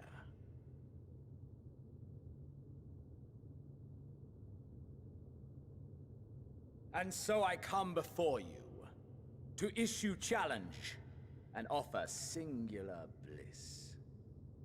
If you wish to walk away, I will not stop you. You value life. You do not burn yours save for reasons you deem worthy. Reasons such as those which brought you here. The salvation of a world and its people. The motives of a hero true.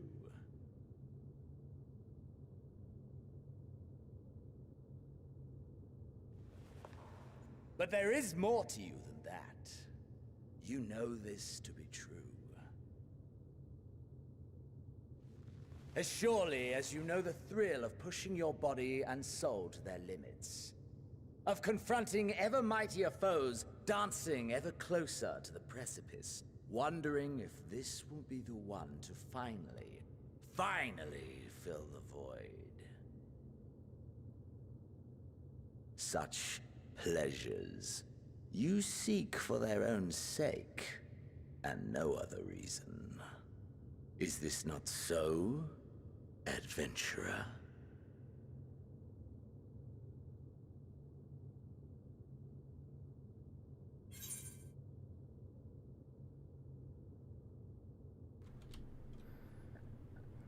That I can't deny. As a raider, as a player, I cannot deny. And as an adventurer, Ha! Acceptance! At long last! The conflagration of our clash will scorch even the stars!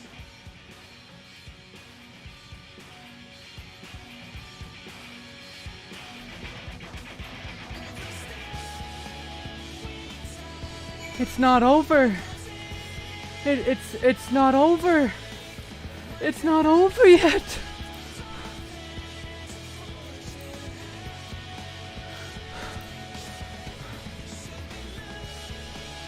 It wasn't over yet.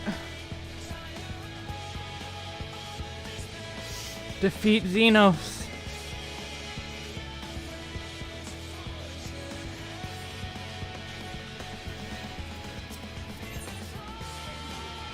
The fight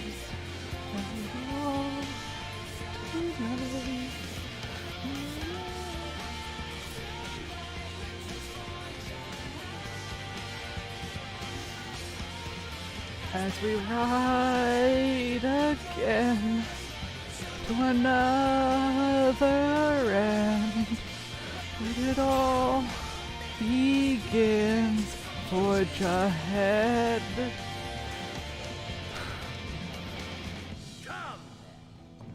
Reaper to Reaper.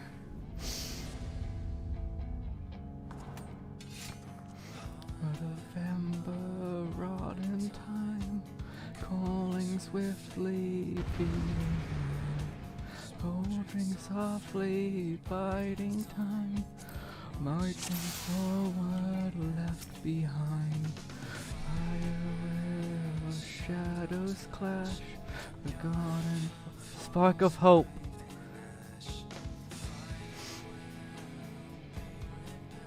I have 6 chances, huh? 7. Fade away.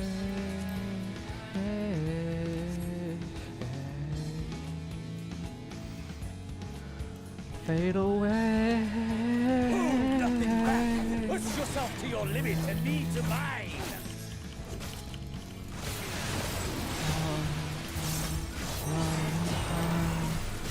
Burning brightly, hot and wide. Never sirens needed there. Still fighting you, I see.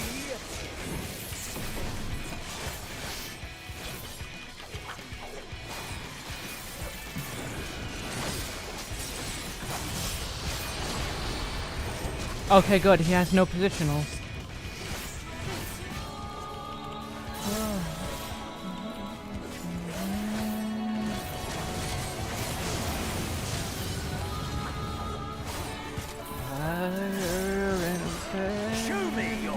Oh, I just bumped the mic. I'm sorry.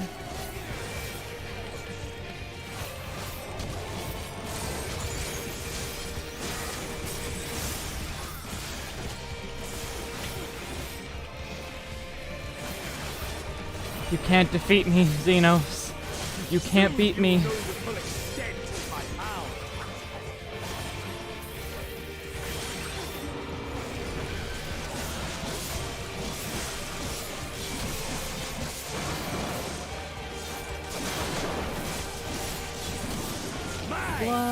Storm from. They're doing the full thing. The full thing.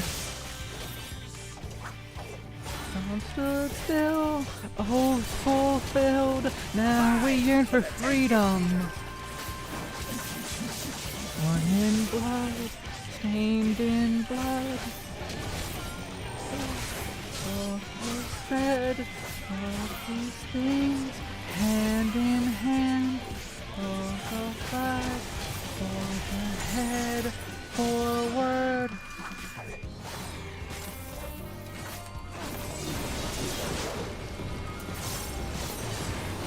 A test of your reflexes.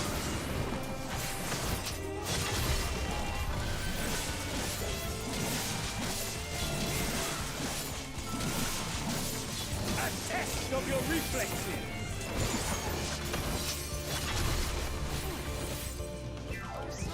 The hope death is on the wind. Higher, oh higher. Carry on the sun. Everything the darker we carry on. Wings of hope, you rise up through the night. Higher, oh higher. Carry the sun. Raise it with all your heart. Your chorus might ring for all.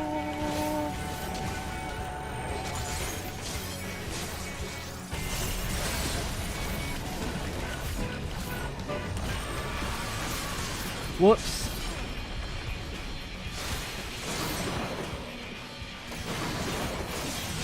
A test of your reflexes.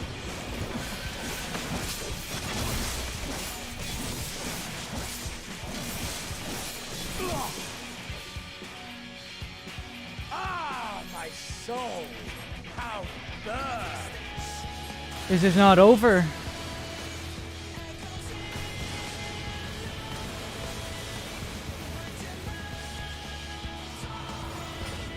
Forge ahead.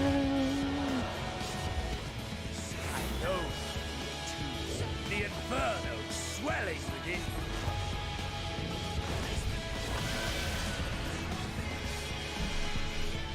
Come, let all creation be consumed by our ravenous fervor.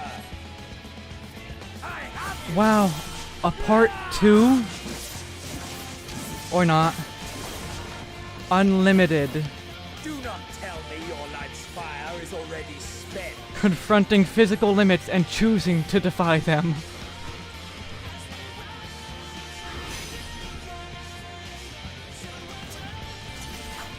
Yes, yes! Rise once more! It mustn't end yet! Ethereal Ray.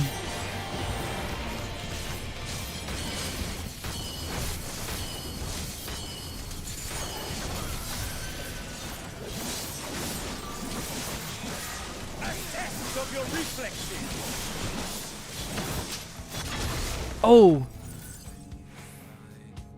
I should have. You no rage left for me? No rancor? Oh, I do. It's the moment I get up. Take this.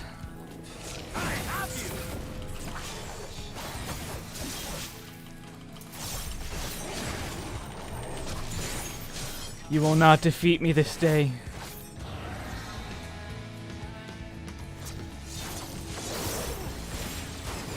You will not beat me. Not now.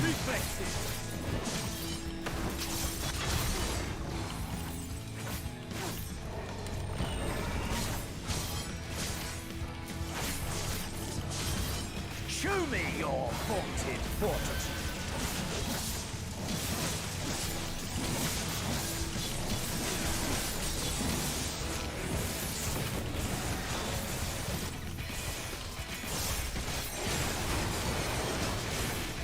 Mine for the taking.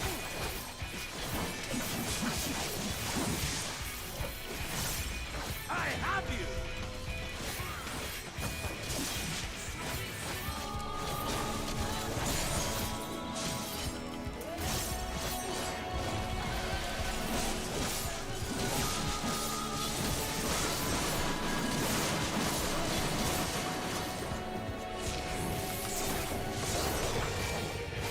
As the chaos spread, the star seemed doomed to unravel, and yet there were those who stood in defiance of that fate.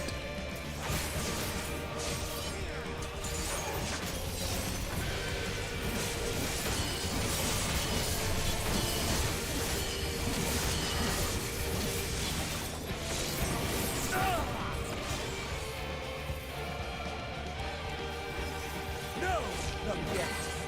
Not until the last of me is spent. He has a third life? Another?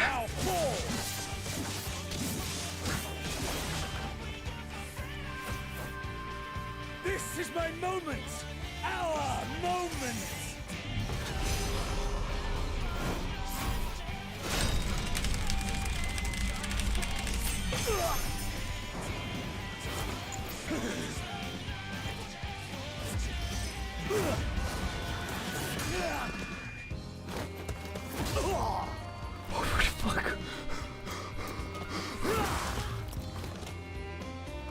I was just in an all-out fist fight with him.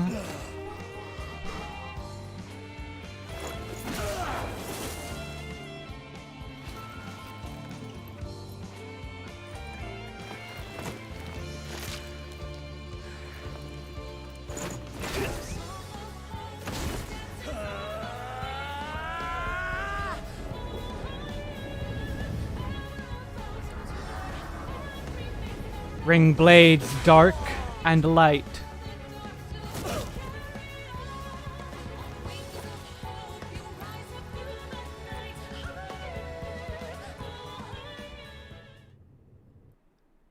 It's over. It's finally over.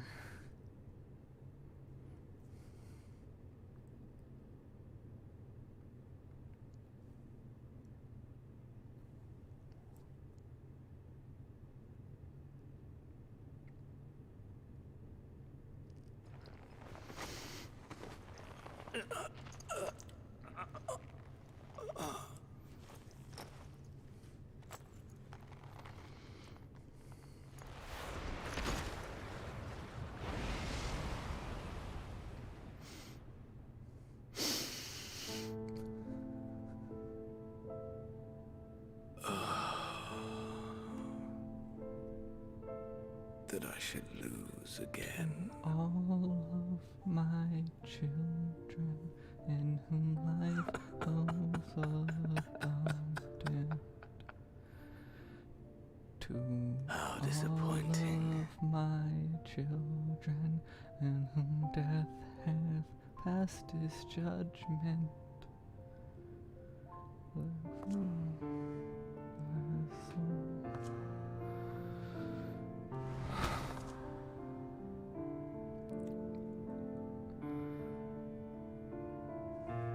All of our energy spent.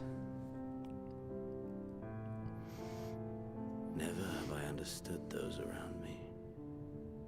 Understood their obsessions. Besieged by their banality, the world is a mire of tedium and trivialities. But in these fleeting moments, there is a spark. Blinding, brilliant. Gone. Too soon.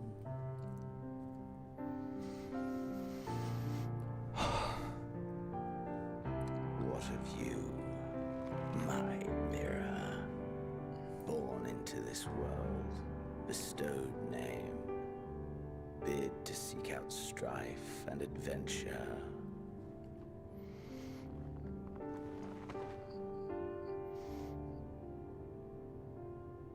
I've actually been streaming for 18 hours.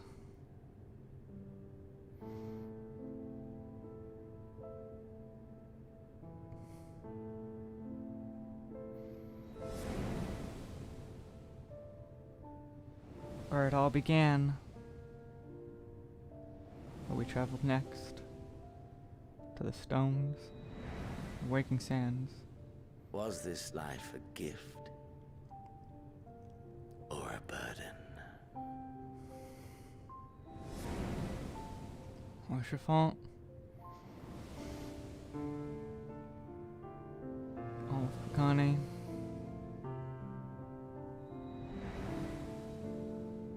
Did you find fulfillment?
Goodbye, Xenos. May you finally know rest. No peace.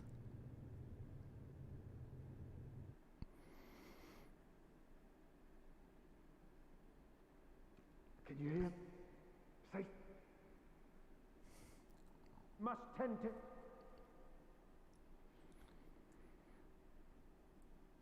When you're... Please. Someone, and Stola. Please.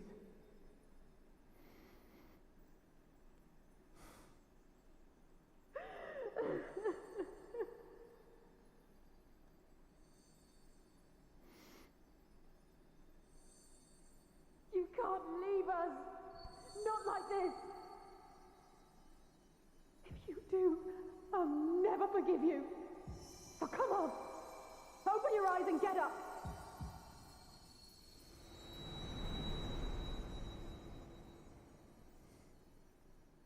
Dynamis.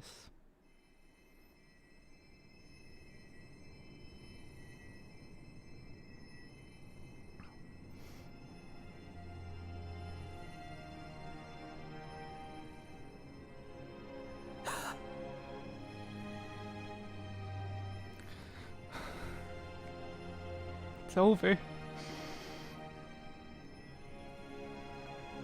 Are you Are you with us?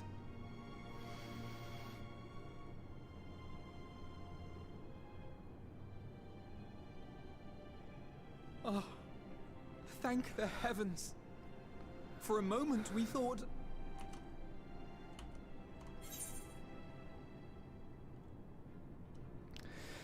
Am I really alive? Yes, you're alive. You're alive.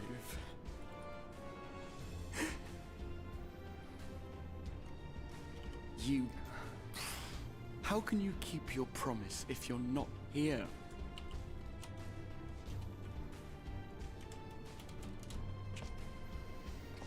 Another fine show you've put on, my friend. A fine show indeed. What were you thinking? Fighting alone? Never do that again. My poor heart couldn't bear it. Put yourself in our place. If you hadn't returned, how do you think we would feel? And if that sounds harsh, it's because we care. I love this touch that they're showing the Tended credits. to thy wounds as best we could. But how is the pain? That they just showed up. The credits show up with each person.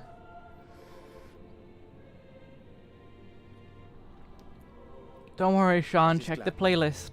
Grievous as thine injuries were, however, I would counsel repose for a time. Gladdening!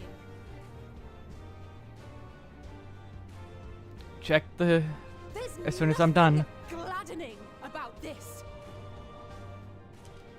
When Meteion appeared in here and told us that you were right behind her, we all got our hopes up. But you never came.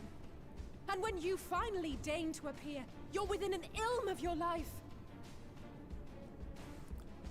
Damn you! Damn you for making us worry!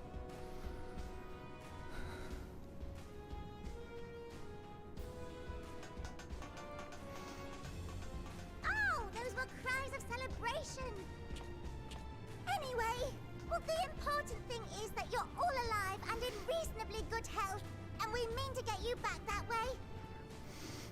As for your earlier request, I'm quite certain we're in range to make contact now. Ah, excellent. Let us announce our return at once. I hope you're ready. No, I'm not.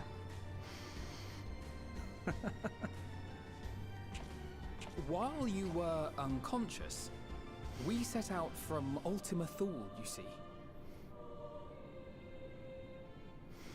Can you stand? If so, you may wish to see what's outside.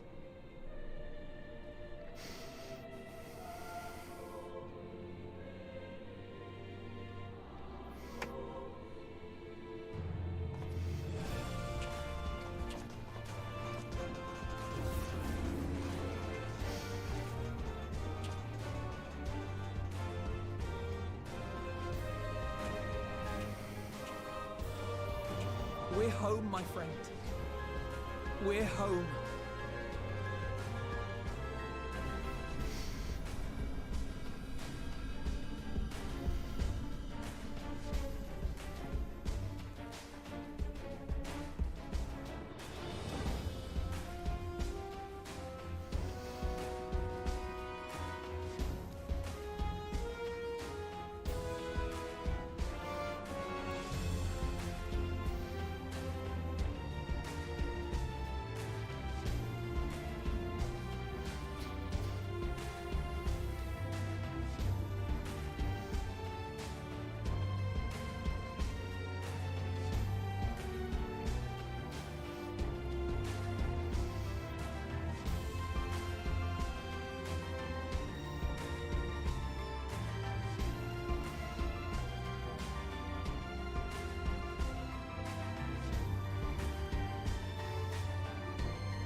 was that?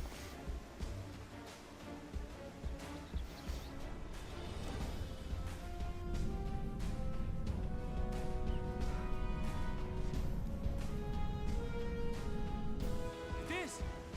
It's the Ragnarok! They're back!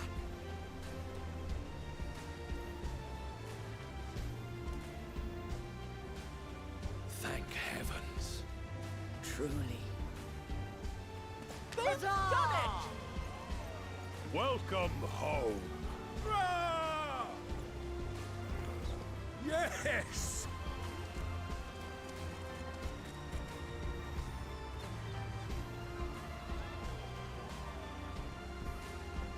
Ah.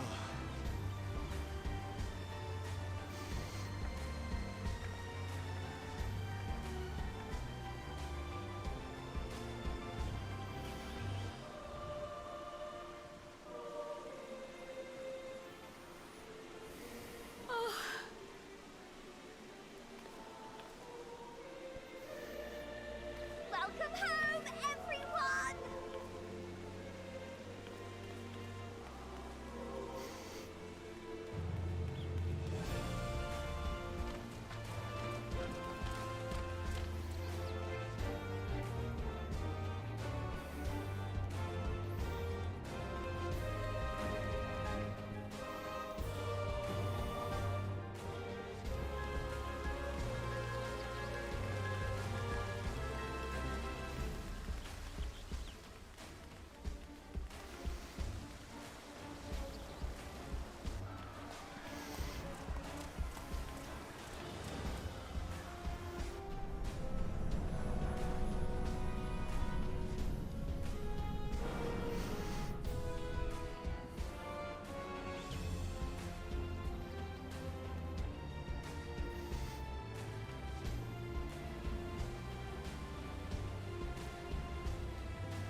Welcome home!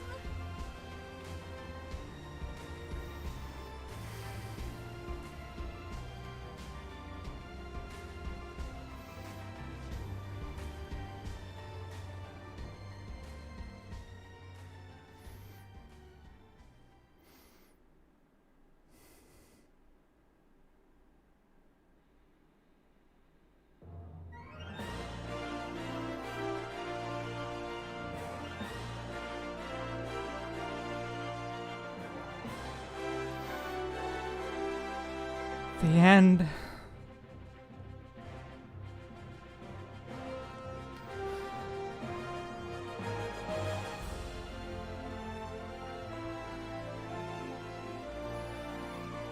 All of this.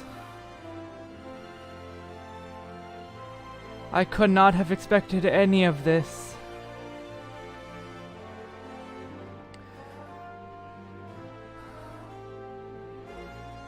I am so happy I was able to experience this.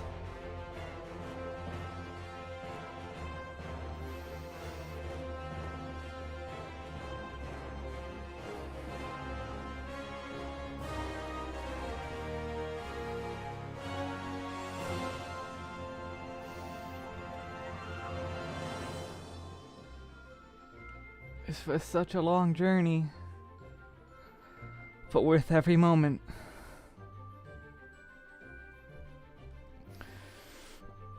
You better be paying my therapy bills, you two.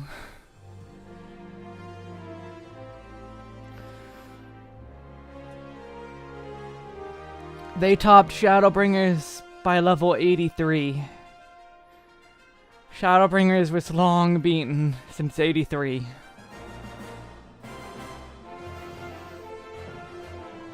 Every moment.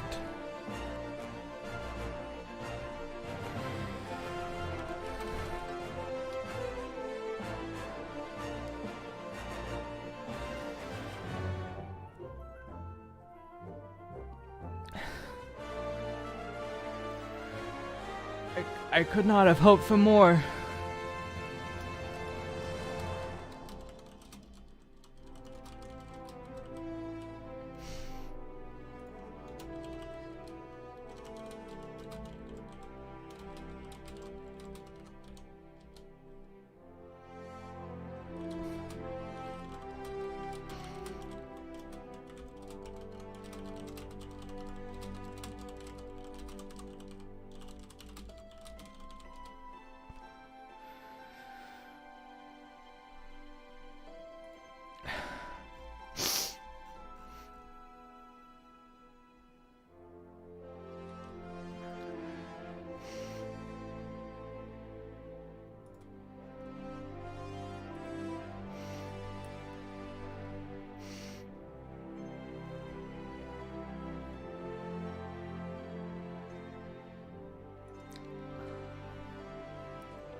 We knew of many of those areas, Furion.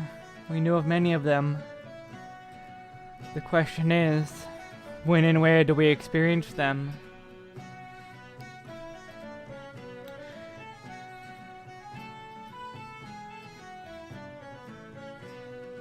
I do not think I will have the words. I have no words to... No, Mongoose, I don't. Not for a long time, I don't think. Not for a very long time.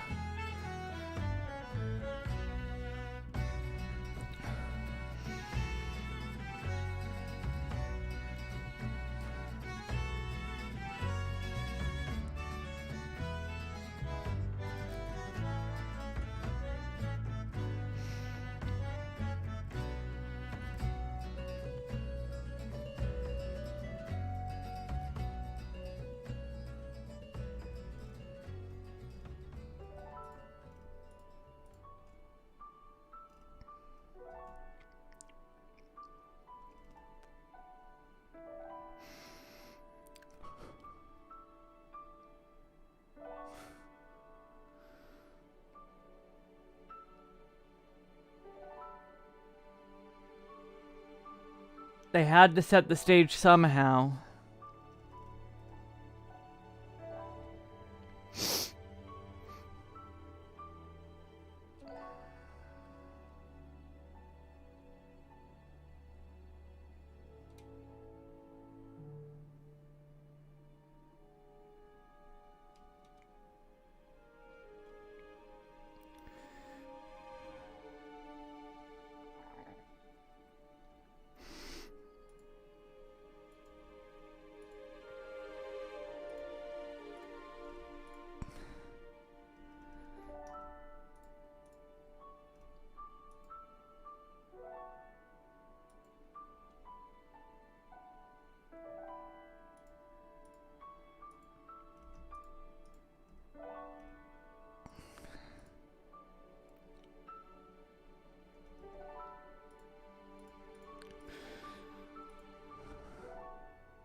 $40 long? Oh god.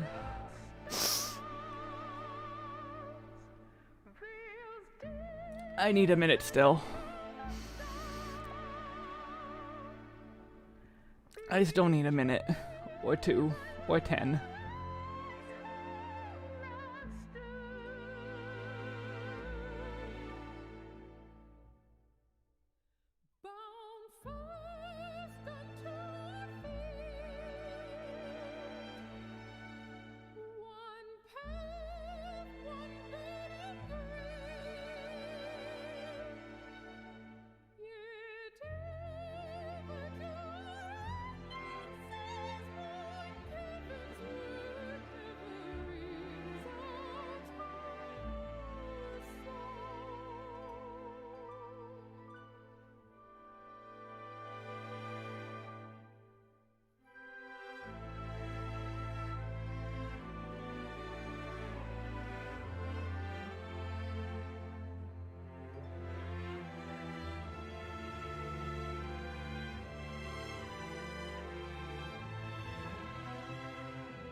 I'm back.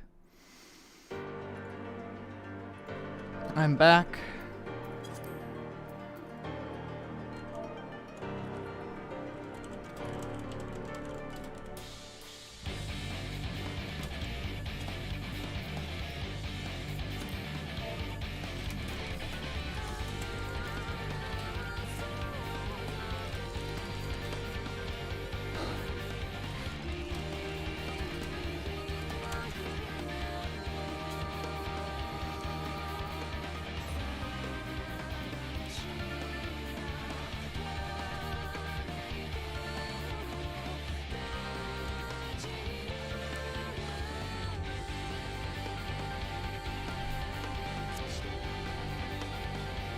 Credits are logging people out. I don't want to skip them, but... Oh. Oh, what?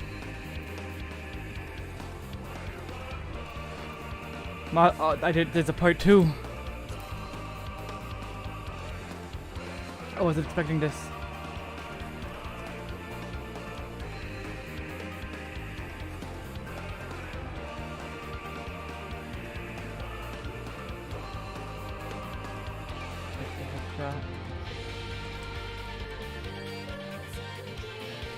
Matsuda.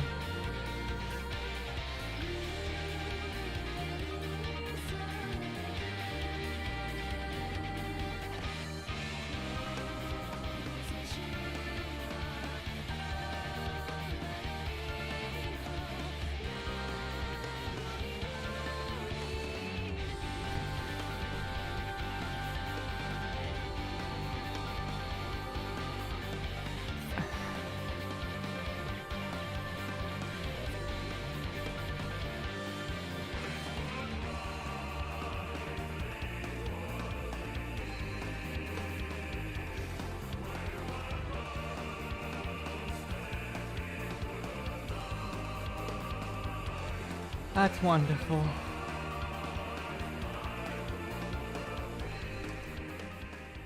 Dearest mother, dearest father, this letter will be the very last that I write to you from the Rising Stones.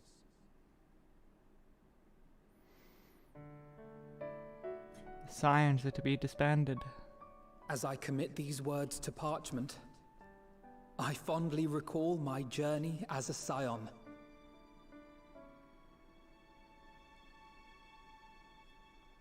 From the time I first walked into the Order's former halls, to the time I set forth to forestall the final days.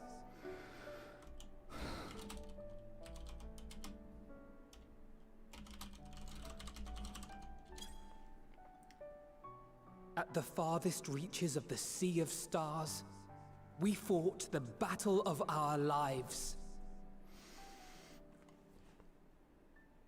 Fought against despair itself.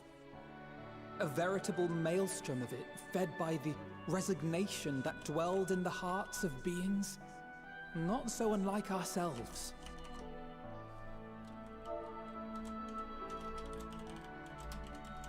Full oft have I harbored the same malaise. Have I been brought to my knees, crushed by the weight of sorrow and defeat, convinced that I will never rise again.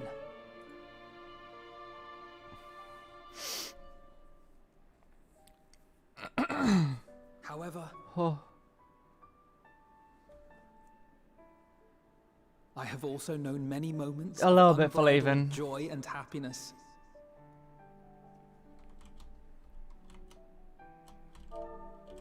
By this truth do I find hope within, blooming resplendent, like the Elpis flower.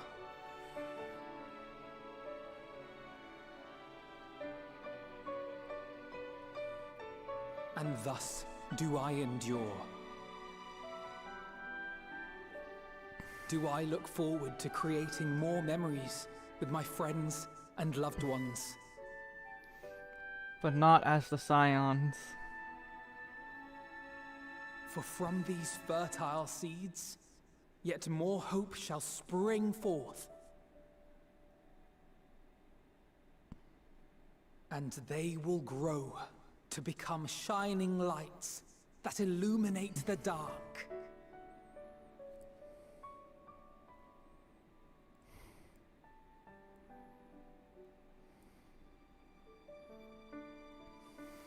Thus believing, I leave the rising stones behind, as will my comrades.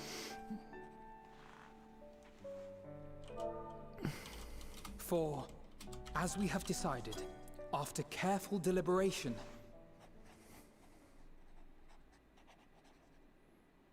we are disbanding the Scions of the Seventh Dawn. Yep.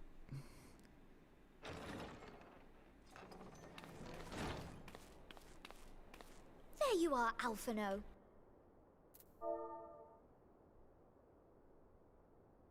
Everyone is already gathered in the foyer. Foyer. My apologies. I'll be right there.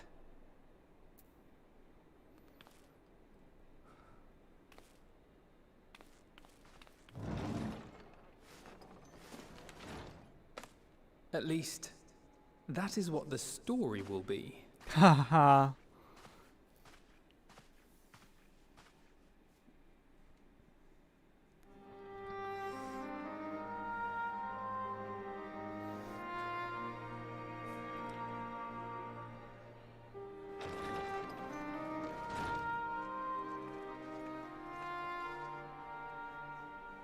Sorry to keep you all waiting. What could you possibly have left to do now? Oh, just a letter.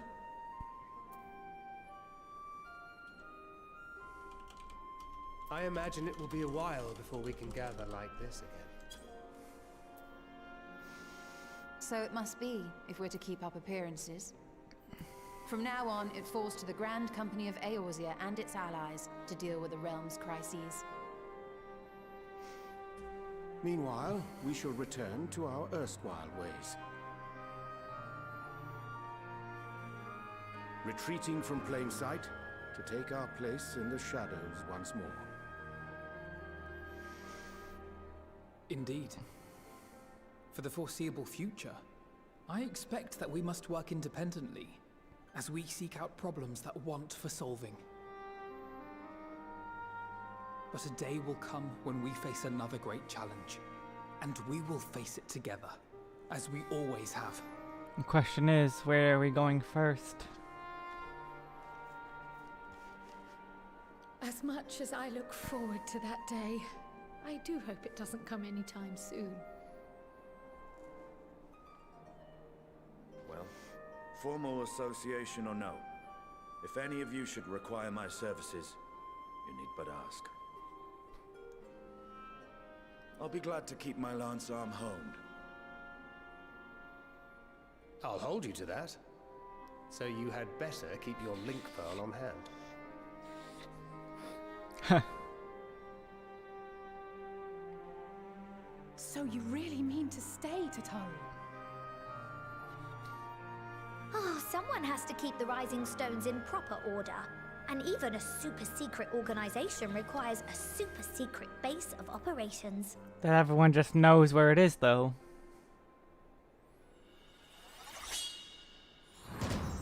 To the rest of the world, it will be naught more than a workshop for Eorzea's foremost up-and-coming artisan.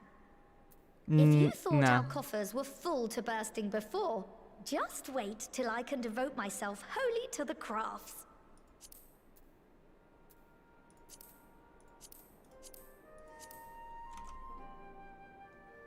Plotting to build a mercantile empire to rival that of Lord Lodorito, are we? She's the next monetarist. I told you she was evil. I, for one, look forward to your future successes, Tataru. As do I our next meeting.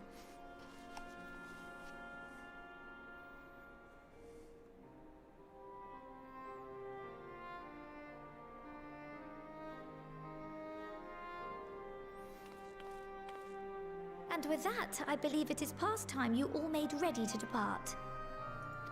Leave no preparations undone or words unsaid, all right? Now, off with you. Off with you. To say goodbye. To the adventures we had. To the people we knew. Everything.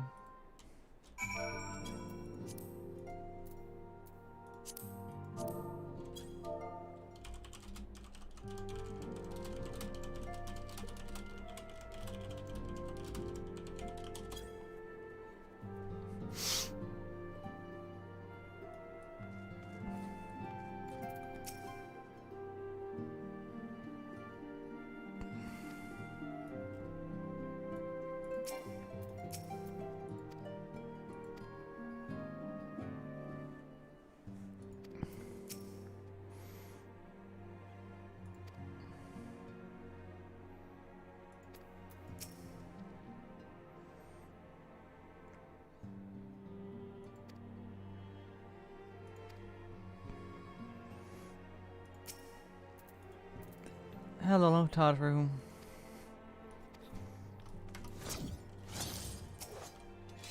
Is there anyone in here? I would not be surprised if there was. The Warring Triad book and not much else.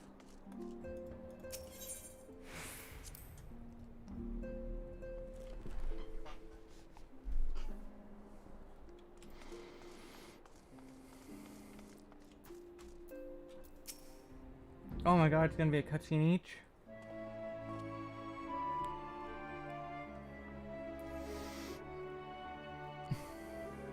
Wesk, thou hast spoken with our comrades? Thou is partaking not to be forevermore. 'Tis nonetheless occasion for sorrow, akin to a pixie's path. The navigations of such farewells is a perilous endeavor indeed. For their part, however, the Loporrits embark upon a new beginning. Though bereft of its purpose as a vessel, the moon yet remaineth hospitable for the creatures of Aetheris.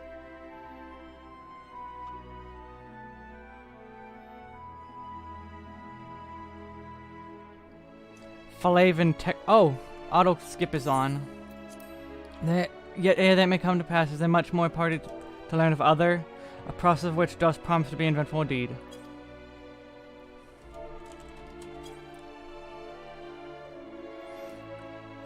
To that end, a cadre of Loporrits gleefully dispersed across our lands in the name of mutual understanding. And yeah, technically this fragments of him, I think. Hyland, 'tis said, did imbue them with her love for all things born of the star. And 'tis Venat's own nature, I believe, which doth manifest in this irrepressible, inexhaustible curiosity of theirs. Though I think the shards are more the planets themselves, more than anything. Having witnessed that which they strove to achieve, I wish most keenly for their long labours to be rewarded, that their abiding affection for man result in a boon for all. Moreover, I hope to continue my acquaintance and share in such knowledge as they see fit to impart. I'd call it friendship. Whatever remains of Zodiark doesn't matter, really. I did not wish to presume. I would be honored should they consider me a friend. For 'tis certainly true that I have grown fond of their company.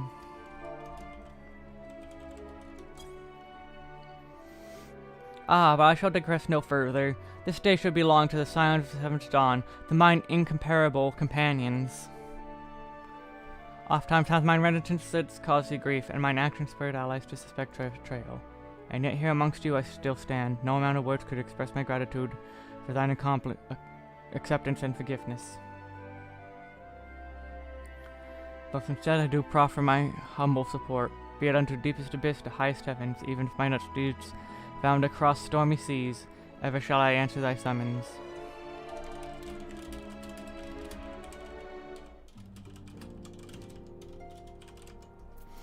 Alice, eh?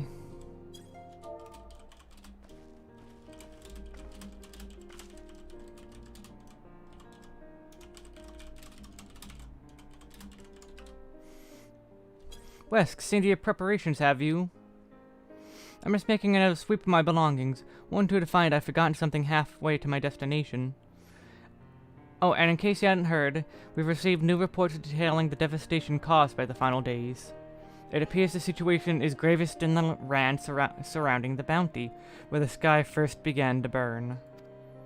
After that, the calamity was reserved observed far north, in Garlemald and the frozen lands beyond. We also had reports of the heavens catching fire in isolated locations, one of which was an area in the northern empty. Had our quest taken any longer, Charlene too may have come under threat. Thank goodness it's over now. To be sure, blasphemies and recipes may still be roaming about, but these localized crises should be well within the capabilities of each nation to handle on their own. The scions are no longer needed. Which isn't to say that we won't help out where we can, of course, as individuals. No more of this order business. As for my part, I'll be heading to Garlemald with Alphino. They were among the worst affected, and still need all the help they can get. How many Garlands even still alive? It won't be easy. An inevitable part of aiding those in need is coming face to face with tragedy. Knowing it doesn't make it any easier, though, that'll curse my weakness. My inability to fix every problem and save every lost soul. But no matter how much it hurts, I won't give up. We didn't give up. I'll do what I can for as many people as I can, begrudging no effort.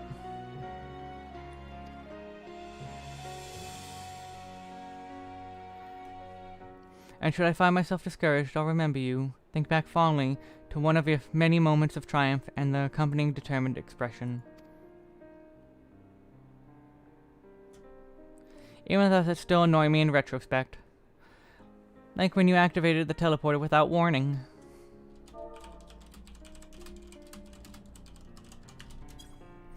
And should you hear about me, I want you to remember too. Remember that I'm out there somewhere trying my very best.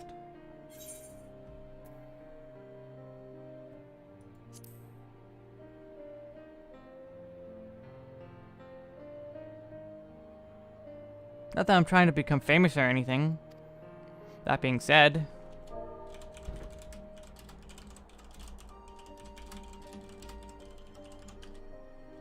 the next time we meet, it'll be vastly improved, so don't be surprised when you find yourself marveling at me.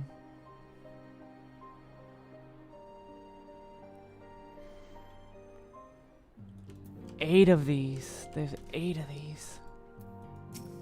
Kryl. Oh, Wesk, how are you feeling? Any lingering aches or pains? I can't apologize enough for sending Xenos to find you in Ultima Thule. When he came to me in Charlene, I was truly torn as ever. There was only one thing on his mind. Forced to make a decision, I reasoned that, if he would not be deterred from seeking you out, he might at least aid us in our cause, and so I struck a bargain. In the end, he was true to his word, and you defeated him despite your earlier exertions. But knowing the state you were found in, it could have ended very differently. My decision almost cost you your life, and no words could express the remorse I feel.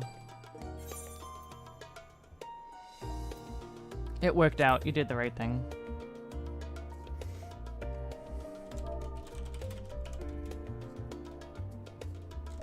It's a relief to hear you say that. Thank you. Time and time again, I've been made to feel wholly inadequate.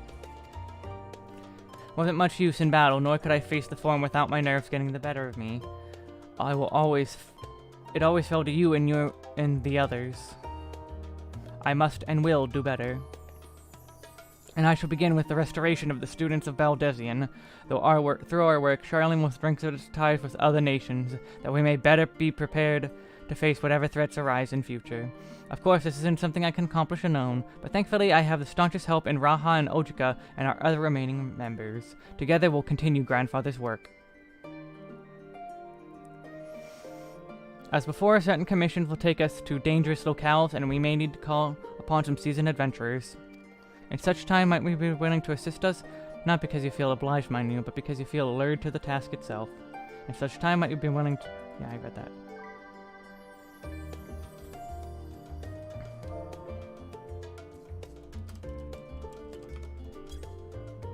Marvelous. Should something of interest arise, I shan't hesitate to reach out to you.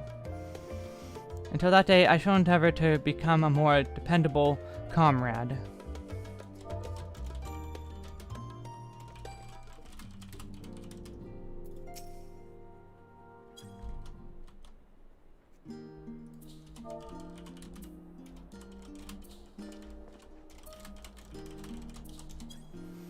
Oh, Wesk, pray forgive me for delaying the gathering. I was writing a letter, you see, to my parents. As busy as Father has been, tending to the aftermath and the Exodus, he has been good enough to show concern for the Scions. And besides, I've made them worry enough for a lifetime. Henceforth, I will endeavor to write them as often as I am able. A little effort to set their minds at ease while we continue to be out from away from Charlene. Both Alice and I are off to assist with Garlemald's recovery, you see. Though uncertainty remains over what will become of the nation, we cannot well leave the capital in its present state. We will join those members of the Ilsebard contingent still stationed there. Lucia and Maxima helm the release effort, with support from our allies, the people of Garlemald among them.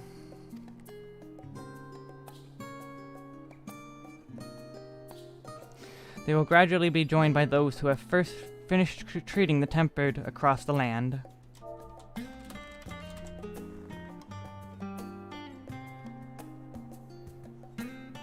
Lest you misunderstand, we not seek redemption for failing Lucina and her sister. That is the burden we must always bear.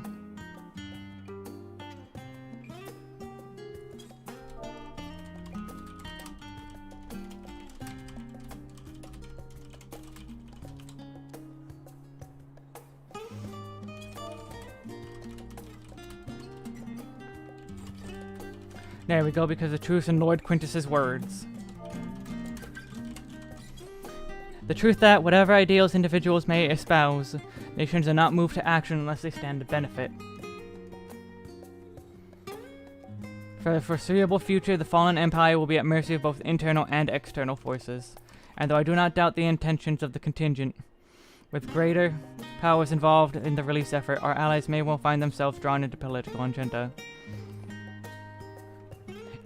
In going, we seek to ensure that the needs of the people come first, to understand their hearts, that we might be better help them to begin anew. I'll visit when I can.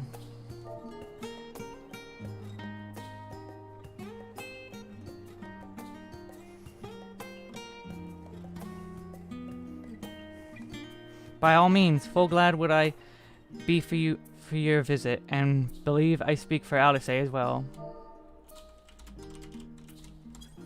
For fairly as long as I've been in Eorzea, you've been at my side, watching over me in good times and in bad. How many times have we gathered the shifts at tidings?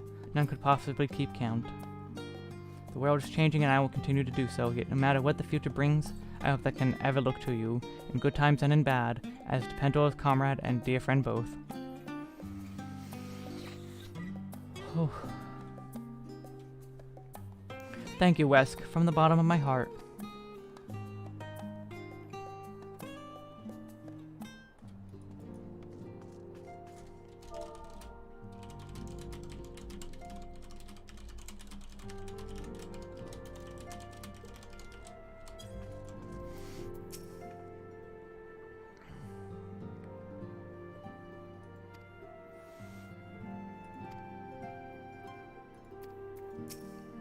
Thancred.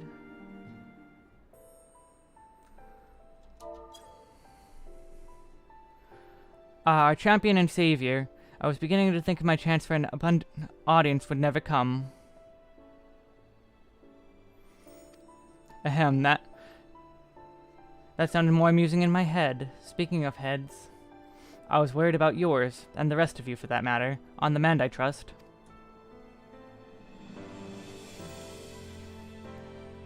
Glad to hear it. You were in a bad way, and healing magics or no, I'm impressed by how swiftly you've recovered.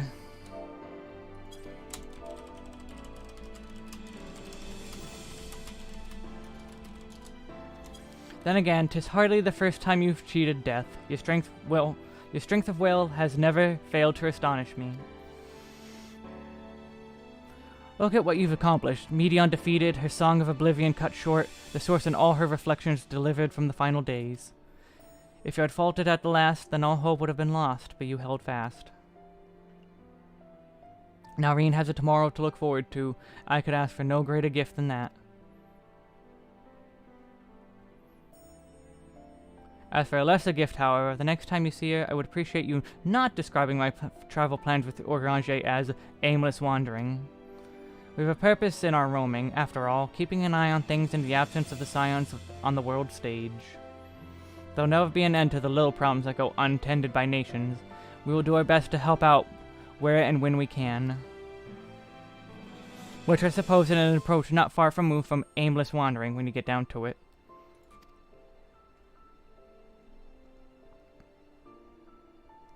Perhaps you could tell her I am faring well and leave it at that, eh?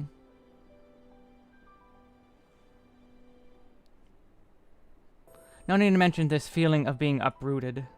I've never been one to stand still for long, but when I think of home, 'tis the rising stones which comes to mind. How many times have we set out from this base, thence to return when our work was done? On the day the scions came together, I only hoped for Minfilia to find a place where she belonged, but never did I expect to find one here for myself.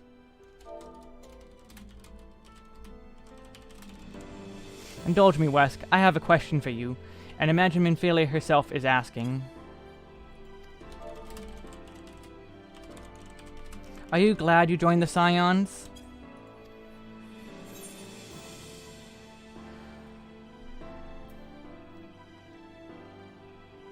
Best decision I've ever made.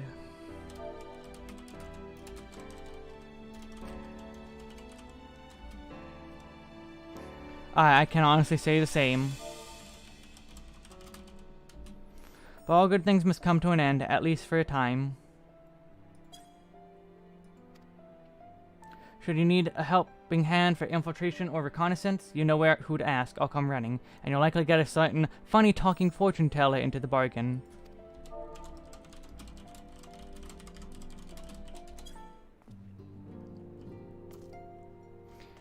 The best character. The best character.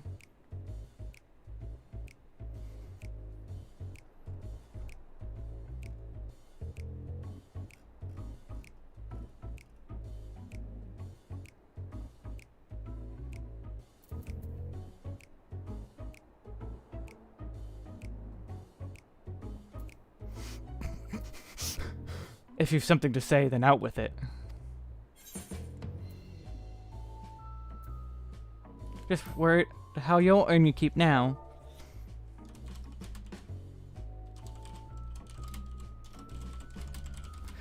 You talk as if the Scion's disillusion was more than a pretense. There may be fewer calls to action, but we should be compensated as before. Why are you so concerned for me, anyway? In any case, I do not want for options, even if some are worse than others. No sooner did Amaric hear about our disbandment than he offered me a position as a guardsman in the Imperium District. As a former Azure Dragoon, I'm guaranteed to be popular, he said.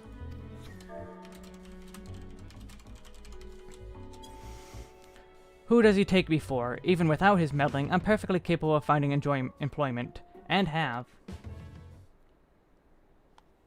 The best character in Scions. Some days ago, a Hanish envoy arrived with word from Vitra. The worm requests my presence as soon as things have settled down here. He didn't deign to mention why I'm needed, but it pertains to dragons. Like as not, we're finally going to Mericidia. In Thavnia, like elsewhere, the phenomenon caused by the final days abated when you defeated Medion. Though it was too late for those who had already transformed, life is beginning to return to normal for the survivors. Of those who sought refuge in Charlian, most have already returned home. But many do not have a home to return to, nor loved ones. By an arrangement between Vitra and the Forum, such souls may remain in Charlian if they wish, to work and study. Vitra was always a satrap in truth. It's gratifying to see him become one in name as well, one who has the complete confidence of his people, if the envoy's tone was any indication.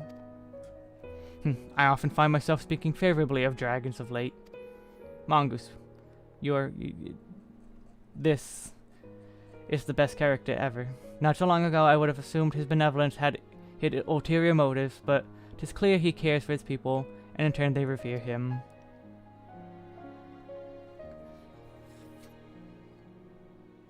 To know such a nation may flourish is comforting. Vitra's kin sought release from conflict. So weary they were of the suffering it wrought, they surrendered to oblivion. But Midgardsormr didn't give up. in hope he made the journey to distant Etheirus with his clutch of eggs, and thought his progeny went on to be embroiled with conflict with men, there were times where they transcended hatred to abide in harmony. That is their legacy and their triumph. In my lance, I feel the weight of their struggle and the strength of their resolve, and it lends me strength. These things I might have never learned had I not joined you. Should you ever need me, I will come. At the very least, it will be an opportunity to earn coin.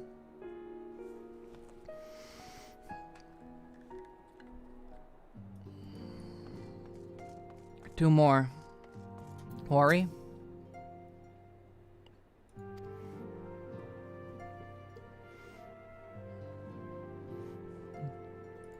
Yeah, you'll never compare. I only wish.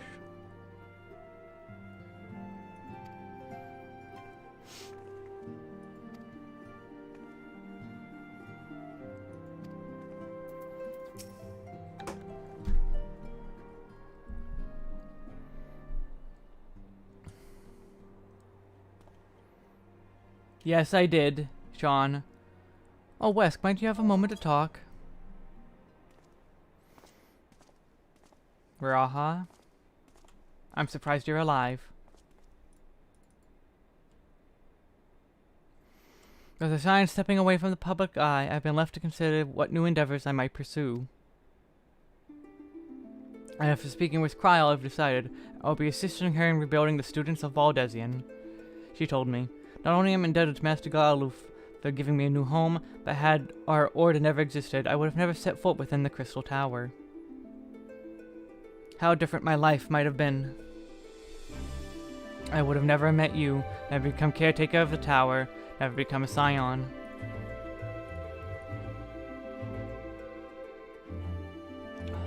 You gave me the chance to do so much good, and I hope to continue so with the students.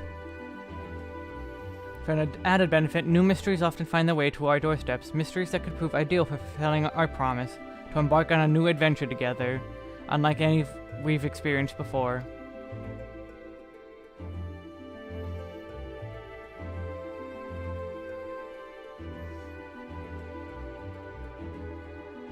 Whenever you have time and inclination, my friend, I stand ready to accompany you into the unknown. Do you recall in the realm of the Omicrons when I asked if you thought I may someday be mentioned in your epic? Well, 'tis true to earn that a place at your side would be the stuff of dreams. In the end, nothing would give me greater joy than to stand with you in the here and now. It need be some grand endeavor, there need be a promise. Whenever adventure calls, I won't hesitate to invite you, and I hope that you will do the same for me. As long as you don't overexert yourself.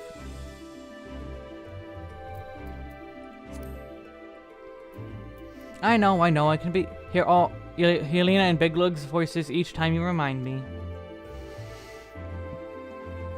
As much as we have already seen, there is still so much we haven't. Who knows, perhaps we will even encounter survivors of the Omicron somewhere out there. And after all, given how they took to the stars, it isn't implausible that some found themselves far from home. Like Omega. And should we encounter a wayward traveler awaiting commands that never came, I would bid them seek adventure with someone, and with that partner find a new purpose, a new dream. For if the crystals can hold fast to dreams, why not Omicrons? Are we going to Omicron Persei 8?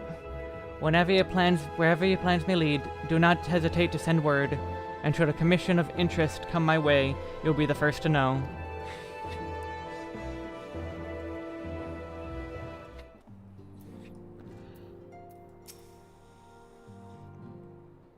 And last but not least, Stola.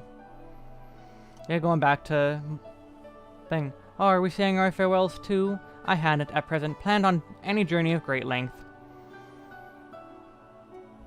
Thank you, Mongoose. I'm glad someone got it. Not that I'm adverse to a moment or two of quiet reminiscence. In fact, there was something I'd been meaning to ask you, something that has been in my thoughts since the last flames of the final day subsided.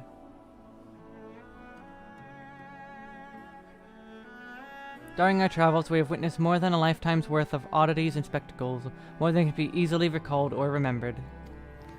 And nestled amongst those memories are certain essential facts, the history of his theorists and the ancients, glimpses of the and of their culture and philosophy. Rather than simply hoard such treasures in my mind, I wonder if I should not be disseminating them in formal records for wider consumption. When needed, I have penned reports and prepared briefings, but ever have I balked at the idea of blinding the subject of my studies in a book or tablet. Truth is given shape and interpretation. When we seek to capture it with our words, it is invariably molded to fit a narrative, no matter how well-intentioned the rendering. An event is described as sad, a summation of which fails to express the emotional complexity, yet the word on the page is what it is what endures, a pale shadow of reality.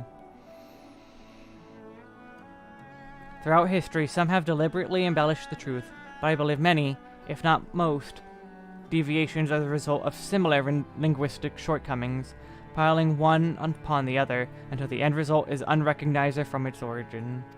Which is why I fear that writing an account of my own words would be akin to diluting fine wine with water. Yet even with the potential for corrupted meaning, I do of course realize the importance of keeping written records. Without them, my search for wisdom would be a painful affair indeed. But what say you on this matter? Should I take up the quill, reflect upon those experiences only we have shared, and seek to preserve them for posterity?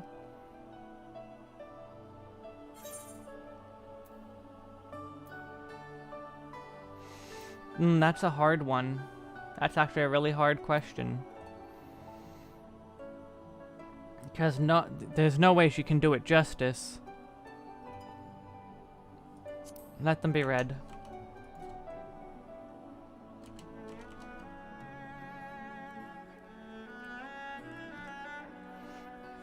Very well then, I shall endeavor to pen what I can of the and the ancients, and so many other wonders.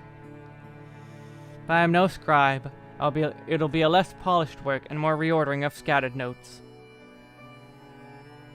In any case, I feel much better for having sought your opinion. Left to our own devices, we tend to overthink such things. I will otherwise return to following where my cursory curiosity leads. After all, the safe method of travel to the first yet eludes me, and our venture into great expanse has prompted an entirely new set of questions. Should you stumble into the unknown or struggle with some impenetrable mystery, know that I am your beck and call. It never hurts to see things from a different perspective, and mine is rather different than most.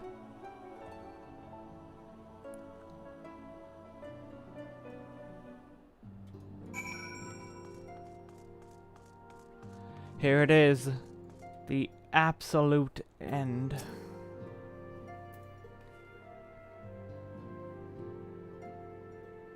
Spoken your fill, have you? If so, I'm thinking to send everyone off. Leave the rising stones? Yes. With your permission, then. Your attention, please. At risk of spoiling the mood, the time of departure is upon us. I just bumped the mic, sorry. In my capacity as your receptionist, I bid you all safe journey. Till next we meet, be well. The Argos... Argos! Yay! We got the doggo, the best doggo. Wind up... Herois? Come on, you know who this hero is. Endwalker footfalls and flow.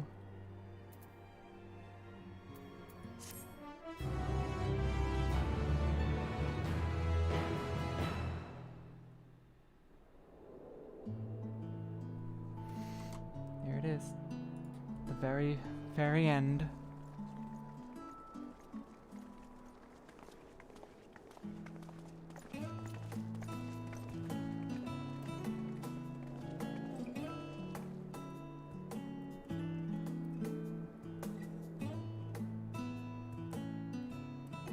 I suppose we're off to Garlemald then. Though we ought to speak with Lord Emmerich first. If he's received word of any recent developments, we need to know. 'Twould be prudent to purchase some warmer clothes at least. Mayhap we can pick up a few souvenirs for Euless and the others while we're at it. Where will you all be heading next? Dravania, there is a book I've been meaning to borrow from the Great Google Library. And I can think of at least one person who would be most displeased should I fail to visit before leaving. We've no particular destination in mind, but we do intend to stop in Sharlayan before we set off. We had thought to ask after the Loporrits. I am curious as to how well those who chose to remain are adapting to their changed circumstances. Might we accompany you then? Raha and I were planning to return to the Baldessian Annex. Commissions have been piling up in our absence, and they must be dealt with ere we begin our work in earnest. Estinian, you will return to Rads at Han, will you not? Aye. For Vritra's benefit, though I've yet to hear the details. I may not stay long. I see. Then it is here the Scions at last part ways, each to some far-flung corner of the realm.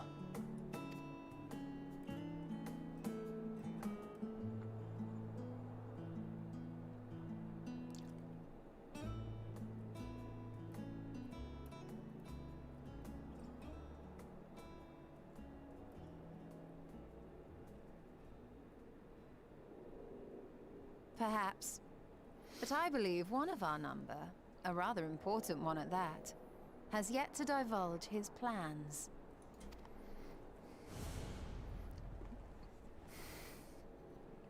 Quite right. Indeed. Fair point. Don't make me cry again. So, what's next for our humble adventurer?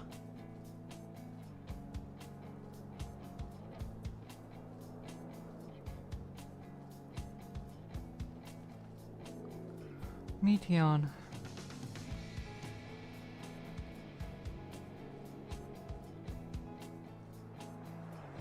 I'm glad they let you leave it vague. Whatever you wish for it to be.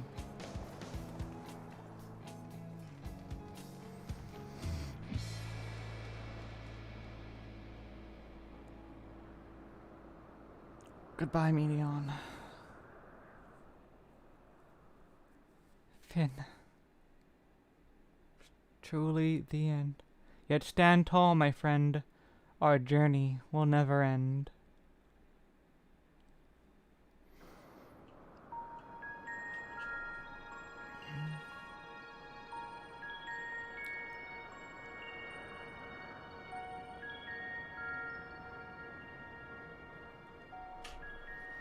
The constancy of this place never ceases to amaze me.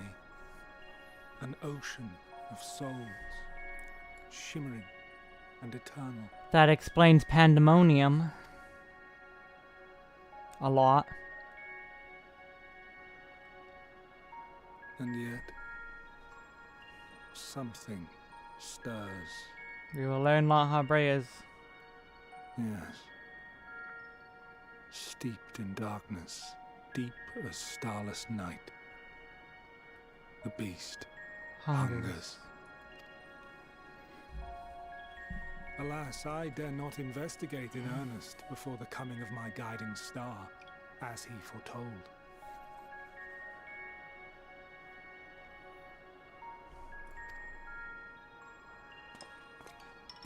Shut up, phone. We shall descend to the depths, you and I, to confront the dread beast Pandemonium. Pandemonium. Oh, the sights we shall see. The sights we shall see.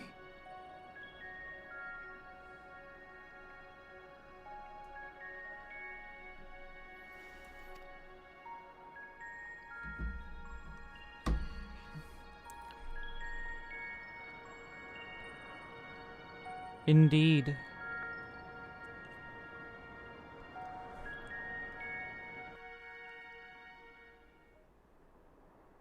You have completed the main scenario quest, Endwalker.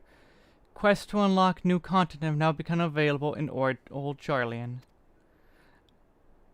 We now enter the dead end with Rest Well, Champion of Aetheris. For many and more adventures await you.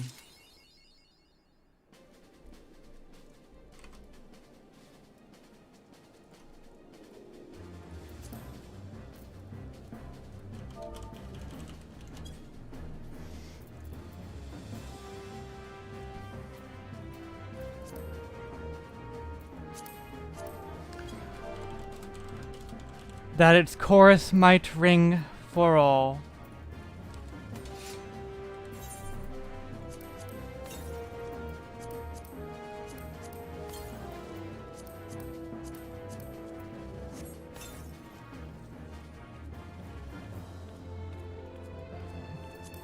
They will explain La Habrea quite a bit, I'm sure. But that's the end. Thank you for watching. I will be taking a break from streaming tomorrow, but thank you all for coming. May you ever walk in the light of the crystal, and may the power of Anandatox waste your enemies. And thank you for walking to the end with me.